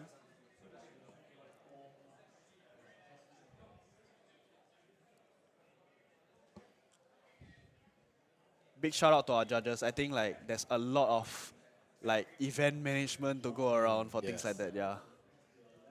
Yeah, a lot of things are happening. There are multiple draft pots happening at one time, and you know, you got to pay attention to all of them. If there's an issue in one, yeah, it will really slow everyone down. So I think really our judge is still trying to resolve. Okay, so now I think they're counting the cards to ensure that everyone has the right amount. Yeah.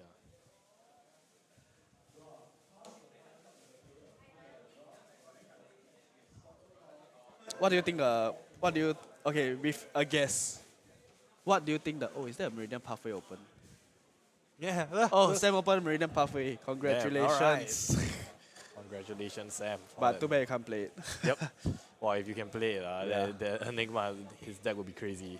But yeah, sorry, as I was saying, what do you think the split will be? This looks like quite an even split, right? It looks like a 3. But there's really a lot of illusionist cards that are wheeling. Yeah, but the funny thing is that they're not really good illusionist cards. Okay, that's very true. If you have better generic or mystic cards, you will definitely take them over a weak illusionist card. But we really don't know what is the rest of the cards that we are seeing here. Yeah, I do think it's a 3-3-2, the 2 being the illusionist. Yeah, it'll probably be that. Okay, I think they're continuing. Is the 10,000 year reunion back? Oh no, it's not. Okay, I saw wrong. Okay, so now Jin is deciding between Bouncing Key and Water the Seeds. Yep, taking the combo. Yep. I mean, it's a red combo. It's a 0 for 4 with a Crouching Tiger. Yep. Which he can generate quite easily. So I think it's good. Okay, hopefully there's no more count issue. Okay.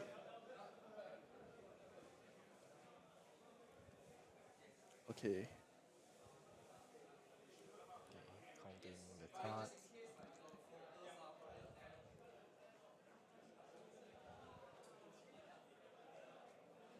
Okay, we're resuming. So, All right, finally finding a transcend. Wow, another red pouncing key. Oh.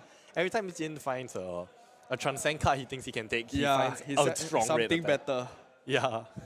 What are the chances a red pouncing key? Is But still I on? think sometimes a bit much is a bit much, you know. Yeah, like Yeah. he's reaching the point where, you know, the blue count. But nonetheless, it's still a 0 for 4 with a follow-up. Go again, 3 block. Yep. It's really like not bad to see once every turn, I would This say. actually rewards Jin for picking a lot of blues in pack 2, right? Yeah. Like, so when the opportunity arises for him to pick these strong red cards, he's able to do so with no issue. Okay, now might be a good chance to pick a transcend card. This is a Especially, good one. yeah, Rising Sun Setting Moon is great because it allows you to get a card that you might otherwise, seeing a card that you otherwise might not need. Yep. Yeah. So, I think it's really great lah. Yep. the And Rising Sun it's his Setting first Moon. transcend card. Actually, Let's one go. of the better transcend cards. I In think. Blitz, in draft, I think it really is because you don't really have much opportunities to fix your hand. Yep. Yeah. Fixing hands is quite important. Okay. Pass over.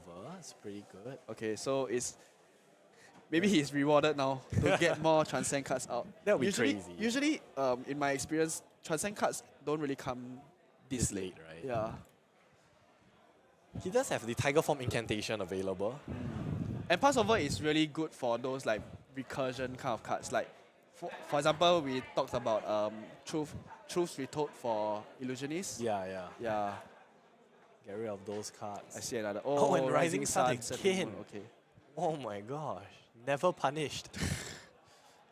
Is he really going to pick 3 transcend cards in a row at the end? We'll never know. Yep, And he's going to he take it. does. Never punished. I think it's not too bad because I feel that he might be in a position where he can do without them, but it's good to have. Yeah. Okay, hot take. I think these Mystic cards are amazing. Yeah. I don't Yeah. think that's a hot take. I think Yeah. a lot of these Mystic cards are good. Maybe for Zen, the one cost ones are just nice, you know. Oh, a blue pouncing key. That's great. Yeah, that's Oh, good. actually, Zen might be quite open this Yeah. game. I'm surprised he didn't manage to get so many like red attacks. Oh wow, wow. territorial domain. Can't complain. It's a blue. If only he had strikes though. Okay, come on, Jin. Let's see a ninja card. Oh, it's a blue flex clause. Wow. Great. Okay. You know, maybe he is part. There's only 2 Zen. Yeah, really. Yeah. Okay. This will be quite interesting to see. And look, the territorial domain is I mean, a very it's interesting majestic. It's the only other card that you can pick there, and it's really nothing to. There's no downside of picking it, lah. Yeah. Yeah, cause he rarely pick other class cards, so he still has a choice on whether he wants to pick it. Yeah, well, our dedicated cameraman is walking back to the Yeah. play area. Yeah. So, shout out to Esmond. So right now they are doing deck registration before we can start our round 7. Wow. Yeah. 7 rounds. So, what do you think about Jin's deck?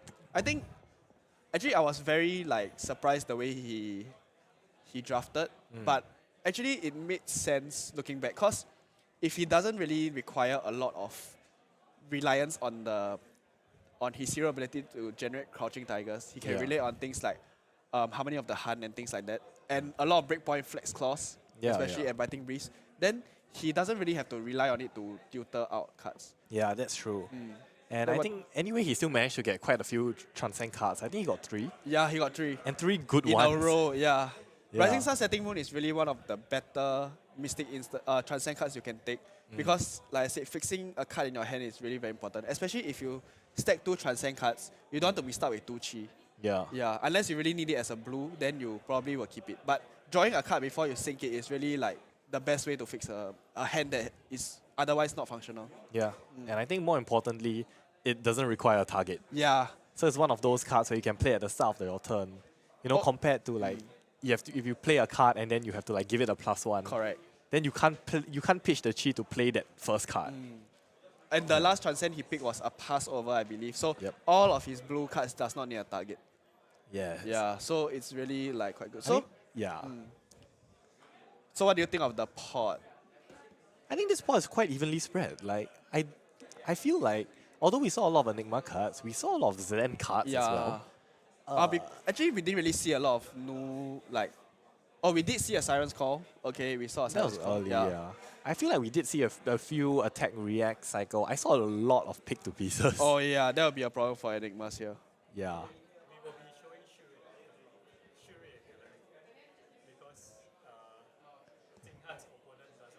Okay, so we've been told that we'll be featuring Shirei again. Thanks for your service, Shirei. Yeah, because it'll be interesting to see what he drafts this time. Yep. So, if I'm not wrong, the opponent that is diagonally to him. Is it Alaric? I think it's Alaric. Yeah, it's Alaric. It's Alaric. Yeah. So, Alaric is our seasoned warrior player. Yep. No warriors in this set, so Yeah. it'll be interesting to see what he has. Yeah. He's the one that played Hatchet Doris before it was cool. Yeah. In Singapore, at least. Before it was cool, he was Yeah. one of the few pioneers of it. Yeah, so actually I'm not sure what he was playing for CC today, but it'll be quite interesting showing. I think he's playing Dawnblade Dory. Oh, he's playing Dawnblade Dory? Yeah, I think he's playing Wow, Dawnblade. okay, then he's doing quite well for CC actually. Yeah. You know, really part of the gang of players that really commit to that one hero. But his pot is quite intimidating. It has really like all if not most of the top players in Singapore. Yeah. Yeah. Actually, Alaric has been committing to warriors for quite a while already. So I think his effort has paid off Yeah, for a and lot. being daring enough to bring warriors into a meta Enigma game with heavy. Enigma Yeah. and Prism. So we'll have to wait and see. But we'll cut for a short break before we play out the games. We'll find out who is picking what, and ideally we'll find out what's the split for the pot for pot one. Yep. Okay. We'll catch you guys later. Yep. Stay tuned.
Welcome, traveler.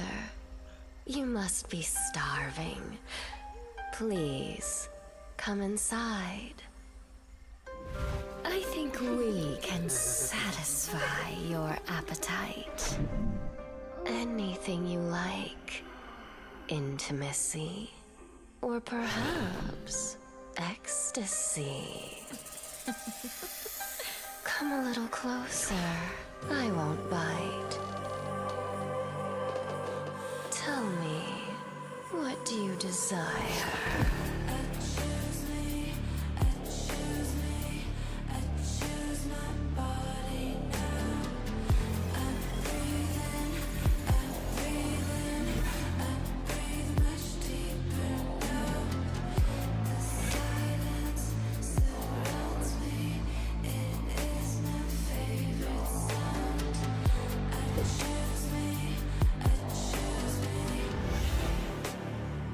Beware the tongue of the snake. Her fangs shall soon furrow. Pleasure is but the shallow illusion. Walk the true path, and you shall see clear.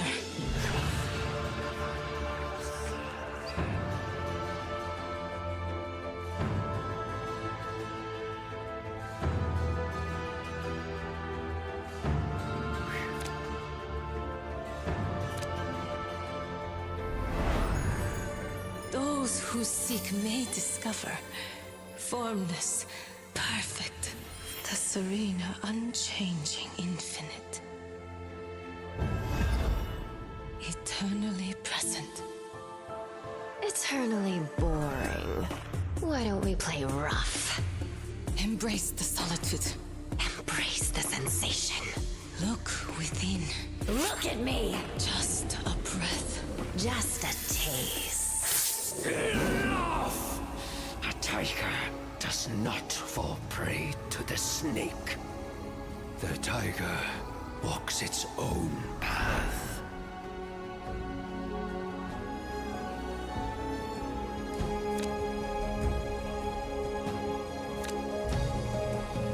Those who flow as life flows know they need no other force. The heavy is the root of the light. The unmoved, the source of all movement. The center is unbound and free. Walk the path, seek the truth.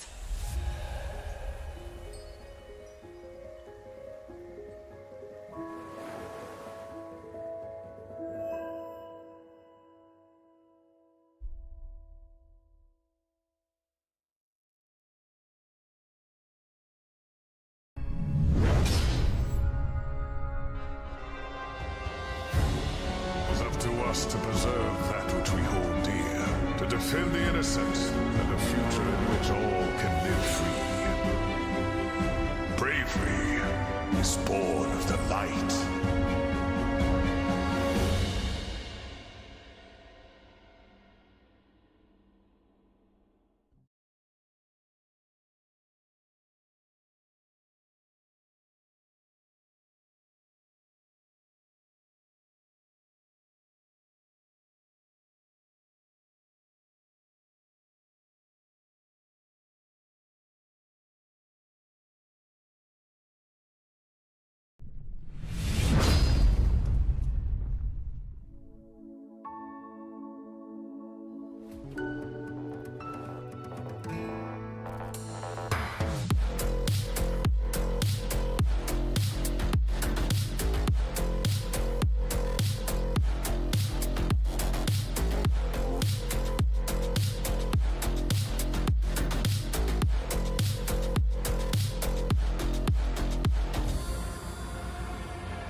And it's gonna get the fist bump. The Phoenix rises. What an incredible display by. Listen to this room right now. This room is erupting, celebrating our flesh and blood world championship.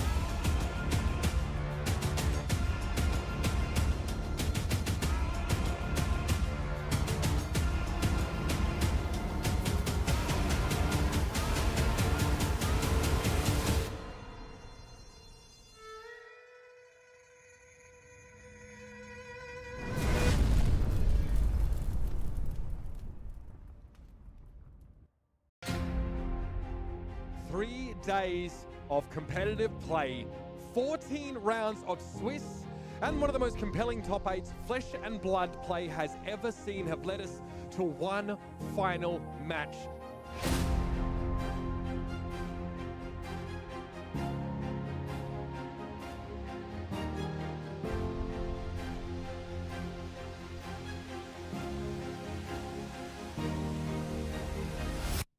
There's a spilled blood in Maximilian Klein's hand. Are you kidding me? You would have to find exactly Sigil of Solace. It's the only out at this point. What a call out. Sigil of Solace to keep him in the game. Here's the sink. Off the top. You can't be serious! You cannot be serious! 5 is offered here, block 3. What's the last card? What's the last card in Max's hand? It's Sigil of Solace. Game 3. Maximilian reaches. It has to be in the swing. What else can it be? He's got one that's... It has to be an attack reaction. He's hesitating on it. You don't hesitate if you have it.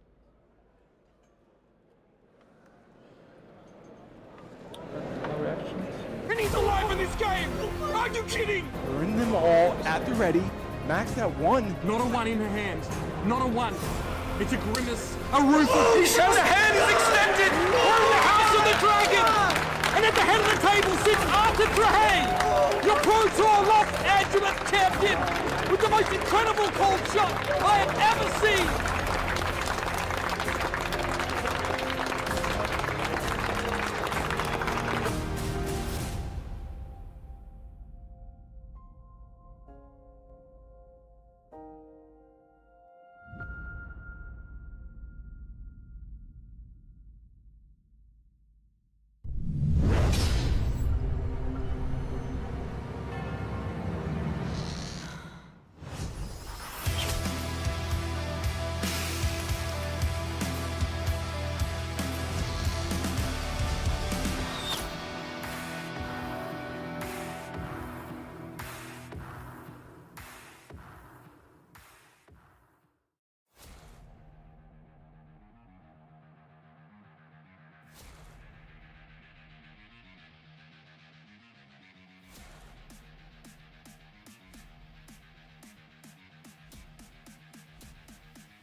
Play Ohi, grandfather of eternity. Victor, because you can visit, go win and escape. I think Levia is pretty fun right now. Freeze hand because you can do 50 damage turns. Kano, because you can do 200 damage on your opponent's turn. You should only play the hero that you truly enjoy playing.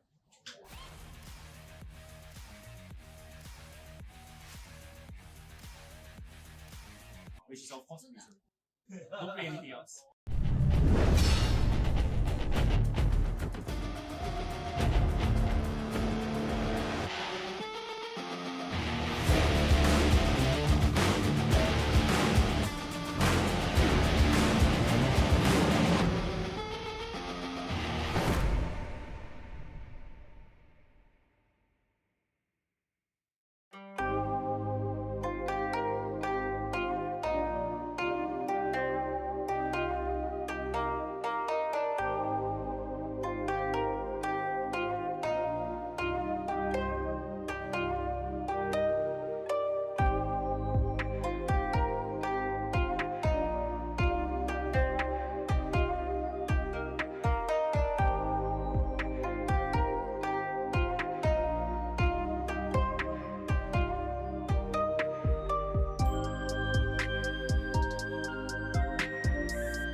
Okay, so players are currently building their decks. And this is Alaric. We've rigged up some footage. Thank you all for being here on the stream. This is Alaric. We're going to feature him next. He will be up against Shure, whom we followed from the first draft. Yes. Yes. In case anyone is wondering why we are not following Jin, it's because of his opponent has requested not to be shown. Yeah. So we are respecting people's wishes. yes. So this is going to be a Nu versus Enigma matchup. And we're just seeing Alaric's deck right now. Fortunately, can't really see everything. He's sleeving it off screen. Enough to see that he's playing Enigma. No, he's on Nu. Is he? Yeah. So Alaric's on Nu. He sleeved up a Vengeful Apparition. Oh? Oh, my bad. Yes. Yes, and sorry, he is yes, on Enigma. He is and on Enigma. Oh my gosh. Okay, let's see if we can see more of his. Oh yeah, okay. My bad. He is on Enigma.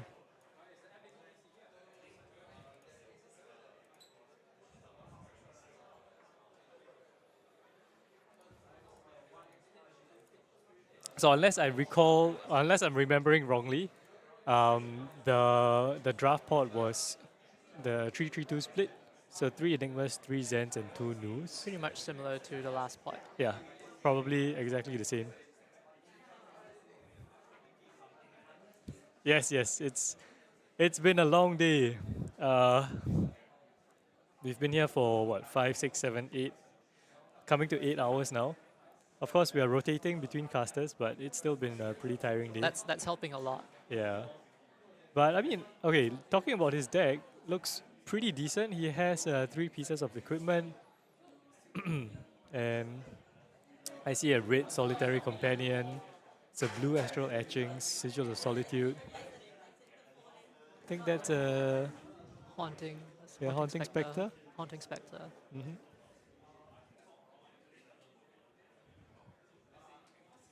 And of course, the last draft we saw he's sleeving up a Spectral Shield as well.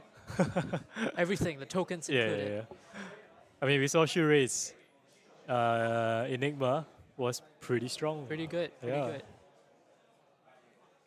Almost went 3-0, except that the last game went to time, unfortunately. But yeah, I mean, well, not so great. I'm seeing a lot of Sigil of Solitudes. There are a few Waning Vengeances, Waxing. It looks like a lot of Yeah, Bastions. Waxing Spectres, yeah. So you do have to find a nice... Well, you ideally want a lot of those instant auras and +1 counters as well to go a bit more aggressive. There are a lot of defensive pieces as well, though, which is good. Yeah. I mean, you need to protect your auras and all that. Yeah. And of course, Transcend cards are great in Enigma. Yeah, they just convert, right? Yes. Transcend cards. Transcending early and transcending multiple times in a game really gets a lot of value with Enigma. So it looks like Alaric is done. Alaric is done. Looks like Alaric is done. He has one unsleeved Spectral Shield. Yeah.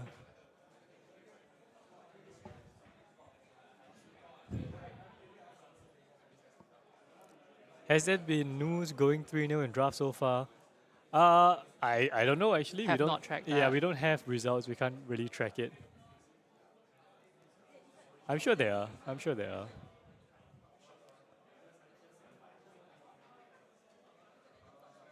But okay, well, since Alaric is done, we're just gonna move on to the game camera. And oh, there's someone else sitting at the table, so we can look at that. It's Elliot. It's Elliot of 1-2 Juice fame. So ignore the whole stream overlay. They're just doing deck building right now. Yeah, just use what space you have, right? Yeah.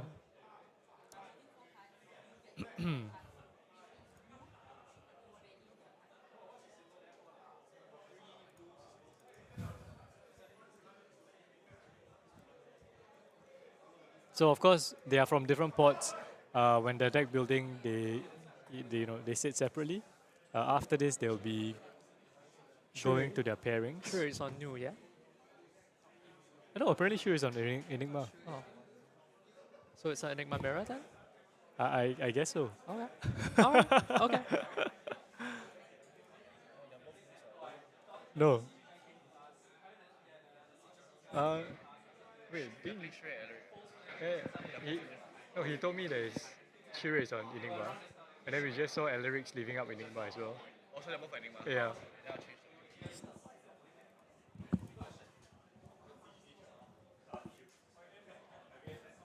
Well, let's take a look at what Elliot is building. Elliot Looks is like building Enigma. Enigma as well. A lot of Enigma. Yeah, so many Enigmas.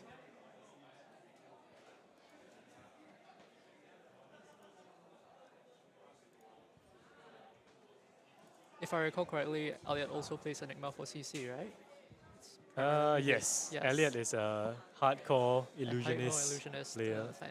Yeah.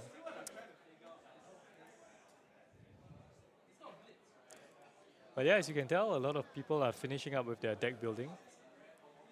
I don't know where Alaric went. He will be back. He will definitely be back. Yeah. But I mean, on the other hand, he's moving away. There's a lot of downtime, like with the drafts. Yeah. People need time to figure this out. And Alaric is back. Yeah, speak of devil. But yeah, in between, picking the cards, verifying the deck, building the deck, and then after this, once everyone is done with the deck, then they will pair the people.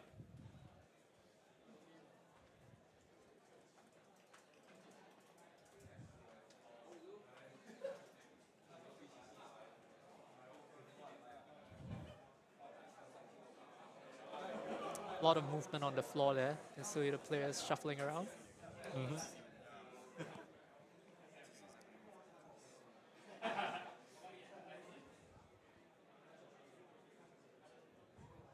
In Thailand, you get bubble tea. Here we get water from a water dispenser. Wow, Thailand, you guys get free bubble tea? I want free bubble tea. Yeah, I want free bubble tea as well. We have a lot of bubble tea here in Singapore, though. Yeah, but it's not free for us now. Hey, look who's that. Hey, Deja it's our vu. friend. Okay. Okay, So so we're getting into it. Yep.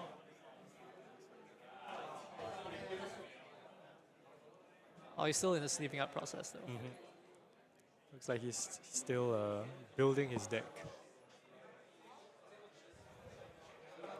He's been on camera a lot today for the draft, and he's been very welcoming of that. So thank you. All right, I'm just gonna quickly pop in and fix the camera angle for Alaric. Right. Well, there's still some time. It looks like Shure is still sleeping up. So yes, let us be patient and wait for our players to be ready.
last few cards.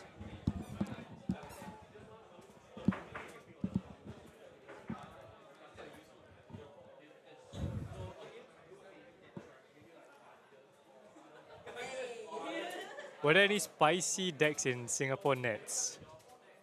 I don't know. We only did like 3 rounds of CC, so Maybe more tomorrow. yeah.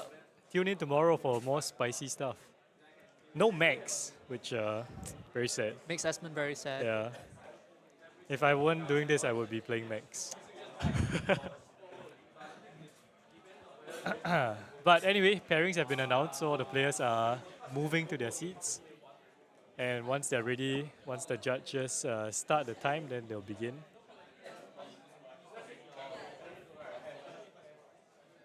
So let's talk about the Enigma mirror. I understand it's kind of grindy. So I've been told that Enigma mirror is the most skill testing matchup of all. It's a lot of board state to consider, right? It's Yes. not just like it's not like one person saying, "Oh, how much can I push through?" It's like both players are considering like both the attack and the defense and keeping the board state up. Yeah. So many things to consider. So there's a lot of like just accruing incremental value and protecting the important auras.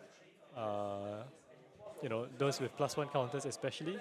Yes. Getting in free attacks with like Yes, spectral using shields. the ability, yep. The weapon to get the free attacks. Yeah. But yes, it usually ends up quite grindy until someone manages to like turn the corner or get some kind of big advantage. Otherwise, it's not really. Have the judges started? They will make an announcement. Yeah.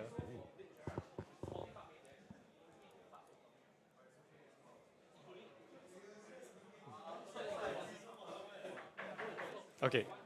All right. So the judges have just made the announcement that the players can start. Players can start. Time is ticking down. All right. Snake Eyes for Alaric. and a And 3. barely for better. Sia. Barely better, but still good enough. Yeah. It's more than enough. Yes. So interesting decision here. Who goes first? Shuri once again having the full slew. Yep, Shuri of, just motioning to Alaric as well that he goes first. Yeah, once again Shuri with the full suite of full equipment. slew of- yep. Secret equipment. Is it actually a secret? Cloaked. Yep, but Alaric considering his hand. These guys are also testing partners, by the way. So they That know should be very dynamic then. You know, Yeah. you know your partner's Yep. abilities. So let's see what Alaric starts us off with.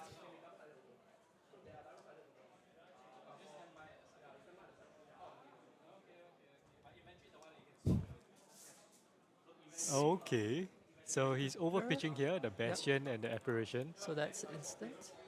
Getting in a haze shelter. Yep. The droplet is going to block. Yep. And yeah, that's it. That's it. Okay, and Shuri is here with a single-minded determination. I mean, this one is always great, like on an empty board, just Yeah, building, he's getting setting up the the auras. additional. Like the +1 counters. Yeah, +1 counter.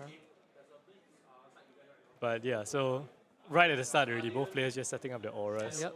And we're going to see if anyone can slowly build up an advantage while Yeah. still threatening the opponent's board.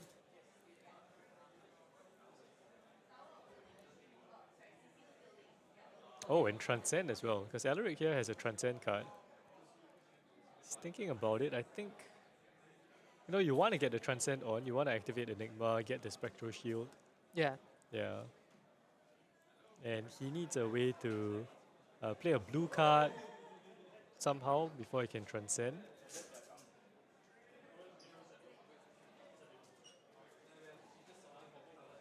Alaric considering his options.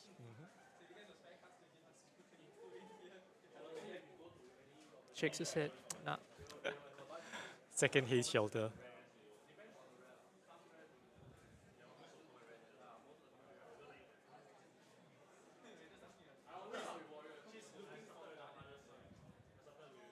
Yeah, so I mean, just from looking at his build at the start, when he was leaving up his deck, there were a lot of the Sigils of Solitudes. Yes, a lot of which them. Not a particularly great card, I think. Well, I suppose in a situation that you want to go wide, if you can set it up, then they become a bit of a liability, right? But you can probably just let them go, right? Because they're just going to get blown up anyway. Yeah. Well, okay. Okay, so, he's here we go. he's managing his transcend. Yep. So he's just pitching a yellow, setting up a ball of auras with the haze shelter and the sigil. Yep. And uses the ability, gets a shield. Yep. And then getting the spectral shield. So yeah, really just building a board. It's a pretty big That's board. That's about it, yeah.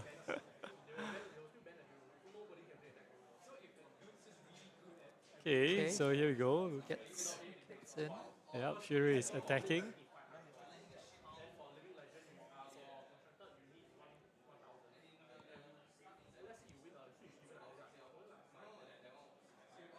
What goes?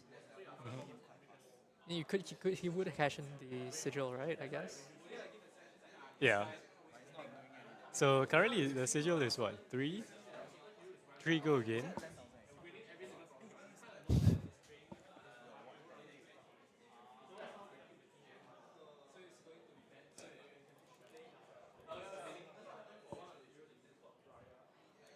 So unfortunately for Alaric, the haze shelters, not really fantastic if he can't pitch a blue. But he's gonna turn up the Seeing Shell here. And this is a good way to pitch a blue as well.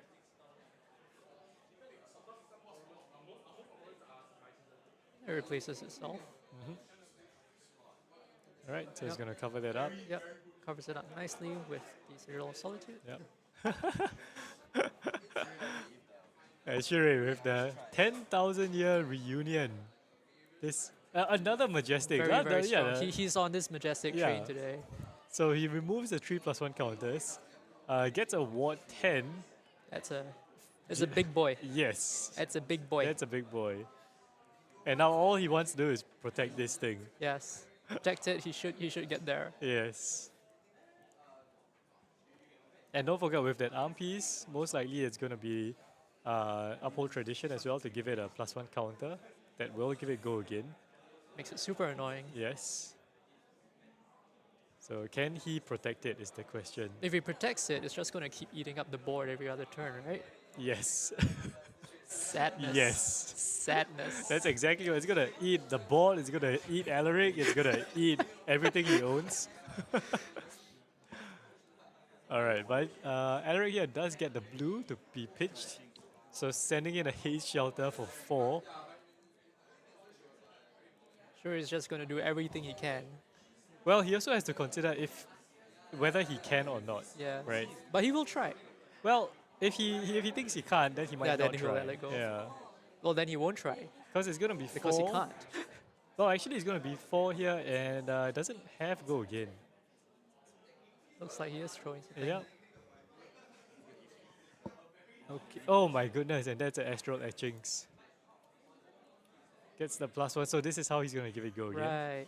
And Shuri here is gonna flip up his equipment to prevent the damage from spilling over. Yeah, so he is going to try. Definitely, yeah. I mean, now that Alaric is down to 2 cards, he could potentially try and block everything else out.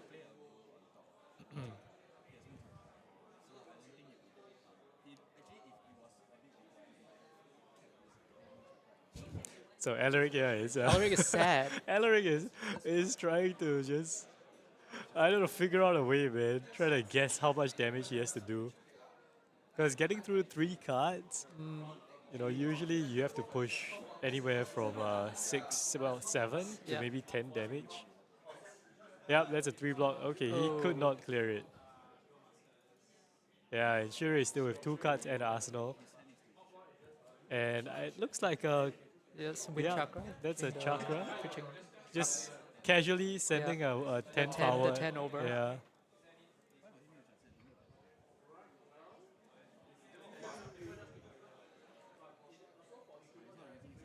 I mean, getting this monster out on turn 2, it's just disgusting. It's pretty funny though. It's so unfair. It's pretty funny. Turn 1, make 3+1 counters. Turn 2, remove it to play Perfect, this. so yeah. perfect. The curve. Yeah. Cheaty, it's cheaty face, that's what it is. Yeah, yeah. 8 resource. 10,000 year reunion. Didn't take him that long No, to get it out. definitely not. Half a year reunion. And if he does have Uphold Tradition, that's gonna be brutal. Because he does have the resources to give it the +1 counter, go Yeah. again, maybe set up another aura, play something from Arsenal. He'll likely wait though until he has like the line that he can use it for, right? So I think Alaric here, he's kind of thinking how much he wants to commit to the block. Because I doubt he can protect his wards. Okay, he's gonna, okay. Shows the shoes. Yeah. So I think that meant no reactions from Shure. And playing Waning Vengeance.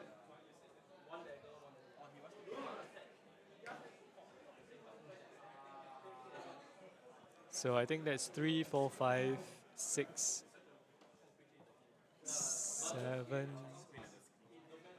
Okay, Haze Shelter will be turned on because he has Pitch of Blue. Yep. Yeah. So the Haze Shelters are currently, I believe, Ward 4 and Ward 2.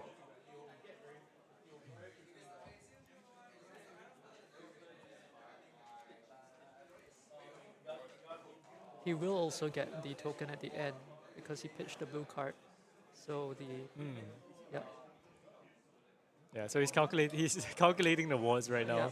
It's like 4, 5, 6, 7, 8, 9, 10. It's just trying to overwhelm the defense. Yeah, so I mean he needs to just poke. Yep, there we go. So red Haze Shelter. That's gonna be there we go. Yeah, he does have Uphold Tradition. So gonna get a make it 11. Oh. Go again. Yes, with go again. As expected. And now he has to recalculate his wards. Sadness.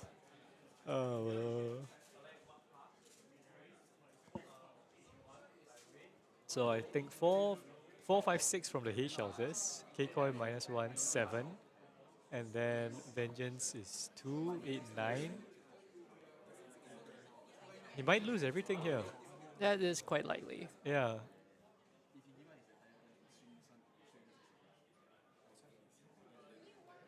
And this is what I said, right? Someone takes a big advantage. Yeah, this is the big advantage yes, right this is there. a huge advantage. So it's just eating up everything. Yeah. It's massive amount of advantage, card advantage. Yeah. I mean, Alaric gave up 1 equipment, gave up 2 cards, 1 card from hand, pitched another card. Yeah, lost everything. And lost almost everything, yeah. I mean, he at least managed to protect the, look at that, the perfect block with the Battlefield Bastion. Yes. Oh my goodness. Oh. Alaric can't believe it. This is unfair, man. It is. This is unfair.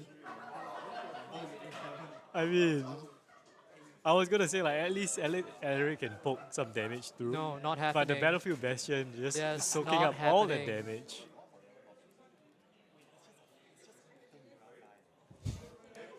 And once again, just 11, go again. Sad. Well, it's back to this. What will Alaric decide this time? Wait, doesn't Uphold Tradition break on his turn? Oh, sorry, it's what? Yeah, my bad. Wrong equipment. Okay, yeah. It has what?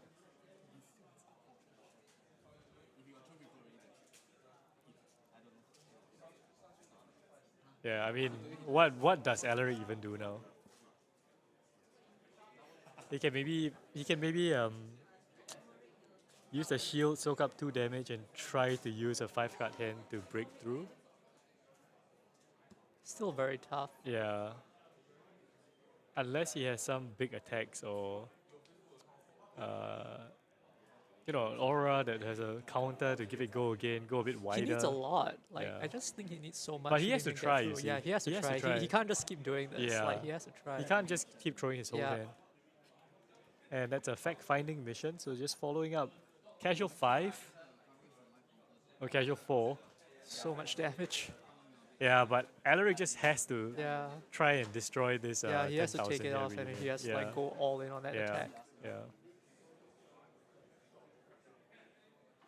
This could be a pretty quick mirror match. Carried by the. All right, so we all saw that spectral manifestations, and yeah, that's a great way to get back into this and try and push damage. So I can Alaric start is, off with however, that. down to 8. Oh yeah, he is. He's He had pretty to- damn he- far behind. Yeah, he had to do it, but Yeah. he is very far behind.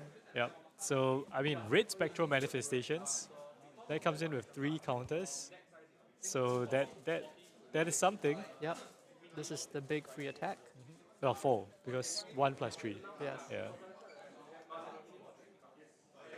But this is an easy 3 block with uphold tradition as well, unless he doesn't have a 3 block. Should have something. I think it's his turn to consider whether he can keep the 10,000 year reunion alive. So he is blocking. Yep, he's blocking. Okay. Oh, so okay, Blanche. okay. So that's pretty big. Yep. It's pretty So big. Blanche, I believe it's a red one as well. So coming in for 7.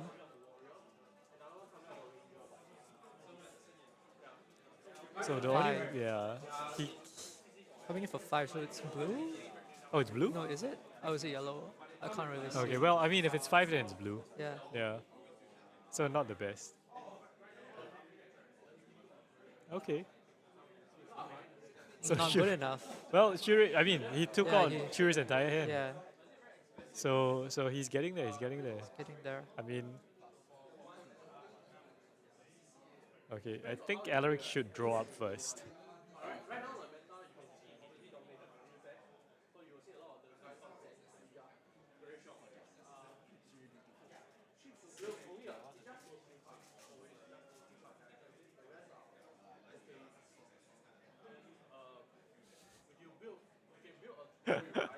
Okay, okay. Yeah. So Shuri just drew too quickly, I think. I'm sure they can settle this with Yeah, with yeah. some help. Oh, okay.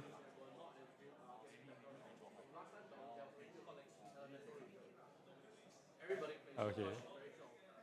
So a judge is there, they're settling it, but I think it's They'll resolved. figure it out. So basically, Okay. Shuri just drew and passed the turn, and Alaric's turn. Let's see. So now he starts with a spectral shield for Yeah. 3. 4 go again. That's pretty good. Yeah. So this Yeah, turn. it's the tempo shift, right, Yes. that he wanted. Oh, is there a reaction? Is that astral etchings? Yellow Yes, astral etchings. It is. Okay. So it goes up to +2, which is a 6. Can Shuri do it? Can Shuri do anything about this? He needs a ward 2, or actually he just needs a ward 1 more. 1 more ward would be enough. Yeah, puts it out. Yep. So he Gets does the have vengeance he out. does have a way to deal with this. Ward 2 dies and gets the Makes shield. the shield. More to get through. Chat says the mirror is hurting my head already. I mean, this is a pretty straightforward mirror. I protect the big thing. Yeah, I have I have a big 10,000 thing. here reunion. Can you get rid of Yes, it? can you get rid of it? Oh, there we Oh, go. there we he, go. Oh, There- he did it. he did it. He did it. Wow. Oh, ooh. Oh my goodness. Shuri with his own astral etchings. Yeah. So now he has a big shield as well. It's a Yeah. battle of the shields. battle of the shields. Shields are bashing each other. I mean, to be fair, Alaric, But this is a lot easier to deal with. well, it's about the Yes. same, you know. It's just ward, so 1 damage will pop it. Mm. Alaric has a big a weapon of his own. It's a 6 go again for free. Right, so now they are kind of trading this spectral shields. Yes, trading the shields. and each of them will be trying to protect their shield as much as they can. This is the game plan. Yeah, this is the game This plan. is the game plan. This is the Enigma game plan. Play shield, protect shield. Yes. Swing your Make shield. make shield big, make more Yeah. shields. Yeah. But this is where it could get a bit grindy. Oh, Sigil. is he letting it go? No. He's instant speeding Yep. the.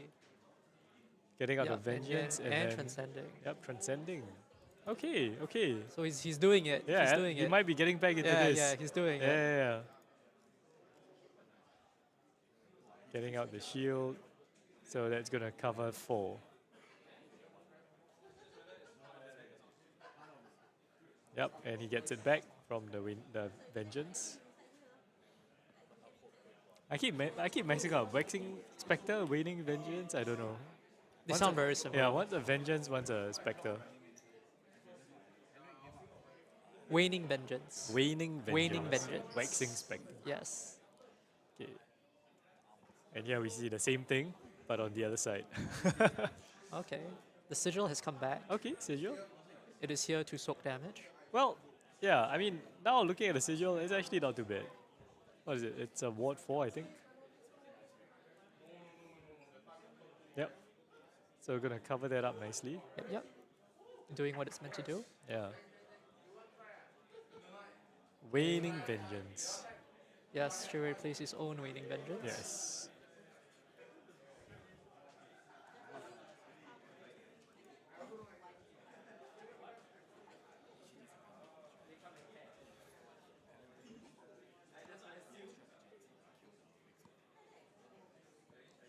Just poking him a bit. Oh, and another astral etchings. So he gets a +1 counter.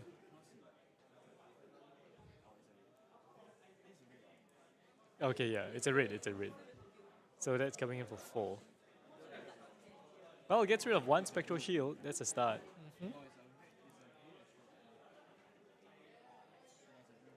Swing, swing. Yeah. This 0 for 6. This So 0 strong. for 6 is just So strong. it's just constantly eating up 2 cards from Shurei's hand. Who has the better shield? So there's a Chi in hand. There's a yellow bastion, I think. Can he activate? Okay. Oh, He's it's a going for red it. bastion. Ooh, Oh that's my big. goodness. That's Big 7. 6 into 7. Ouch. I don't think it's going to be able to protect this thing. Yeah. Yeah.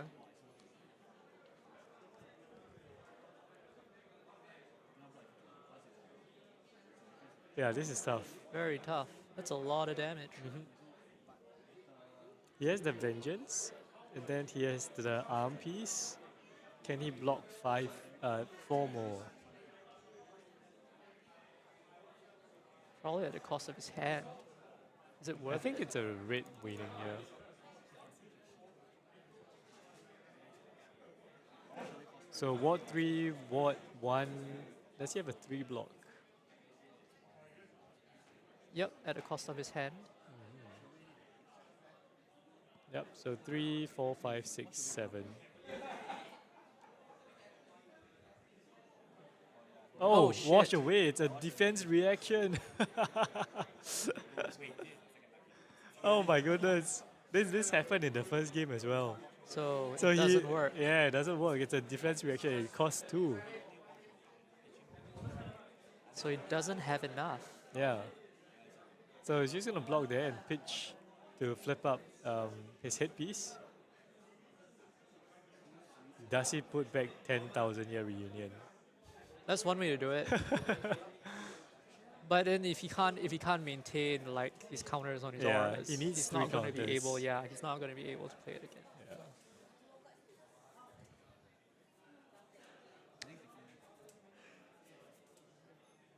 Considers. I mean, just getting back a Yep, just yep. just So a waiting vengeance. just a waiting vengeance. It's pretty good value. Okay, so that's 1, 2, 3, 4, 5, 6, 7. Yep. So he Just nice. can save the shield. And Alaric's just gonna make the Make a spectral shield, shield yep. with Enigma.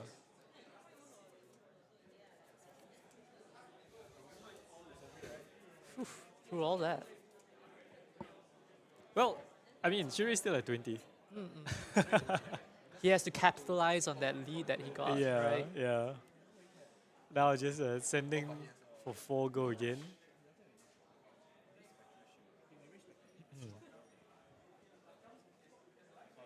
Alaric gonna commit 2 cards here.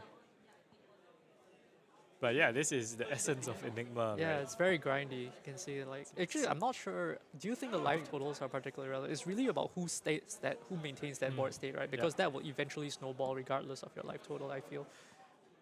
Yeah. And you see the cost of maintaining the board Yeah, state it's is just cards. really, yeah. So, So Alaric, it's more cards that you have Yeah. and what you're willing to let go of. and if they're always taking 2 cards, 2 cards, 2 cards, their decks are gonna run out really quickly. Yeah. Attrition. But honestly, like a 6, well, okay, a 6 is, but usually 6 and 4 is about the same, right? About the 'Cause same, 2 yeah. cards. Yeah, 2 cards. But in this format, there are so many 2 blocks. So the 6 is actually. The breakpoints are different, essentially. A lot more Yeah. threatening.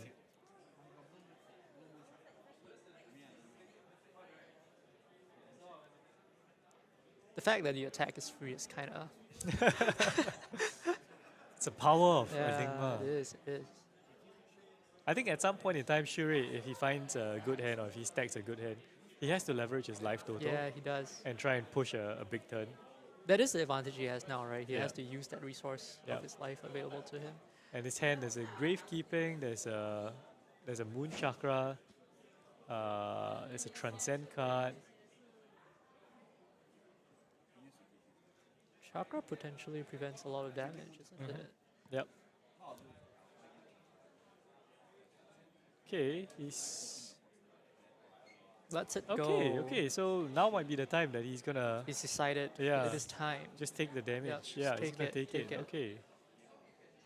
Down to 14. Oh, another sigil. Oh, these sigils are coming in handy. They're protecting the Yeah. the aura is Yeah. essentially what you want. It's a really good chain ender. Okay, so starting off with a yellow Gravekeeping.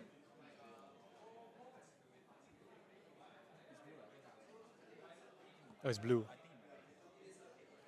Sorry, it looks yellow from here. Color is a bit whacked. Yeah.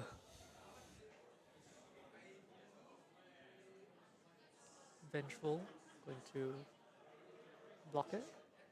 Okay. Oh, and that's it. So what's his plan here? So he kept the Moon Chakra, he kept the Transcend card. He's probably waiting for some big setup. Yeah, I think he wants to. He's trying to set up something. He wants to transcend and then use the Moon Chakra, ideally.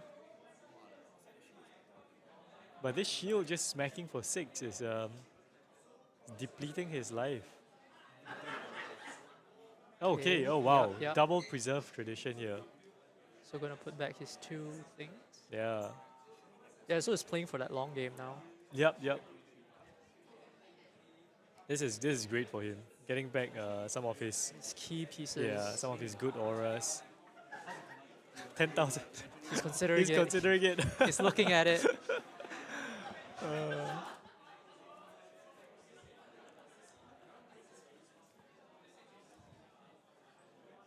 Yeah, so this will help him to at least outlast a bit, I guess. It's an Astral Etchings. Is he going for Astral Etchings 10,000 here, perhaps? Or not? Or just Alpha Strike and just finish it. That would be hilarious. Yeah. Yeah. I mean, Astral Etchings on a shield is already so good.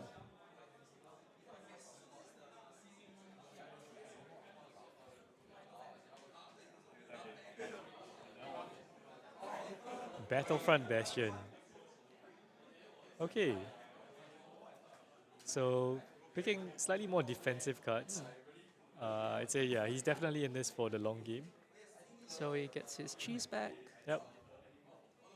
Probably gonna make a And there we go. Yeah. So that's the Moon Chakra.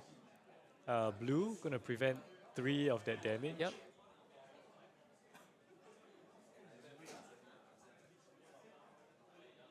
Is it red? The colors are really not showing Yeah. up. Well, It looks okay, red. it might be a red. It then. looks red. Yeah. It looks red.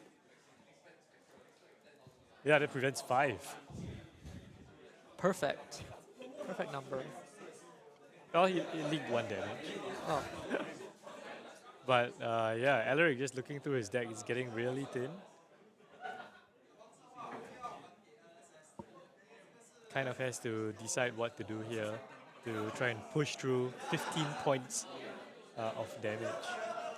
But now he knows that Shirei has 2 cheese in hand. Yeah. So he's probably just going to eat a lot of damage on this turn.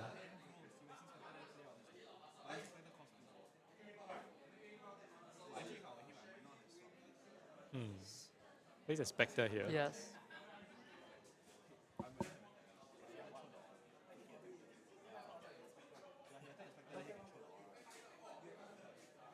Okay, so he's just keeping track of the life totals correctly. I think the first 2 points from the shield.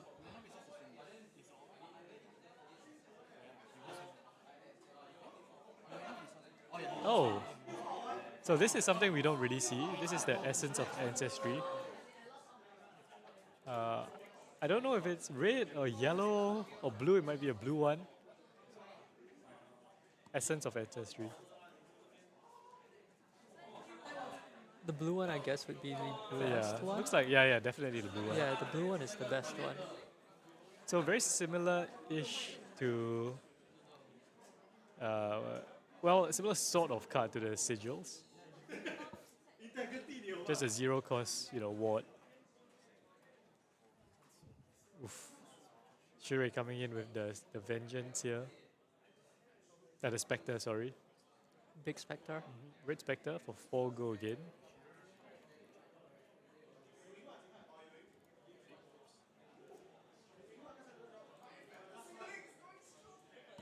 He's gonna count his cards. 5 cards left. Still a full hand. Yes. 5 cards with 4 minutes left. Shirei has 6, I think. 7 cards. Well, at least he can attack for free, though. Yeah. Well, they both can attack for free. Yeah, they both can. But not being able to block is a big deal. So the first person to run out of blocks Yep. is the one, the disadvantage. It's the disadvantage.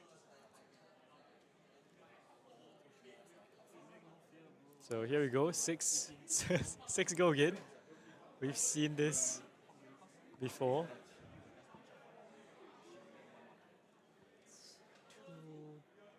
Two drops.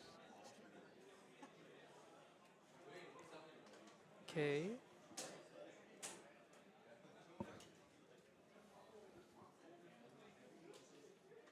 Yeah, so I mean at this point the players already know what's in their decks. They've stacked it.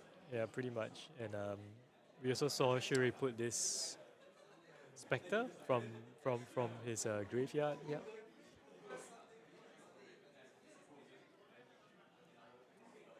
It's really tough.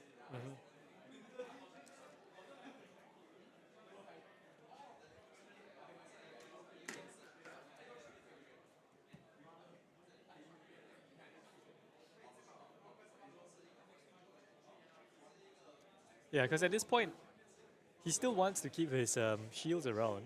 Probably wants to keep the Spectre around. But he's definitely low on the 3 blocks. Yeah. Okay, but no, he's not. He's just gonna let them go. Let him go. Discipline. Yep. So 1, 2, 3, 4. He's gonna take 2 there. Oh, sorry. Take 1. And Alaric trying to get in for 3. Yep. Sees it, so blocks it out. Blocks 2, Blocks I think. 2. It's in for another 2. Yeah, I mean the power of these Ooh. shields with the +1 counters, allowing him to go so wide. But this is his last full hand. Last full hand. Okay. Shirei still has the Spectre. It is a... Yeah, that's... Yep.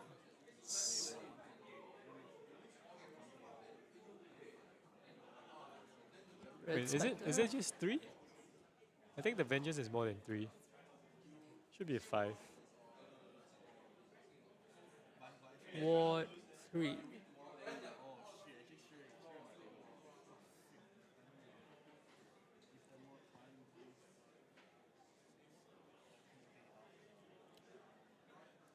Still on the attack. Yeah. Now the question might be, can they finish this game? It doesn't look like it. There's like It's 80 possible, seconds yeah. left.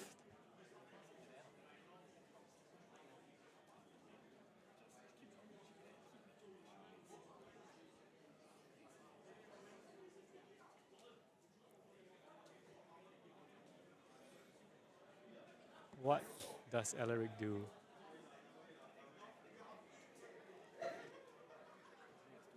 He's gotten so much value from this one shield. I mean, at this point, he doesn't want to play any cards, I think. He just wants to Just keep hold pitching it, down. just keep pitching, just Yeah, keep protecting. yeah. Right, just capitalize on what he already has. And okay, pitching the chi to attack rather than making another shield. Does that mean he has another chi in hand? Or something else? Well, I mean, he has nothing left in his deck, right? So like, if he pitches it, it goes to the bottom, he draws up. He can Yeah, still but you use can it. always, pitch it to make a shield and it comes back Oh and yeah, pitch it to yeah, make a shield. that works Yeah. as well.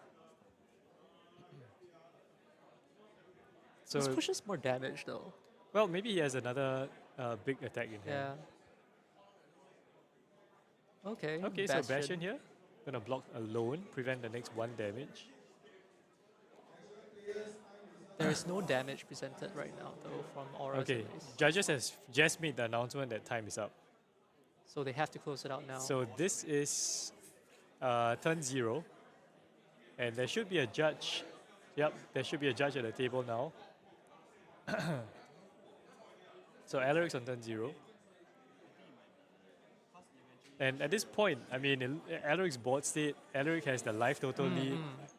I do think that... he is favored, I yeah, believe. because this 5 here is going to eat up, well, at least 1 card from Shurei's hand. Yeah. And Shurei has an Sure, he arsenal has to and 2 commit cards this in is hand. whatever he has left because Yeah. like he can't just go to 0. Yeah, yeah. I think Alaric's explaining to him that he's just going to keep swinging and swinging the shields. So by right, they can't really ask for concessions, I think. So if a player wants to concede, they have to do it of their own accord. do it of their own accord. Otherwise, it will be a double loss. Or they can choose to play it out. So if they do choose to play it out, this will be Alaric's last turn, followed by Shurei's last turn.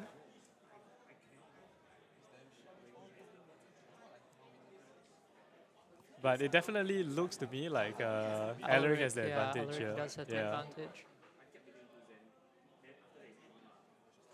So I can't read the lips, but it feels that way. Yeah. It feels that way. Honestly, there's quite a lot of feels bad when it comes to like the end of the game. Yeah. And one especially player has- after you've clawed through it like so diligently, and then you're like, oh, this is it. And That's then you sad. can't really discuss like the concessions and try to play it out, mentally at least, or Yeah. theoretically. It's actually a bit of a sportsmanship thing. Like I Yeah. think you should be allowed to, Yeah. but So I think Alaric's just saying that, okay, this is turn 0. He hasn't done anything. So Judge is probably deciding the- explaining. And Okay. I think Shurei there just gave Alaric the win Yep. because, it looks like, yeah. What a game though. Yeah, From the yeah. 10,000 year reunion. He really like committed and he clawed back from there very That well. one pivot turn that he kept his whole hand and he just went for destroying that Ward 11, Ward 10 He thing. knew what was up. He saw Yeah. it, right? But there was so much of back and forth. Astral Etchings did so much work for Alaric and for Shurei. Yes. So I think, just getting the shields, getting a big board, getting the +1 counters, everything just was sequenced so well from both players. Yes, honestly. they both played very well. Yep, I think they picked the right time to kind of go for it and pick the right time to play their auras and sit back. But that's round 7. That means that Alaric will stay at the table. We will see Alaric in the next round. He's currently X1, so we'll be back soon with the next game.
And we're back, okay.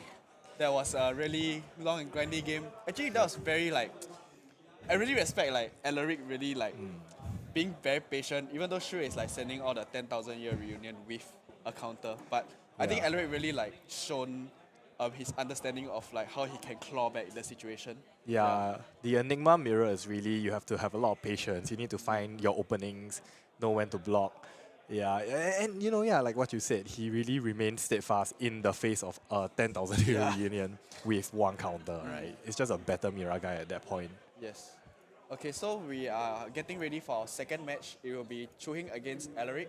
So Chu Heng is on Nu, and of course you know Alaric is on Enigma. So usually for this matchup, it's Enigma favored. Yep, Yeah. it is slightly Enigma favored. But Nu has access to pick to pieces, Yes, that's a very key card. which can clear everything out. Okay, so we'll cut to the game. Okay, so caught them just on time. They're gonna draw up. Okay. So Chu Heng will start first, and he will just start with a Mistveil, as they would, you know. Yep. And let's Metal see. Front Bastion will be perfect to block here, but Alaric does not have a response to all this. Alaric has a Waning Vengeance he can play at instant speed. So do you think he will like just take what he could and then he will just end up his turn for winning vengeance? Yeah, so That's I think he is open to that, so maybe he wants to see what Chu Heng is doing. Okay, so Chu Heng's pitching a raid as well, so And see Chu Heng has a pick to pieces in his hand. I think that's definitely going in the arsenal. yeah. And it's another blue card in his hand. I think it's Bonds of Memory, but I can't tell what color it is. Yeah. It might be a blue. Oh, but he has 2 Bonds of Memory. Yeah. That's a rare, Oh, right? it's a rare. Yeah. I mean, from our understanding, it is a 2 new pot. Oh, and Chu Heng passes priority, Yeah. giving Alaric the chance to play the Waning Vengeance, but also the chance for Chu Heng to respond to the Yeah. Waning Vengeance. Okay, so Alaric is starting with Transcending early. yes, and that's very key, right? Because he can technically play out the chi on his opponent's turn and set up a board already. Yeah, yeah. But of course, Chu Heng, when priority is passed back to him, he can still react. I mean, he can still do something about his board state. Yep. So I think Chu Heng is actually opting to pass priority back to Alaric Yeah. before he swings his attack. Yes. Oh, it's a red one. Okay, so this is coming for 3. Yep. And he already knows that Alaric has sort of stripped cards from his hand just to perform that board state. But he has an invasive leap, so we'll have to see. I believe it's a yellow, so he'll have to give up something.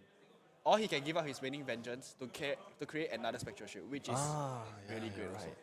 And because this Bonds of Memory is not blue, it does not have go again. Yeah, and it does not have the buff of The Mistblades. the Mistblades. Ah, okay. So not a very bad start for Alaric actually. It's actually quite amazing. So we'll see. Oh, we have the extra etchings. Yep. He drew the Spectral Manifestations, which can't be played now. Definitely going straight into Arsenal. And Arousing Wave being used to block. Okay, that means Chu Heng is probably thinking about already using it next turn, but we'll have to see. Yeah, I think Chu Heng is really gonna respect these Spectral Shields. They can snowball so fast. Okay, so sending in naked Spectral Shield. What could possibly go wrong? Oh, Yep, and extra etchings. Astral Etchings. So Chu Heng is opting to just take this because he looks like he has a very, very wide turn coming in. I'm not sure if he has a hiss or something. He has... Oh, he does have a hiss. Okay. So here's another pick to pieces. Yeah, Oh, he has two and- pick- oh, this is a tough one. Oh. Battlefront Bastion for 7. Yep. So let's see. He has pushed 12 damage this turn. Very, very impressive. Yeah, really leveraging on the benefits of going second, right? Yeah. Because now Chu Heng actually has to spend cards from his hand to block this damage. I think Alaric has a lot of like discipline in the way he's playing his cards. He's really quite patient, and he really like the lines were really quite amazing, I would say. Yep. And so Chu Heng taking 4, going down to 12, still keeping his and double pick to pieces in his hand. Okay, so we have a reaction that is like always eminent to allow pick to pieces to activate. So we're looking at a red one now. If he activates this, it'll be a 5. Yep. And he also has the hiss. Yeah, correct. So actually Alaric will he know that my opponent is not even bothering to take bothering to like he's bothering to keep so many cards in his hand. Does he Yeah. really have like another follow up on top of what I already have?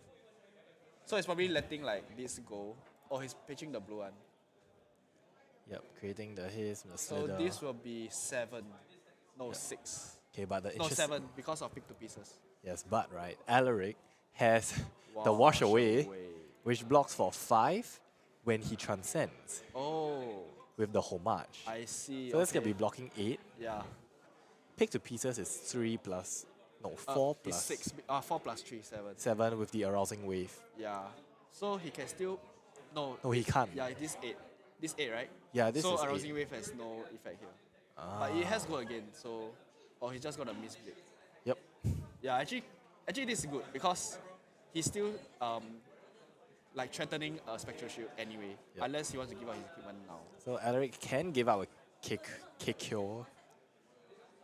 Do we know his equipment though? Did we really I see? think he has 1. He has 1 K-Koi? Okay. I think he has 1 kick koi. Very good block by Alaric though. Yep. Yeah. And- Oh, Mine's Desire. A Desire of Mine, sorry. Oh yeah. Oh wait, it's Mine's Desire. Oh, because 3. This is tough because Alaric has Chi in his hand, so he technically can't really block this out. Yep. But what he can do is actually cash in the ward from the spectral shields and make a spectral shield on his turn Yeah. and just swing it. Oh. Oh, okay. This is also an alternative, but it will have to risk what card he's drawing. Yeah, he could try and draw a 3 block and possibly block out this Mind's Desire. But the state of the situation is that if he does let this go, he can still swing a free 2 attack spectral shield, which is good. Yeah, which is not too bad actually. Because his life is still at 19. Yeah, I mean he has no alternative. He has no way to block this anyway. Yep, so he's actually going to do that. Yeah, this sequencing from Chu Heng is quite good for. Yeah. Oh, and it's another Mind's Desire. he So gets it's it. it's a non-attack action. So he gets 1 health. Yep, Mind's Desire 0 for 4. So for Alaric's turn, it's most likely going to swing a Spectral Shield.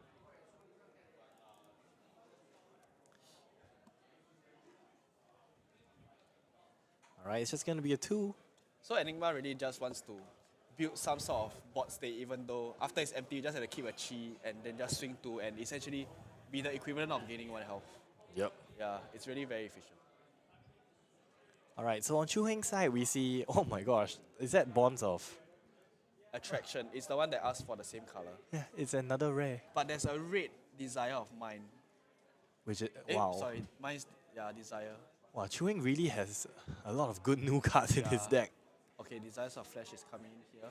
So there's this eminent arousing wave coming out, right? But actually, Alaric doesn't have to fear it that much because he has no bot state anyway. Yep, he has no nothing to bot- lose now, right? Yeah. And this banishes and it's looking for attack action Attack to actions, banish, yes. which I think Enigma doesn't have a lot of. Yeah. Unless other, maybe the Mystic generics. Which are actually the most threatening ones to banish for against Anu. Yeah. Okay, he seems to have. I see a Spectral Manifestations and a Waxing Spectre, a Vengeful Apparition, and one last card. Not really sure what it is. Oh, it's a red Vengeful Apparition, okay. Banishing rates are important here. Right, so looks like I think Alaric might just be playing the Spectral Manifestations and arsenaling a card. It's a yellow, so it's And correct. that's also yellow. Alright. Okay. Swing for 3. And Chu Heng, another pick to pieces in his hand. Okay, he was eating good during the He was respecting the Enigma. Not gonna let any of the Enigma get any free wins on Nu. Anyway, I feel that if the opportunity comes to sort of allow you to play more optimally against classes that you are weak against, because if it's either you're against Zen, you're quite favored into Zen, and then your next worst enemy is really Enigma. So by picking all these, he's sort of increasing the ceiling of his deck. I would say. Yeah. And now you see he has a pick to pieces and a it's a venomous bite. It's a venomous bite, yeah. And he pitched the blue, so all of them will probably go. And so the Sigil of Solitude can't do anything. Yeah. It's a ward 4, but It's not gonna do much. Yeah, it's a ward 4. So if he really if he really plays out the Venomous Bite, it'll be a 4, 5, 6. And you see, you know what's the problem here? Is that even if Alaric manages to block out the pick to pieces, the Sigil of Solitude will be destroyed at the start of his turn because the Spectral Shield is still there. Yes. But looking at his hand, he doesn't really have a way to block this. If Chu Heng decides to activate the Venomous Bite. Yeah. Because with his... He can either keep the Venomous Bite for next turn, right? But maybe he'll play it now. Yeah, I think it's really about... He doesn't want to IP himself. Yeah. So it's a 6. Yep, it's coming in for 6. So everything will go. And then... Whoa. Closing out this much health against an Enigma. Yeah. He essentially rendered the Sigil of Solitude useless in this particular exchange. And now Chu Heng's ahead in life. Yeah. So Eric will probably want to build board state again. So we'll see what he chooses. Actually, I can't really see the colors on the card that he's playing. But he'll probably play a Waning Vengeance here.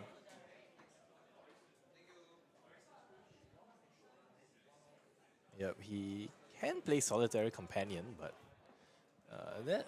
I think he'll want to keep the Transcend for next turn. Probably. Yeah. Yeah.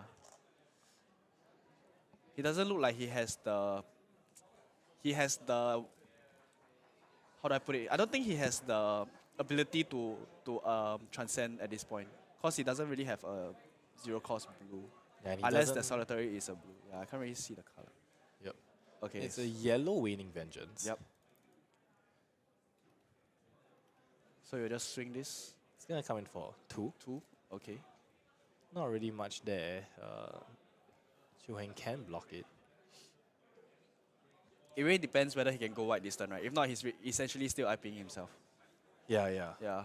He could have, when the opportunity allows itself to block, when you really cannot make full use of your hand, blocking is really the next best thing you can do. But for the news, you know you have the Mistblades, so you can kind of convert your hand. Yeah. And you're threatening the 1/1 twice, especially against the Waning Vengeance. It might be quite relevant. Yeah, you're right. 1 with go again. Yeah. A +1 with go again, yeah. And yep, he's just gonna do that. Wow, he has so many pick to pieces. I mean, it is a 2 new pot, so... Alaric is not happy to see that. Yeah. But he did draw a good hand to come back with. Oh, he's allowing Aqua Seeing Shell. So he just wants to filter his hand here. Yep. Going for the block. But with Chu Heng having so many cards in his hand, yeah, he can just swing a second Mistblade. A red Battlefield Bastion. Okay, he's probably like allowing it to sit. Maybe he expects this game to drag. So really, this is really the next best thing he can do here. Yeah, I think in draft, if you're not playing against a Zen, right, you're definitely hitting a second, third cycle. So you can be a bit more patient with your cards. Pitching a red is not really the worst here, because you're still setting up for bigger opportunities in your next cycle. Yeah. But I'm just quite interested to see what his follow-up is.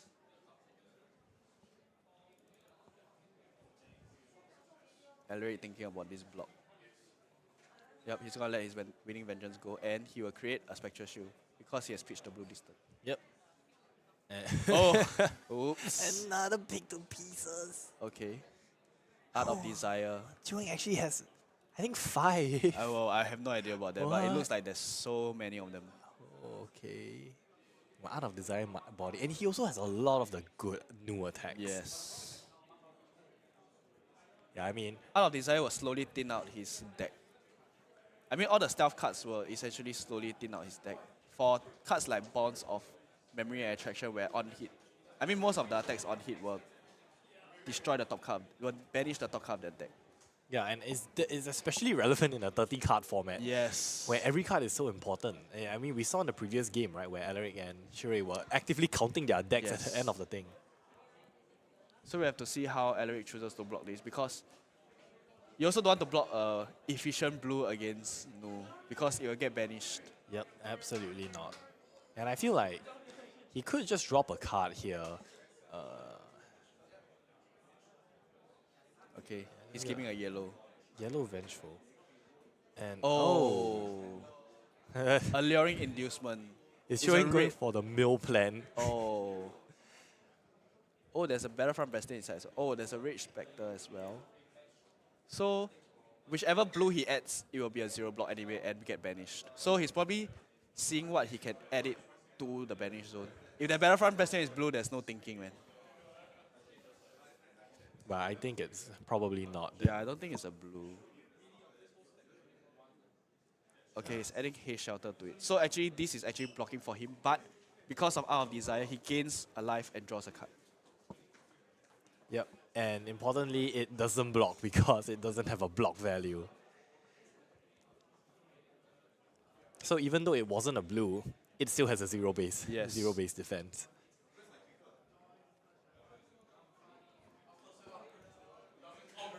Okay, let's see how Alaric will respond with his turn. Oh, our favorite, Spectral Manifestations Red. Yes. For quite the classic. Yes, actually, we've seen a lot of this, especially Yeah. from like Shirei, who fully used it on Restless Coalescence and 10,000 Year Reunion. I think this card is quite good, if you ask me. It is quite good. I do Yeah. love this card. Okay, he's double banish. He's double transcending now. Oh my god. Oh, okay, this is a very good banish from Chu Heng. Because it will come in quite clutch during the turns where he has too many cheese. Yeah. And he can play it for free, that's the great thing. So and he can play it this turn, right? No, yeah, he can play on his opponent turn as well. So as long as he pitches a chi, this thing will be in his banish zone. So he can play it for free. Yeah. Because it's a defense reaction. You can technically still play no on your opponent's turn if it's like an instant or defense reaction. Yeah, so him by playing Wash Away actually blocks for 5 here, right? Yes. And he gets to play the Haze Shelter because it's an instant. Yeah. Chu Heng really showing us a masterclass of how to play Nu in Yeah. draft.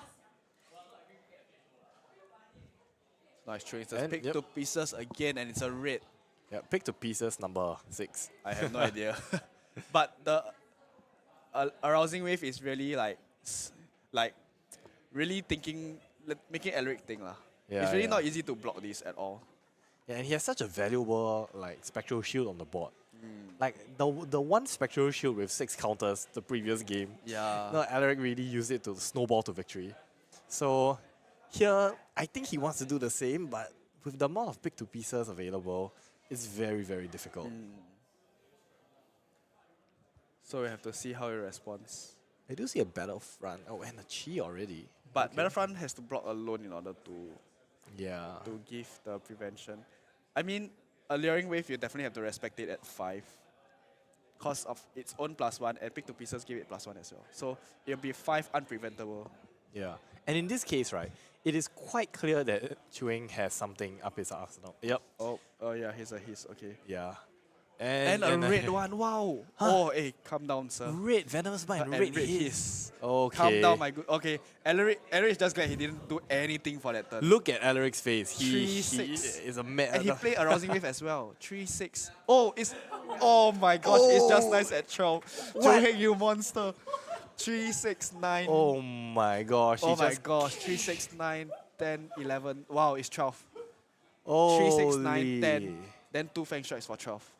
Wow, Alaric, you know. Alaric, he's a Dawnblade player. He just got Dawnbladed. Oh my gosh. He got Dawnbladed by pick to this pieces. This is really quite...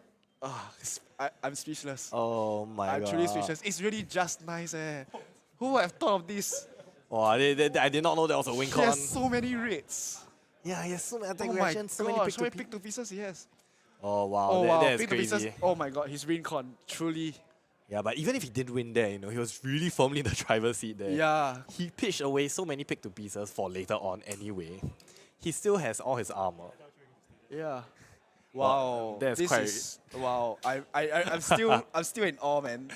Yeah, I think all of you who complain that Nu cannot beat Enigma, you all should watch this again. I mean, but still, Chu Heng it's a two Nu Nu pot. Yeah. So it really maybe he picked right from the start, I guess. Yeah. I mean, it's definitely not only like, the fact that it was 2 Nus in the pot it does involve a bit of luck. But at the same time, the player also has to make sure that, when they're drafting, they're reading the signals right and, they actually know what cards to take. And he took so many pick to pieces. I'm still like trying to recover. 12 on the spot. Yeah. Oh my gosh. He just literally threatened with 2 cards in his hand. Yep. A blue and then arousing with his Yeah. yeah. I was just about to say, right? Goodness. Because sometimes these things can be like telegraphed a bit. Because he has so many cards in his hand, but he did not swing any daggers. Yeah, but no one would have expected in a Like- draft to have 2 of the reds. 2 of the raids at the 2 same of the reds time. is just nice. And you wouldn't like, already my opponent has 2 red attack reactions and one of them is a venomous bite. Okay lah. I think it wasn't wrong of Eric not to block because he couldn't do anything at that point. Yeah, he Even hasn't- if he offered a decent block, he knows that it will go further because Chu Heng has already kept so many cards in his hand. Yeah. Yeah. And even if he blocked, usually you just block 3 over because you're expecting 1 attack Yes. reaction. But in this case, yeah. Wow. I mean, even if he overblocked, he would have died, but he would have suffered a lot of damage, lost his entire board. Yeah. So that's definitely something. How many pick to pieces do we see? I think Oh. 4 lah. I think we saw 5, I think. It's quite, because he pitched and played like He pitched and played from quite the a first few. 2 rounds, yeah. Yeah. Wow, it's a really good showing. I think maybe to him it's like I need to increase the chances of me winning an Enigma because there's already 3 of them. And maybe he had to let go a lot of like other better stealth cards in replacements yeah. for pick to pieces. Because pick to pieces essentially only when pumped gives a +1. Yeah. So it's not as strong as something that like, for example, will threaten a banish off the top of your card or gain health. He's choosing like, oh, I'll probably play against an Enigma, and then he Yeah. chose, maybe he prioritized pick to pieces over other better stealth cards. Yeah. Yeah. And I think that is, it's a calculated decision, right? Because a pick to pieces against the Zen doesn't do anything. Yes, it doesn't exactly. disrupt. Even if you pump it, you get the +1, right? Yes. Like, it doesn't do anything else. Yeah. But he does have a lot of attack reactions, which really just allows pick to pieces to go 1 more than it should. And let's say your opponent sort of like, if it's really at that 1 break point, your opponent has to respect pick to pieces being 1 more damage on trigger. And having the arousing wave there just tells your opponent you have to respect this. Yeah, the arousing Yeah. wave early block was telling Alaric, like, I'm ready to use this anytime. Yeah. And he had to constantly play around the arousing wave. Yeah, so I think it's a bit tough for Ellery as well, but no one expected a straight 0 to 12, 12 to 0. Wow. Yeah, and see that- Chui's face and Ellery's face like, Yeah, Ellery's like, no oh. one expected that. Yeah. Today really is a bunch of surprises, Yeah. First the 10,000 years, then the 6 counter spectral shield. Yes. And then now a 12 damage pick to pieces that closes out the game. Actually, this is a very, very exciting like draft. Yeah. Yeah. And looks like our last match is gonna be a change of people again, I think. Yeah. So we'll see y'all in the last round of the game. I mean, sorry, the last round of the day. Then after that, tomorrow we'll have 3 rounds of CC and 3 rounds of draft. No draft. Oh. Yeah, just okay. CC and then the top 8 if I'm not I wrong. see. Okay, just CC, 3 rounds of CC and then top 8. Yep. Yeah, So it'll be very exciting. Yes, it will be very, very exciting. I can't wait to see what decks made it to day 2. Yeah, seems. Actually, it's what these players have brought Yeah. to day 2. Yeah. Yeah. Okay, so we'll see you soon.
Welcome, traveler.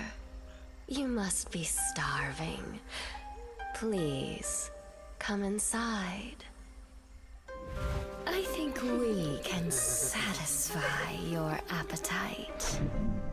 Anything you like. Intimacy. Or perhaps ecstasy. Come a little closer. I won't bite. Tell me, what do you desire?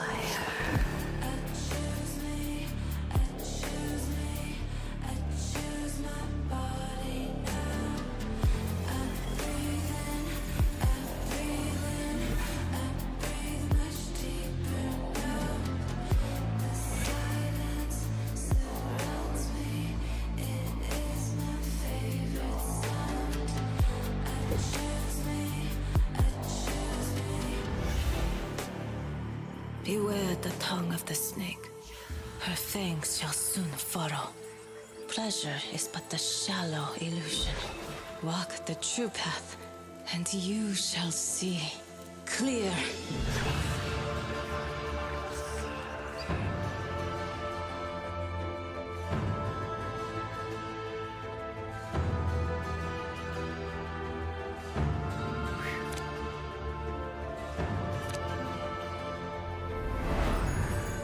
Those who seek may discover formless, perfect, the serene, unchanging infinite. Eternally present. Eternally boring. Why don't we play rough? Embrace the solitude. Embrace the sensation. Look within. Look at me! Just a breath. Just a taste. Enough! A tiger does not fall prey to the snake. The tiger walks its own path.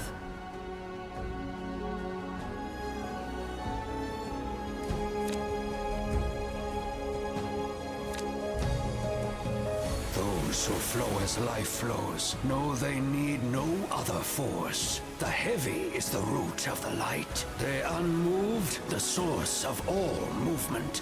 The center is unbound and free. Walk the path, seek the truth.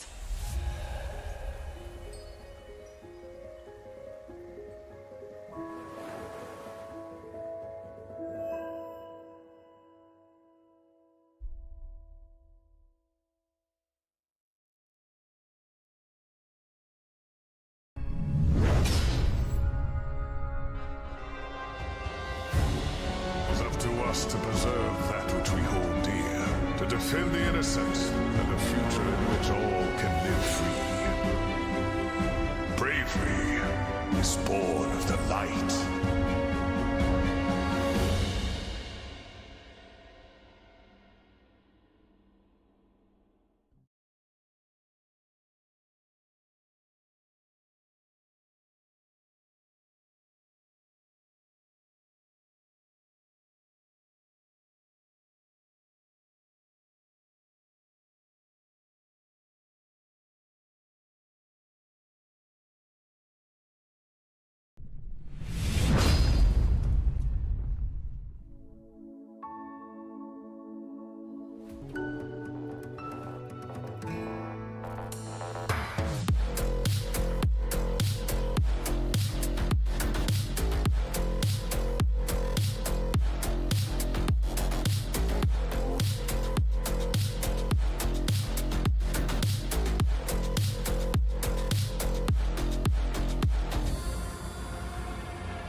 And it's gonna get the fist bump. The Phoenix rises. What an incredible display by. Listen to this room right now. The room is erupting, celebrating our flesh and blood world championship.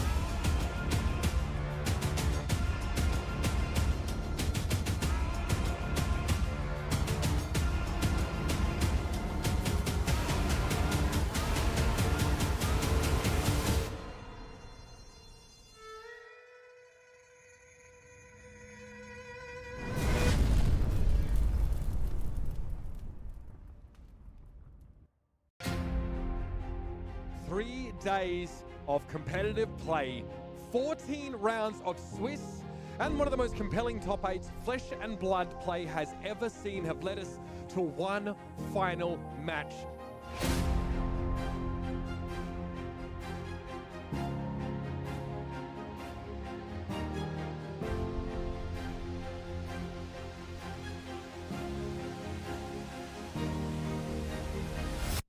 There's a spilled blood in Maximilian Klein's hand. Are you kidding me? You would have to find exactly Sigil of Solace. It's the only out at this point. What a call out. Sigil of Solace to keep him in the game. Here's the sink. Off the top. You can't be serious! You cannot be serious! 5 is offered here, block 3. What's the last card? What's the last card in Max's hand? It's Sigil of Solace. Game 3. Maximilian reaches. It has to be in the swing. What else can it be? He's got one that's... It has to be an attack reaction. He's hesitating on it. You don't hesitate if you have it.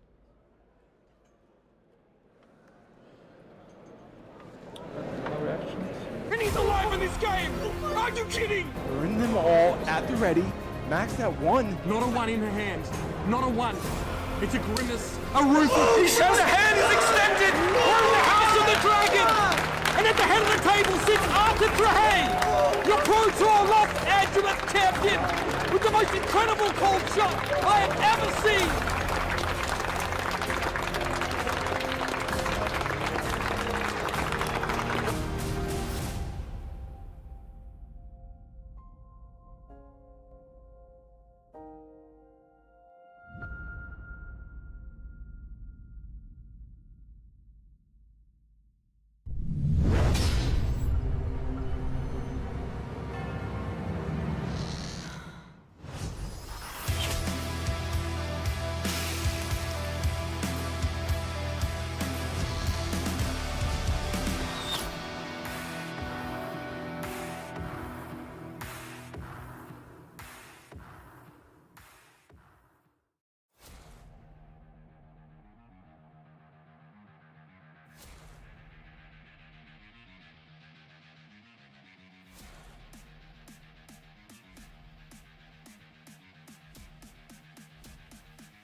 Play old him, grandfather of eternity.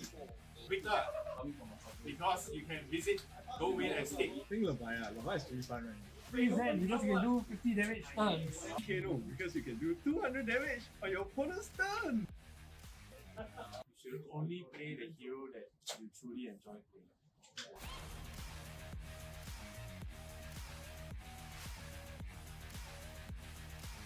Which is of course reason. Don't play anything else.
Welcome, traveler.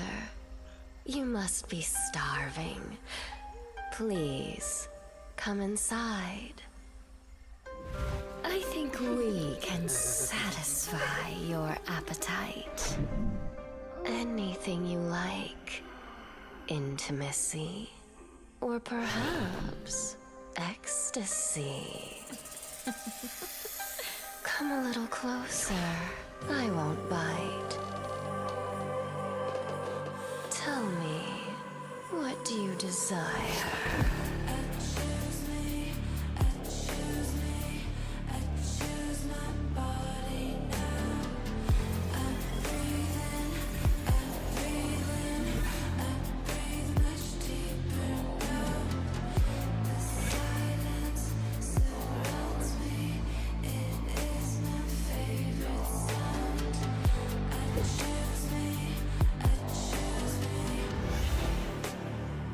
Beware the tongue of the snake. Her fangs shall soon furrow. Pleasure is but the shallow illusion. Walk the true path, and you shall see clear.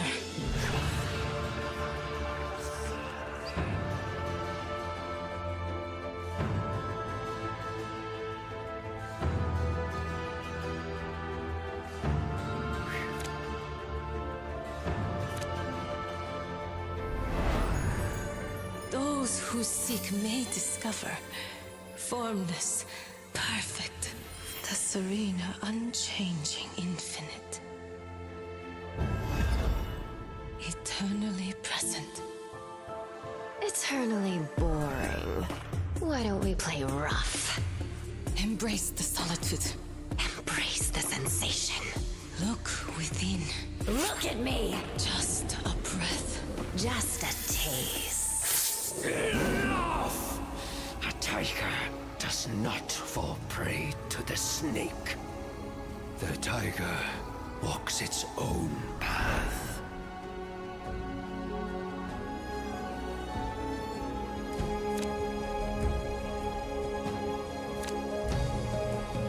Those who flow as life flows know they need no other force. The heavy is the root of the light. The unmoved, the source of all movement.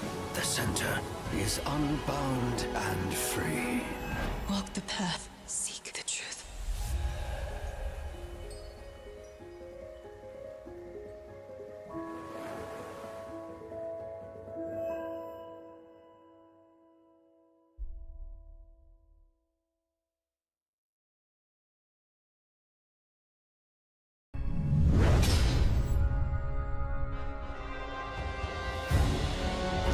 To preserve that which we hold dear, to defend the innocent, and a future in which all can live free. Bravely. Alright, we are back for the last game of the day. Last game, yep. Alright, okay, so we already know they're looking at standings after round 8 right now. But we know that Chu Heng will be versusing the 2-0 of the pot, which is Gordon. Yep. Gordon's on Enigma.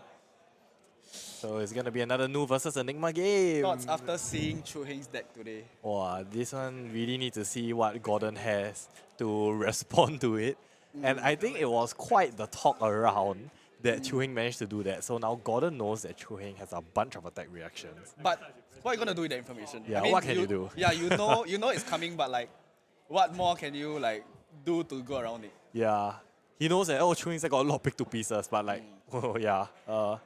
I mean, he could spread out the ward, I don't know. Yeah, we have to see. And this is a familiar sight because these two are our previous Singapore national champions. Oh yeah. Yeah. So it was a very it's like a good fitting to the end of the day. Yep. Amazing. Okay. Both tier 1 in our fantasy draft leagues. Yes. And whoever drafted them, you know, is for going you. good. I mean, really good for you there. Because they are rightfully so because they are our champions actually. Yeah. So we can see what it's gonna be. Both of them just preparing to play the last round. Wow, Dromai represent eh. Yep. Rest in peace. Miragai and Dromai. Rest in peace, Dromai. Maybe Gordon signaling he has manifestations. Oh no, Chu Heng is signaling he has manifestations. Okay. I think most of them are quite tired after the end of the day. It has been a very, very long day. We started from 9 a.m. Now it's 7 p.m. Yeah, this is gonna be 12 hours. 10 hours 10 hours so far. Gosh. Yeah. So please support us at the last exact moment. Yep. This is our last game. But tomorrow will be quite exciting because we'll have 3 CCs and our top 8 games. Yep. The top 8 games are really something to look forward to. Yes, definitely. Something I'll also be Wow, looking forward rolling up his sleeves, Gordon, getting ready to show him who is the winner of this pot. Yeah, we'll see whether both of them make it to compete for the national title again. Yeah. And this time, actually, I think a lot of friends will join them too. All right, here goes the fist bump, and we're ready to start. Gordon has fully cloaked equipment. Chu Heng has 2 cloaked equipment. Fully cloaked equipment for Enigma is quite questionable because you don't know whether... Because their cloaked headpieces are really like the best. The headpiece, the arm. Oh, looks like Chu Heng's gonna go first again. Let's see what Gordon has. I mean, technically by doing this, you are also cycling as a... Yep. And, oh, alright. Okay, so he starts with a blue Desires of the Flesh. So let's see how Gordon chooses to block here. It's a good thing that he blocked with the blue now, because if he blocked with the blue On the Desires, yeah, right? then Chu Heng will get 1 health. And a banish of it. Yep, so I'm pretty sure this one is the banish and attack action, so it's not that bad. Gordon is thinking whether to overblock this to filter his hand or if Chu Heng has a response to it. Yep. Because he still has 2 cards in his hand. We can't really see if Gordon has any instance that he can flash out at any point. But we do see he's overblocking. Yeah, I do believe we saw a pathway travel here. Yeah. Okay. Oh, he banished the solitary companion. Okay, so he has 2 transcend cards in his hand. Yes. Although the drop in the ocean requires a target. Yeah. So we have to see. Oh, it's a Passover. Yeah, it's Passover. Okay, so it's pitching Passover. Everyone's favorite. I realized the importance of this card so much. Right, it's such a good card. Oh my gosh, this card. I mean, of course, having the Bright Majestics like 1000-Year Reunion and Restless Coalescence really brought to show like how good moving these counters are. Right? But this alone. Yeah, this alone just swing for 4. Yeah, if you don't kill it, it's a free 4 every turn. And it's a way that Enigma actually resets her board. Okay. Yep. All right, So vengeful apparition. Okay, so Chu Heng has blocked with his arousing wave already. Yep. So he's telling his opponent, I have made full use of this equipment. Yeah, I am ready to use it anytime. Yeah. And let's see if Chu Heng has the pick to pieces. He has Bonds of Memory here. But I'm looking at a slither in his head. A hiss in his hand. Yep, and I'm sure Gordon knows that Yeah. if this man isn't swinging his 2 daggers, there's definitely something coming after the Bonds of Memory. So I think one thing about these stealth cards is the danger of topping your own deck, right? Because you don't want to allow more banishes in your banish zone, and you don't want your deck to thin out so quickly. Yeah. For especially like you said in a limited format, every card like counts in this. I think Gordon has another drop in the ocean. Okay. And I think another transcend card behind that, if I'm not wrong. It looks like Pathway traveled to me. So we'll see how Gordon chooses to block here. But blocking with 1 card is also in an awkward spot because Arousing Wave is always like there. Yep. But I mean, Gordon is like, you definitely have a hiss. If not, you wouldn't protect this much for it. So it's really how much he wants to choose to let go. I mean. Yep. So this is a difficult block. Yes, And this is a difficult block. Nu is like, it's kind of like the Dorinthia thing, right? Where it's really about mind games and poker play. But this is really outright obvious. Yeah. Yep. Oh, This from is his a hiss. arsenal. So Okay. he actually has 2. Yeah, so maybe he just show the one here and then he'll arsenal the one in his hand. Yeah. Okay, so we're looking at, I think it's a red as well. So it's 6 now. Yeah, it's coming over for 6. He's gonna lose the 2 wards. Yes. I mean, if it's gonna come, it there's really no point trying to block it anyway. Yep. And Okay. banishes a spectral spectral. manifestation. Okay.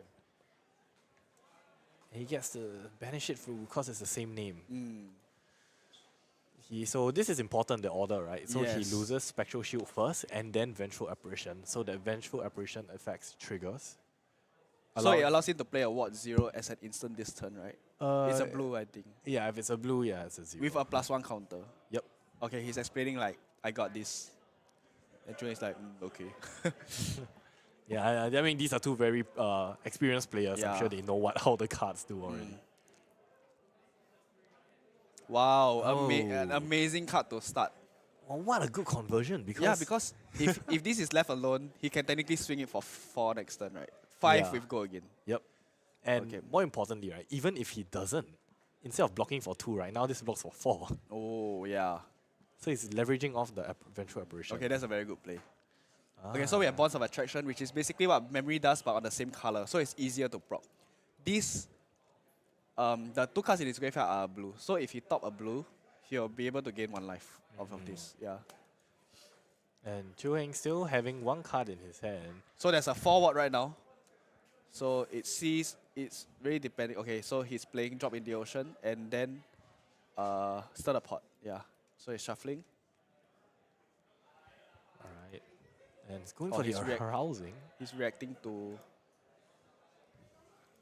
So Gordon has probably declared no blocks, but he's still gonna push anyway. Oh, another Drop in the Ocean. Okay. Yeah, yes. Okay. Oh, and he's gonna play the another hiss. hiss. So Slither will be in Arsenal. So this is coming in for 2 + 3, 5, which tips over the ward actually.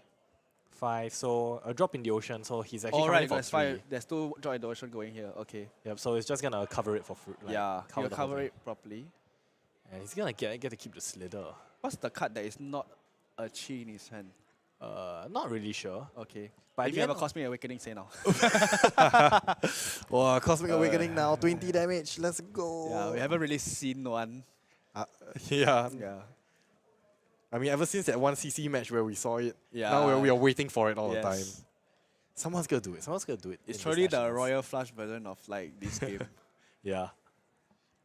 But I'm really quite curious what that card is, because blocks have been declared, because attack reactions have already gone through. Yep. So he's really thinking right now whether he wants to take the whole thing with the bonds, or he wants to give up more Spectral Shields for it. Okay, what I'm thinking he can do here is if his equipment is some of the K-Kois, he can soak up the 3.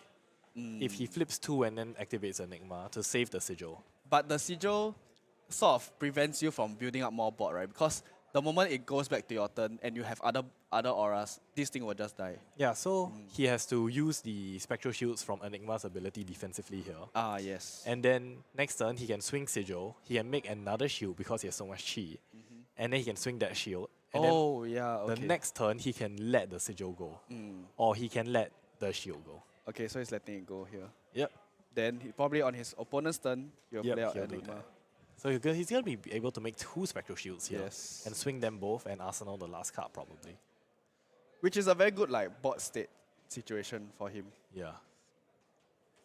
So you can be patient, right? You can just throw this Spectral Shield and see how your opponent reacts. So we're looking at 2.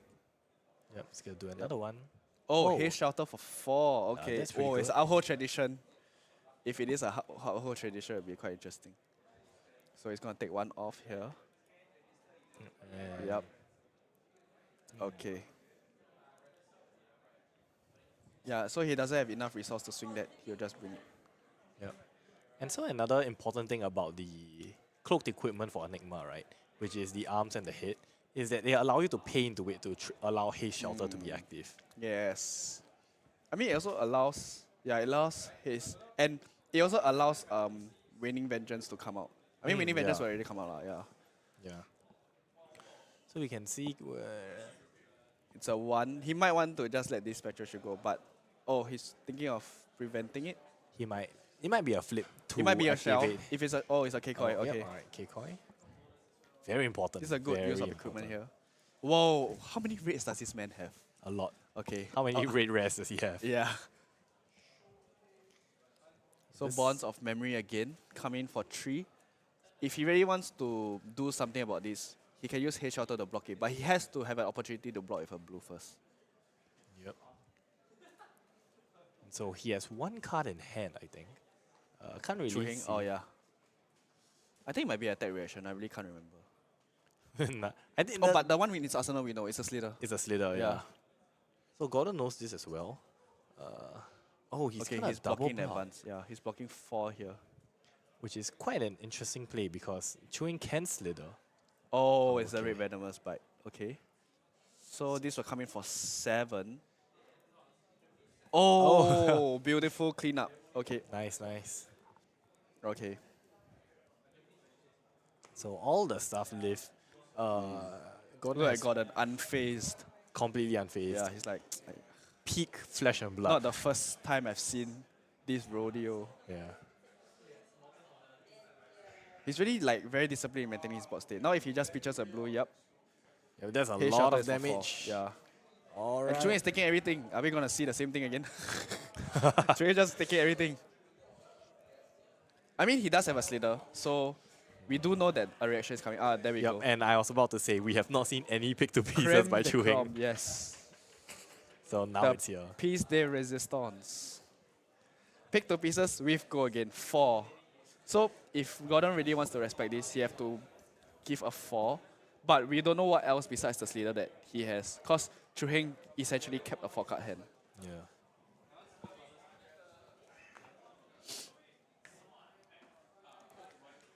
So he's gonna be deciding whether he is trying to protect the Haze Shelter, whether he's able to activate the Haze Shelter. So he's thinking about what his plan is, because it's really hard to play around this, right? I mean, you do know that Chu Heng probably has a reaction. Minimally, the Slither. So even if you block this out for 4, whatever comes out, I mean, if you block with 2 cards in your hand, whatever comes back, you'll have to give up your auras anyway. Yeah. So it's quite a chicken and egg kind of situation. Okay, he's cleanly blocking it for 4, because he knows the Slither will come in.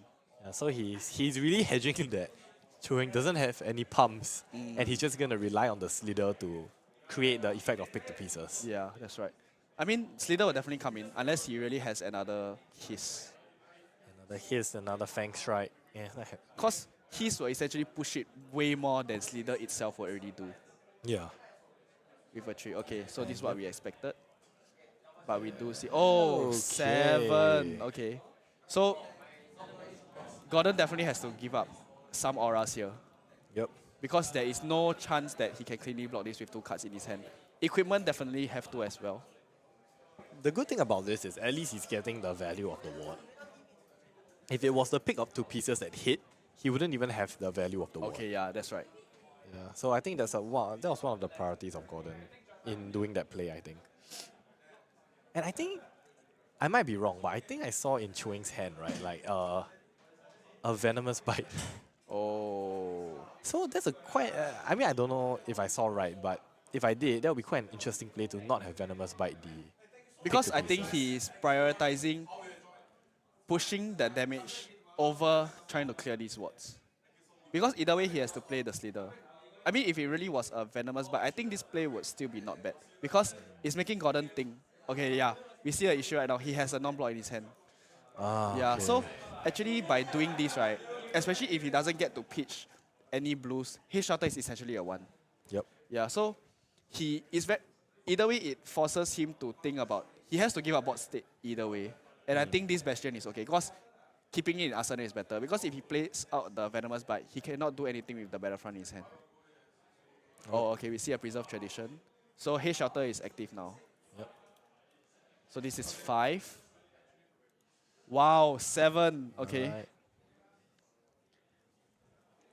And he can just swing the shield now. I think this is quite a good play from Gordon. Yeah. He's really being very patient about it.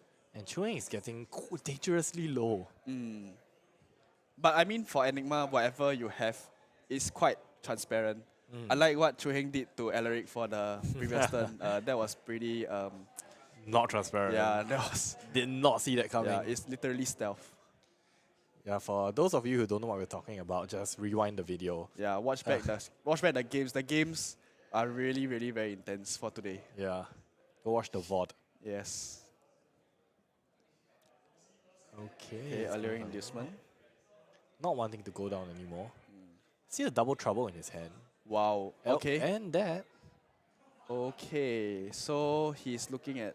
Oh, okay. It's an extend. It's at least an extender. Oh Because, yeah, it is a playable card. Yeah, it's an extender. That's the main thing. So water the seeds and taking back the bastion. Both very relevant cards in this matchup.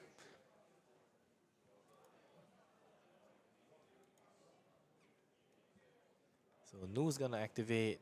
He's gonna check. It's a waning vengeance, so It's not a blue, so. not gonna be discarded or banished. So he's probably playing out a ward to. Oh. Oh, he has that. Okay. And a spectral manifestations. He's gonna get a spectral shield. Okay. With one counter. Wait, whose turn is it? It's Chu Heng's turn. Oh, okay. Yeah, that's why I was confused. So this blue. This is the +2. Okay. Oh, Nimbalism. Oh my goodness. Okay. Yo, Chu Heng, come on. It's really not easy trying to play against Enigma as Nu, you know. I really like straight up respect that. Yeah. 4 go again. Oh my gosh, this man. 2 + 1 + 1. 4. So as Nu, you also need to know when to pop off. Because if you use too much of your opponent's banish, you cannot like bring it out for the next turn where you want something even wider. Yep. Yeah. So other people think, oh, it's very broken and things like that. I think playing out at the right time is also a very key part of Nu's mechanic. Yeah. Okay, so Water the Seeds has pumped this to 2.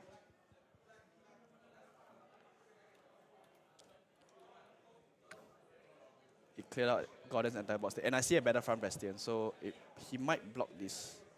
Okay, he's taking the 2. Oh, double trouble. Okay. So if you are right, if it really is a Venomous Bite, it's actually very, very devastating for him. Yep. Oh, it you're is right. a venomous bite. So this is actually Oh, okay. 8, I believe. 4. Then after that, with this is 8. Yep. It's 8. Yeah. Wow. Not in lethal range yet, but still. Wow, okay, there's okay. a lot of damage. Yeah. Banishing 2 cards off the top. Okay, at least there are reds. Wow. Chu Heng almost put the same thing. Yeah. Oh my But I think Gordon thought of the worst case scenario. If the worst case is truly a venomous bite, and yeah. that would have ended him right there. Wow, but that's crazy. Like, you can clearly see why Chu Heng is here at 7-1. Yeah. Like, I would not have had the discipline to keep that venomous bite. Yeah. I mean, yeah, the venomous bite for another turn. Okay, so we are looking at Mistveil. So right now the pick to pieces is kind of irrelevant since there's no board state for Chu Heng to to get rid of. Yeah. And Chu Heng is actually, he has equalized the life and now is the one like aggressive. Yeah, because Enigma has no auras on the board right now. Yeah. Truly a masterclass of how to play against Enigma. Yeah. Really, I think I learned quite a lot today. Wow, the play of the Battlefront Bastion over the Venomous Bite. Yeah. It's really quite interesting. Yep. Okay, this is actually, if Chu Heng has a blue, actually this Kekoi is covering 2. Yeah, because it will give the +1. So giving out equipment right now is quite crucial. Yeah, and that's why the Kekois are so important. Because they block the Tigers, they block the Mistblades. Okay, so he's respecting this. Yep. So Chu Heng is thinking about, does he have a reaction to push him a bit more? Are these block 3s? They are, Yes, right? they are. All the tenants are block 3s. So if there's an alluring inducement, he can block a red and gain 1 life. But I don't know what's in his arsenal. Oh, okay. Actually, this is quite devastating. He's actually sending 2 first tenants into the banish zone, which are all go again cards. Yeah. Yeah. This is really tough. Okay, so wow, the Wounding game Blow. swung so fast. Yes. Wounding Blow. And look The at all those pick to WTROC. pieces in his hands. Yeah. Now the pick to pieces aren't as good. Yeah. So that's really like, Oh yeah, yeah. So it's not really like as much as you think, right? But maybe if Gordon was at a 1-point situation, like I said, maybe like an alluring inducement or something, having that 1 more damage at this close in the game is really determines who will close the game. Yep. Yeah. And Gordon going for the, he has 2 He more might cards. have a ward to build. He might have an instant to Yeah, flash he might have in. an instant to play. Okay, he's not. No, he actually has to IP himself. And Okay, that's not Mistveil is looking coming too- in. Chu Heng is really in the driver's seat now because as long as Enigma does not get to build up her bots, this is really the ideal situation really. Yeah. I'm just waiting where Chu Heng has another opportunity to activate his hero ability and just throw all the first tenets again. Yeah. Yeah, see how many more transcends Chu Heng has in his deck. Right now, the main threat is the attack reaction. Yeah. Could end the game at any moment. So Chu Heng is just checking whether he can send free attacks again. Yep. And we also shouldn't forget that Chu Heng himself is actually on 3. Yeah. So if Gordon can like manage to keep like a large attack and send it, Chu Heng will be forced to drop cards to block. So if really Gordon wanted to pressure something, he can block efficiently every turn. This is the state where if you are thinning on your deck, your sort of situation is that you always see a chi every turn, and then you block out efficiently, play out your chi to swing 2 every turn, and then you're already forcing cards off your opponent already. Yep. Yeah, okay, that's what he's doing for this one already. And Oh, red pick to pieces. yeah. I mean, not really relevant. No wards on board. But still a +1 is pushing everything to the... +1 4 is lethal. Yeah, it's little. And he cannot play out his wards. Oh yeah, He cannot play out his can't play wards at all. Yeah, so this is blocking 5. Okay. If this is a venomous bite, just let him know. It's a 3 against a 5. Even with a hiss, that would still be really good. Yeah, his will push him. Oh, it's a red again. Ah, it's a red My venomous man, bite. 7. Oh, and alluring inducement. And it's a blue Oh gonna go my there. gosh. Wow. Okay, that's a 1, 2, 3, 4, 5, 6, 7, 8, 9. That's 9. GG. Oh, and it's a good game. It's just nice again, Chu Heng. Wow. Oh my gosh. Someone send us this deck list. Oh my I'm gonna gosh. draft this exact deck list. This is really disgusting because there's no way Gordon can play around it because it really is unpreventable. Wow, Chu Heng. Such a strong deck. Is this really the way to go against Enigma? Like force them to really like not be able to block efficiently against a very big to pieces turn. Yes. This actually is the way to defeat Enigma. Wow, oh my gosh. I mean, clearly Chu Heng has showed us how to do it. Wow. I mean, not only is the deck strong, the pilot is obviously strong. Wow, these micro decisions that he made throughout the entire game, that one venomous bite that he chose to Arsenal really brought him quite far. Yeah. Wow. There's a lot of thinking and dedication. He has put this off twice already. Yeah, twice. It's not a Twice, fluke if it's just done nice twice. pushing his opponent over the edge. Yeah. With the pick to pieces, like I said, the +1 of pick to pieces actually very relevant. Yeah, it's not Oh my it's gosh. not a fluke, guys. It really is skill. Yeah. And I think that really just concludes today. Yeah. Really ending on quite a high note, right? Like Yes. seeing such a fantastic game. And probably a game that should be studied if you want to know how Yeah. to win Enigma. I with Nu. really think that people should watch back the draft, Yeah. the draft picks, and the plays that have been happening because Chu Heng alone has won against 2 Enigmas, 2 of his most not favored matchups. Yep. Granted, he has picked to pieces, but the way he has navigated around it Yeah. is really chef's kiss. I really think this is really a great end to the day, I Yep. would say. And of course, his deck was really very Yeah, interesting. his deck was right? good. His deck was good. He had the what's that called? Nimble strikes Yes, as well. yes, nimble Towards the end, strikes. we didn't get to see them in action, but there was also a lot of ways in which he really used the transcend mechanic really well to cover up the mistblades and to create like spectral shields that did not like completely die to a pick to pieces, right? He didn't ever create a state where, if he has picked to pieces, I lose the game. Yeah. Right, and I think that's also a very important thing as an Enigma player to not get complacent Yeah. if you're paired into a Nu. Correct, because the other thing is also like he's not letting that thing scare him from building a big board also. But then Chu Heng has been giving a lot of disruption where like he really had to let these auras go. And the thing where he let Vengeful Apparition go to play out the donut to block out Yeah, Tilly, yeah. I think that was also a very like good line that I don't think we get to see very often. Yeah, it's rare to see the vengeful apparition actually get its use in so much value in draft, right? Yes. It's barely even used that much in CC apart from just playing the Spectra style. Yeah, so actually draft is a very amazing format to showcase these cards that are not otherwise played in CC, which is an amazing format really. Yep. So, thanks so much guys for actually joining us for here today. If you're just joining us, we're ending, but feel free to watch the VOD. Yeah, please watch the VOD, and we'll be back tomorrow for day 2. Yep. Yeah, not a lot of. I would like to say that we are fortunate enough to have a lot of players to be able to have a day 2 for our nationals, and it's gonna be very exciting because it's all CC. Yep. Yeah. So if you want to learn how to win your local Zen, if you are trying to learn how to play Enigma or Nu, do remember to turn in to see how these professionals actually do it. Okay, we'll see you tomorrow. Yep. Goodbye.